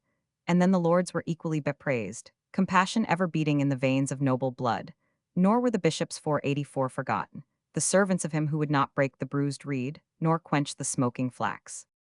Interview between Bacon and the deputation from the lords, CP 484. But all this cringing to the crown, the coronet, and the mitre did not serve him. He was required by the peers to make a separate and distinct answer to each charge. He complied fully with the demand, confessing everything, and when a deputation from the lords waited on him to know whether this was his own voluntary act, for they excused him the humiliation of appearing at the bar of the house, he replied with tears, "It is my act, my hand, my heart. Oh, my lords, spare a broken reed." This full and explicit confession being read in the House, on the 3rd of May the Commons, headed by their Speaker, attended to demand judgment, which the Lord Chief Justice, acting as Speaker of the Upper House, declared to this effect, that the Lord Chancellor being found guilty of many acts of bribery and corruption, both by his own confession and the evidence of witnesses, he was condemned to pay a fine of £40,000, to be imprisoned in the Tower during the King's pleasure, to be dismissed from all his offices, and deemed incapable of either holding office again or sitting in Parliament, and to be prohibited from coming within 12 miles of the seat of Parliament. The King remitted the fine, for the best of reasons, that Bacon had nothing to pay it with. He also liberated him from the Tower after a mere pro forma imprisonment of a few days, and Bacon retired to hide his dishonor at his house at Gorhambury, near St. Albans. Nor had his fall extinguished all admiration for him as a great lawyer and philosopher. Even in the House Sir Robert Phillips, Sir Edward Sackville, and others reminded the public of the Lord Chancellor's wonderful genius and acquirements, and as Prince Charles returned from hunting one day, he beheld a coach accompanied by a goodly troop of horsemen, escorting the ex-Lord Chancellor to his house at Gorhambury. In that beautiful retreat, it was in Bacon's power to have so lived and so written that his disgrace as a statesman would have been soon lost in the splendor of his genius, and the dignified 485 wisdom of his latter years. But unfortunately, Bacon was steeped to the core in the love of worldly greatness, and the 5 years that he lived were rendered still more miserable and still more contemptible by his incessant hankering after restoration to place and honor, and his persevering and cringing importunities to the king and Buckingham for these objects. To such a length did the wretched man proceed, that his letters became actually impious. He told the prince that as the king, his father, had been his creator, he had hoped that he would be his redeemer. The works which he completed after his disgrace were only such as could result from so miserable a condition of mind. They were suggested to him by the king, but were not executed with the zest of his own inclination. They consisted chiefly of a life of Henry VII, a revision of his former works, and the superintendence of a Latin translation of them. At length, finding all his efforts vain to move the king towards his restoration, his health and temper gave way, and he died on the 9th of April, 1626, the melancholy victim of an unworthy ambition. George Villiers, Duke of Buckingham. After the portrait by Van Dyck, the Commons had rendered a very valuable service by these impeachments of public men, and one which has since then operated as a precedent in the hands of Parliament to check and punish on a large scale the too daring and unprincipled servants of the Crown. But, as if carried beyond themselves by their success, they now fell into a grievous error, and displayed a spirit as aggressive in themselves, as it was cruel, bigoted, and unconstitutional. One Edward Floyd, a Catholic barrister, a prisoner in the Fleet, was reported to have exulted in the success of the Catholics in 486 Germany over the Elector Palatine. This being mentioned in the Commons, that august body took immediately such violent offense, that it was proposed by members to nail him by the ears, bore him through the tongue, set him in the pillory, and so forth. On inquiry, all that could be substantiated against him was, that he had said that Goodman Palsgrave and Goodwife Palsgrave had been driven from Prague. For this paltry offense, which would not now attract a passing notice in a newspaper, the Commons adjudged Floyd to pay a fine of £1,000, to stand in the pillory in 3 different places, and to be carried from place to place on a horse without a saddle, and with his face to the tail. The Commons had clearly stepped out of their jurisdiction to adjudge a man who was no member of their house, and Floyd instantly appealed to the king against the proceeding. James, who had so often been checked in his prerogative by the Commons, did not neglect this grand opportunity of rebuking their error. He sent the very next morning to demand by what authority they condemned one who did not belong to them, nor had committed any breach of their privileges, and still more, by what right they sentenced him without evidence taken on oath. This was a posing inquiry. The House was greatly disconcerted, for they were clearly in the wrong, and the king in the right. It was a hard matter, however, to confess their fault. The case was debated warmly for several days, but at length it was agreed to confer with the peers, who asserted that the Commons had invaded their privilege of pronouncing judgment in such cases. The Commons still contended that they had a right to administer an oath, and therefore to pass judgment. But the Lords would not admit this, and it was agreed that the Lords should sentence Floyd, which they proceeded to do, as exercising their own exclusive right, the Commons contending that the Lords now judged him by a similar right by which they had already judged him. The sentence was severe enough to satisfy the Commons. The fine was increased from £1,000 to £5,000.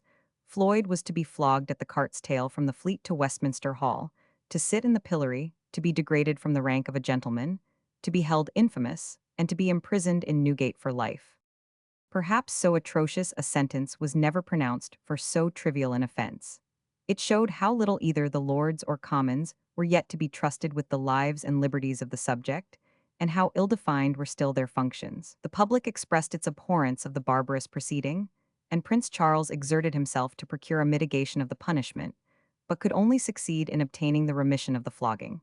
The Commons having executed so much justice and so much injustice, but making no approach to a vote of further supplies, James adjourned Parliament on the 4th of June to November. Vehement as had been the wrath of the Commons against a disrespectful allusion to the Palsgrave, they had done nothing towards the defense of his territory. As the public were by no means so indifferent on this point, the fear of their constituents suddenly flashed on the Commons, and they then made a declaration that if nothing effectual was done during the recess for the restoration of the Elector Palatine and the Protestant religion, they would sacrifice their lives and fortunes in the cause.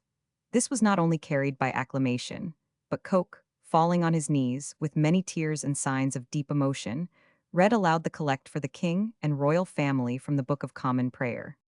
Parliament being adjourned, James proceeded to appoint a new Lord Chancellor in the place of Bacon. There were 3 public candidates for the office, Ley and Hobart, the two chief justices, and Lord Cranfield, the treasurer, who had been originally a city merchant, but had risen by marrying a relative of Buckingham's. But there was another and still more extraordinary competitor determined on by Buckingham and James for the chancellorship, no other than a clergyman, Williams, late Dean of Westminster, now Bishop of Lincoln. That a clergyman should be placed at the head of the Court of Chancery instead of a lawyer was enough to astonish not only the members of the legal profession, but the whole public.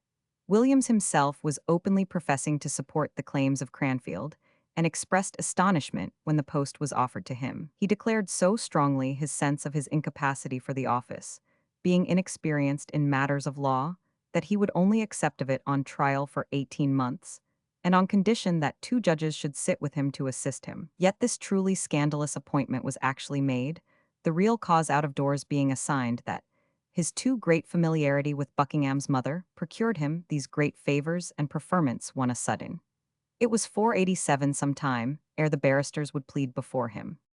But not the less did another event confound the dignitaries of the church.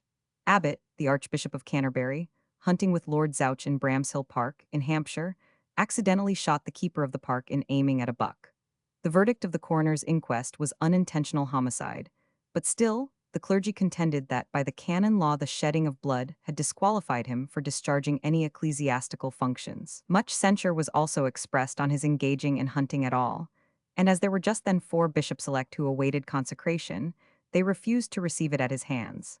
Amongst these were Williams, the Lord Keeper, and Laud, Bishop of St. David's, who were supposed to be partly influenced by a hope of securing the primacy, if Abbott were pronounced disqualified. A commission, however, of prelates and canonists proposed that the archbishop should be absolved from all irregularity, and James, as head of the church, granted him a pardon and appointed 8 bishops to give him absolution. But from this time forward he seldom appeared at court. During the recess, the king performed an act calculated to conciliate the commons. By the advice, as it was said, of Williams, the Lord Keeper, he had abolished 37 of the most oppressive of the patents and monopolies, of which the commons had so long complained. But the effect of this was totally neutralized by other measures of a contrary tendency. Complaints had been made of the growing audacity of the Algerine pirates, who had not only seized several English merchant ships in the Mediterranean, but even on the British coast. James requested Spain, which also was a sufferer from these robbers, to join in an expedition to burn all their ships and destroy Algiers itself. Sir Robert Maunsell was sent with a squadron for this purpose, but the Spaniards did not join him, and he was said to have a royal order not to risk his ships.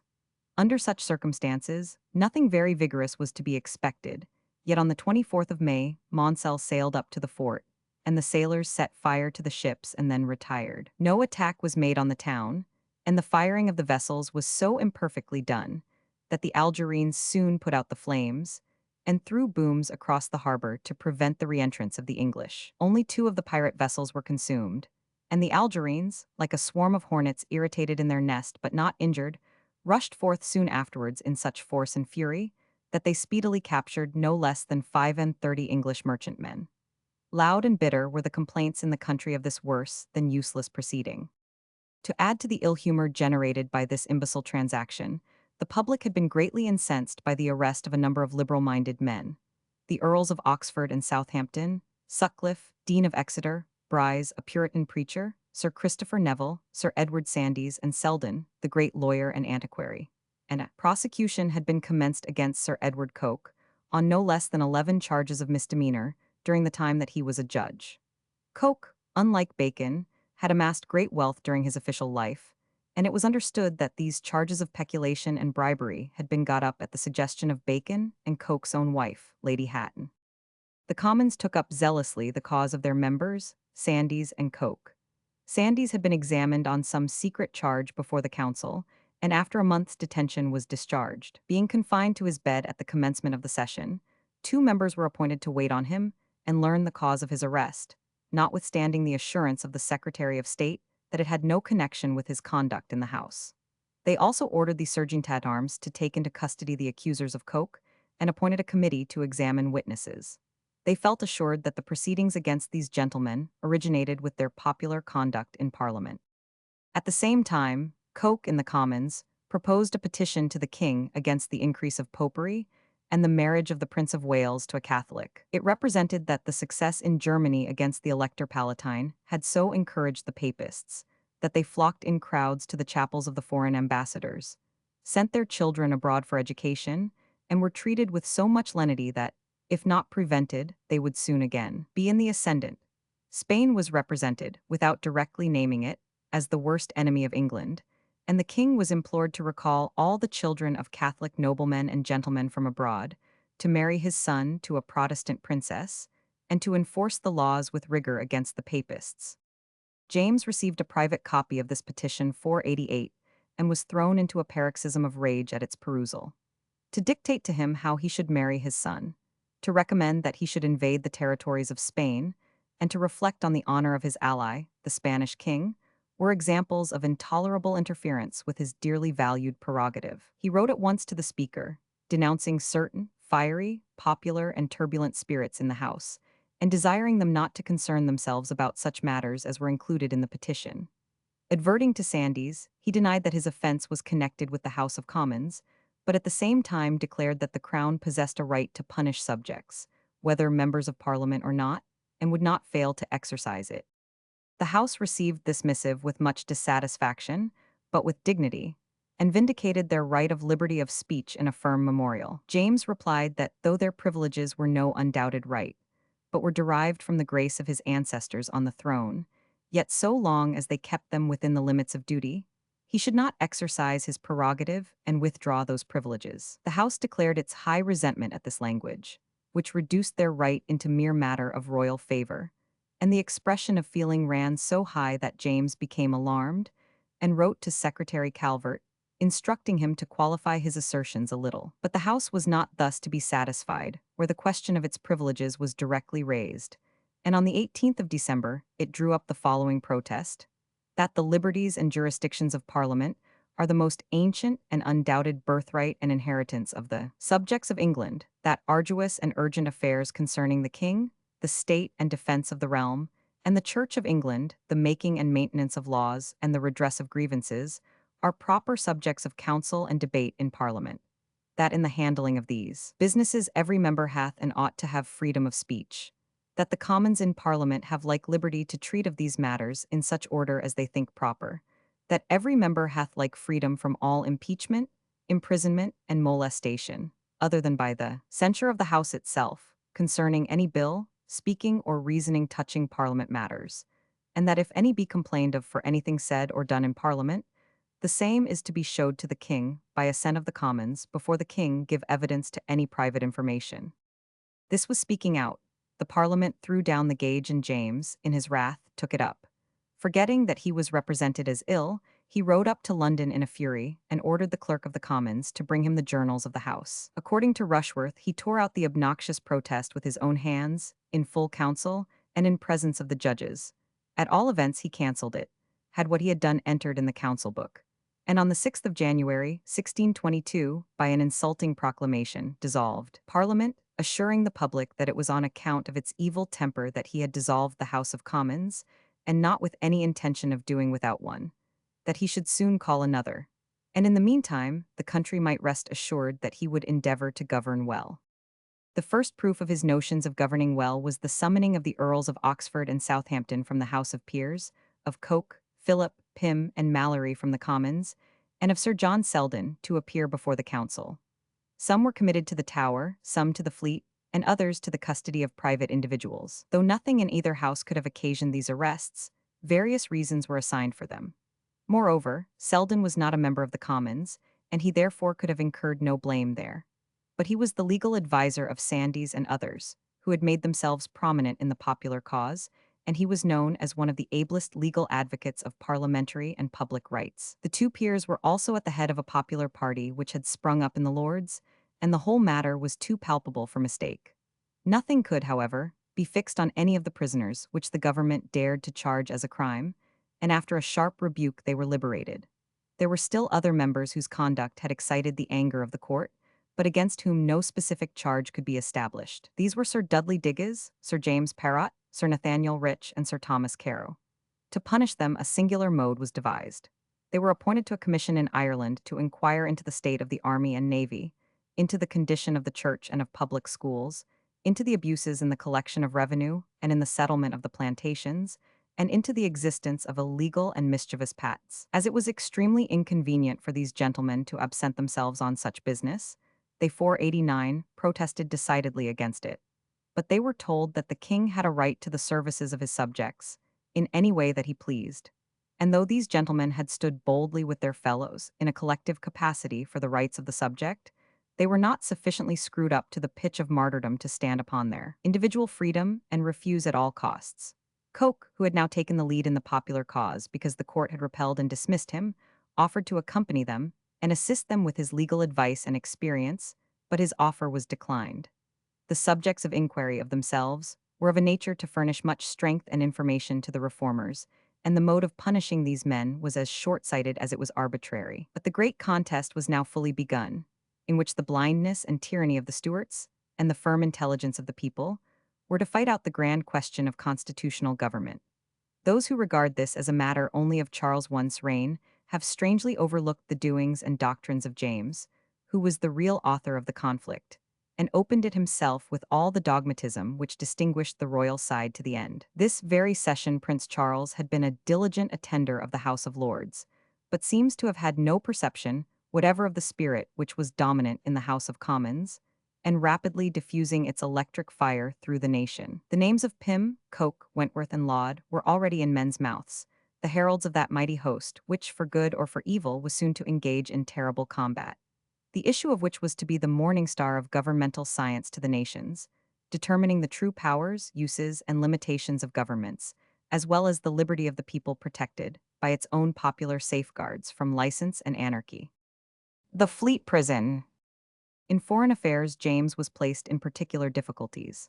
The two objects which he had more than all others at heart were the marriage of his son, the Prince of Wales, to the Infanta of Spain, and the restoration of the Elector Palatine to his hereditary possessions. He had tried too late to secure the Princess Christine 490 of France. She was already affianced to Philip of Spain. He had since negotiated for the hand of Donna Maria of Spain. If he could accomplish this marriage, he should be at once able to secure by it his other grand desire, the restoration of the Palsgrave, for Spain would then be induced to withdraw its forces from the assistance of the emperor against the Palatinate, and to add its earnest cooperation in arranging for the Palsgrave's reinstatement. But against this project of marriage, the stepping stone to these measures in Germany, stood the aversion of the people in England to a match with so pronouncedly Catholic a country as Spain, and so bigoted a family as that of its sovereign. Just as adverse were the Spaniards, and especially the priests, to the young Infanta coming into a heretical country, and to any impediment thrown in the way of the Emperor of Germany exterminating the Protestants there. During the life of Philip III, the father of Donna Maria, little progress was made in these negotiations, but on the accession of his son Philip IV in 1621, the prospect brightened. Both James and Charles wrote to the new king and his favorite Olivarez. In England, Gondomar, the Spanish minister, was warmly in favor of the alliance, seeing in it a guarantee for the relief of the Catholics and of increased strength against France. Lord Digby, now Earl of Bristol, late ambassador at Madrid, was equally zealous for the marriage, and James was the more eager for it as he saw no hope of aid in his German project from France. There the feeble monarch, Louis XIII, was wholly in the hands of a despicable favorite, de Ligne, who was insolently opposed to the English interests, though the French people, from the hereditary hatred of the House of Austria, would have gladly marched against the invaders of the Palatinate. The affairs of Frederick, the Elector Palatine, were desperate.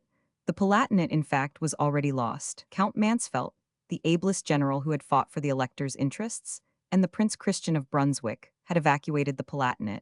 Heidelberg and Mannheim were in the hands of the enemy, and these generals had entered the service of the Dutch. The emperor, in reward for the successful services of Maximilian of Bavaria, had conferred on him the electorate of the Palatinate with the greater part of the territory.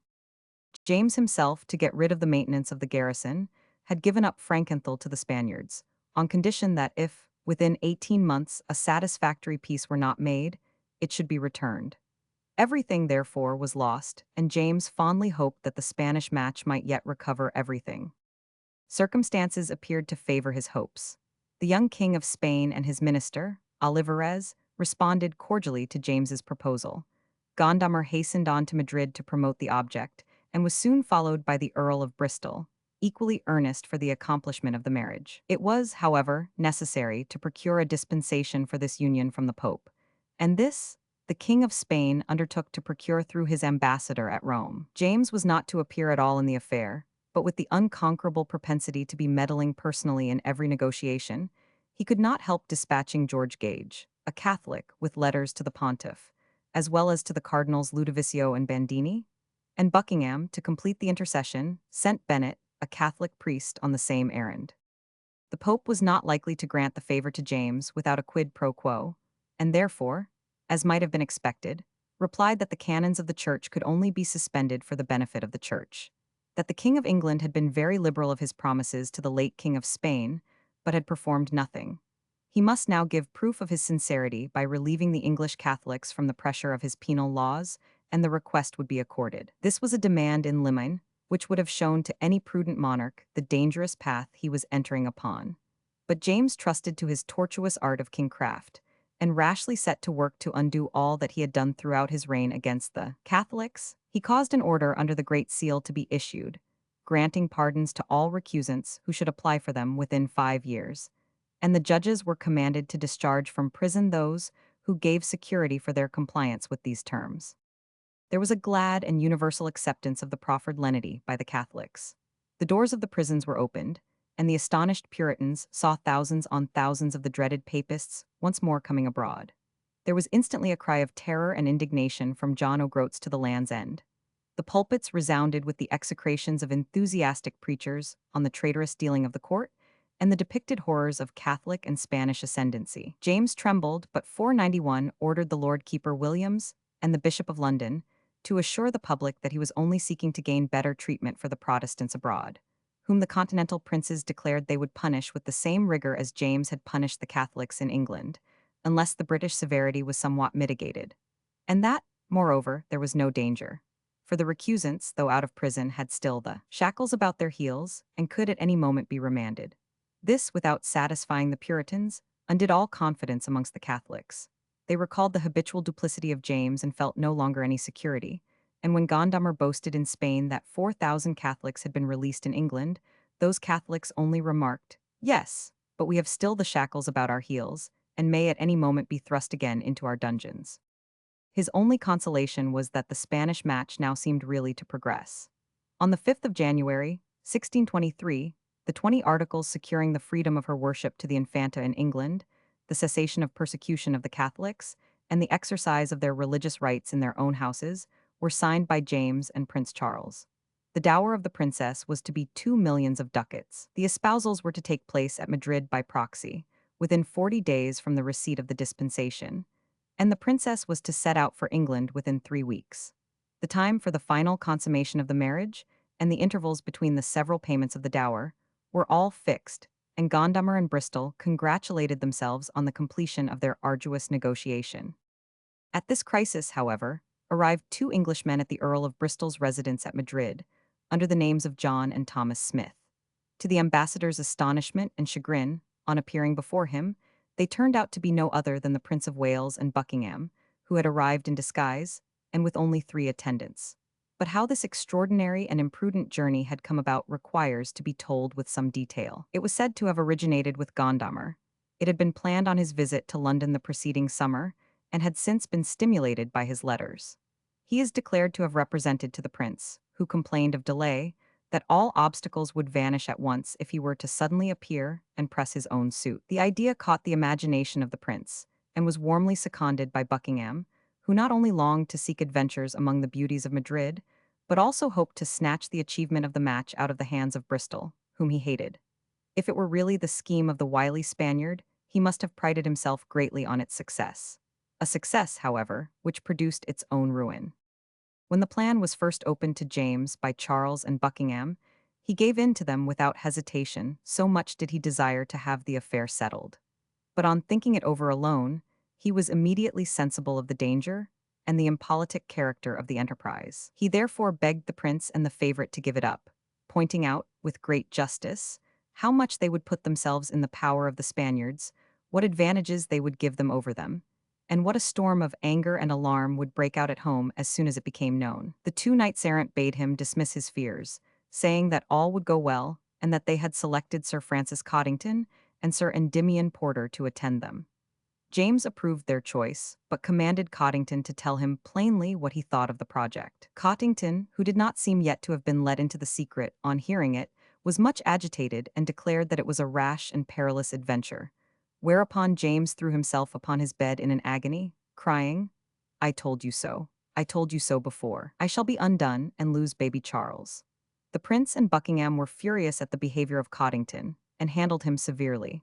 But after all, James, with his usual weakness, gave his consent, and the travelers set forward on the 17th of February, 1623, and after an adventurous journey arrived at their destination. Lord Bristol had dispatched a messenger, immediately on the prince reaching his house, informing the king that his son and friend were safe in Madrid, after a journey of 16 days. Meanwhile, strange rumors began to run about the Spanish capital that some great man from England had arrived, supposed to be the king himself, and it was deemed best to make the fact known to the court. Accordingly, they sent for Gondomer, who hurried off to court with the welcome news. There were first private but stately interviews, and then a public reception. The prince was first privately conducted to the monastery of St. Jerome, from which the Spanish 492 kings proceed to their coronation, and was then brought back publicly by the king, his two brothers, and the elite of the Spanish nobility. Charles rode at the king's right hand through the whole city to the palace, when he was conducted to the apartments appropriated to him. He had then a formal introduction to the queen and infanta. Charles had 2 keys of gold given him, by which he could pass into the royal apartments at all hours, yet Spanish etiquette did not allow him to converse with the infanta except in public. Tired of this restraint, Charles determined to break through the court formality and speak unceremoniously with his proposed wife. Wherefore, hearing that Donna Maria used to go to the Casa de Campo on the other side of the river to gather Medu, he rose early and went thither also. He passed through the house and garden, but found that the princess was in the orchard, and between him and her a high wall, and the door strongly bolted. Without further ceremony he got over the wall, dropped down, and seeing the princess at a distance, hastened towards her. But the princess, on perceiving him, gave a shriek and ran off, and the old marquis, her guardian, falling on his knees before the prince, entreated him to retire, as he should lose his head if he permitted the interview. Accordingly, he let him out and rebolted the door. Great were the public rejoicings, however, on account of this chivalric visit. The king professed to feel himself much complimented by the reliance of the English prince on the Spanish honor, on the earnestness it evinced in the prosecution of his suit, and the people as firmly calculated on his conversion to the Catholic faith. The prisons were thrown open, presents and favors were heaped upon him. The king insisted on his taking precedence of himself, and assured him that any petition which he presented to him for a whole month should be granted. There were bullfights, tournaments, fencing matches, feasts, and religious processions, held in his honor and for his amusement. But at home, dire was the consternation when it was known that Charles had gone off with slight attendance to Spain. It was stoutly declared that he would never escape alive from amongst the inquisitions and monks of that pre-stricken country, or if he did, it would only be as a papist. The freedom of comment on the occasion in the pulpits caused James to issue an order through the Bishop of London that the clergy should not in their prayers prejudicate the prince's journey, but only pray to God to return him home in safety again to us, and no more. Whereupon a preacher, with an air of great simplicity, prayed that the prince might return in safety again, and no more? That is, as it was understood, without a Catholic wife. Yet to pacify his subjects, the king informed them that he had sent after them 2 Protestant chaplains, together with all the stuff and ornaments fit for the service of God. And he added, I have fully instructed them, so as all their behavior and service shall, I hope, prove decent and agreeable to the purity of the primitive church, and yet so near the Roman form as can lawfully be done. For, says this stern persecutor of Catholicism, it hath ever been my way to go with the Church of Rome usque ad aras. In so very complying a mood was James at this moment, that when these chaplains asked him what they were to do if they met the host in the streets, he replied they must avoid meeting it whenever they could. When they could not, they must do as the people did there. And poor James soon found that he had need of all his moral pliability. The Spanish court, as might have been foreseen, once having the prince in their power, resolved to benefit by it. They soon let the prince and Buckingham know that the pope made grave difficulty about the dispensation, and the papal nuncio was sternly set against it, and it was inquired how far the prince could go in concession. Buckingham wrote, therefore, to the king in these ominous words, We would gladly have your directions how far we may engage you in the acknowledgement of the pope's special power, For we almost find, if you will be contented to acknowledge the Pope chief head under Christ, that the match will be made without him. This was asking everything, and James was brought to a stand. He wrote in reply that he did not know what they meant by acknowledging the Pope's spiritual supremacy. He was sure they would not have him renounce his religion for all the world. Perhaps, he wrote, you allude to a passage in my book against Cardinal Bellarmine, where I say that if the Pope would quit his godhead and usurping over kings, I would acknowledge him for chief bishop, to whom all appeals of churchmen ought to lie en dernier resort. That is the farthest my conscience would permit me to go, for I am not a monsieur who can shift his religion as easily as he can shift his shirt when he cometh from tennis. Public reception of Prince Charles in Madrid, CP 492. That Buckingham would have advised Charles to abandon his religion for the achievement of his object. Had he dared? There is little question, for his mother was an avowed papist and was his constant prompter in his policy. Before leaving London, the two adventurers had obtained the king's solemn promise in writing that whatever they agreed to with the Spanish monarch he would ratify, so that James might well be alarmed at their suggestion. Charles, in fact, did not hesitate, in reply to a letter from the Pope, to pledge himself to abstain from every act hostile to the Catholic religion, and to seek every opportunity of accomplishing the reunion of the Church of England with that of Rome. The letter, which, Lord Clarendon truly says, is, by your favor, more than a compliment, may be seen in the Hardwicke papers. Charles afterwards said that it was only a promise that he never meant to keep.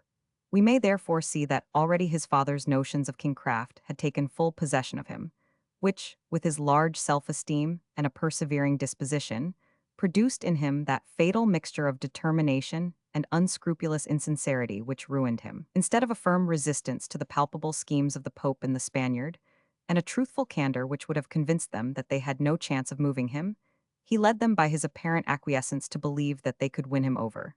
And when they had carried him beyond the bounds of prudence, and much beyond those of honesty, he had no alternative but to steal away and repudiate his own solemn words and acts. Is it at all to be wondered at that neither foreign nations nor his own could ever after put faith in him?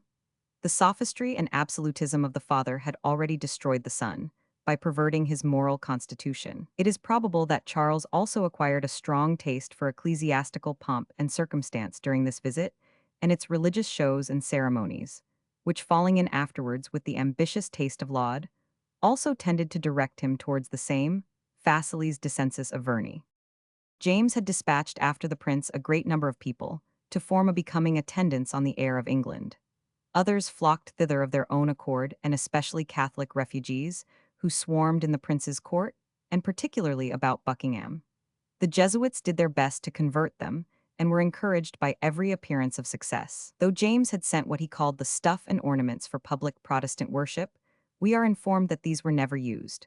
For though the prince had the Earl of Carlisle, and the Lords Mount, Holland, Rochfort, Andover, Denbigh, Vaughan, and Kensington, besides a number of other courtiers and their dependents around him, they had no public worship, as if they were ashamed of their heretical faith or feared to offend their Catholic friends. Charles contented himself with bedchamber prayers. The consequence was, as Howell, who was there, wrote, that the Spaniards, hardly believing the English Christians and seeing no evidence of worship, set them down as little better than infidels.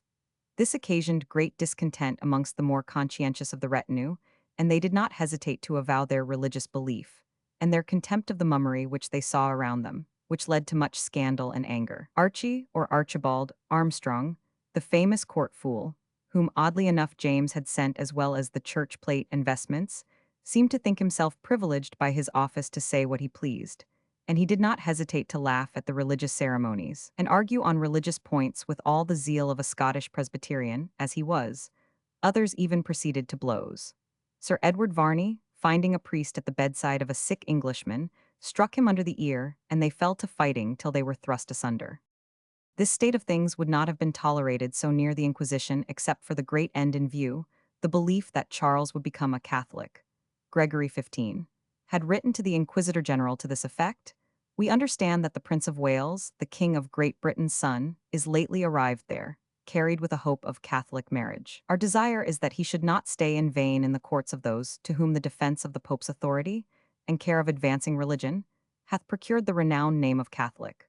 Wherefore, by apostolic letters, we exhort his Catholic Majesty that he would gently endeavor sweetly to reduce the prince to the obedience of the Roman Church, to which the ancient kings of Great Britain, with heaven's approbation, submitted their crowns and scepters. Now to the attaining of this victory, which to the conquered promiseth triumphs and principalities of heavenly felicity, we need not exhaust the king's treasures, nor levy armies of furious soldiers, but we must fetch from heaven the armor of light, whose divine splendor may allure the prince's I-495, and gently expel all errors from his mind. Now, in the managing of these businesses, what power and art you have, we have well known long ago. Wherefore, we wish you to go like a religious counselor to the Catholic king, and to try all ways which, by this present occasion, may benefit the kingdom of Britain and the Church of Rome. The matter is of great weight and moment, and therefore not to be amplified with words. Whoever shall inflame the mind of this royal youth with a love of the Catholic religion, and breed a hate in him of heretical impiety, shall begin to open the kingdom of heaven to the Prince of Britain, and to gain the kingdom of Britain to the Apostolic See. It was easy to foresee that this absurd journey would lead to these determined attempts to regain the rich islands of Great Britain to the Catholic Church. The Catholics everywhere regarded the rupture to have been occasioned by Henry VIII's Protestant marriage, and nothing appeared so likely as that a Catholic marriage would heal it.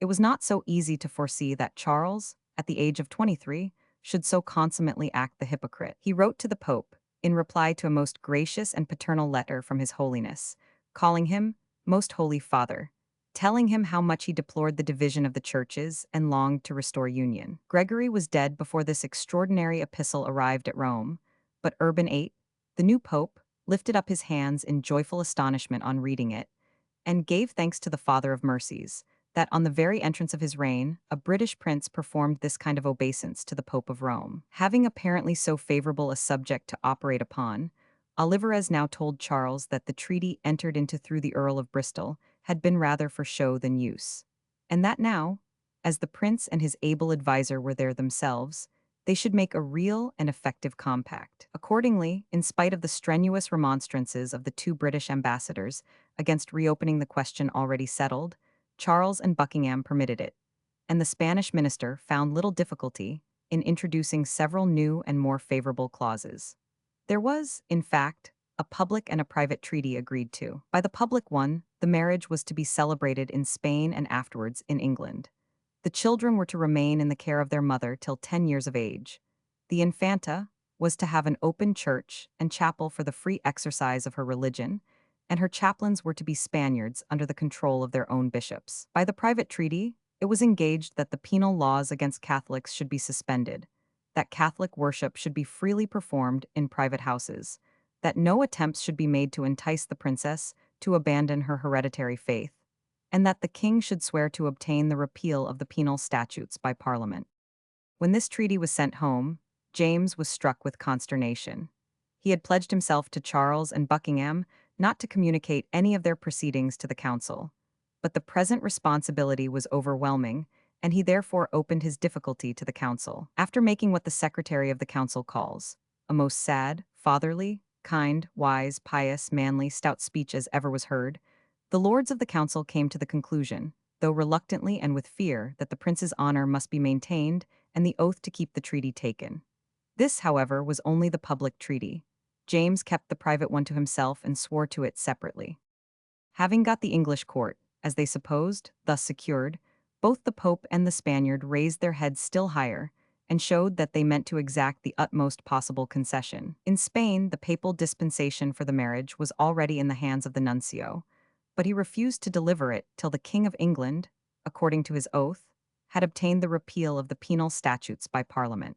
While in England, James refused to go a step farther till the marriage was celebrated, and the first installment of the dower paid. When the king's resolve was known, it was conceded that the marriage should at once take place, but that the princess and the dower should remain in Spain till the stipulated indulgence to the English Catholics was obtained from Parliament.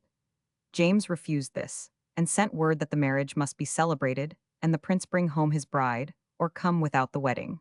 This brought the Spaniards down a little. The ambassadors in London assured James that a royal proclamation would satisfy them, but he replied that a proclamation without the added sanction of Parliament was no law, that, however, he would issue an order for Catholic indulgence under the Great Seal. This they were obliged to be satisfied with, but when it came to the Lord Keeper Williams, he refused to 496 put the Great Seal to it, as a most dangerous act without precedent. As there was no prospect of a speedy settlement, Charles, who had probably grown tired of a princess, surrounded by such a hedge of difficulties and delays, desired his father to send him an order for his recall.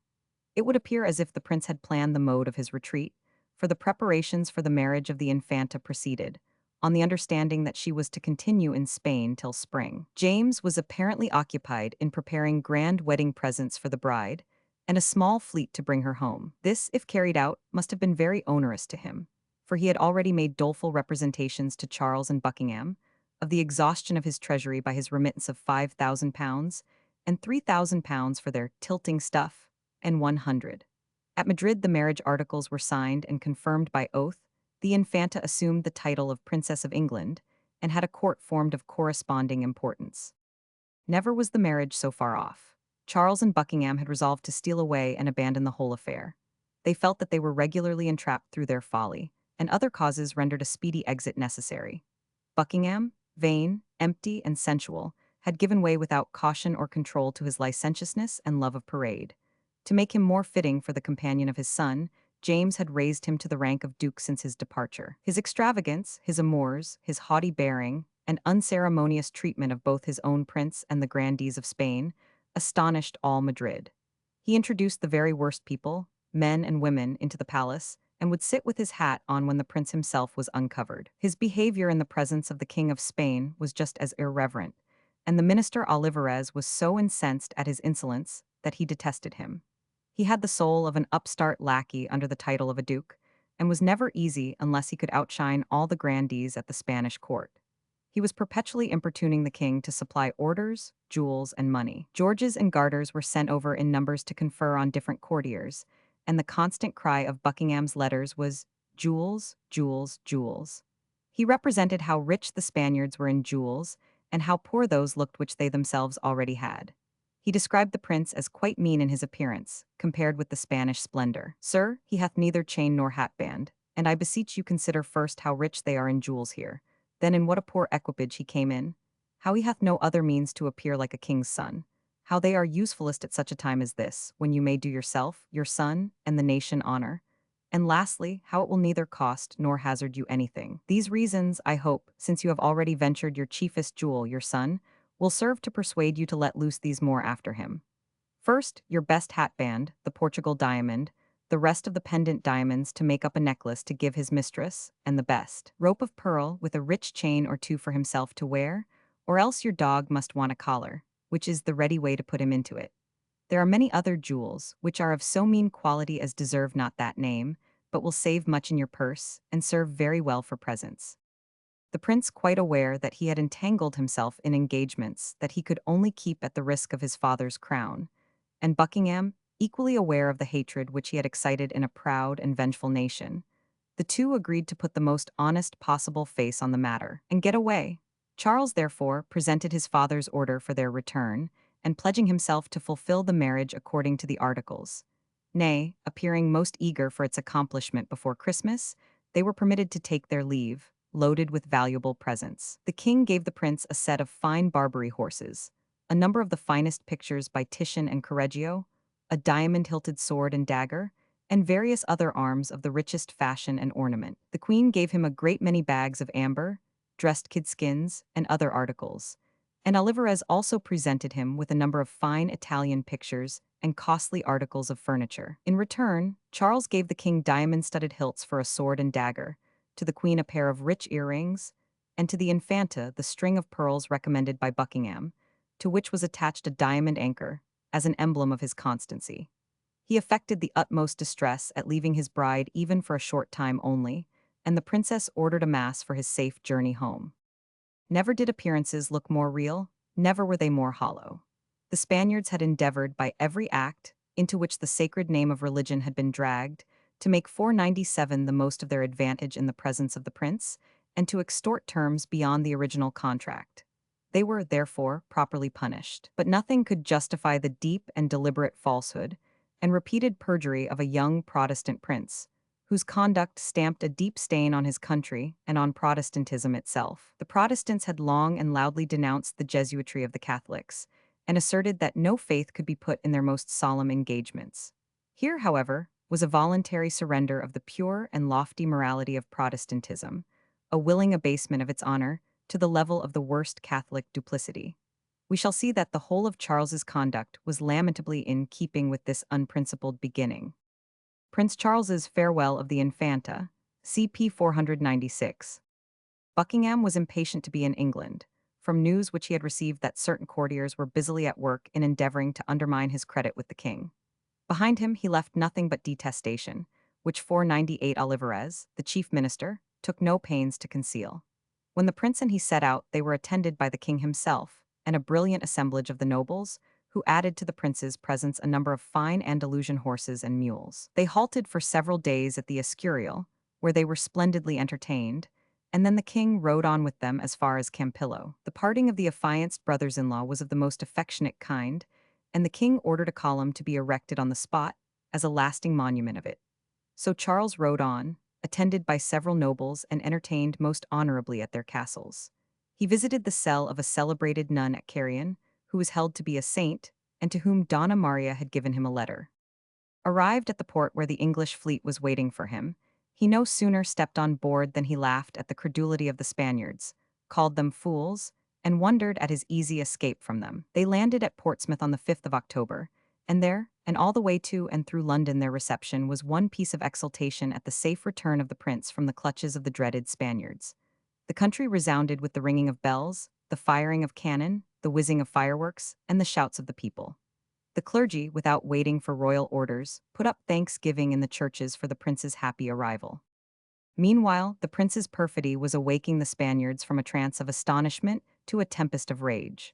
From Segovia, he had sent back Clerk, a creature of Buckingham's, to the Earl of Bristol. Calculating that the papal dispensation would by that time have arrived, Clerk was to hand to Bristol an order from the prince not to present the proxies left in his hands, which were to be given up immediately after the delivery of the dispensation, till he received further orders from home.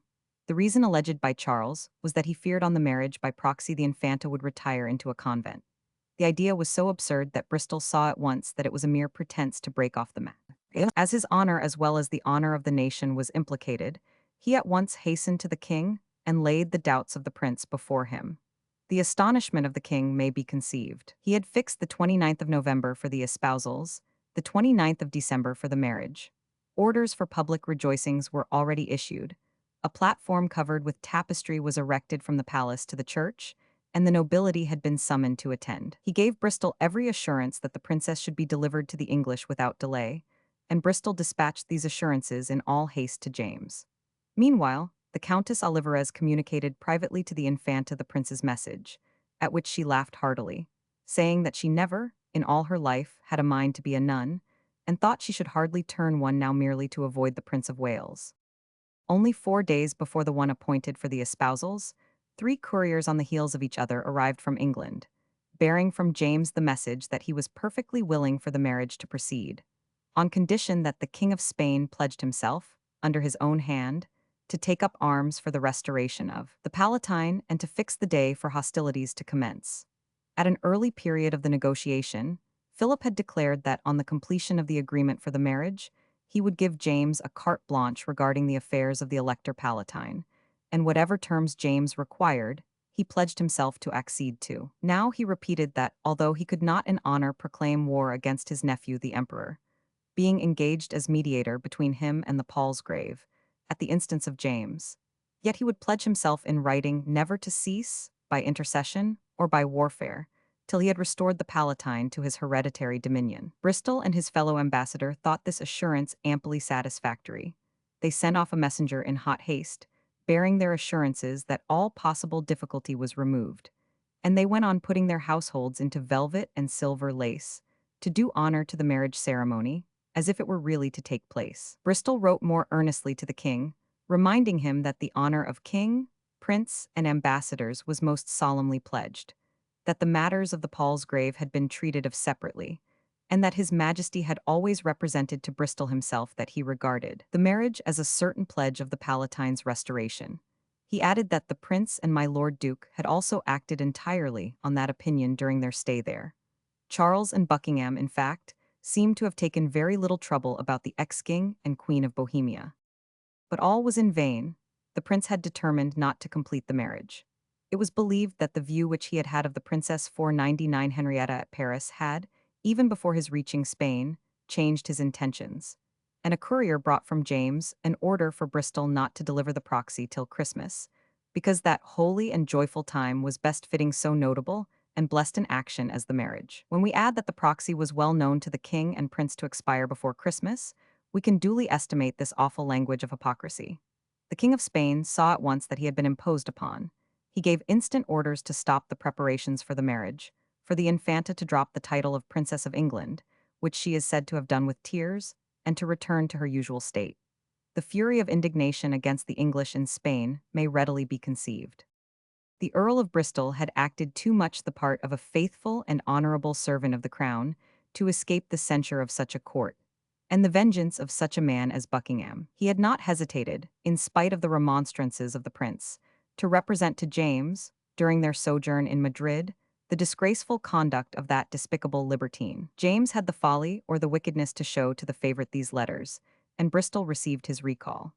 The ambassador wrote to James requesting a remittance sufficient to bear him home, having pledged all his lady's jewels, and incurred a debt of 50,000 crowns for Prince Charles, so that he had not funds even for his journey. It does not appear that James or Charles took any notice of this most reasonable appeal. But Philip not only exonerated Bristol from any share in the disgraceful proceedings, but warned him of the danger which threatened him at home, and offered to make him one of the most distinguished men of his own realm, if he would take up his abode in Spain. Bristol, however, declined the noble offer, saying that he would rather lose his head in England, conscious as he was of innocence, than live a duke or infantado in Spain with the imputation of treason, which was sure in such a case to be cast on him. Though he was ordered to quit Spain without delay, he was instructed to travel slowly, and on his landing he was commanded to retire to his house in the country and consider himself a prisoner. The malicious Buckingham did his best to have him committed to the Tower, but the Duke of Richmond and the Earl of Pembroke opposed this injustice with effect. James had got his baby Charles and his dog Steenie home again, but he soon found that they had involved him in troubles and debts, which very much abated the pleasure of their company. They had brought home neither wife nor her much desired money.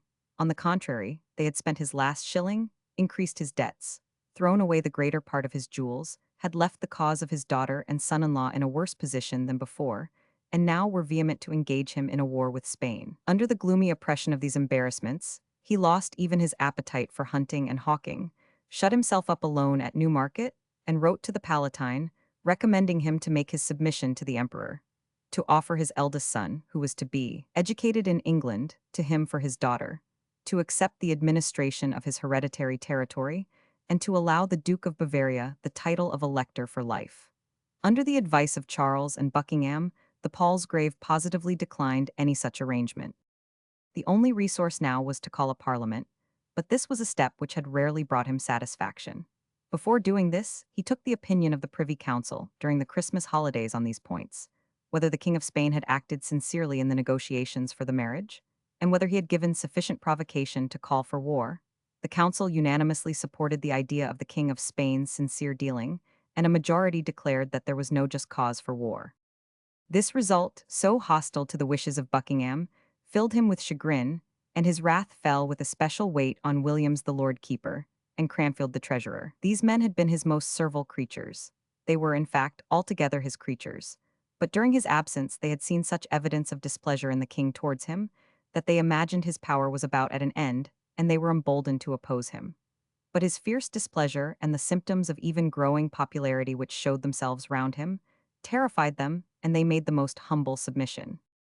On the 2nd of February, 1624, Williams wrote a most abject letter to Buckingham, begging him to forgive his past conduct, to receive his soul in gage and pawn. They were reconciled. People who before hated Buckingham now looked upon him as a patriot, for having broken off the Papist match, and for seeking to punish Spain by war. The heads of the opposition in the House of Commons, the Earl of Southampton, the Lord 500 Say and Seal, and others came over to him. And through Preston, a Puritan minister and chaplain to the prince, he was brought in favor with many other members of the country. Party, Buckingham and Charles assured James that the demand of war with Spain was the only cry for him, as nothing would so readily draw money from the Commons. Accordingly, though trembling and reluctant, James summoned Parliament, which met on the 19th of February. From a photograph by Frith Reigate, the Royal Palace, Madrid. From a photograph by Frith Reigate, he opened it in much humbler tones than ever before. He expressed a great desire to manifest his love for his people. He then informed them that he had long been engaged in treaties with different countries for the public good, and had actually sent his son and the man whom he most trusted to Spain, and all that had passed there should be laid before them. And he asked them to judge him charitably, and to give him their advice on the whole matter. One thing he begged to assure them of, that in everything, public and private, he had always made a reservation for the cause of religion. And though he had occasionally relaxed the penal statutes against Catholics a little, yet as to suspending or altering any of them, I never, he exclaimed, promised or yielded. I never thought it with my heart or spoke it with my mouth. And this notwithstanding that, on the 20th of July previous, he had sworn in the Spanish treaty to procure the abolition of all those laws from Parliament, a fact notorious not only to Charles, Buckingham, and Bristol, but to all the lords of the council and the Spanish ambassadors still in London. He concluded by begging them to remember that time was precious, and to avoid all impertinent and irritating inquiries. On the 24th of February, a conference of both houses was held at Whitehall, at which Buckingham went into the detail of the journey of the prince and himself to Spain. Bristol was prohibited from attending Parliament, and the Duke gave his own version of the affair. According to him, for he produced only such dispatches as had been in a private conference with the Lord Keeper Williams deemed safe. His Highness wishing, says Williams, to draw on a breach with Spain without ripping up of private dispatches. 501. The Spaniards behaved in a most treacherous manner. He asserted that after long years of negotiation, the king could bring the court of Spain to nothing, that the Earl of Bristol had merely got from them professions and declarations, that though the prince had gone himself to test their sincerity, he had met with nothing but falsehood and deceit, and that as to the restitution of the Palatinate, he had found it hopeless from that quarter. Perhaps no minister bronzed in impudence by years of crooked dealing ever presented such a tissue of base and errant fictions to the Commons of England. The dispatches, had they been produced, would have covered the king, the prince, and the favourite with confusion. Bristol could have proved, had he been allowed, that he had actually completed the treaty when the prince and Buckingham came and put an end to it. So indignant were the Spanish ambassadors at this shameful misrepresentation of the real facts, that they protested vehemently against the whole of the statement, and declared that had any nobleman in Spain spoken thus of the King of England, he should have paid with his head for the slander. Buckingham was not only defended but applauded. The prince during the whole time stood at his elbow and aided his memory or his ingenuity. Coke declared that Buckingham was the savior of his country, and out of doors the people kindled bonfires in his honor, sung songs to his glory, and insulted the Spanish ambassadors. The two houses, in an address to the throne, declared that neither the treaty with Spain for the marriage, nor that for the restitution of the Palatinate, could be continued with honor or safety. Of all things James dreaded war. He complained of his poverty, his debts, of his desire of quietness at his years. But he had not the resolution to resist the importunities of Buckingham and the prince, backed by a strong cry from the deluded people, especially as he saw no other mode of obtaining the money so necessary to him. In addressing Parliament, he stated candidly the many reasons against the war, the emptiness of his exchequer, and the impoverished condition of his allies, that Ireland would demand large sums, and the repairs of the navy more. And then he put to them these questions: whether he could with honor engage in a war which concerned his own family exclusively, and whether the means would be found for prosecuting it vigorously. A deputation from both houses answered these queries by calling for war, and offering to support him in it with their persons and fortunes.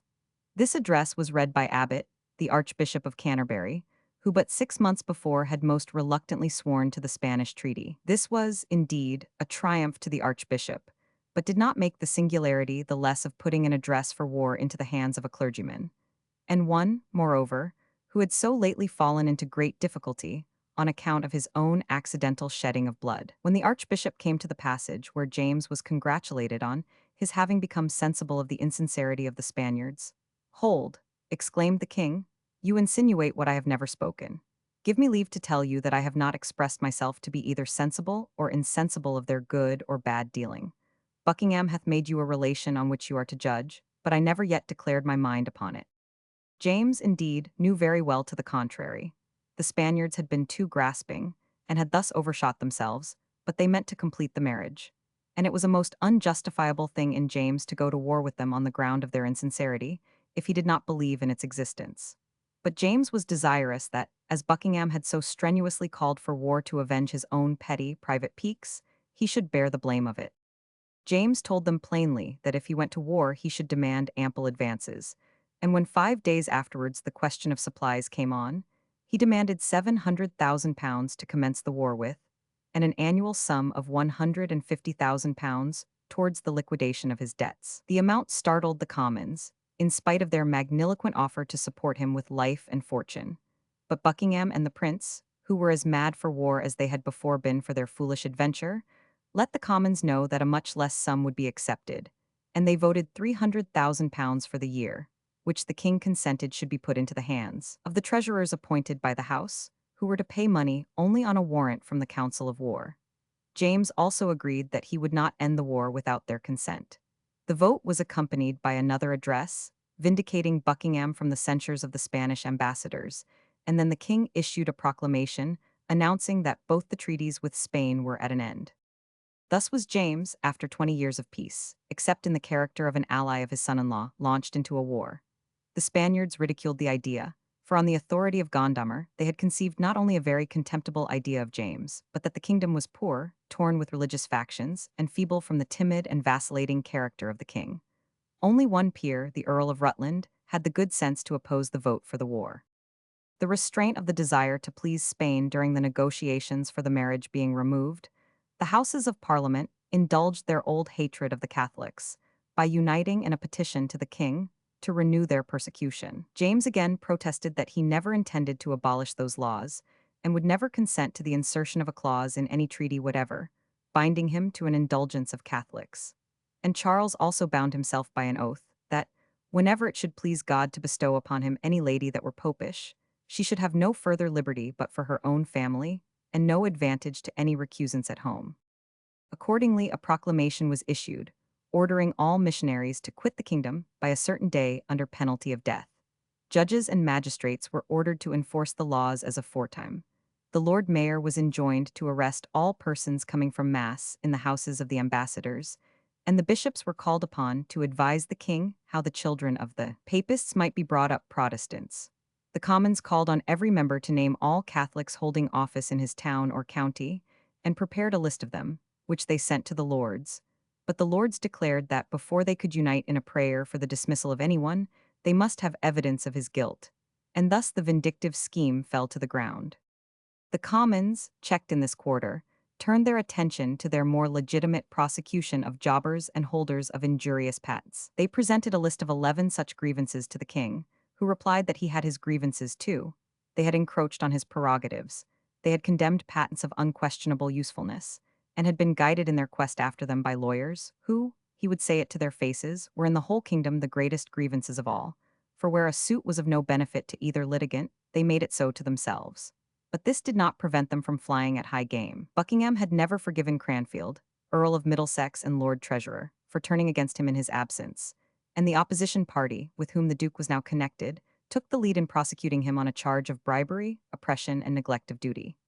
James was indignant at this attack, but had not resolution enough to ward it off, though he told Buckingham that he was a fool and making a rod for his own breach, and Charles that he would live to have his belly full of impeachments. Cranfield was condemned to a fine of £50,000, to be imprisoned during his Majesty's pleasure, and forever excluded from office, from Parliament, and the verge of the court. Williams, the Lord Keeper, had also a narrow escape. Notwithstanding his cringing at the feet of Buckingham, the favourite had by no means forgiven him. Petitions against him were presented to the Committee of Inquiry, but he again sued humbly to Buckingham, and having had the opportunity during the session of doing him a service, the Duke let him off with the proud remark, "I shall not seek your ruin, but I shall cease to study your fortune." Buckingham and Charles now persuaded the king to change his foreign policy. They sent envoys all over Europe to engage the different powers by any argument, and by rich presents to cooperate in the war against Spain and Austria for the restitution of the Palatinate.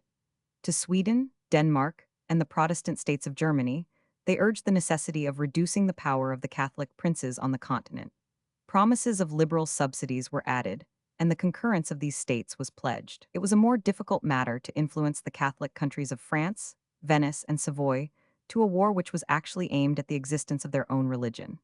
But the ancient enmity of these states against Austria prevailed over their religious scruples, and they undertook to assist indirectly, by making a show of hostilities against Spain, so as to prevent her from giving effectual aid to Austria, and by allowing soldiers to be raised within their territories, as well as by furnishing money.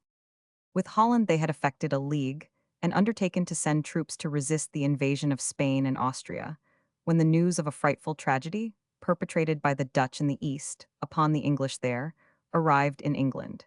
This was what has become so well known in history as the Massacre of Ambona. Since the Dutch had enjoyed their long truce 503 with Spain, they had been zealously colonizing and trading to the east. Besides Batavia, they laid claim to all the Spice Islands in the Indian archipelago, from which they had expelled the Portuguese. On one of these islands, Ambona, the English East India Company had, in 1612, established a small settlement to trade with the natives for cloves. The Dutch compelled them to retire, but in consequence of a treaty in 1619, the English had returned thither and established a settlement at Cambello. In the whole population, there were only about 20 English and about 30 Japanese, whilst there were 200 Dutch soldiers besides other Dutchmen in the civil service.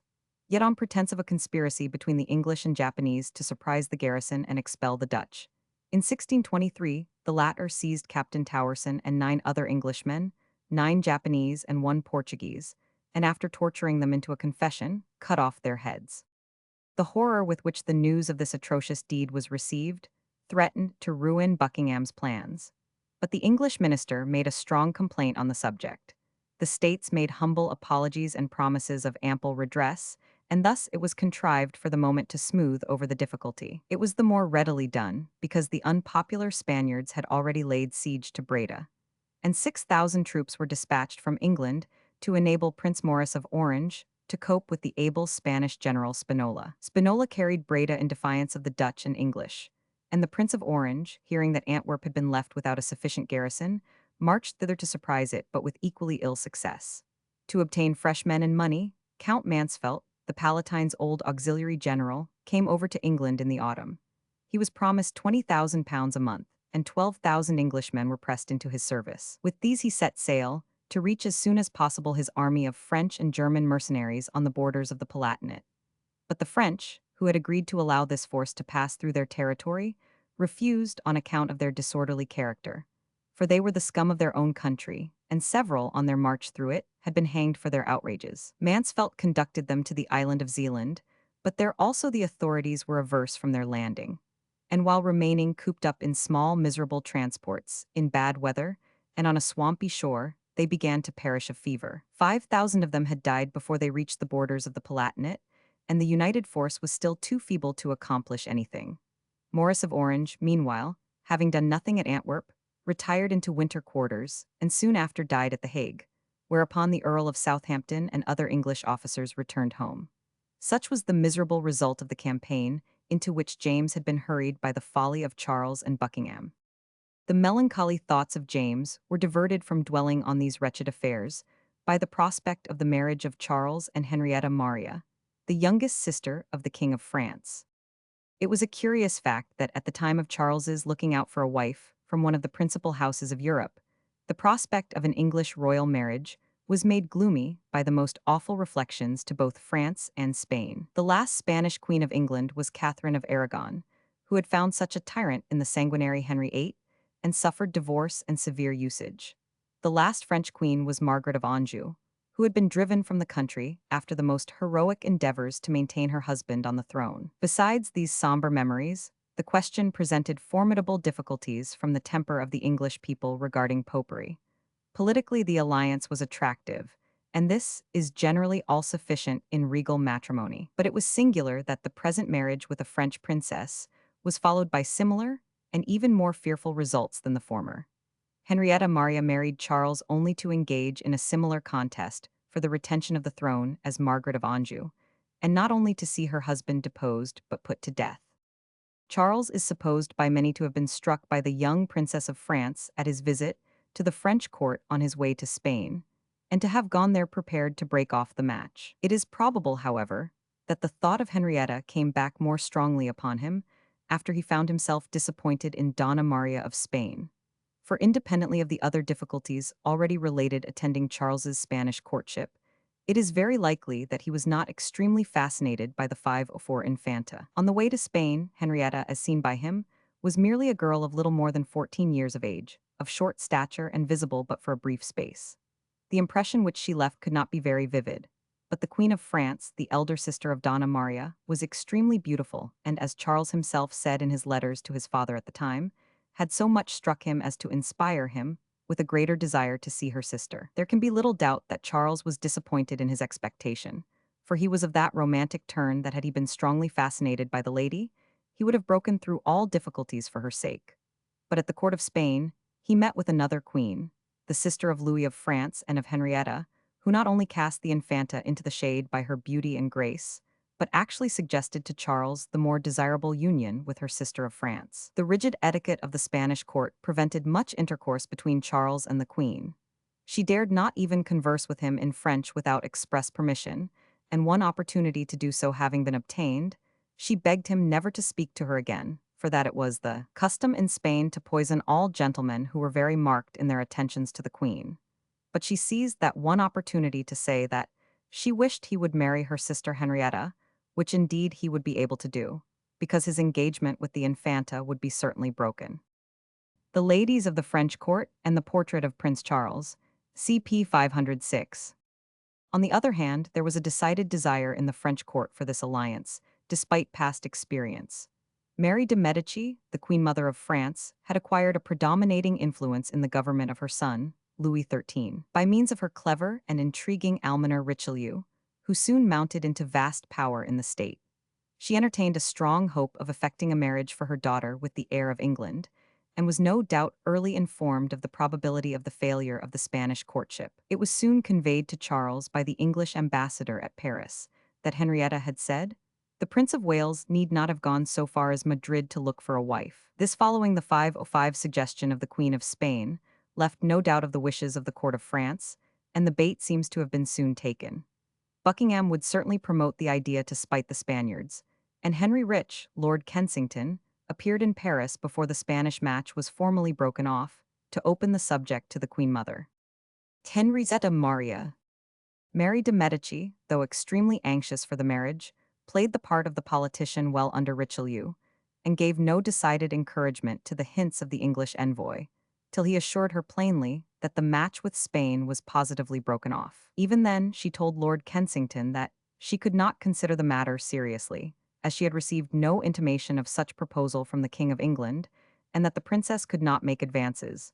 She 506 must be sought.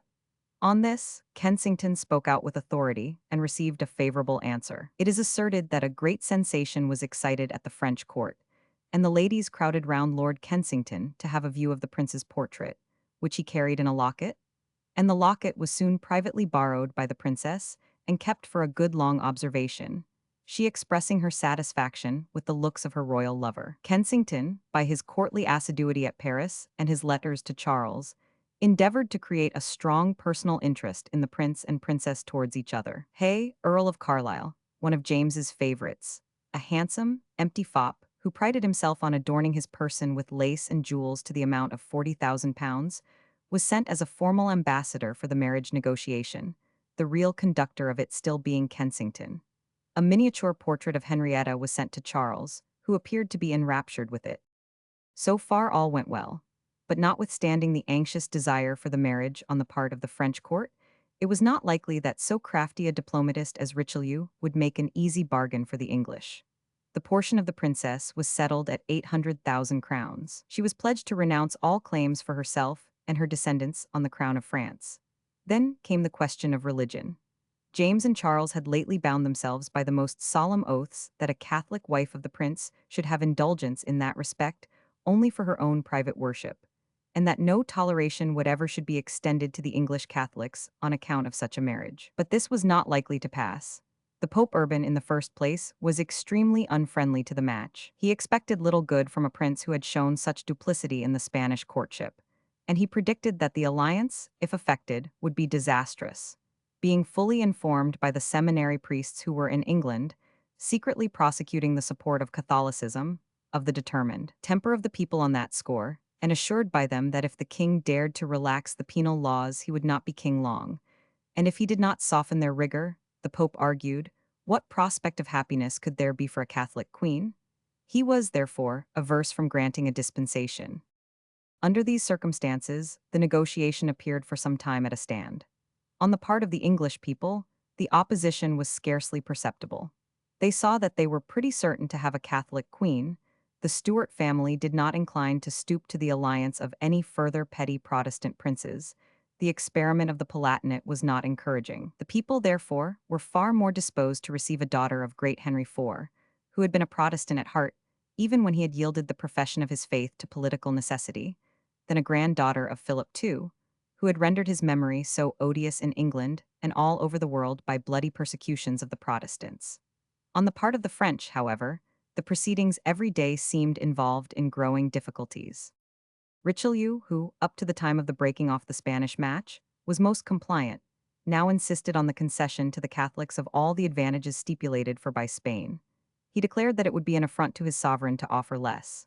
James, despite his recent oath, signed a paper promising indulgence to the Catholics, which Kensington and Carlisle assured Richelieu was quite sufficient, but it had no effect on the astute French minister. "We did sing a song to the deaf," wrote the ambassadors, for he would not endure to hear of it. In vain did they remind him that the French court had promised that if they gave toleration to the Catholics, it would send soldiers to the Palatinate and unite their interests with those of England entirely. Richelieu did not deny this, but contended that the security was not sufficient. They must have an actual treaty. Meanwhile, Lord Nithsdale, a Catholic, was sent post-haste to Rome to make promises of favor to the English Catholics in order to procure the dispensation. At length, the French court agreed to accept the secret agreement of James, which was to the effect that the English Catholics should enjoy a greater freedom of religion than had been guaranteed by the Spanish contract. This was signed by James, Charles, and the Secretary of State on the 8th of November, and Louis placed his signature on the 12th to the Treaty of Marriage. By this treaty it was provided, not indeed expressly, as many historians have asserted, that the children of the marriage should be brought up Roman Catholics till their 13th year, and that they should remain under the Queen's care till that age. A stipulation, amounting very much to the same thing, for though Charles chose to construe the article in his own way, the mother used her opportunity, thus guaranteed to fix the Catholic faith firmly in the 5-7 hearts of her sons, as was too well and too disastrously shown in the end. If the English court thought the difficulties all surmounted, they were vastly mistaken, for the French ministers now expressed themselves as not satisfied with James's secret engagement. It was, they contended, too vague, and they called upon him to specify precisely the indulgences which he intended towards the Catholics. At this proposition, Carlyle expressed his astonishment and wrote to James in a tone of unequivocal indignation. He advised the king to make no further concessions, feeling sure that if he were firm, the French would give way rather than hazard the failure of the match. But to preach firmness to James was to expect solidity from a mist. He was alarmed at the obstinacy of the Pope, at the declaration of Philip of Spain that he held the marriage contract with Charles as still valid, from a private agreement between the prince and himself, and at the strenuous efforts made by Philip to bring the court of France to this persuasion. To complete his dismay, the Huguenots of France, just at this moment, made a rising under the leadership of Soubise. They demanded a better observance of the edicts in favor of the Protestants, seized the Isle of Rhe, near La Rochelle, placed it in a state of defense, sent out a fleet to range the coast, and vowed not to lay down their arms till their demands were granted. James consented to add these express stipulations to his secret bond, that all Catholics imprisoned on account of their religion, since the rising of Parliament, should be liberated, that all fines levied on recusants since that period should be repaid, and that for the future they should suffer no interruption to the free exercise of their religious faith. All obstacles on the part of the French court were now removed, and the young princess prepared for her journey to England. But the Pope continued his opposition, still presaging misfortune from the marriage, and refusing to deliver the dispensation. The patience of the Queen Mother was exhausted.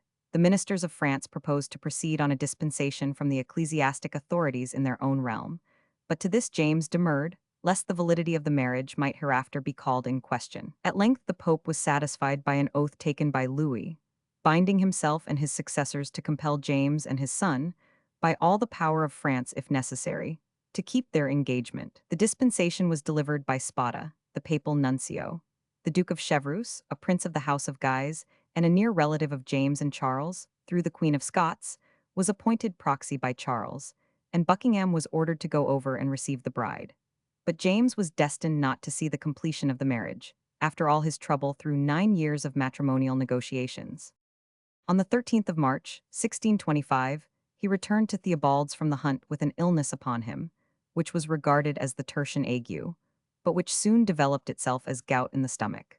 He had long been so thoroughly undermined in constitution by his habits of eating and drinking that it required no fierce attack of sickness to carry him off. He had always had a strong repugnance to doctors and physic, but now the court physicians were hurried to his bedside.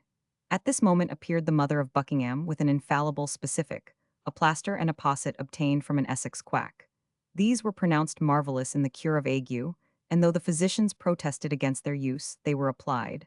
They did not delay, if they did not accelerate the catastrophe. On the 11th day of his illness, James received the sacrament. Williams, Bishop and Lord Keeper, preached his funeral sermon, and said that, having told the king that holy men in holy orders in the Church of England do challenge a power as inherent in their functions, and not in their person, to pronounce and declare remission of sins to such as being penitent do call for the same, he had answered suddenly, I have ever believed there was that power in you, that be in orders in the Church of England, and therefore I, a miserable sinner, do humbly desire Almighty God to absolve me my sins, and you, that are his servant in that high place, to afford me this heavenly comfort.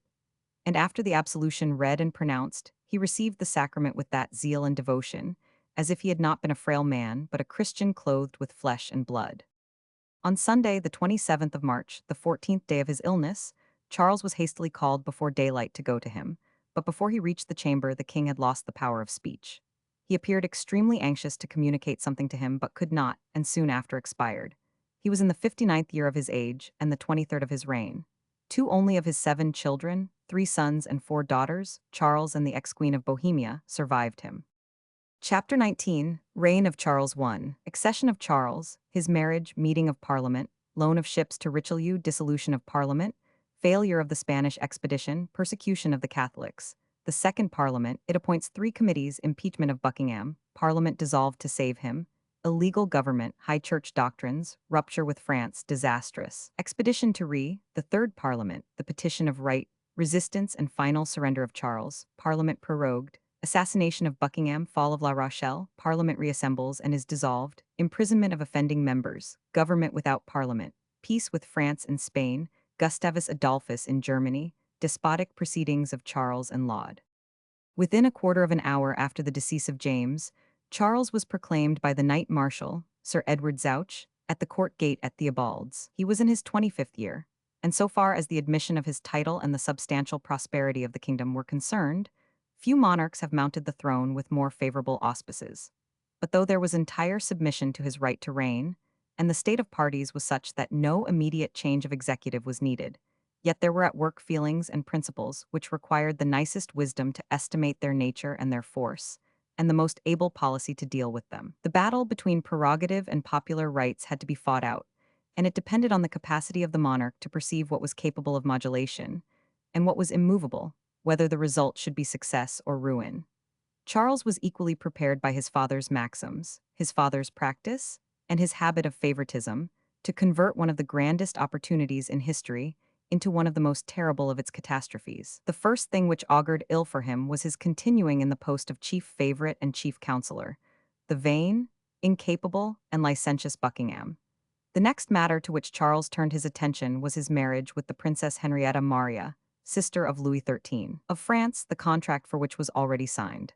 The 3rd day after his accession, he ratified the treaty as king which he had signed as prince. The Pope Urban, as we have stated, seeing that he could not prevail on the royal family of France to give up the marriage with the heretic Prince of England, at length had, through his nuncio, delivered the breve of dispensation. Louis of France, the Queen Mother, the bride, Gaston Duke of Orleans, and the Duke of Chevreuse, Charles's proxy, signed the document with the English ambassadors on the 8th of May, 1625, and the marriage took place on a platform in front of the ancient Cathedral of Notre Dame on the 11th. The Duke of Buckingham arrived to conduct the young queen to England, attended by a numerous and splendid retinue of English nobility. The showy and extravagant upstart appeared at the French court in a style which threw even the monarch into the shade. He wore a rich white satin uncut velvet suit, set all over suit and cloak with diamonds, the value whereof, say the Hardwick papers, is thought to be worth fourscore thousand pounds, besides a feather made with great diamonds, with sword, girdle, hatband, and spurs with diamonds, and he had 27 other suits, all rich as invention could frame or art fashion. His conduct was as devoid of modesty as his dress, and threw discredit on the king who could entrust his honor and his counsels to such a man. The king, queen, and queen mother, accompanied by the whole court, set out to conduct the young fiancée to the port where she should embark for England. The procession was made as gorgeous and imposing as possible, and at each halting place the court was amused by a variety of pageants and entertainments drawn from a past age. One alone of these deserves remark, being afterwards deemed ominous, a representation of all the French princesses who had become queens of England. They presented a group distinguished by their misfortunes, the only one necessary to complete the number being herself yet a spectator, the girlish Henrietta, little more than 15 years of age, who was destined to exceed them all in calamity. The king was, however, seized with an illness, which compelled him to discontinue the journey, and at Campigny the queen mother was also taken so ill as to detain the procession a fortnight at Amiens. There the queen and queen mother took leave of Henrietta. Charles, during the delay at Amiens, had been awaiting his Buckingham. No sooner did that most impudent 5-9 of libertines reach the French court than he had the audacity to fall in love with the Queen of France, the beautiful Anne of Austria. He lost no opportunity of pressing his insolent suit on the way in the absence of the king, and had the presumption to imagine that his daring passion was returned. No sooner did he reach Boulogne than, pretending that he had received some dispatches of the utmost importance, he hurried back to Amiens, where the French procession yet remained, and rushing into the bedchamber of the queen, threw himself on his knees before her, and, regardless of the presence of two maids of honor, poured out the infamous protestations of his polluted passion. The queen repulsed him with an air of deep anger, and bade him begone in a tone of cutting severity, the reality of which, however, was doubted by Madame de Motteville, who recorded the occurrence. Great Seal of Charles I. The sensation excited by this unparalleled circumstance in the French court was intense. The king ordered the arrest of a number of the queen's attendants and dismissed several of them. Yet Buckingham, on reaching England, does not appear to have received any serious censure from his infatuated master for this breach of all ambassadorial decency and etiquette, and in spite of the resentment of the French king and court, continued to maintain all the character of a devoted lover of the French queen. On the 23rd of June, the report of ordnance wafted over from Boulogne announced the embarkation, and on Sunday evening the queen landed at Dover, after a stormy passage. Mr. Tyrwhitt, a gentleman of the household, rode post haste to Canterbury to inform Charles, who was at Dover Castle by 10 o'clock the next morning to greet his bride. Henrietta Maria was at breakfast when the king was announced, and instantly rose and hastened downstairs to meet him. On seeing him, she attempted to kneel and kiss his hand, but he prevented her by folding her in his arms and kissing her. She had studied a little set speech to address him with, but could only get out so much of it as, "Sire, je suis venu en ce pays de votre majesté, pour être commandé de vous." Sire, I am come into your majesty's country to be at your command. But at that point she burst into tears. Charles was delighted with the beauty and vivacity of the young queen. They set out for Canterbury, and on their way thither were met on Barham Downs by the English nobility, pavilions being pitched there for the purpose of the refreshment of the royal pair and the introduction of the queen to her court. After the wedding, at which the celebrated English composer, Orlando Gibbons, performed on the organ, the royal cavalcade took its way to Gravesend, and thence ascended the Thames, so as to avoid the city, in which the plague was then raging. On the 28th of June, the day after the arrival of the Queen in London, Charles met his first 5-10 Parliament. The king had not yet been crowned, but he appeared on the throne with his crown on his head. He ordered one of the bishops to read prayers before proceeding to business, and this was done so adroitly that the Catholic members were compelled to remain during the heretical service. They betrayed great uneasiness, some kneeling, some standing upright, and one unhappy individual continuing to cross himself the whole time. Charles was not an eloquent speaker, and, moreover, was afflicted with stammering, but he plunged boldly into a statement which it was very easy for the two houses to understand. He informed them that his father had left debts to the amount of £700,000, that the money voted for the war against Spain and Austria was expended, and he therefore called upon them for liberal supplies. He declared his resolution to prosecute the wars which they had so loudly called for with vigor, but it was for them to furnish the means. As he was beginning his reign, and had not plunged himself into very heavy debt, or preached up, like his father, the claims of the prerogative, he had a right to expect a more generous treatment than James. But notwithstanding the eclat of a new reign, and the usual desire on such occasions to stand well with the throne, the Commons displayed no enthusiasm in voting their money. There were many causes, even under a new king, to produce this coolness. Charles had won their popularity by abandoning the Spanish match, but he had now neutralized that merit by taking a Catholic queen from France. To please the Commons and the public generally, he should have selected a wife from one of the Protestant houses of Germany or the Netherlands, but for this he had displayed no desire. In the second place, he had retained the hated Buckingham in all his former eminence, both as a minister of the crown and as his own associate. Besides, they had no faith in his abilities, either as a commander or a statesman, and beheld with disgust his reckless extravagance and the unconcealed infamy of his life at home. No talent whatever had been shown in the war in Germany for the restoration of the Palatinate, and therefore, the Commons, instead of voting money to defray the late king's debts and to carry on the war efficiently, restricted their advances to two subsidies, amounting to about £140,000, and to the grant of tonnage and poundage, not for life as aforetime, but merely for the space of 1 year. But still more apprehensive were they on the subject of religion.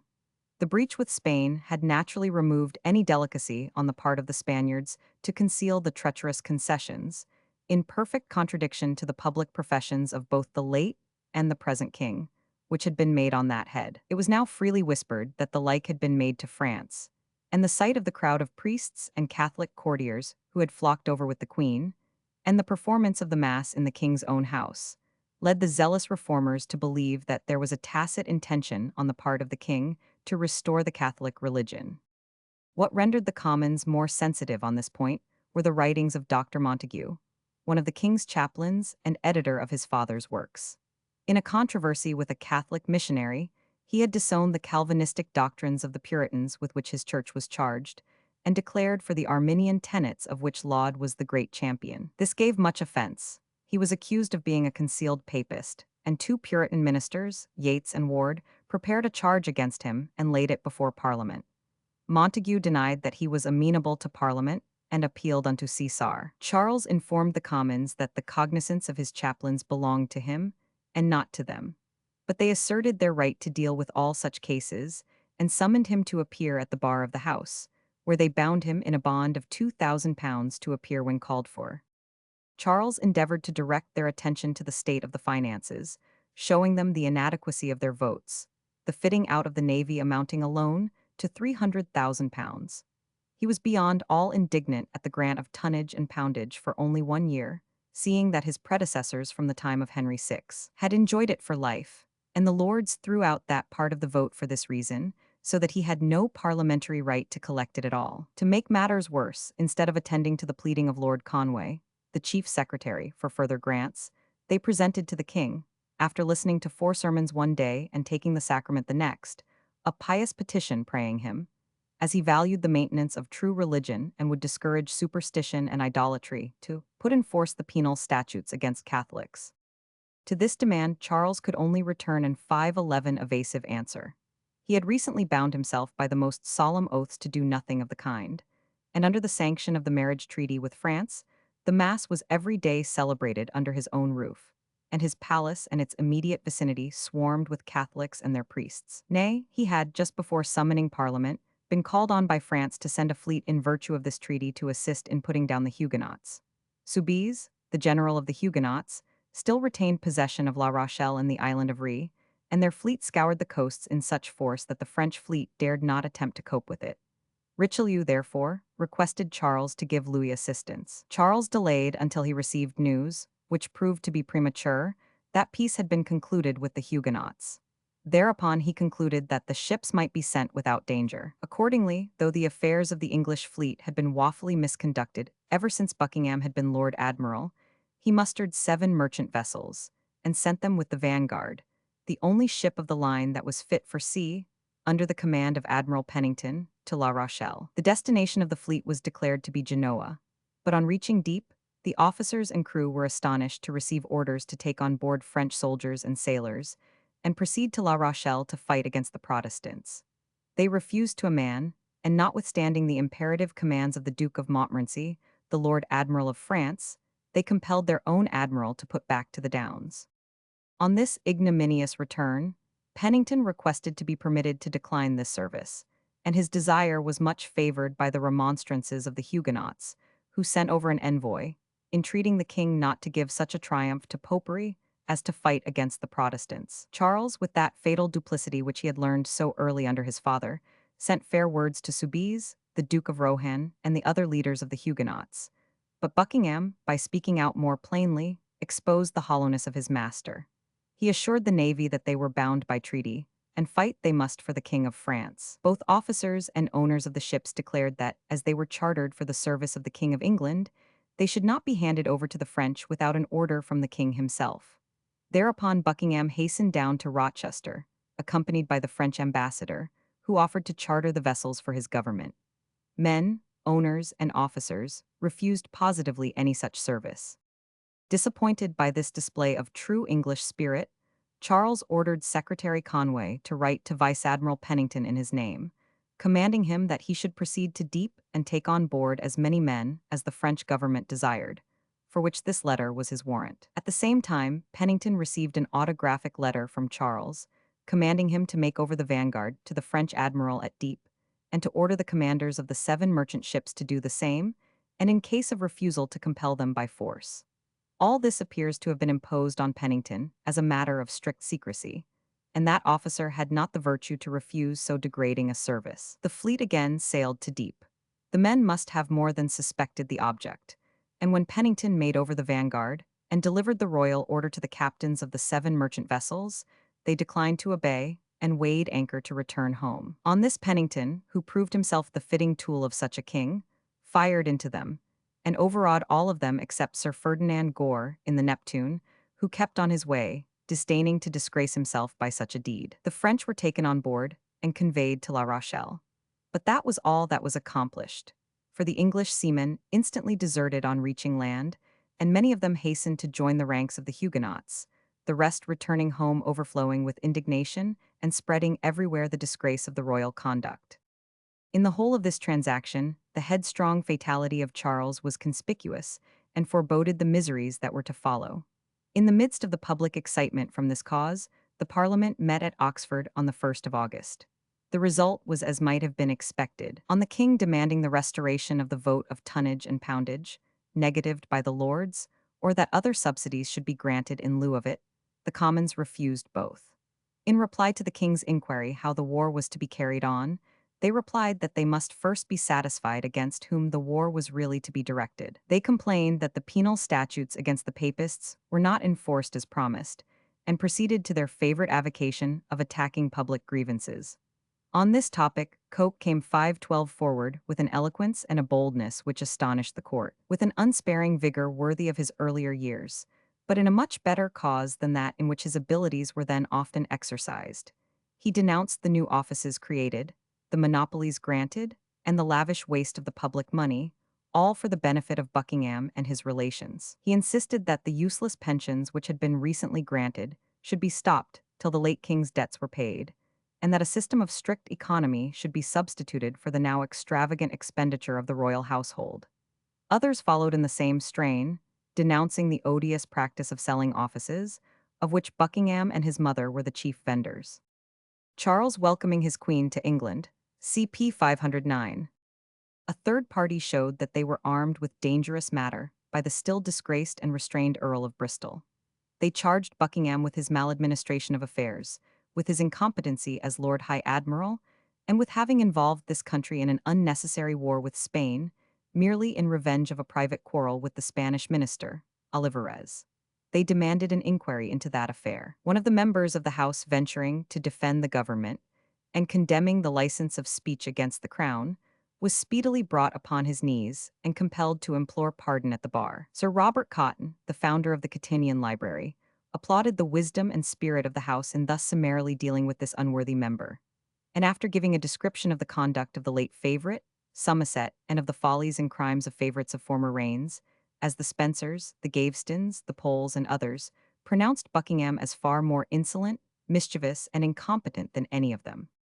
The favorite, thus rudely handled, was quietly enjoying himself at Woodstock, but the king made him aware of the necessity of defending himself. He hastened to town and delivered in his place in the Peers a statement of the accounts of the navy and a stout denial of any personal motives in the quarrel with Spain. He clearly showed that he felt whence the danger came, and alluding to the Earl of Bristol, said, "I am minded to leave that business asleep, but if it should awake, it will prove a lion to devour him who cooperated with Olivarez." From the Froissart Ms. in the British Museum, reproduced by André and Slay, 450, Bushy, Hertz. Illuminated page with bordering. The illumination shows the Emperor of Germany, Wenceslaus, and Charles Roman VI of France sitting in council, probably in the Cathedral of Rheims, to devise means for terminating the schism in the Roman Church in the 14th century. Charles I, to cut short these awkward debates, the king sent word to the commons that, as the plague was already in Oxford, it was necessary to make quick work, and that they should finish the grant of supplies. He offered to accept for the present £40,000, but the House refused even this, saying that if that was all that was necessary, it might readily be raised by a loan to the crown. This put the king beyond his patience, and he menaced them with a speedy dissolution, adding if they were not afraid of their health, he would take care of it for them by releasing them from the plague-invaded city and find some means of helping himself. The commons were not in a temper to be intimidated. On the contrary, they went into a most warm and spirited debate on the king's message, and appointed a committee to prepare a reply. In this they thanked him for his care of their health and of the religion of the nation, and promised supplies when the abuses of the government were redressed. And they called upon him not to suffer himself to be prejudiced against the greatest safeguard that a king could have, the faithful and dutiful commons, by interested persons. Before they had time, however, to present this address, Charles dissolved the Parliament, which had only sat in this Oxford session 12 days. Thus deprived of all the necessary funds for a war, none but so infatuated a monarch as Charles would have persisted in plunging into it. War had not yet been proclaimed against 514 Spain. It was neither necessary nor expedient. On the contrary, every motive of political wisdom warned him to peace in that quarter, if he really wished to be at liberty to prosecute the interests of the elector and the Protestant cause. But led by the splenetic imbecility of Buckingham, so far was he from seeing the folly of a war with Spain, that he was soon pushed into one with France. In fact, he took every step which would have been avoided by a wise prince, and speedily involved himself in a labyrinth of inextricable difficulties. Spain quieted and even soothed. France cultivated with the object of obtaining its influence and aid in the recovery of the Palatinate, and the Protestants of Germany sympathized with, if not aided substantially in their severe struggle against Austrian bigotry. Charles might have eventually restored his sister and her husband to their old estate, and have won a place in the European world superior to any king of his time. Instead of this, he took the surest means to exasperate his own people and his most powerful neighbor that his worst enemies could have suggested. To raise money for the prosecution of the war against Spain, he ordered the duties of tonnage and poundage to be levied, notwithstanding they were not voted by the peers. He issued writs of privy seal to the nobility, gentry, and clergy, for loans of money, and menaced vengeance if they were not complied with. All salaries and fees were suspended, and to such a strait was he reduced by his efforts to man and supply the fleet, that he was obliged to borrow £3,000 from the corporations of Southampton and Salisbury to enable him to meet the expenses of his own table. At length the fleet was ready to sail with a force of 10,000 men. The English fleet consisted of 80 sail, and the Dutch sent an addition of 16 sail. In weight and armament of ships, such a force had scarcely ever before left an English port. But formidable as was this naval power, it was rendered perfectly inert by the same utter want of judgment and genius which marked all the measures of Buckingham. Its destination was to have been kept secret, so that it might take the Spaniards by surprise.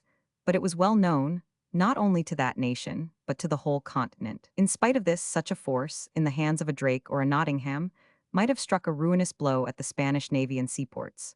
But Buckingham, for his own selfish purposes, appointed to the command Sir Edward Cecil, now created Viscount Wimbledon, a man who had indeed grown grey in the service of the States of Holland, but only to make himself known as most incompetent to such an enterprise. He was, moreover, a land officer, whilst the admiral to whom the command regularly fell, in case the Lord High Admiral himself did not take it, Sir Robert Mansell, Vice Admiral of England, had a high reputation and the confidence of the men as an experienced officer. On the 3rd of October, this noble but ill-used fleet sailed from Plymouth and took its way across the Bay of Biscay, where it encountered one of its storms and received considerable damage, one vessel foundering with 170 men. The admiral had instructions to intercept the treasure ships from America, to scour the coasts of Spain, and destroy the shipping in its harbors. But instead of doing that first, which must be done then, if at all, attack the ships in the ports. He called a council and was completely bewildered by the conflicting opinions given. The conclusion was to make for Cadiz and seize its ships, but the Spaniards were already aware of and prepared for them. Instead of keeping, moreover, a sharp watch for the plate ships, Wimbledon let several of them escape into port, which of themselves were thought, says Howell, rich enough to have paid all the expenses of the expedition. There was still nothing to prevent a brave admiral from attacking the vessels in harbor, but more accustomed to land service, the commander landed his forces and took the fort of Puntal, making next a rapid march towards the bridge of Suazo. In order to cut off the communication between the Isle de Leon and the mainland, his soldiers discovered some wine cellars by the way and became intoxicated and incapable of preserving order. Alarmed at this circumstance, their incapable leader conducted them back to the ships. Not daring to attack the port, he determined to look out for the treasure ships. But while cruising for this purpose, a fever broke out on board the vessel of Lord Delaware, and as if it were his intention to diffuse the contagion through the whole fleet, the admiral had the sick men distributed among the healthy ships. A dreadful mortality accordingly raged through the whole fleet. No plate ships could be seen, for they appear to have been aware of their enemies and held away towards the Barbary coast, and after waiting fruitlessly for 18 days, Wimbledon made sail again for England. No sooner did this imbecile quit 5:15 the coast than 50 richly laden vessels entered the port of Lisbon. On landing at Plymouth, with the loss of 1,000 men in this most ignominious voyage, the people received the admiral with hisses and execrations. Meanwhile Charles, who was in straits with his parliament and subjects, was compelled to try again the more than dubious resort to parliament for money. To prepare the way for any success with the commons, he was obliged to do that which must certainly embroil him with his French allies, and add fresh fuel to the fire of domestic discord which consumed him. Certainly never had any man a more arduous part to play, and the king had rendered his position all the harder by the imprudence of his measures. For nothing is easier than for men, by their folly or absurd resentments, to knit themselves up into a web of difficulties. He now resolved to break his marriage oath to France, and persecute the Catholics to conciliate the Protestants. Orders were accordingly issued to all magistrates to put the penal laws in force, and a commission was appointed to levy the fines on the recusants. All Catholic priests and missionaries were warned to quit the kingdom immediately, and all parents and guardians to recall their children from Catholic schools and young men from Catholic colleges on the continent. But worse than all, because personally insulting and irritating to the higher classes, who constituted the House of Peers, and who hitherto had exhibited much forbearance, he accepted the advice of his council that the Catholic aristocracy should be disarmed. Certainly, no proceedings could indispose the House of Peers to the king more than such as these. But meanwhile Charles was active in endeavoring by other measures to win a party there. The Earl of Pembroke had for some time made himself head of the opposition, and on great occasions brought with him on a vote no less than 10 proxies, Buckingham himself being only able to command 13. He prevailed on Pembroke to be reconciled to the favourite, and at the same time in order to punish the Lord Keeper Williams, who had quarrelled with Buckingham, and had told him that he should go over to Pembroke, and labour for the redress of the grievances of the people. He dismissed him, and gave the Great Seal to Sir Thomas Coventry, the Attorney General. To manage the Commons, and to prevent the threatened impeachment of Buckingham, when the judges presented to him the lists of sheriffs, Charles struck out 7 names and wrote in their places 7 of the most able and active of the leaders of opposition in the Commons, the most determined enemies of the favourite: Sir Edward Coke, Sir Thomas Wentworth, Sir Francis Seymour, Sir Robert Phillips, Sir Grey Palmer, Sir William Fleetwood, and Edward Fulford. As this office disqualified them from sitting in Parliament, the king thus got rid of them for that year. But Coke contended that though a sheriff could not sit for his own county he could for another, and got himself elected for the county of Norfolk, but did not venture to take his seat. All these measures, it will be seen, were dictated not by a desire to conciliate, but to override the Parliament, and therefore could not promise much good to a mind of any depth of penetration. Parliament was summoned for the 6th of February, 1626, and the second was appointed for the coronation. With the knowledge of a discontented people, Charles went to meet his parliament, and this consciousness would, in a monarch capable of taking a solemn warning, have operated to produce conciliation, at least of tone. But Charles was one of that class of men who illustrated the striking words of the Latin fatalist, "Whom God intends to destroy, he first drives mad." Accordingly, he opened the sitting with a curt speech, referring them to that of the new Lord Keeper Coventry, which was in the worst possible taste. He said, "If we consider aright, and think of the incomparable distance between the supreme height and majesty of a mighty monarch, and the submissive awe and lowliness of loyal subjects, we cannot but receive exceeding comfort and contentment in the frame and constitution of this highest court, wherein not only prelates, nobles, and grandees, but the commons of all degrees have their part, and wherein that high majesty doth descend to admit, or rather to invite, the humblest of his subjects to conference and counsel with him." Of all language this was, in the temper of the commons, the most adapted to incense them. Such talk of the condescension of the crown, at the moment when they were entering on a desperate conflict against its abuse of the prerogative, only the more stimulated their resolution to their task. They immediately formed themselves into 3 committees, one of religion, a second of grievances, and a third of evils. They again, by the committee of religion, canvassed the subject of popery, resolving to enact still sever 516 laws against it, as the origin of many of the worst evils that afflicted the nation. They summoned schoolmasters from various and remote parts of the kingdom, and put searching questions to them, as to the doctrines which they held and taught to their scholars, and every member of the House was called upon in turn to denounce all persons in authority or office, known to them as holding the tenets of the ancient faith. In fact, in their vehement zeal for religious liberty, the zealots of the House were on the highway to extinguish every spark of toleration, and to convert the House of Commons into an inquisition, instead of the bulwark of popular right. Reception of Viscount Wimbledon at Plymouth, CP 515. They again summoned Dr. Montague to redeem his bail, and receive punishment on account of his book, in which they charged him with having admitted that the Church of Rome was the true church, and that the articles on which the 2 churches did not agree were of minor importance. Laud advocated the cause of Montague at court, for he was of precisely the same opinions, and urged the king and Buckingham to protect him. But both Charles and the favorite saw too many difficulties in their own way to care to interfere in defense of the chaplain. They left him to his fate, and he would have been no doubt severely dealt with, had not higher matters seized the attention of the House, and caused the offending churchman to be overlooked. This was the impeachment of Buckingham. The Committee of Grievances had drawn up, after a tedious investigation, a list of 16 grievances, consisting of such as had so often been warmly debated in the last reign. Of these the most prominent, in their opinion, were the practice of purveyance, by which the officers of the household still collected provisions at a fixed price for 60 miles round the court, and the illegal conduct of the Lord Treasurer, who went on collecting tonnage and poundage though unsanctioned by Parliament. They charged the maintenance of these evils to the advice and influence of a great delinquent at court, who had, moreover, occasioned all the disgraces to the national flag, both by land and sea, which had for some years occurred, and who ought to be punished accordingly.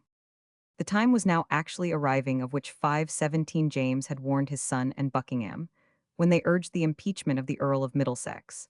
But choosing to forget all that, Charles sent down word to the House that he did not allow any of his servants to be called in question by them, especially such as were of eminence and near unto his person. He remarked that of old the desire of subjects had been to know what they should do with him, whom the king delighted to honor.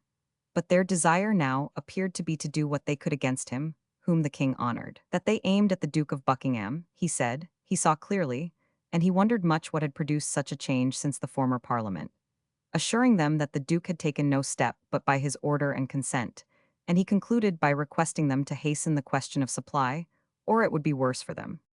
York House, the Duke of Buckingham's mansion. On the 29th of March, he repeated the menace. But the Commons went on preparing their charges against Buckingham, declaring that it was the undoubted right of Parliament to inquire into the proceedings of persons of any estate whatever, who had been found dangerous to the Commonwealth, and had abused the confidence reposed in them by the Crown. Seeing them bent on proceeding, Charles sent down to the House the Lord Keeper to acquaint them with his Majesty's express command that they should cease this inquiry, or that he would dissolve them. And Sir Dudley Carleton, who had been much employed as ambassador to foreign states and had recently returned from France, warned them not to make the king out of love with parliaments, and then drew a most deplorable picture of the state of those countries where such had come to be the case. In all Christian countries, he said, there were formerly parliaments, but the monarchs, weary of their turbulence, had broken them up, except in this kingdom, and now he represented the miserable subjects as resembling specters rather than men, miserably clad, meager of body, and wearing wooden shoes. This caricature of foreigners, had it been true, was the very thing to make the commons cling to their freedom and keep their affairs in their own hands. And as such arguments had no effect. 518 Charles summoned the House to the bar of the Lords, and there addressed to them a most royal reproof, letting them know that it depended entirely on him whether he would call and when he would dismiss Parliament, and therefore, as they conducted themselves, so should he act. Their very existence depended, he assured them, on his will. This was language which might have done in the mouth of Henry VIII, who by the possession of the vast plunder of the Church had made himself independent of parliaments and trod on them at his pleasure. But the times and circumstances were entirely changed. The Commons had learned their power and the king's weakness, and would no longer tolerate the insolence of despotism. They returned to their own house, and, to show that they were about to discuss the king's speech in a spirit which admitted of no interruption or interference, they locked the door and put the key in the hands of Sir John Finch, their speaker. This ominous proceeding struck terror into the king, and a conference with the upper house was proposed and accepted. There Buckingham endeavored to smooth down the royal speeches and messages into something like a bearable and constitutional shape, and to defend his own conduct. But by this time, the Committee of Evils, Causes, and Remedies had come to the conclusion that the only mode of preventing the recurrence of such maladministration as Buckingham had been guilty of was to impeach and punish him. The House accordingly passed a resolution to that effect on the 8th of May. As if Charles were actually inspired by madness, at this moment, when he needed all the assistance of the peers to screen his favorite from the impeachment of the Commons, he made a direct attack on their privileges. Lord Arundel, the Earl Marshal, had given some offense to Buckingham, and was well known to be decidedly hostile to him. As he possessed 6 proxies, it was thought a grand stroke of policy to get him out of the House at the approaching impeachment, and a plea was not long wanting. Arundel's son, Lord Maltravers, had married a daughter of the Duke of Lennox without consent of the king, and as Lennox was of blood royal, this was deemed offense enough to involve Arundel himself. He was charged with not having prevented it, but he replied that the match had been made unknown to him, that it had been secretly planned between the mothers of the young people.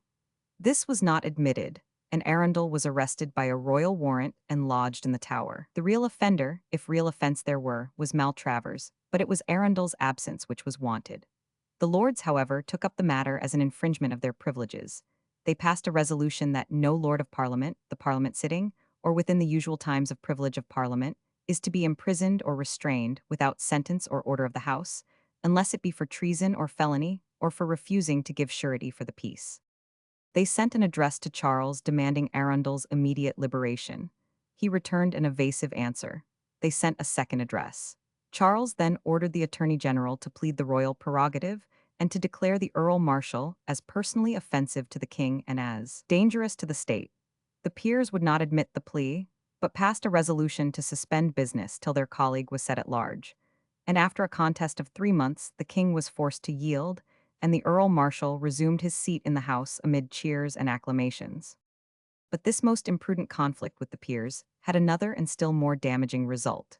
The Earl of Bristol, who had been so unjustly and ungraciously received, or rather not received, on his return from his Spanish embassy, to enable Buckingham and Charles to maintain their charge against Spain, had remained in exile from court and parliament, but not without keeping a watchful eye on the progress of events. He was not a man to sit down quietly under misrepresentation and injury.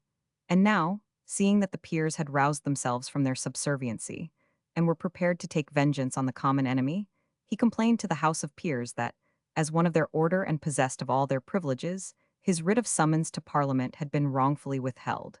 To have withstood this demand at this moment might have led to a dangerous excitement. The writ was therefore immediately issued, but Bristol at the same time received a private letter, charging him on pain of the king's high displeasure not to attempt to take his place. The Earl at once forwarded the letter to the peers, requesting their advice upon it, on the ground that it affected their rights, being a case which might reach any other of them, and demanding that he might be permitted to take his seat in order to accuse the man who, to screen his own high crimes and misdemeanors, had for years deprived a peer of the realm of his liberty and right. This alarming claim of the Earl's struck both the king and Buckingham with terror, and to prevent, if possible, the menaced charge, the Attorney General was instantly dispatched to the Lords to prefer a plea of high treason against Bristol. But the peers were not thus to be circumvented. They replied that Bristol's accusation was first laid and must be first heard, and that without the countercharge being held to prejudice his testimony. Bristol, thus at liberty to speak out, proceeded to town and to the House of Peers in triumph, his coach drawn by 8 horses, caparisoned in cloth of gold or tissue. And Buckingham, as if to present a contrast of modesty, a quality wholly alien to his nature, drove thither in an old carriage with only 3 footmen and no retinue. Bristol charged him with having concerted with Gondomar to inveigle the Prince of Wales into Spain, in order to procure his conversion to popery prior to his marriage with the Infanta, with having complied with popish ceremonies himself, with having, whilst at Madrid, disgraced the king, his country, and himself, by his contempt of all decency and the vileness of his profligacy. He stated that as for the scandal given by his behavior, as also his employing his power with the King of Spain for the procuring of favors and offices, which he conferred on base and unworthy persons, for the recompense and hire of his lust. These things, as neither fit for the Earl of Bristol to speak, nor, indeed, for the House to hear, he leaveth to your lordship's wisdoms how far it will please you to have them examined. He went on to charge him with breaking off the treaty of marriage solely through resentment, because the Spanish ministers, disgusted with his conduct, refused any negotiation with so infamous a person, and declared that, on his return, he had deceived both king and parliament by a most false statement. All this the Earl pledged himself to prove by written documents and other most undeniable evidence.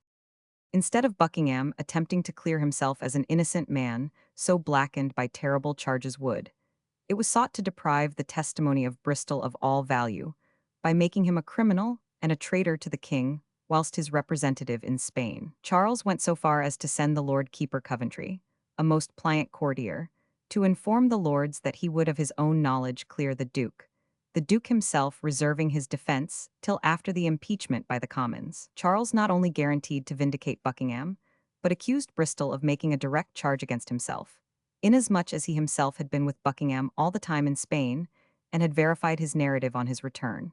The peers passed this royal charge courageously by, and Charles then ordered the cause between Bristol and Buckingham to be removed from the peers to the Court of King's Bench. But the lords would not permit such an infringement of their privileges. They put these questions themselves to the judges: whether the king could be a witness in a case of treason, and whether, in Bristol's case, he could be a witness at all, admitting the treason done with his privity. The king sent the judges an order not to answer these questions, and in the midst of these proceedings, the charges against Bristol were heard, and answered by him with a spirit and clearness which were perfectly satisfactory to the House. The charges against him amounted to this: that he had falsely assured James of the sincerity of the Spanish cabinet, had concurred in a plan for inducing the prince to change his religion, that he had endeavored to force the marriage on Charles by delivering the procuration, and had given the lie to his present sovereign by declaring false what he had vouched in Buckingham's statement to be true. These were so palpably untenable positions that the House ordered Bristol's answer to be entered on the journals, and there left the matter. But now the impeachment of Buckingham by the Commons was brought up to the Lords. It consisted of 13 articles, the principal of which were that he had not only enriched himself with several of the highest offices of the state, which had never before been held by one and the same person, but had purchased for money those of High Admiral and Warden of the Cinque Ports, that he had in those offices neglected the trade and the security of the coasts of the country, that he had perverted to his own use the revenues of the crown, had filled the court and dignities of the land with his poor relations, had put a squadron of English ships into the hands of the French, and on the other hand, by detaining for his own use a vessel belonging to the King of France, had provoked him to make reprisals on British merchants, that he had extorted £10,000 from the East India Company, and even charged him with being accessory to the late king's death by administering medicine contrary to the advice of the royal physicians. 8 managers were appointed by the Commons to conduct the impeachment: Sir Dudley Digges, Sir John Eliot, Serjeant Glanville, Selden, Whitelock, Pym, Herbert, and Wansford. Digges opened the case and was followed by Glanville, Selden, and Pym. While these gentlemen were speaking and detailing the main charges against him, Buckingham, confident in the power and will of the king to protect him, displayed the most impudent recklessness, laughing and jesting at the orators and their arguments. Sergeant Glanville on one occasion turned brusquely on him and exclaimed, "My lord, do you jeer at me? Are these things to be jeered at? My lord, I can show you when a man of a greater blood than your lordship, as high in place and power, and as deep in the favor of the king as you, hath been hanged for as small a crime as the least of these articles contain." Sir John Eliot wound up the charge and compared Buckingham to Sejanus, as proud, insolent, rapacious, an accuser of others, a base adulator and tyrant by turns, and one who conferred commands and offices on his dependents. "Ask England, Scotland, and Ireland," exclaimed Sir John, "and they will tell you whether this man doth not the like. Sejanus's pride was so excessive, as Tacitus saith, that he neglected all counsel, mixed his business and service with the prince, and was often styled imperatoris laborum socius. My lords, he said, I have done. You see the man, by him came all evils, in him we find the cause, on him we expect the remedies."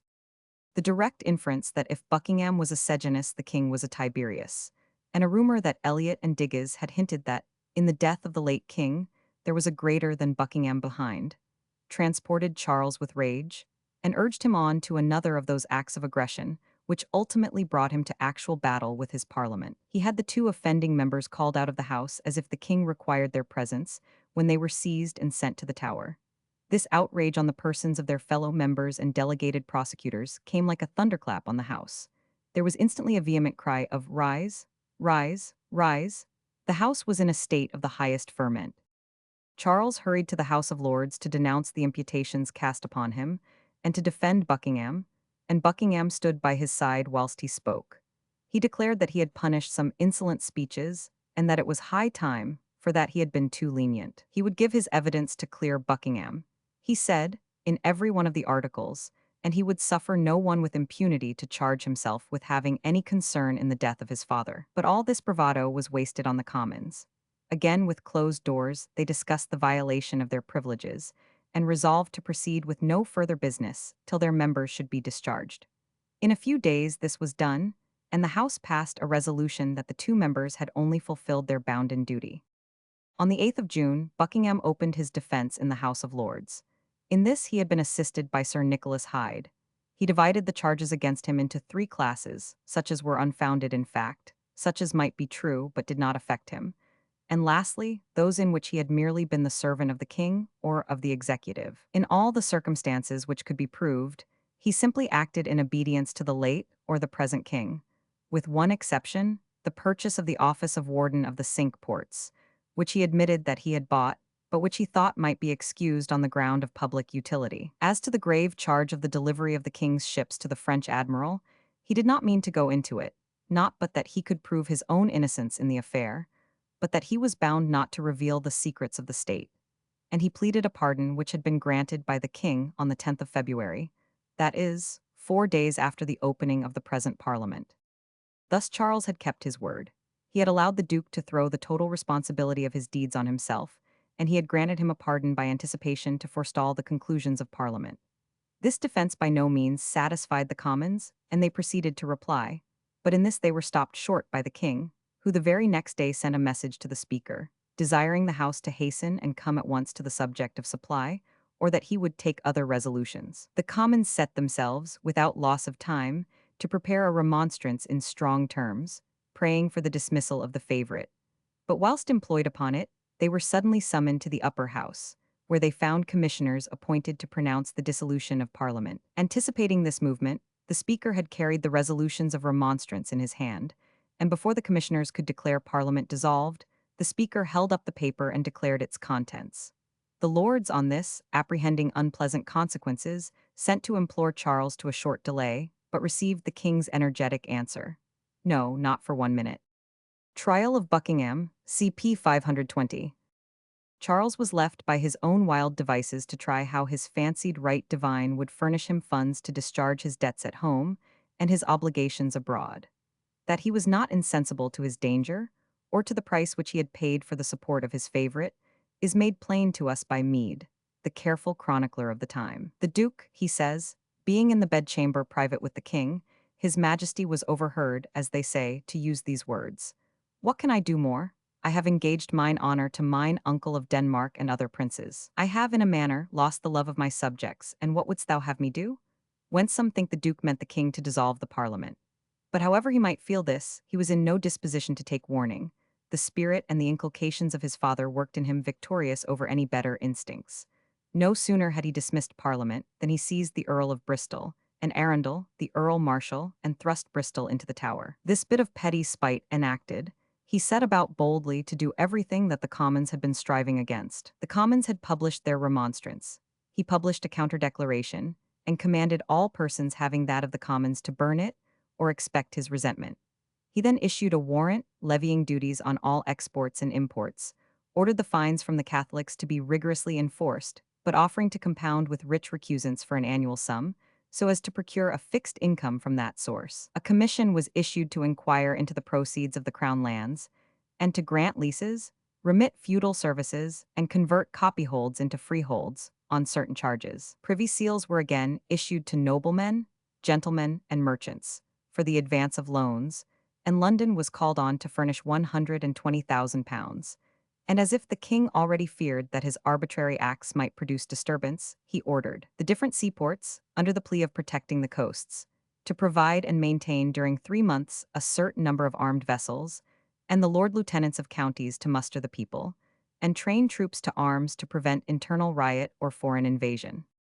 At the moment that the king was thus daringly setting both Parliament and the country at defiance, came the news that a terrible battle had been fought at Lutter between the Austrians under Tilly and the Protestant allies under Charles's uncle, the King of Denmark, that the allies were defeated and driven across the Elbe, all their baggage and ammunition lost, and the whole circle of Lower Saxony left exposed to the soldiers of Ferdinand.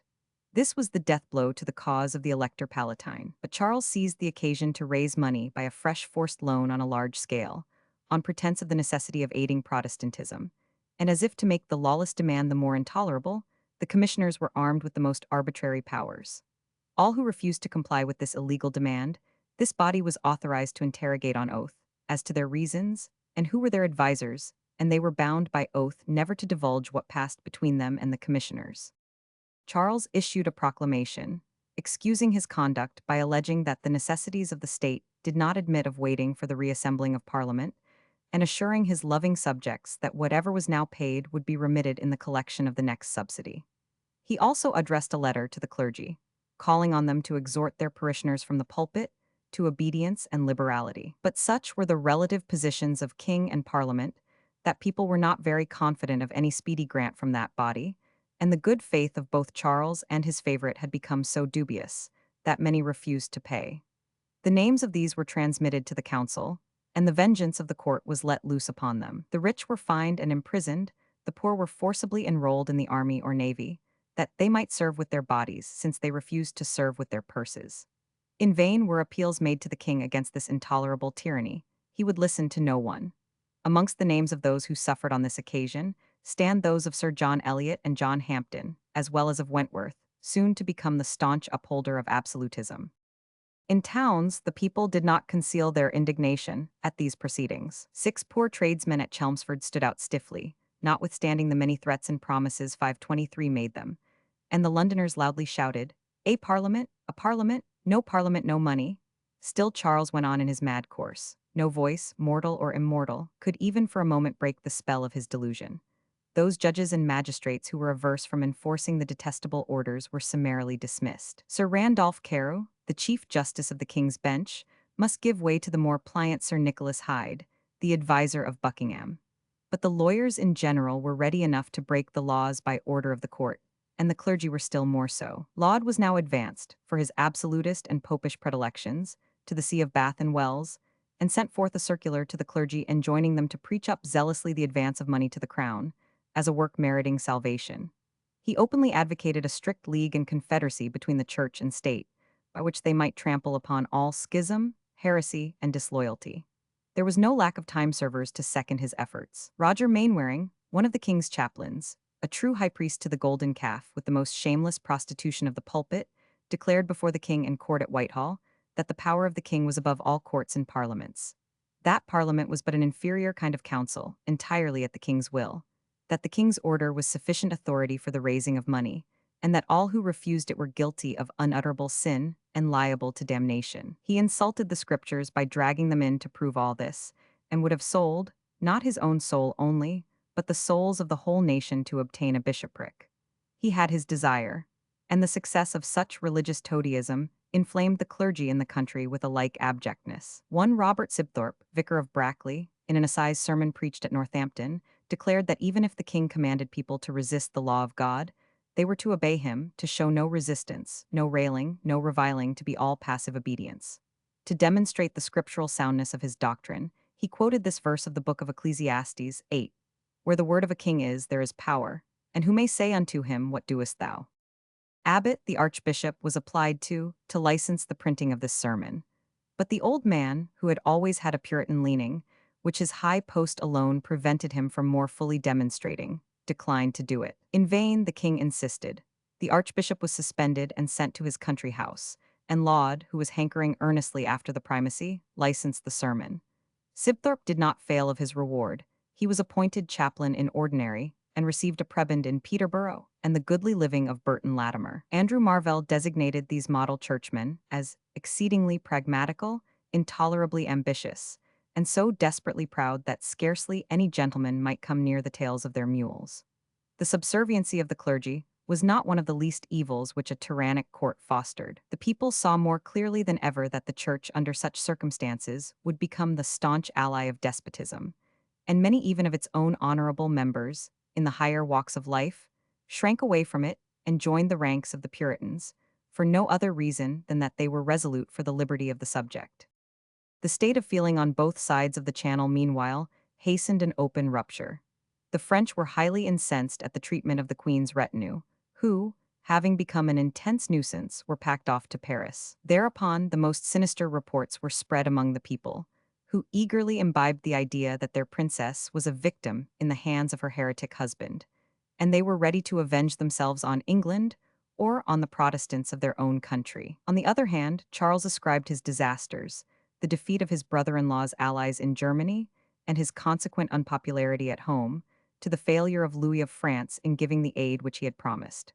Through this default, Charles considered that he had sunk 1,000,000 of money, 10,000 soldiers, and lost the favor of his people. In these ideas he was strengthened by the emissaries of the French Protestants, and very soon De Vic and Montague were dispatched by Charles to concert measures with the Huguenots, and Soubise and Brancard were received at London as their envoys. It was finally determined that Charles should send a fleet and army to La Rochelle, which the Duc de Rohan should join with 4,000 men. It was rumored that it was planned for a Protestant state to be established between the Loire and Garonne, at the head of which Buckingham should be placed. That there was some great scheme of the kind is certain, for Charles, in dismissing ambassadors from his uncle the King of Denmark, said that he kept his full design from them. For, he remarked, I think it needless, or 524 rather hurtful, to discover my main intent in this business, because divulging it, in my mind, must needs hazard it. Meanwhile France, on its side, had not been inactive. Richelieu had listened not only to the discontent of the French at the concessions made by Bassompierre, the French ambassador, in the matter of the number of the Queen's religious advisers, but to the urgent entreaties of the Pope's nuncio, who had never ceased, since the expulsion of Henrietta's priests, to call on Louis to avenge that insult to the Church, and had concluded a treaty with Spain for mutual defense and for the punishment of England. They regarded the fleet preparing in the English ports, on the pretense of chastising the Algerines and giving aid to the Palsgrave, as really destined against France and Spain, and they planned not only a defense of their own coasts, but a descent on the shores of England. It was agreed that Spanish ships should be received in French ports and French ones in those of Spain. The English, on their part, swept the ships of all nations from the sea, on the plea that they might contain Spanish goods. Letters of marque were issued, and no nations were spared by the cruisers, not even those in alliance with England. The Hanse Towns, the Dutch states, and even the King of Denmark had to make zealous remonstrances. Louis of France had not confined himself to remonstrances, even before signing the treaty with Spain, but had laid an embargo on all English ships in French harbors. But now orders were issued by both the French and English courts for the suspension of commercial intercourse between the two nations. On the 27th of June, 1627, the English fleet sailed out of Portsmouth. It consisted of 42 ships of war, 34 transports, and carried 7 regiments of infantry, of 900 men each, a squadron of cavalry, and a numerous body of French Protestants, altogether about 7 or 8,000 men. That it might this time succeed, the Duke of Buckingham took command of it. for in his self-conceit he attributed former failures to his not being on the spot in person, to give the troops the advantage of his consummate genius and experience. The whole of his military genius, if he had any, being yet to be discovered, and the whole of his experience amounting to having seen soldiers on parade. His plans were kept so secret, even from the friends with whom he was to cooperate, that arriving on the 11th of July before La Rochelle, the inhabitants refused to permit him to land. It was in vain that Sir William Beecher and their own envoy Soubise entreated them to receive those who were come as their allies and defenders. The people distrusted Buckingham and declared that they would make no hostile demonstration against Louis till they had consulted the other churches and got in their harvest. This displayed a dreadful want of management on the part of the English, and Buckingham, thus shut out by those whom he came to support, turned his attention to the neighboring isles of Rhe and Oleron, which the Huguenots had some time ago surrendered to their king. He decided to invade Rhe, and made his descent the very next day, on the 12th of July. His sudden diversion in this direction took Toiras, the governor of the island, by surprise. The small force with which he attempted to prevent their landing was defeated. But Buckingham, loitering on the shore for 4 or 5 days, in landing the remainder of his troops, allowed Torres to convey the provisions, wine, and ammunition on the island into the strong citadel of the town of St. Martin, a small fort called La Prée lay in Buckingham's path, but he did not stay to take that, but pushed on to St. Martin. The castle stood on a rock overlooking the town and bay, and experienced officers were struck with great misgivings at the sight of it. Buckingham talked of taking it by a coup de main, but Sir John Burroughs, an officer who had acquired a real knowledge of war and sieges in the Netherlands, shook his head and pronounced the place next to impregnable, and that an attempt to storm it would be a useless waste of lives. It was then determined to invest the place in force. But Burroughs was equally dissatisfied with the unscientific construction of the trenches and batteries which were prepared. Buckingham, instead of benefiting by the counsels of this experienced officer, reprimanded him with a sternness which silenced more compliant men. In a few days a shot silenced altogether the honestly officious Burroughs, and the Duke went on with his siege only to find that, as that officer had predicted, the fort defied all his efforts. The news of this attack on France spread consternation amongst the allies of the Palsgrave. The prince himself, the states of Holland, and the king of Denmark all hastened to express their astonishment and dismay at this rupture between the two great powers who should have enabled them by their united efforts to reconquer 525 the Palatinate. They would not admit Charles's representation of his obligation to support the French Protestants as of sufficient moment to induce him to destroy the hopes of Protestantism in Germany and of his own sister and brother-in-law. They begged to be permitted to mediate between the two crowns. Denmark sent ambassadors instantly to Paris to use its influence for that purpose with the French court, and the Dutch deprived of their commissions all English officers in their service who had joined the expedition to La Rochelle. Interior of the banqueting house, Whitehall. But they could not move Charles. He wrote to Buckingham, congratulating him on the success of his attempt on Rhe, which was yet no success at all, promising him fresh reinforcements and provisions, and exhorting him to prosecute the war with vigor and to listen to no proposals of peace. He applauded a proclamation which Buckingham had prepared to assure the French Protestants that the King of England had no intention of conquest, his sole object being to compel the King of France to fulfill his engagements towards the French Protestants into which he had entered with them. That, despite these engagements, he had not dismantled Fort Louis in the vicinity of La Rochelle, but on the contrary had endeavored to surprise the town and reduce it by force to comply with his own religious demands. Charles, however, ordered Buckingham to make an alteration in the manifesto, so that instead of the defense of the Protestants being the sole cause of his coming, it should be the chief cause, and allow him to put forward other reasons for his hostilities as occasion might require.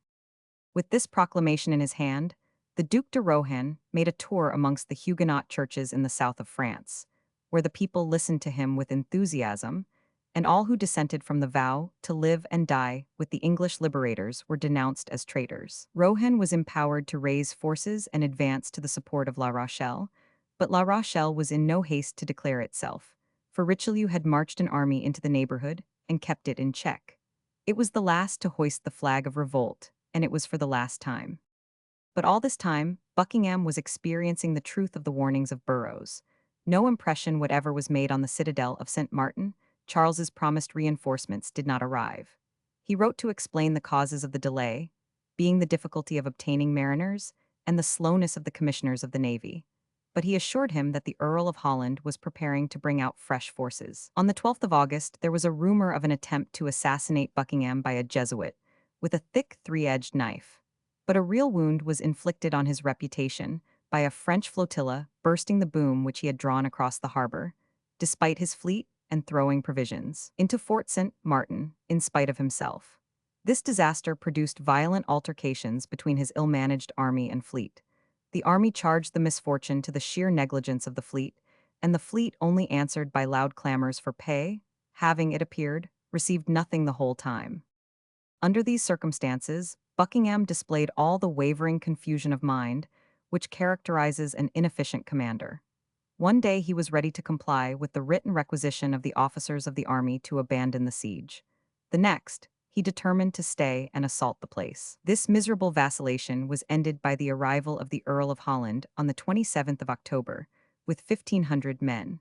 And the La Rochelle folk sending 800 more, it was resolved to make a general assault on the place. On the 6th of November, this assault began, but the cannonade produced no effect on the adamantine works and solid walls of the fort. The slaughter of the troops on all sides was terrible, and the attempt was abandoned. Buckingham then wished himself safe on board his fleet, but unfortunately for him and his army, Marshal Scammard had now posted himself with a strong force on the island between him and his vessels. He had occupied and garrisoned Fort La Prée, which Buckingham had so imprudently left in his rear, and compelled him now to defile his army along a narrow causeway across the marshes, connecting the small island of Oy with that of Rhe. Nothing could demonstrate more forcibly the utter incompetence of Buckingham for military command than thus suffering the enemy to land and lodge in the line of his retreat. Scammard now attacked the defiling troops in the rear with his ordnance and the cavalry. The cavalry was thrown into confusion, and the pressure and disorder on the causeway became frightful. The artillery played upon them with dreadful effect, and numbers were pushed off into the bordering bogs and salt pits and suffocated. The destruction soon amounted to 1,200 men, and 20 pairs of colors were taken. There was no want of bravery exhibited by either Buckingham or his men. Courage, it has been well said, was the sole qualification for a general which he possessed. He was the last to leave the beach, and the men once off the causeway turned resolutely and offered battle to Scammard. But that prudent general was satisfied to let them go away, which they prepared to do, to the consternation of the people of La Rochelle, who had risen on the strength of their promises, and were now exposed to a formidable army under the command of Gaston, Duke of Orleans, and Scammard. A really good general, though he had suffered serious loss, would still have thrown himself into La Rochelle, and, with the sea kept open by his fleet for supplies, might have done signal service in defense of the place. But Buckingham was no such general. He determined to withdraw, contemplating another enterprise equally impossible to him as the taking of the citadel of St. Martin. He had an idea of the glory and popularity of recovering Calais, and communicated this notable project to the king. Charles was charmed with the project, and as he had assured Buckingham that he had done wonders and almost impossibilities on the island of Rhe, so he anticipated an equally splendid result. This in any other man, except Charles, would have looked like bitter irony. In the eyes of the more sensible officers of the fleet and army, the notion of attempting the surprise of Calais with a reduced and defeated force, and under such a general, was scouted as madness. Buckingham turned the prows of his fleet homewards, and arrived towards the end of November. The fleet and army were indignant at the disgraceful management of the campaign. The people at home were equally so at the waste of public money and the ruin of national honor.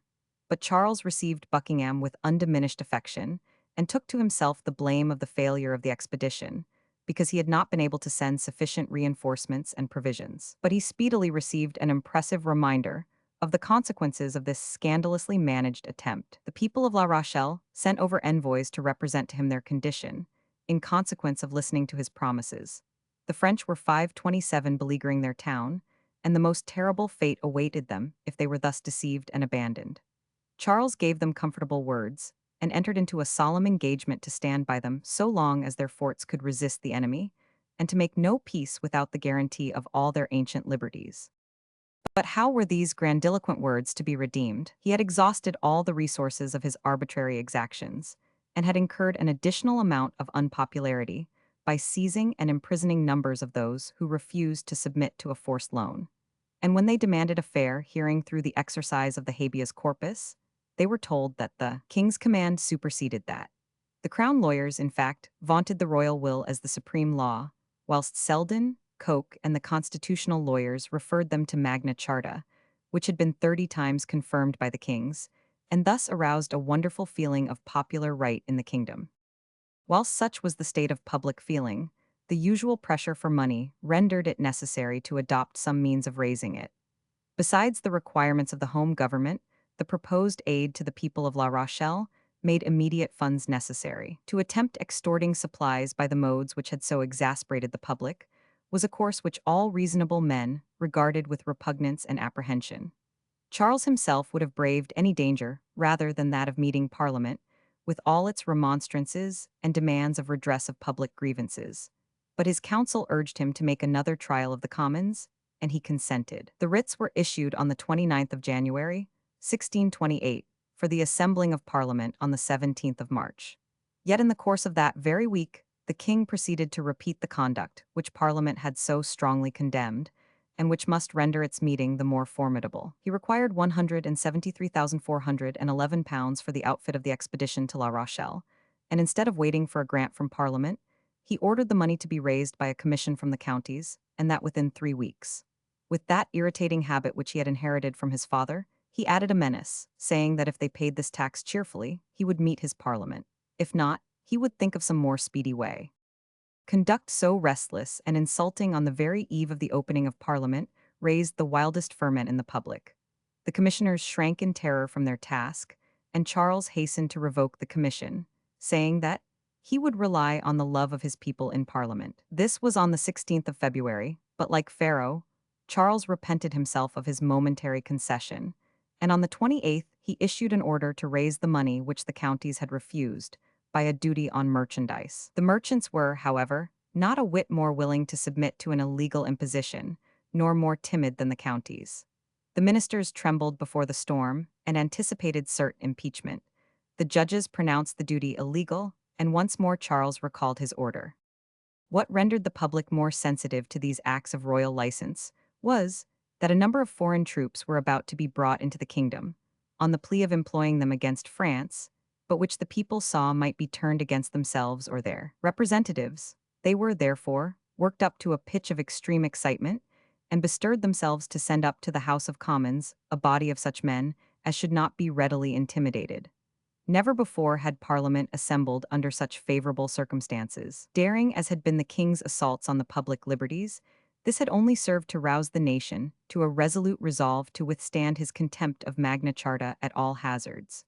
Westminster elected one Bradshaw, a brewer, and Morris, a grocer. Huntingdon sent up a far more remarkable man, one Oliver Cromwell, the first time that he had been returned to Parliament by any place. There was a general enthusiasm to turn out all such members as had been inert, indifferent, or ready to betray their trusts out of terror, or a leaning towards the court. When the members assembled, the House was crowded. There were 400 such men, as had rarely sat in any English parliament before. Both county and town had selected such brave, patriotic, and substantial freeholders, merchants, and traders, as made sycophants and time-servers tremble. They were no longer the timid commons who had formerly scarcely dared to look the lords or even the knights in the face. They were well aware of their power, and in wealth itself they were said to be 3 times superior to the House of Peers. In running his eye over them, a spectator would see such men as Cromwell, Hampden, Selden, Pym, Hollies, Eliot, Dudley Digges, Coke, Wentworth, soon to apostatize, 528 and others, with intellects illumined by the study of the orators, lawgivers, and philosophers of Republican Greece, animated with the great principles of Christianity, and with resolutions like iron. Many of these men had been attended to London by trains of their neighbors, sturdy freeholders and substantial shopkeepers, more numerous than the retinues of any lords. Such was the intense expectation of what might ensue, and the prompt resolve to stand by their representatives. And they were not deceived, for this third Parliament of Charles I marked itself out as one of the grand landmarks of English history. The king was conscious that if he hoped to gain his chief object from them, money, he must curb his haughty temper and assume a conciliating manner. He therefore, just before the opening of the session, liberated 78 gentlemen who had been imprisoned for refusing to pay the forced loan. He let the Earl of Bristol out of the Tower, though he lay under an impeachment for high treason, accorded the same favor to Bishop Williams, whom Buckingham had caused to be lodged there, and restored Archbishop Abbot, who had been suspended for refusing to license Sibthorpe's base sermon. But when he had made these concessions to popular opinion, Charles could not command his inveterate habit of threatening, and so spoilt all. In his opening speech he said, "I have called you together, judging a parliament to be the ancient, speediest, and best way to give such supply as to secure ourselves and save our friends from imminent ruin. Every man must now do according to his conscience.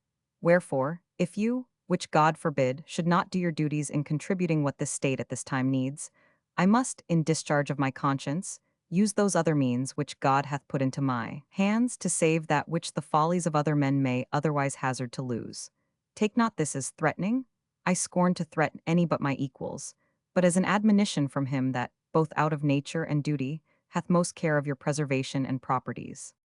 This was followed by an equally impolitic speech from the Lord Keeper Coventry, who informed the Commons that the king had come to Parliament, not because it was at all necessary, not because he was destitute of other means, but because it was more agreeable to the goodness of his most gracious disposition. And then he unwisely enough added, "If this be deferred, necessity and the sword may make way for others. Remember his Majesty's admonition, I say, remember it." Surely, if the various novices in government had been set to talk to Parliament, they could not have done it in a more insane, blundering style.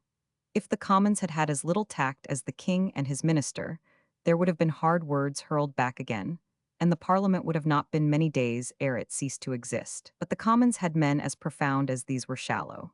They took all patiently, and set about quietly to determine on the question of supplies. They came to the resolution to offer ample ones, no less than 5 subsidies, the whole to be paid within 1 year, but they tagged this simple condition to them, that the king should give them a guarantee against any further invasion of their rights.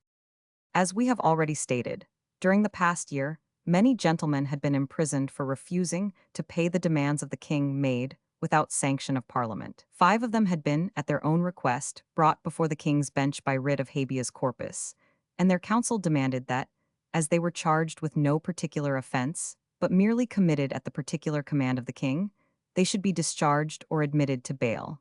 But both were refused. The question was now discussed by the House, and it was resolved that no subsidy should pass without a remedy granted against this royal license. "It will in us be wrong done to ourselves," said Sir Francis Seymour, "to our posterity, to our consciences, if we forgo this just claim and pretension." "We must vindicate what?" demanded Wentworth. "New things? No, our ancient, legal, and vital liberties by enforcing the laws enacted by our ancestors, by setting such a stamp upon them that no licentious spirit shall dare henceforth to invade them." In the repeated debates which followed, Sir Edward Coke particularly distinguished himself, old as he was, by his powerful and undaunted speeches. He called upon the members to stand by the ancient laws, and was seconded by other members, who narrated the breaking of those laws by the abuses of raising money by loans, by benevolences, and privy seals, by billeting soldiers, by imprisonment of men for refusing these illegal demands, and by withholding from them the benefit of habeas corpus. In vain were the speakers warned by the court party to beware of distrusting the king, who had been driven to these measures by necessity, and by others, who declared that such was the king's goodness, that it was next only to that of God. 529. But Coke cried out, "Let us work whilst we have time. I am absolutely for giving supply to his majesty, but yet with some caution. Let us not flatter ourselves. Who will give subsidies if the king may impose what he will? I know he is a religious king, free from personal vices, but he deals with other men's hands and sees with other men's eyes." From the Port Eliot Portrait. Sir John Eliot, from the Port Eliot Portrait. This was approaching the subject of the favourite, which even the boldest were afraid of touching, but which Coke soon after entered upon plainly and with all courage. On the 8th of May the House passed the 4 following resolutions, without a dissentient voice even from the courtiers. First, that no freeman ought to be restrained or imprisoned, unless some lawful cause of such restraint or imprisonment be expressed. Second, that the writ of habeas corpus ought to be granted to every man imprisoned or restrained, though it be at the command of the king or privy council, if he pray for the same. Third, that when the return expresses no cause of commitment or restraint, the party ought to be delivered or bylaid. Fourth, that it is the ancient and undoubted right of every free man, that he hath a full and absolute property in his goods and estates, and that no tax, loan, or benevolence ought to be levied by the king or his ministers, without common consent by act of Parliament. It was clear, from these resolutions, that unless Charles chose to forgo his illegal practices of raising money without consent of Parliament, and of imprisoning subjects without any warrant but his own will, he must abandon all idea of the 5 subsidies. But his necessities were too great, and the difficulties in the way of continuing to plunder 530 people at his pleasure too formidable to allow him lightly to give up the tempting offer. The Lords were less determined than the Commons, and this gave him some encouragement. The matter was argued in the Commons on his behalf by the Attorney General and the King's Council, but they found the leading members of the House too strong in their knowledge of constitutional law to be moved from their grand propositions. In the course of the debate, the interference of Buckingham was felt, and the brave Sir John Eliot did not let that pass without criticism. "I know not," he said, "by what fatality or importunity it has crept in, but I observe in the close of Mr. Secretary's relation, mention made of another in addition to his Majesty, and that which hath been formerly a matter of complaint, I find here still. A mixture with his Majesty, not only in business, but in name. Let me beseech you, sir, let no man hereafter within these walls take this boldness to introduce it." On the 28th of May, the Commons presented to His Majesty their celebrated Petition of Right, a document destined to become celebrated, a confirmation of Magna Charta, and the origin of the Bill of Rights secured in 1688, on which rests all the fabric of our present liberties.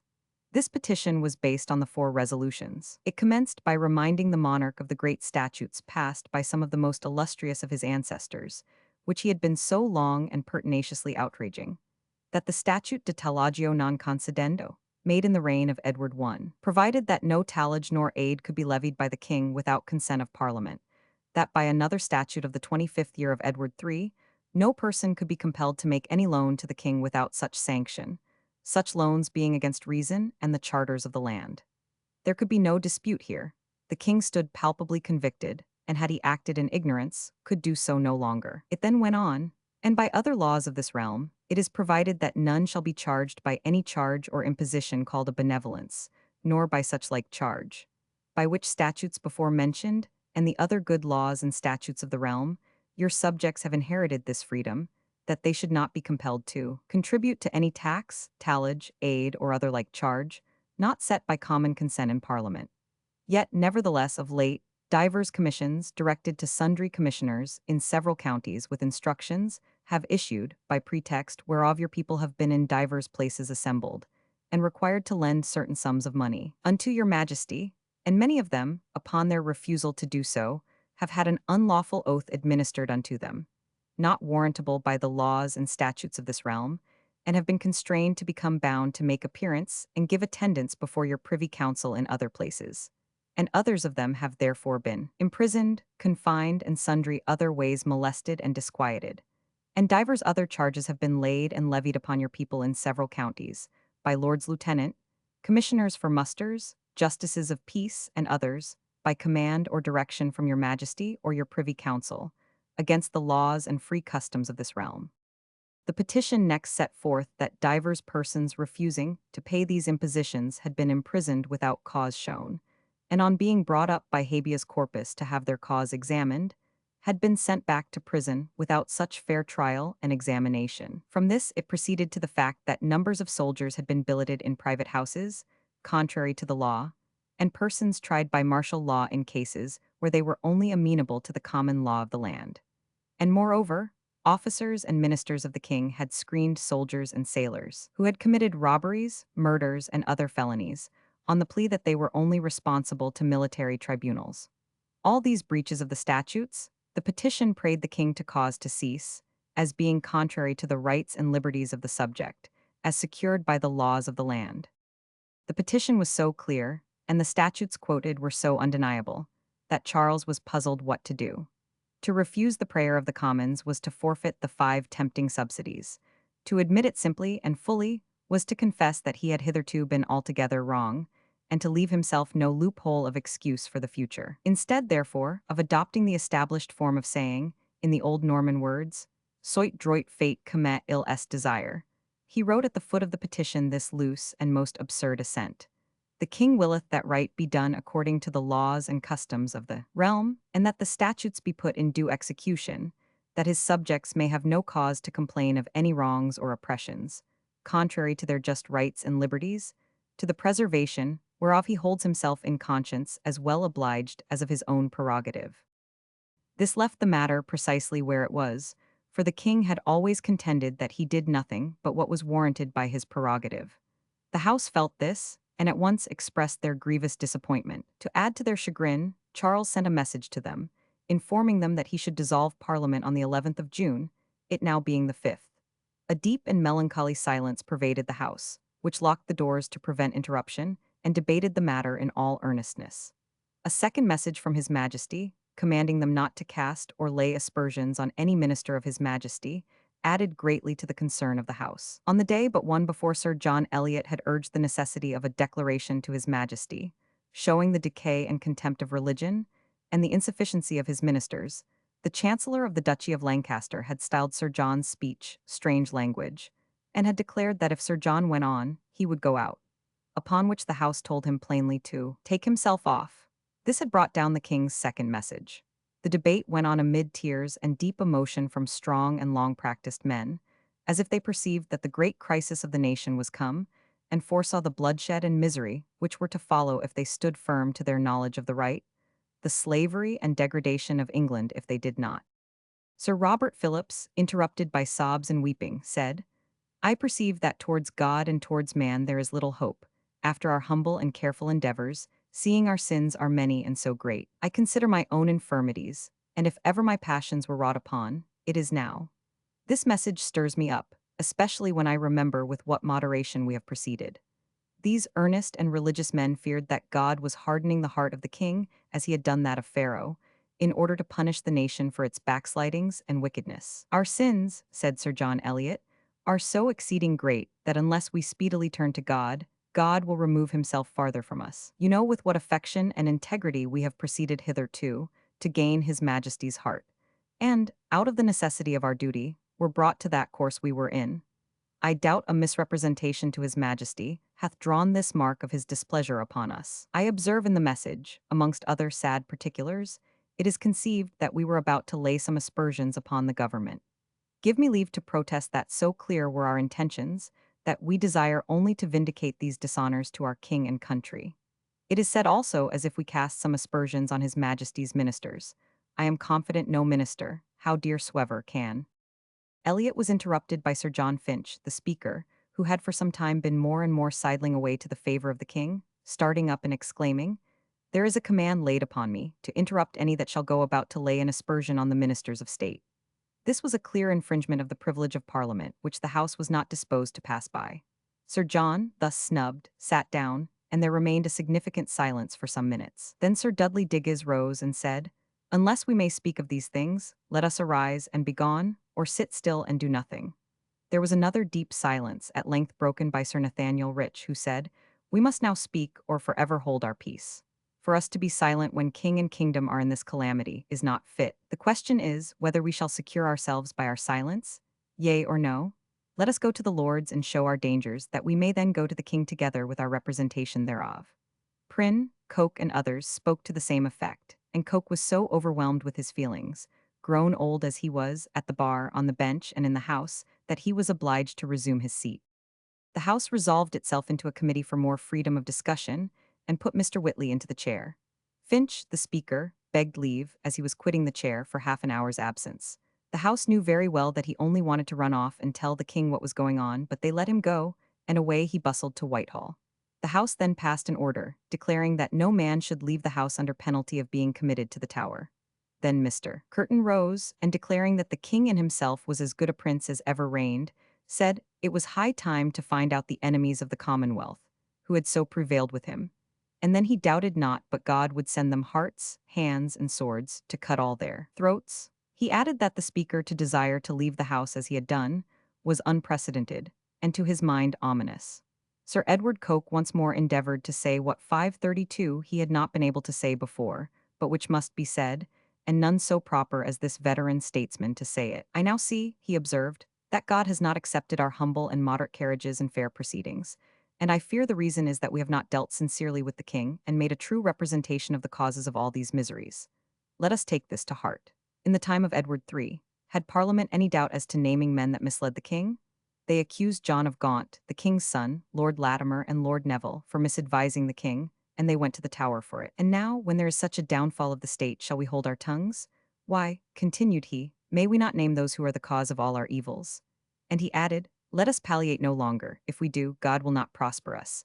I think the Duke of Buckingham is the cause, and till the Duke be informed thereof, we shall never go out with honor, nor sit with honor here. That man is the grievance of grievances. Let us set down the causes of all our disasters, and they will all reflect upon him. As to going to the Lords, that is not via regia. Our liberties are now impeached. We are deeply concerned. It is not via regia, for the Lords are not participant with our liberties. It is not the king but the Duke that saith, we require you not to meddle with state affairs or the ministers thereof.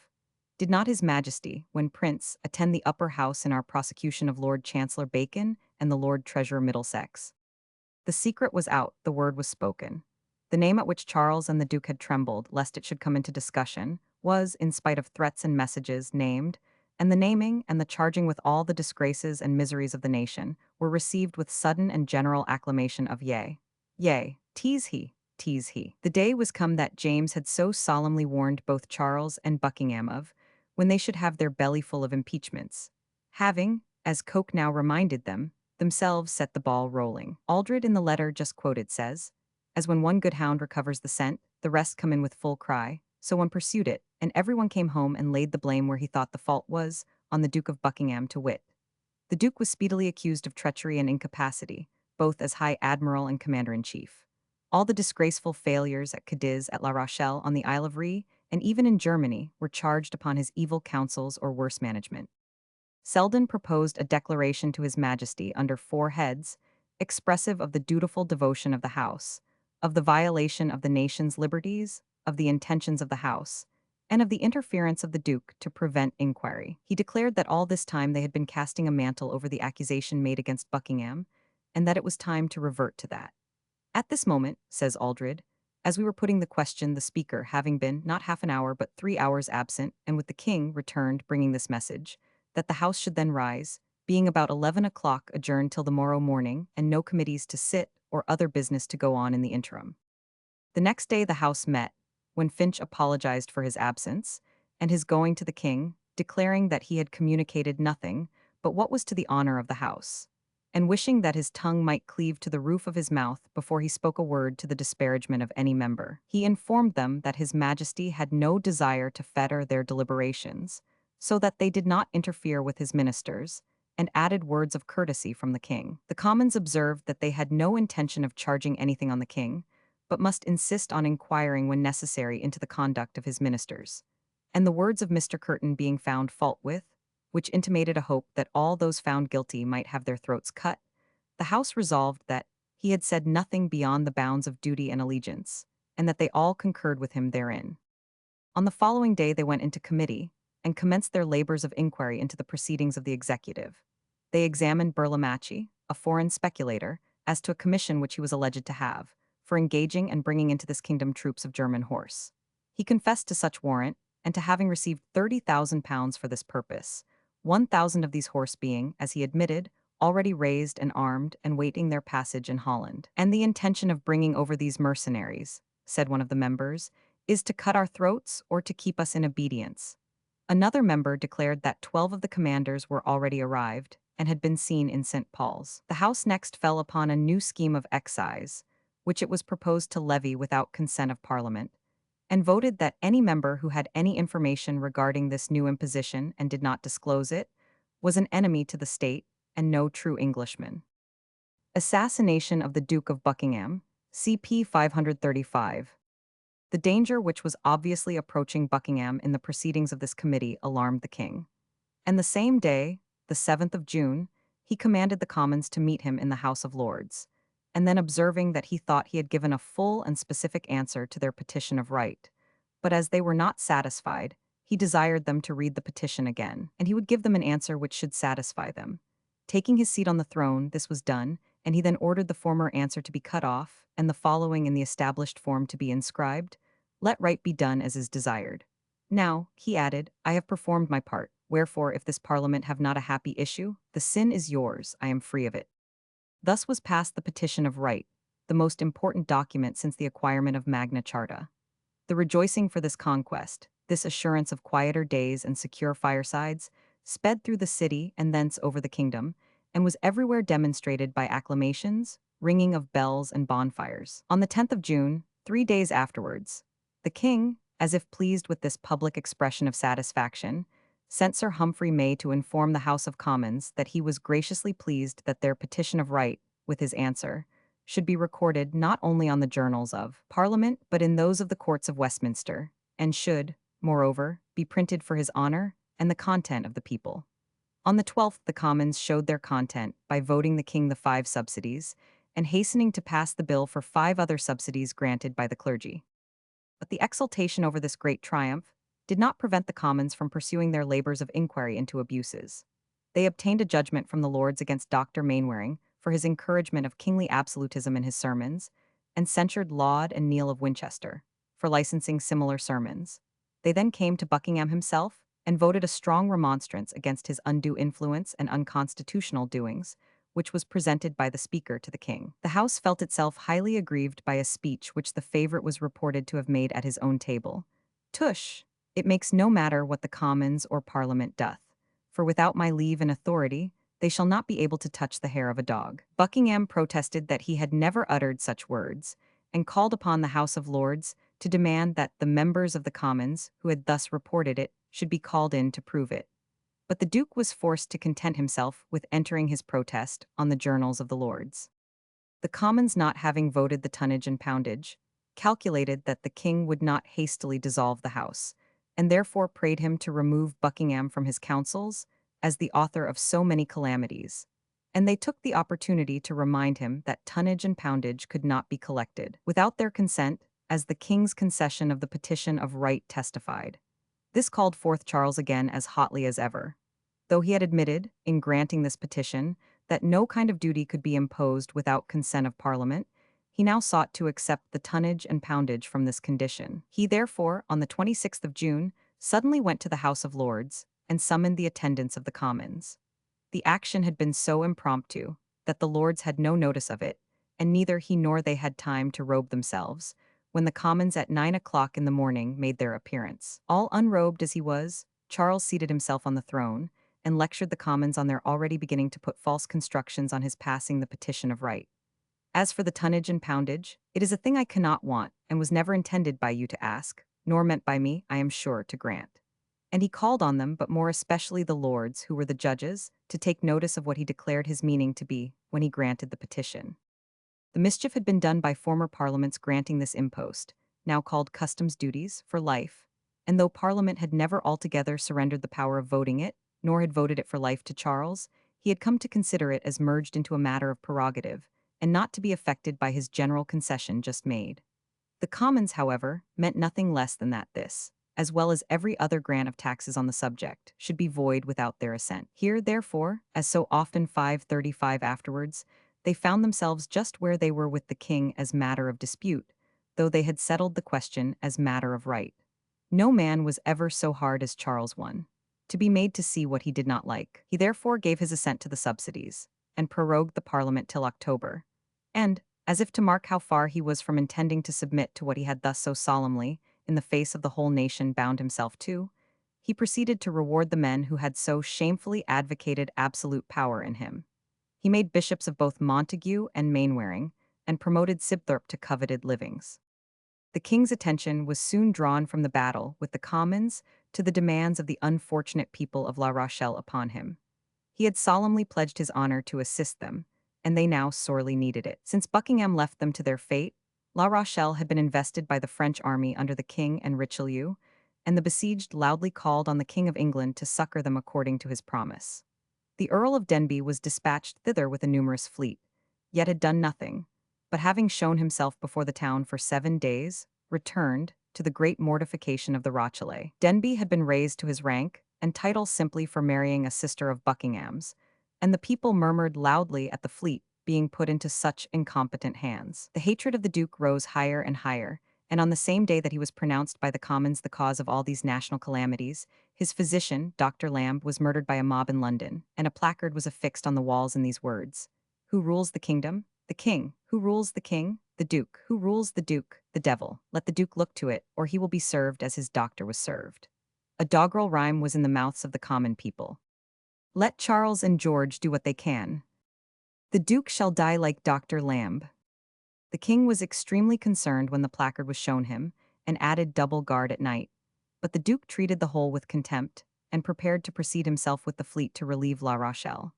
Charles went with him to Deptford to see the ships, and is reported to have said to Buckingham on beholding them, George, there are those who wish that both these and thou may perish, but we will both perish together if thou dost. Buckingham proceeded to Portsmouth, where he was to embark. Clarendon relates that the ghost of Buckingham's father had appeared to an officer of the king's wardrobe 3 times, urging him to go to his son and warn him to do something to abate the hatred of the people, or that he would not be allowed to live long. Since the demonstrations in London, it needed no ghost to show his danger. But he was never gayer than on the eve of the verification of the omens and the menaces. The Duke, on the 23rd of August, rose in high spirits, even dancing in his gaiety, and went to breakfast with a great number of his officers. Whilst he was at breakfast, 1,000. Soubise, the envoy of the people of La Rochelle, went to him and was seen in earnest private conversation. It is supposed that Soubise had come to the knowledge of certain negotiations between England and France, in which, though both monarchs showed every tendency to listen to an accommodation, neither had yet ventured to propose it, but that it was the object of Buckingham rather to treat than to fight when he got to La Rochelle. At that very moment Mr. Secretary Carleton had arrived from the king, with instructions to Buckingham to open by some means a communication with Richelieu, and thus, as it were, accidentally to bring about a treaty. Probably Soubise had acquired hints of these things, for both he and many other Frenchmen about Buckingham appeared greatly discontented, and vociferated and gesticulated energetically. The Duke, it is said, had been endeavoring to persuade Soubise that La Rochelle was already relieved, which he was too well informed to credit. The Duke now prepared to go out to his carriage, which was waiting at the door, and as he went through the hall, still followed by the French gentleman, Colonel Fryer whispered something in his ear. He turned to listen, and at the same moment a knife was plunged into his heart and there left sticking. Plucking it out with the word villain, he fell, covered with blood. His servants, who caught him as he was falling, thought it was a stroke of apoplexy, but the blood, both from the wound and his mouth, quickly undeceived them. Then an alarm was raised, some ran to close the gates, and others rushed forth to spread the news. The Duchess of Buckingham and her sister, the Countess of Anglesea, heard the noise in their chamber, and ran into the gallery of 536 the lobby, where they saw the Duke lying in his gore. He was only in his 36th year. The first suspicion fell upon the French, and they were in great danger from the Duke's people. But when a number of officers came rushing in, crying out, "Where is the villain? Where is the butcher?" a man stepped calmly forward, saying, "I am the man, here I am." He had quietly withdrawn into the kitchen as soon as he had done the deed, and might have escaped had he so willed. On hearing him avow the murder, the officers drew their swords, and would have dispatched him, but were prevented by the Secretary Carleton, Sir Thomas Morton, and others, who stood guard over him till a detachment of soldiers arrived and conveyed him to the governor's house. The assassin turned out to be John Felton, a gentleman by birth and education, who had been a lieutenant in the army during the expedition to the Isle of Rhe. He had thrown up his commission because he could not obtain the arrears of his pay, and had seen another at the same time promoted over his head.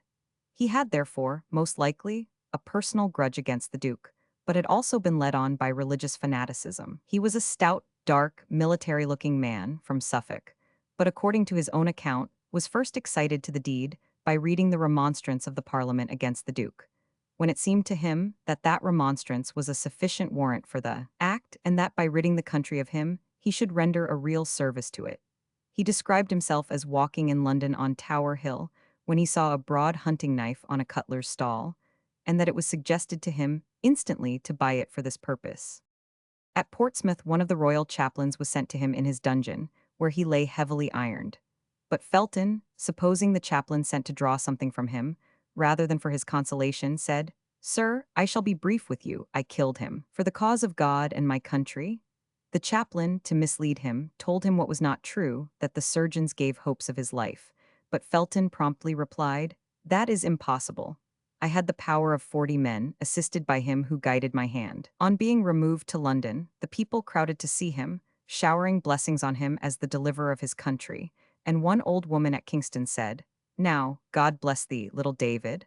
meaning that he had killed Goliath. Felton was lodged in the Tower and threatened with the rack to make him confess his accomplices, but he steadfastly replied that he had no accomplices or abettors but the remonstrance of the Commons. The Earl of Dorset went to see him, accompanied, as reported, by Laud, and menaced him with the rack if he would not reveal his colleagues. Felton replied, "I am ready, but I must tell you that I will then accuse you, my Lord of Dorset, and no one but you." Charles urged his being racked, but the judges, who saw better than he did the spirit that was abroad, refused to sanction it, declaring that torture, however used, had always been contrary to the law of England. Felton gloried in his deed, but at length, through the exertions of the clergy, came to confess that he had been misled by a bad spirit. Yet it has been doubted whether he ever really abandoned inwardly the persuasion of having done a great and patriotic deed. When the Attorney General on the trial lauded the virtues, the abilities, wisdom, and public services of Buckingham to the skies, Felton, on being asked what he had to say why judgment should not be passed on him, replied that if he had deprived his majesty of so faithful a servant as Mr. Attorney General described, he was sorry, and extending his arm exclaimed, "This is the instrument that did the deed, let it be cut off for it." He was hanged at Tyburn and then gibbeted at Portsmouth, the scene of his crime. In place of the Duke, the Earl of Lindsey was ordered to take command of the expedition for the relief of La Rochelle, and he was accompanied by Walter Montague, the second son of the Earl of Manchester, who was to open a negotiation with Richelieu. Montague was already a Catholic at heart, and afterwards became so avowedly, and was made commendatory abbot of Pontoise, and a member of the Council of Anne of Austria. No doubt it was from this known tendency that he had been chosen for this mission. For 5 days the fleet maneuvered before La Rochelle, and after two ineffectual, and probably rather pretended than actual, endeavors to force an entrance, returned to Spithead. Montague, meanwhile, had been introduced to Louis, had hurried back to London, and was on the point of returning, when the news came of the surrender of La Rochelle. This event put an end to the dreams of a Protestant state in France, and greatly consolidated the power of that country. To the Rochellais it was a terrible lesson against putting faith in English kings. When they were prevailed upon 537 to surrender their peace and prosperity to the promises of protection and religious liberty, the town contained 15,000 souls. When they opened their gates to their own sovereign, they were reduced to 4,000. All this misery was the work of Charles and Buckingham. Tyburn in the time of Charles I. This event had greatly grieved the Protestants in England, and it was whilst the public was brooding over these matters, and over fresh acts of arbitrary oppression in the Star Chamber and Court of High Commission, as well as by the continued levy of tonnage and poundage and other duties, that Charles called together Parliament. It had been prorogued to the 20th of October, but met on the 20th of January, 1629. The king sent the Commons a message, desiring them to proceed to vote the tonnage and poundage without delay, this having been neglected by the Parliament in the last session, but the House insisted on going first into the grievances. These were twofold, such as related to the Constitution, and such as affected the faith of the nation. Charles had not only persisted in the enforcement of revenue without Parliament, and dared to tamper, even with the Petition of Rights after he had granted it, but had issued a new edition of the Articles of the Church, into which he had introduced a clause to suit the intentions of himself and his great ecclesiastical adviser, Laud. The Commons agreed to take the religious question first, declaring that the business of the kings of this earth should give place to the business of the King of Heaven. Popery and Arminianism were the things which the Puritans held in almost equal horror. In reference to popery, they inquired what was the reason that the laws regarding it were relaxed, and why out of 10 individuals who had been arraigned for receiving ordination in the Church of Rome, only one had been condemned, and the execution of that one respited. 2 committees were appointed to inquire of the judges on what grounds they had refused to receive evidence tendered against the recusants at their trial, and of the Attorney General by what authority he had discharged the persons in question, on their giving 538 bail for their reappearance. Every member was bound to give all the information to the House in his power regarding the relaxation of the penal laws, and all attempts or warrants to stay proceedings against the Papists. But the growth and favor of Arminianism in high places was the most absorbing subject of animadversion. Laud, now Bishop of London, was bent not only on introducing Arminianism to its fullest extent, but ceremonies and rites merging fast into Catholicism. Therefore the Puritans declared the heresy of Arminianism to be the spawn of popery. Laud had notions of church government as absolute as Charles had of civil government. All the promotions by him were of Arminian clergymen. Montague was become Bishop of Chichester, Mainwaring was a bishop, and all those who meant to get preferment saw plainly that they must profess Arminianism and the love of gorgeous ceremonies and plenty of surplices. There were difficulties, however, for the articles drawn up in 1562, under Elizabeth, stated, "The Church hath power to decree rites and ceremonies, and hath authority in matters of faith." Mr. Pym called upon the House to take a covenant for the maintenance of their religious rights, which were in danger, and both he and others denounced the introduction of idolatrous ceremonies into the Church by Charles and others. Sir John Eliot protested vehemently against the introduction of the new clause into the Articles. He called on the House to enter not a mere resolution, but a vow on its journals against it, which was done. Namely, that the Commons of England claimed, professed, and avowed for truth that sense of the Articles of Religion which were established in Parliament in the 13th year of Queen Elizabeth, which by the public acts of the Church of England, and by the general and current exposition of the writers of that Church, had been declared unto them, and that they rejected the sense of the Jesuits, Arminians, and all others wherein they differed from it. The king sent the House a message, desiring them to leave matters of religion and proceed to pass the vote for tonnage and poundage. This led to a sharp debate between the court party and the opposition. The courtiers lauded the goodness of the king and the enlargement of their liberties which he had granted, but Mr. Corriton replied bluntly, "When men speak here of neglect of duty towards his majesty, let them know we know no such thing, nor what they mean.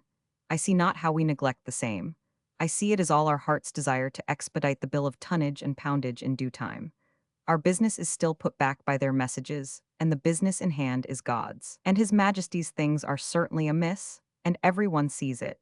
But woe be unto us if we present not the same to his majesty." On the 2nd of February, the House, instead of the vote of tonnage and poundage, presented to the king an apology for delaying that bill, and containing a complaint of his majesty's encroaching on the orders and privileges of their house by 3 messages in 2 days, urging them to change inconveniently the orders of their proceedings. Charles replied by a message through Secretary Coke that he was as zealous for the faith as they were, but must again think it strange that the business of religion should be an obstruction to his business.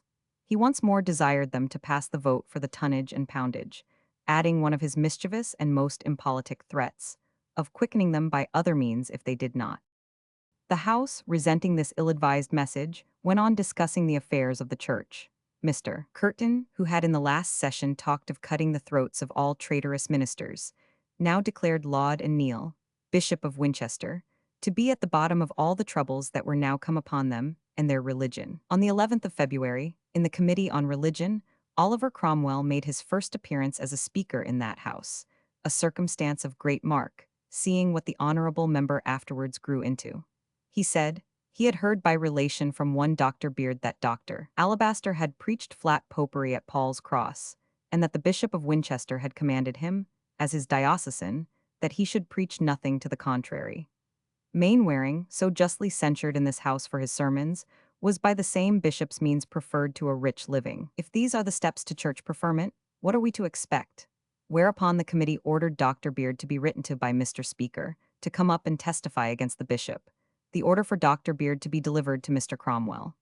After severe animadversions on Neil, who, Mr. Curtin said, had leaped through many bishoprics but always left popery behind him, the House passed to the consideration of the petition of right. Selden called the attention of the House to this subject, and showed that though Charles had promised that the petition of right should be 539 printed, and that the king's printer had struck off 1,500 copies of that document, the king had sent for and destroyed them, and had printed and circulated another copy, from which the king's assent was removed, his first evasive answer restored, and his sophistical explanation at the close of the session, that it did not apply to tonnage and poundage, introduced. This flagrant violation of his word, and of all the forms of Parliament, struck the House with ominous doubts of ever binding the king by any law or by any principle. They summoned the king's printer to their bar, and demanded by what authority he had thus substituted a false for the true petition. He replied that the day after the session, the Attorney General had sent for him, and forbade him to publish the copy printed, as did also the Earl of Worcester, Lord Privy Seal, and that he was sent for again to court, furnished with the new copy, and ordered to print and publish it in that form. The House was in the highest state of indignation and astonishment. Such a deliberate falsification of a document passed by the House and ratified by himself branded the king as capable of any act of duplicity, and went to destroy all confidence in not merely his word, but his most solemn legislative act. The chief speakers of the Commons expressed their horror and disgust at the deed in no measured terms. Selden exclaimed, "For this petition of right, we see how it has been invaded since our last meeting. Our liberties of life, person, and freehold have been invaded. Men have been committed contrary to that petition. No man ought to lose life or limb but by the law, and hath not one lately lost his ears by order of the Star Chamber? Next, they will take away our arms, and then our legs, and so our lives. Let all see we are sensible of this. Evil customs creep in upon us. Let us make a just representation thereof to his majesty." The case of a merchant and member of the House, Mr. Rolls, was then related. His goods had been seized by the officers of the customs for refusing to pay the rates demanded, though he told them that whatever was declared due by law he would discharge. This case, amongst a multitude of others, threw the House into a great ferment. They knew the party was a Parliament man, said Sir Robert Phillips. Nay, they said if all the Parliament was with him or concerned in the goods, they would seize them just the same. The king, perceiving the storm he had raised, sent word by Secretary Coke to stay further debate on that case till 3 o'clock the next day, when he would speak with both houses at Whitehall. Accordingly, meeting them there, Charles, after complimenting the Lords at the expense of the Commons, then said, addressing the members of the lower house, "The complaint of staying men's goods for tonnage and poundage may have a short and easy conclusion. By passing the bill as my ancestors have had it, my past actions will be concluded, and my future proceedings authorized. I take not these duties as appurtening to my hereditary prerogative. It ever was, and still is, my meaning, by the gift of my subjects to enjoy the same. In my speech of last session, I did not challenge them as right, but showed you the necessity by which I was to take them, till you had granted them, assuring myself that you wanted only time and not goodwill. So make good your professions, and put an end to all questions arising from the subject." These assertions were in direct contradiction to his declaration, in that very speech which we have already quoted, that the tonnage and poundage was a thing that Parliament had nothing to do with. But the concession gratified the Commons. Still, they did not grant the customs duties, but employed themselves strenuously in calling to account those who had been concerned in furthering or executing the king's illegal orders. They summoned to their bar Acton, the sheriff of London, who had seized the goods of Rolls and other merchants, and sent him to the Tower. They summoned also the officers of the customs who made the seizure, who pleaded the king's warrant, and also his own express command, and the king declared, through Secretary Coke, that he would defend them. This caused loud outcries in the House, but did not check their proceedings, for they sent messages to the Chancellor and barons of the Exchequer, who excused themselves by saying all those aggrieved had their remedy at law. Thus they did not attempt to justify their proceedings. On the 25th of February, 2 days later than these determined inquisitions, showing that the Commons were assuming high and most ominous ground, the Committee of Religion presented to the House a report entitled Heads of Articles Agreed Upon, and to be insisted on by the House. In these, they complained that the bishops licensed books in favor of popery, and suppressed books opposed to popery, that such books as those of Mainwaring and Montague should be burnt, and some better order taken for the licensing of books. They demanded that candlesticks should be 540 removed from the communion tables, which were now impiously styled high altars, that pictures, lights, images should be taken away, and crossing and praying towards the east forbidden, that more learned, pious, and orthodox men should be put into livings, and that better provision should be made for a good minister in every parish. Broad of Charles I. Again Charles sent them an order to adjourn to the 2nd of March, which they did, but only to assemble on that day in the same resolute and unbending spirit. Sir John Eliot immediately denounced Neil of Winchester, as a rank abettor of Arminianism, and thence passed on to the Lord Treasurer Weston, whom he declared to be his grand supporter in it. This Sir Richard Weston had been seeking his fortune at court many years, and had nearly spent a private fortune of his own before he obtained any promotion. At last he got employed as ambassador to Archduke Albert in Flanders, and afterwards to the court of Germany, in which he discharged his trust so well that on his return he was made Chancellor of the Exchequer, and a few months before the death of Buckingham, Charles had removed the Earl of Marlborough from the office of Lord Treasurer, and given it to him. Weston was highly elated, and devoted himself with all his ardor to succeed to the place of favorite which Buckingham had held. But though Charles showed him much favor, and eventually made him Earl of Portland, he allowed Weston to succeed to the arbitrary offices and public odium of the Duke, but not to the ascendancy which Buckingham had possessed over him. £3 piece of Charles I. Sir John Eliot now pointed out Weston's criminal subservience to the worst designs of the king. In his person, he said, all evil is concentrated, both for the innovation of religion and the invasion of our liberties. He is now the great enemy of the Commonwealth. I have traced him in all his actions, and I find him building on those grounds laid by his master, the great Duke.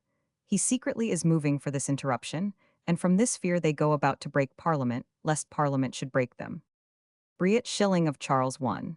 This was tender ground, and Sir John Finch the Speaker, who was a regular courtier, immediately said he had a command from His Majesty to adjourn the House till the following Tuesday week. Several members declared the message to be vexatious and out of order, for that adjournment was a function of their own.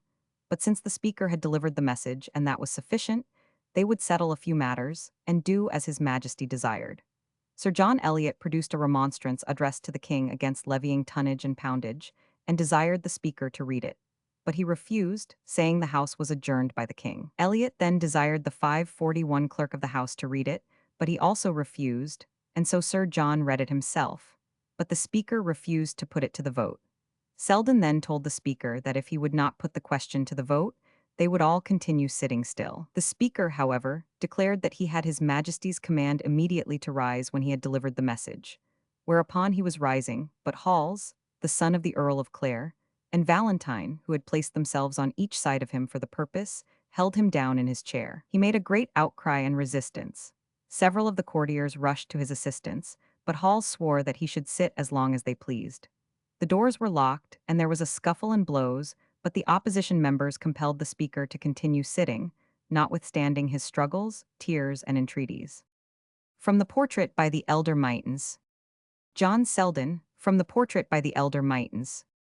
Selden delivered an address to the imprisoned Speaker on his duties, and his obedience owed to the House which sat under the Great Seal, and had power of adjournment as the king had that of prorogation. Sir Peter Hayman told him that he blushed at being his kinsman, that he was a blot on his family, and would be held in scorn and contempt by posterity, and concluded by recommending that if he would not do his duty, he should be brought to the bar of the House, dismissed, and another chosen at once in his place.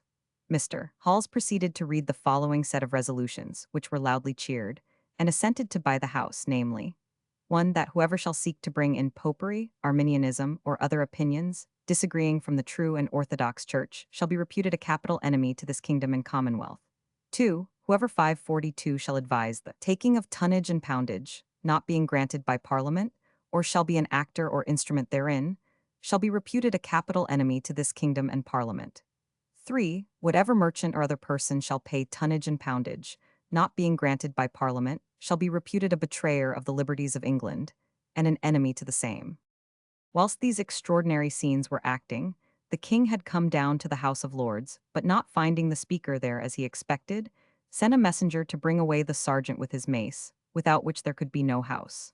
The doors were locked, and the messenger could get no admittance. Charles then sent the usher of the Black Rod to summon the Commons to his presence, but he could no more obtain an entrance than the messenger. On hearing this, in a transport of rage, the king ordered the captain of the guard to break open the door. But this catastrophe was prevented by the House just then adjourning to the 10th of March, according to the king's message. On the 10th of March, the king went to the House of Lords, and, without summoning the Commons, proceeded to dissolve Parliament. He then addressed the Lords, complaining grievously of the conduct of the Commons, which compelled him at that time to dissolve Parliament. He expressed much comfort in the Lords, and conceded that there were in the Commons many who were as dutiful and loyal subjects as any in the world, but that they had some vipers amongst them that created all this trouble. He intimated that these evil-disposed persons would meet with their rewards, and bade the Lord Keeper do as he had commanded. Then the Lord Keeper said, My lords and gentlemen of the Commons, the King's Majesty doth dissolve this Parliament. Though the Commons, with the exception of a few individuals, were not there, nor represented by their Speaker. This question of the right of the Commons to determine their own adjournment, and to deny to the king the right of preventing the Speaker from putting any question from the chair, was a vital one, and hitherto undetermined. If the king could at any moment adjourn the Commons as well as prorogue Parliament altogether, and could decide what topics should be entertained by the House, there was an end of the existence of the Commons as an independent branch of the legislature. It sunk at once into the mere creature of the crown, There was a great battle for this as for other popular rights, and the determined conduct of the members showed that things were coming fast to a crisis. But at this moment, Charles was as resolved to conquer the Parliament as Parliament was not to be conquered. No sooner did this unprecedented scene with the Speaker take place than he adopted measures to punish those most prominently concerned in it. The compulsory detention of the Speaker took place on the 2nd of March. On the 5th, he issued warrants to arrest the Vipers Eliot, Selden, Halls, Valentine, Hobart, Hayman, Corriton, Long, and Stroud, and commit them to the Tower or other prisons. Stroud and Long were not immediately caught, but on the issue of a proclamation for their apprehension they surrendered. The houses of Eliot, Halls, Selden, Long, and Valentine were forcibly entered, their desks broken open, and their papers seized. On the first day of Michaelmas term, they were brought into court and ordered to find bail, and also to give security for their good behavior. They were all ready to give bail, but all positively refused to give security for good behavior, as that implied the commission of some crime, which they denied. They were then put upon their trial, but accepted to the jurisdiction of the court, being amenable only to their own High Court of Parliament for what was done therein. But they were told that their conduct had not been parliamentary, and that the common law could deal with all offences there by word or deed, as well as anywhere else. This was another attack on the privileges of Parliament, which, if allowed, would have finished its independence. And these were not the men to surrender any of the outworks and defences of Parliament. They were then sentenced as follows: Sir John Eliot to be imprisoned in the Tower, the others in other prisons at the king's pleasure. None of them were to be delivered out of prison till they had given security for their good behavior, acknowledged their offense, and paid the following fines: Sir John Eliot, as the ringleader and chief offender, £2,000, Halls, 1,000 marks, Valentine, £500. Long was not included in this trial, but was prosecuted in the Star Chamber, on the plea that he had no business in Parliament, being pricked for sheriff of his county, and by his oath was bound to have been there. He was fined 1,000 marks. This, however, deceived nobody. Everyone knew that the offense for which he suffered was for his conduct in Parliament. The prisoners lay in jail for 18 months. 543 Sir John Eliot never came out again. His noble conduct had made deadly enemies of the king and his courtiers, and even when he was dying, in 1632, after 3 years' confinement, they rejoiced in his melancholy fate and refused all petitions for his release. Charles called no more parliaments till 1640, but went on for 11 years fighting his way towards the block, through the most maniacal attempts on the constitution and temper of the nation. Laud was in the ascendant, and Wentworth, lately a member of the opposition, who had now changed sides from motives that it would be absurd not to call conscientious, gave his great talents to the court party. Laud was as much a stickler for the power of the church as Charles was of the state. Their views coincided, and Charles, Laud, and Wentworth worked shoulder to shoulder in governing without a parliament. They invented a cant term between them to express what they aimed at and the means by which they pursued it. It was thorough. Laud had introduced a passage into the ceremonial even of the coronation, which astonished the hearers, and showed even then that he aimed at an ecclesiastical despotism. Stand and hold fast from henceforth the place to which you have been heir by the succession of your forefathers, being now delivered to you by the authority of God Almighty, and by the hands of us all, and all the bishops and servants of God. And as you see the clergy to come nearer the altar than others, so remember that, in all places convenient, you give them greater honor, etc. This haughty prelate now promulgated such absolute doctrines of divine right of king and priest, and began to run in ceremonies and church splendor so fast towards actual popery, that the daughter of the Earl of Devonshire, being asked by him why she had turned Catholic, replied, "Because I hate to travel in a crowd. I perceive your grace and many others are making haste to Rome, and therefore, in order to prevent being crowded, I have gone before you." Under this undaunted leader, the pulpits now resounded with the most flaming advocacy of divine right. A pamphlet was discovered by the reformers, which had been written for King James, and was now printed, urging the king to do as Louis XI of France had done, dispense with parliaments altogether, and secure his predominance by a standing army. The queen's advice was precisely of this character, often crying up the infinite superiority of the kings of her own country and family, whom she styled real kings, while the English were only sham ones. But though Charles was greatly soothed by these doctrines, and strengthened in his resolve to trouble himself no more with parliaments, he was careful to strengthen his government by inducing as many of the ablest men of the opposition as he could to join him. The first with whom he succeeded were Wentworth and Sir John Savile. They were both from Yorkshire, and both men of considerable property. Savile had been persuaded by Coddington, the Lord Chancellor, to desert his patriotic friends and professions at the close of the Second Parliament for a place in the Privy Council and the office of Controller of the Household. Sir Thomas Wentworth was a much more considerable man. He claimed to be descended from the royal line of the Plantagenets and had no superior in ability in the House. The position which he had assumed in the parliamentary resistance to the royal encroachments had been uncompromising and most effective. So much were his eloquence and influence dreaded that he had been, amongst others, appointed sheriff to keep him out of the House. For his continual opposition, he was deprived of the office of custos rotulorum and thrown into prison. Yet, when tempted by the offer of rank and power, he fell suddenly, utterly, and hopelessly, and became one of the most unflinching advocates and actors of absolutism that ever lived. On the 21st of July, 1628, Savile was created a baron, and on the morrow Wentworth was raised to the same dignity as Baron Wentworth. And before the end of the year, he was made a Viscount and Lord President of the Council of the North. From the moment that Wentworth put his hand to the plough of despotism, he never looked back. He became as prominent and as resolute in the destruction of liberty and the prosecution of his former colleagues as he had been for its advancement and for their friendship. The contagion of this conversion spread. Sir Dudley Digges had taken a conspicuous part in the contests which we have described, and had distinguished himself by his abilities in debate, sufficient to render him worth purchasing. His colleagues had long felt, notwithstanding his zeal, that he would not be proof to temptation.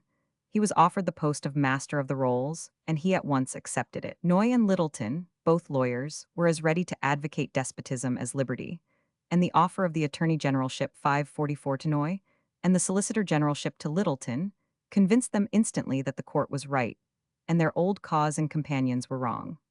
They testified their capacity for seeing both sides of an argument by persecuting their old opinions and associates with the red-hot zeal of proselytes. The rest of Charles's ministers were the Lord Keeper Coventry, who, though he appeared on several occasions as the instrument of Charles's arbitrary measures, was thought not to approve very much of them, and who therefore kept himself as much as possible from mixing in political matters. The Earls of Holland and Carlisle, the pusillanimous Earl of Montgomery, his brother the Earl of Pembroke, and the Earl of Dorset were rather men of pleasure than of business, and attended the council without caring for office. The Earl of Arundel was Earl Marshal, a proud and empty man, whom Clarendon the historian describes as living much abroad, because the manners of foreign nations suited him better than his own, and who resorted sometimes to court because there only was a greater man than himself, and went thither the seldomer because there was a greater man than himself. He was careless of pleasing favorites, and was therefore almost always in disgrace. Lord Weston, already mentioned, was Lord Treasurer, and the Earl of Manchester Privy Seal. Weston was an able lawyer, who succeeded Coke as Lord Chief Justice, and then purchased the office of Lord Treasurer for £20,000, only to have it wrested from him again by Buckingham in about 12 months. But he was courtier enough to suppress his resentment, and had now again ascended to his present office, in which he was a very pliant servant of the king. Besides these, Sir John Coke or Cook and Sir Dudley Carleton were secretaries of state. Carleton had spent too much time in foreign embassies to understand well the state of parties at home, but he understood the will of the king, and took good care to obey and promote it. Coke was of narrow education and narrower nature, says Clarendon, who adds that his cardinal perfection was industry, his most eminent infirmity covetousness. He knew as little of foreign relations as Carleton did of domestic ones, but their office was one of far less rank and importance than such office is now, their real business being to enter the minutes and write the dispatches of the council, not to participate in its discussions. Such were the instruments by which Charles trusted to render Parliament superfluous. By their aid, but far more so by that of Laud and Wentworth, he soon raised the nation to a state of exasperation, which was only appeased by the blood of all three. During the violent transactions with his Parliament at home, Charles had made peace with France. In fact, neither France nor Spain had shown a disposition to prosecute the disputes which the King of England had entered into with them. Louis sent home the prisoners he had taken in the La Rochelle expedition, under the name of a present to his sister, and Philip also released those who had been captured at Cadiz. Buckingham had been at the bottom of both wars, and now that he was gone, all differences were soon arranged. Louis of France made a demand for the restoration of a man-o'-war, the Saint Esprit, which had been illegally captured by Sir Sackville Trevor, But he gave up the claim, and Charles was not very importunate in his demands of protection for the French Protestants. Richelieu, however, treated them far better than Charles treated the Puritans in England. He took measures to prevent the possibility of another coalition by destroying the castles of the nobles and the fortifications of the towns, prohibited the convention of deputies from the churches, and abolished the military organization of the Huguenots in the south of France. But he left them the exercise of their worship and attached no disability to a profession of it. This peace was concluded in the spring of 1629, and in the following year that with Spain was also accomplished. The Queen Henrietta was violently opposed to this peace with Spain, because France was still at war with that country and the kindred house of Austria. When she found that she could not prevail on Charles, she is said to have shed tears of vexation. It is curious that the first overtures to this piece were made through two Flemish painters, the celebrated Sir Peter Paul Rubens and Gerbier, a native of Antwerp, who had been master of the horse to Buckingham. Coddington was dispatched to Spain, in spite of the strenuous endeavors of the Queen and the French ambassador, and in November 1630, Coloma arrived as ambassador from Madrid. Philip accepted the same terms as were proposed in 1604, pledging himself to restore such parts of the Palsgraves territory as were occupied by the troops of Spain, no very important extent, and never to cease his endeavors to procure from the emperor the restitution of the whole. In consideration of this, Charles once more agreed to that mysterious treaty against Holland 545, which had been in negotiation during the visit of Charles and Buckingham to Spain. This was no other than to assist Philip to regain possession of the 7 United States of the Netherlands, which had cost Elizabeth so much to aid in the establishment of their independence, and which had always been, as Protestant states, so much regarded by the English public, with which a great trade was, moreover, carried on. The knowledge of such a piece of treachery on the part of Charles would have excited a terrible commotion amongst the people. For his share of the booty he was to receive a certain portion of the provinces, including the island of Zealand. Luckily for the king, his treason to Protestantism remained a profound secret, and at length himself perceiving the difficulties and dilemmas in which it would involve him, after Olivarez and Coddington had signed the treaty he withheld his ratification. By this prudent act, however, he forfeited all right to demand from Philip aid in regaining the patrimony of the Prince Palatine. Seen in the House of Commons, the Speaker coerced, CP 541. Whether prudence, a rare virtue in Charles, or other more congenial motives, determined him in withdrawing from the compact with Spain regarding Holland is doubtful. For in the very next year he was found busily engaged with the Catholic states of Flanders and Brabant in a project to drive, thence his new ally Philip of Spain. France and Holland were equally eager to assist in this design, but the people of Flanders were suspicious of them, dreading to find in such powerful allies only fresh masters. They therefore applied to the King of England, and a correspondence took place in which Secretary Coke was at great pains to show how much more to the advantage of the people of Flanders and Brabant would be the alliance of England than that of the ambitious French or of the Calvinistic farmers of Holland. In religion, Coke was zealous to prove that the Catholic and Anglican churches were almost identical, but his efforts ended, not in offering support in the coming struggle, but in promising to protect them against everyone except the King of Spain. Charles having recently made peace with the Spanish sovereign, it would be against honor and conscience to debauch his subjects from their 546 allegiance. But if what Coke proposed were not that very fact of tampering with them, it would be difficult to imagine what could be. And, moreover, it was just the King of Spain against whom they required protection. Coke advised them to declare their independence, and then the King of England, he told them, could help them as an independent state. And Philip would not then have cause of offense from Charles, but ought rather to be obliged to him for endeavoring to prevent the states from falling into the hands of France or some other of his powerful enemies. This duplicity, however, was not by any means encouraging to revolt, and in the meantime Philip, learning what was going on, settled the question by sending into the provinces an overwhelming force of soldiers. But the war which ought to have excited the deepest interest in Charles as a Protestant prince, and as the brother-in-law of the Protestant Prince Palatine, was the Great War, since called the 30 Years' War, which was raging in Germany. It was a war expressly of Catholicism for the utter extirpation of Protestantism. The resistance had begun in Bohemia. The Protestants had invited Frederick of the Palatinate to become their king and defend them against the power of Austria and the exterminating Catholic emperor. We have seen that Frederick had, without weighing the hazards of the enterprise sufficiently, accepted the crown, lost it immediately, together with his hereditary dominions, and that all the efforts of England, Denmark, and of an allied host in Germany had failed to make head against Austria, Spain, and Bavaria. Germany was overrun with the victorious troops of Austria, led on by the ruthless and victorious generals Wallenstein, Piccolomini, Tilly, and Pappenheim. Horrible desolation had followed the march of their armies all over Germany. The most important of its cities were sacked or plundered. Its fields were laid waste. Its cultivation was stopped.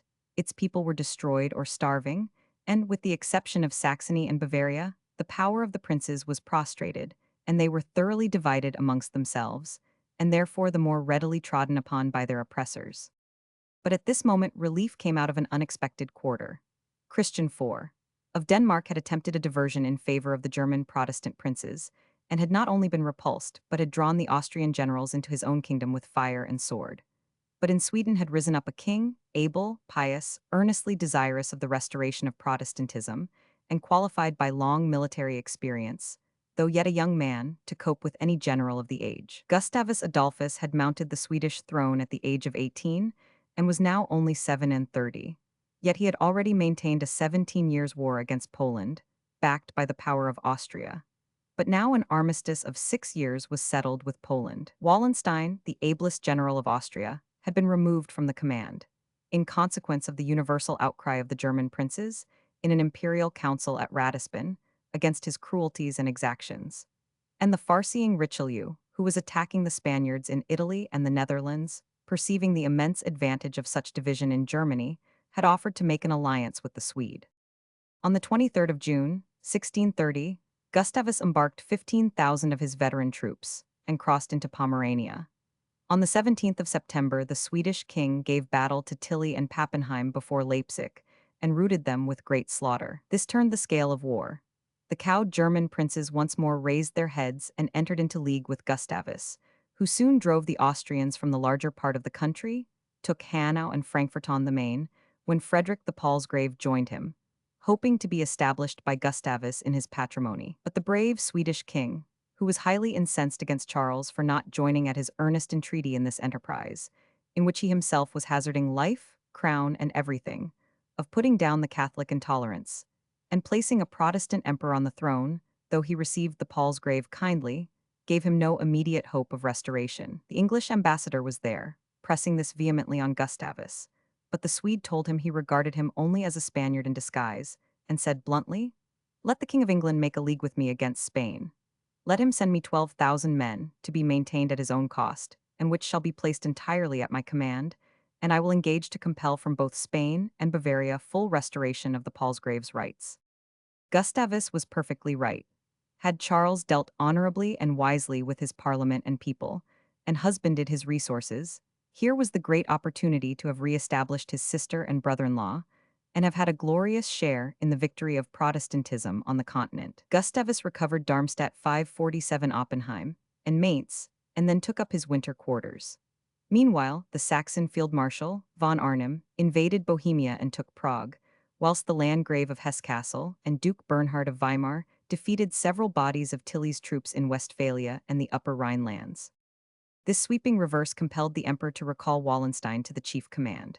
Assembling 40,000 men at Znaim in Bohemia, he marched on Prague, and drove the Saxons not only thence but out of Bohemia altogether.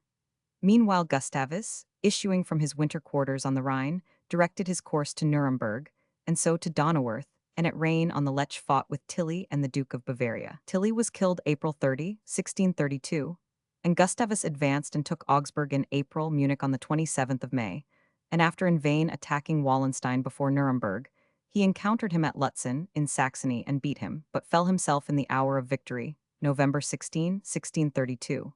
He had, however, saved Protestantism. Wallenstein lost favor after his defeat, was suspected by the emperor, and finally assassinated by his own officers, February 25, 1634. The generals of Gustavus, under the orders of Gustavus's great minister Oxenstierna, continued the contest and enabled the German Protestant princes to establish their power and the exercise of their religion at the Peace of Westphalia in 1648. Charles, shamed into some degree of cooperation, had dispatched the Marquis of Hamilton with 6,000 men to the assistance of Gustavus. But the whole affair was so badly managed, the commissariat and general care of the men were so miserable that the little army speedily became decimated by disease and was of no service. Hamilton returned home, and the remains of his forces under the command of the Prince Charles Louis, son of the Elector Frederick, were rooted in Westphalia. Frederick himself, deprived of all hope by the fall of Gustavus, only survived him about a fortnight, and thus ended the dream of the restoration of the Palatinate. At home, Charles had determined to rule without a parliament, but this necessarily drove him upon all those means of raising an income which Parliament had protested against, and which must, therefore, continue to exasperate the people. Between the dissolution of the Parliament in 1629 and the summons of another in 1640, these proceedings had apparently advanced the cause of despotism, but in reality they promoted the cause of liberty. The nation had been scourged into a temper which left no means but the sword. Appeasing it, the first unceremonious violation of his pledge to the public conveyed in the granting of the Petition of Right was levying as unscrupulously as ever the duties of tonnage and poundage, and the goods of all such as refused the illegal payment were immediately distrained upon and sold. The king next appointed a committee to inquire into the encroachments on the royal forests, a legitimate and laudable object if conducted in a spirit of fairness and liberality. In every age gross encroachments have been made on these crown lands, and especially in the reckless reign of James. But it would seem that the commissioners proceeded in an arbitrary spirit, and, relying on the power of the crown, often ruined those who resisted their decisions by the costs of law. The Earl of Holland, a noted creature of the king's, was made head of this commission, and presided in a court established for the purpose. Under its operations, vast tracts were recovered to the crown, and heavy fines for trespasses levied. Rockingham Forest was enlarged from a circuit of 6 miles to one of 60, and the Earl of Southampton was nearly ruined by the king's resumption of a large estate adjoining the new forest. Even where these recoveries were made with right, they exasperated the aristocracy, who had been the chief encroachers, and injured the king in their goodwill. Clarendon says, to recompense the damage the crown sustained by the sale of old lands, and by the grant of new pensions, the old laws of the forest are revived, by which not only great fines are imposed, but great annual rents intended, and like to be settled by way of contract, which burden lighted most upon persons of quality and honor, who thought themselves above ordinary oppressions, and therefore liked to remember it with more sharpness. Besides the tonnage and poundage, obsolete laws were revived, and other duties imposed on merchants' goods, and all who resisted were prosecuted, fined, and imprisoned. But a still more plausible scheme was hit upon for extorting money. The old feudal practice, introduced by Henry III and Edward I, of compelling persons holding lands under the crown worth £20 per annum to receive knighthood, or to compound by a fine, had been enforced by Elizabeth and James, and was not likely to be passed over in this general inquisition after the means of income independent of Parliament. All landed proprietors worth £40 a year were called on to accept the title of knight and pay the fees, or were fined, and in 548 default of payment thrown into prison. By this ill husbandry, says Clarendon, which, though it was founded in right, was most grievous from the mode of proceeding, vast sums were drawn from the subject. And no less unjust projects of all kinds, many ridiculous, many scandalous, all very grievous, were set on foot, the damage and reproach of which came to the king, the profit to other men. Inasmuch as of £20,000 a year, scarcely £1,500 came to the king's use or account. A great commotion was raised by the king, depriving many freeholders arbitrarily of their lands to enlarge Richmond Park, and he saw the necessity of making some compensation. Another mode of raising money was by undoing, in a great measure, what the Parliament had done by abolishing monopolies. True, Charles took care not to grant these monopolies to individuals, but to companies. But this, whilst it arrested the odium of seeing them in the hands of courtiers and favorites, increased their mischief by augmenting the number and power of the oppressors. These companies were enabled to dictate to the public the price of the articles included in their patent, and restrain at their pleasure their manufacture or sale. One of the most flagrant cases was that of the Company of Soap Boilers, who purchased a monopoly of the manufacture of soap for £10,000, and a duty of £8 per ton on all the soap they made. The scheme was that of the renegade Noy, and all who presumed to make soap for themselves, regardless of the monopoly, were fined, the company being authorized to search the premises of all soap boilers, seize any made without a license, and prosecute the offender in the Star Chamber. There was a similar monopoly granted to starch makers. King James had formed the idea that London was become too large, and that its size was the cause of the prevalence of the plague and contagious fevers. He had not penetrated the fact that the real cause lay in the want of drainage and cleanliness, and he issued repeated proclamations forbidding any more building of houses in the metropolis. The judges declared the proclamations illegal, and building went on as fast as ever. Here was a splendid opportunity for putting on the screw. Charles therefore appointed a commission to inquire into the extent of building done in defiance of his father's orders. Such persons who were willing to compound for their offenses got off by paying a fine amounting to 3 years' rental of the premises. Those who refused pleaded in vain the decision of the judges, for Charles had a court independent of all judges but himself, namely, the Star Chamber, and those who escaped this fell into another inquisition as detestable, the court of the Earl Marshal. Sturdy resistors, therefore, had their houses actually demolished, and were then fleeced in those infamous courts to complete their ruin. A Mr. Moore had erected 42 houses of an expensive class, with coach houses and stables, near St. Martin's in the Fields. He was fined £1,000 and ordered to pull them down before Easter, under penalty of another £1,000, but refusing, the sheriffs demolished the houses and levied the money by distress. This terrified others, who submitted to a composition, and by these iniquitous means £100,000 were brought into the treasury. Simultaneously with these proceedings, Laud, Bishop of London, pursued the same course in the church. He had long been the most abject flatterer of the royal power, and now, supported by Wentworth, went on boldly to reduce all England to the most complete slavery to church and state.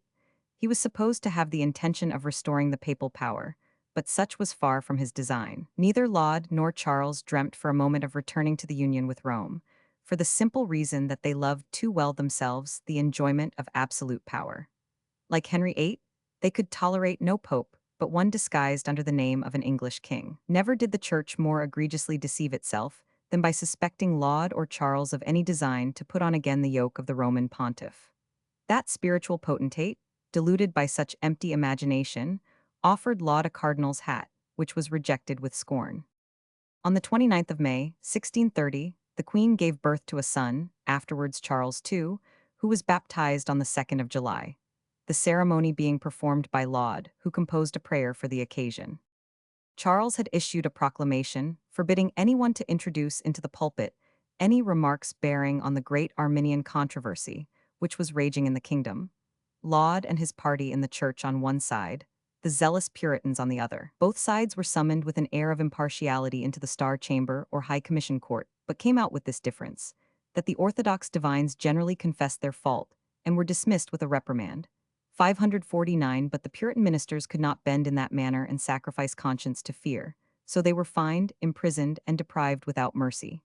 Davenant, Bishop of Salisbury, Dr. Burgess, Dr. Prydox, Dr. Hall, Bishop of Norwich, whose poetry and liberality of spirit will long be held in honorable remembrance, and many others were harassed because they did not preach exactly to the mind of Charles and Laud. But the treatment of Dr. Alexander Leighton, a Scottish Puritan preacher, was brutality itself. He had published a pamphlet called An Appeal to Parliament, or Zion's Plea Against Prelacy. It attracted the notice of the government, which in June 1630 had him dragged before the Star Chamber, where he was condemned to the following horrible punishment, than which the records of the Inquisition preserve nothing more infernal: that he should be imprisoned for life, should pay a fine of £10,000, be degraded from his ministry, whipped, set in the pillory, have one of his ears cut off, one side of his nose slit, and be branded on the forehead with a double SS, as a sower of sedition. He was then to be carried back to prison, and after a few days to be pilloried again, whipped, have the other side of his nose slit, the other ear cut off, and shut up in his dungeon, to be released only by death. Interior of Old St. Paul's. Chapter 20, The Reign of Charles I, continued.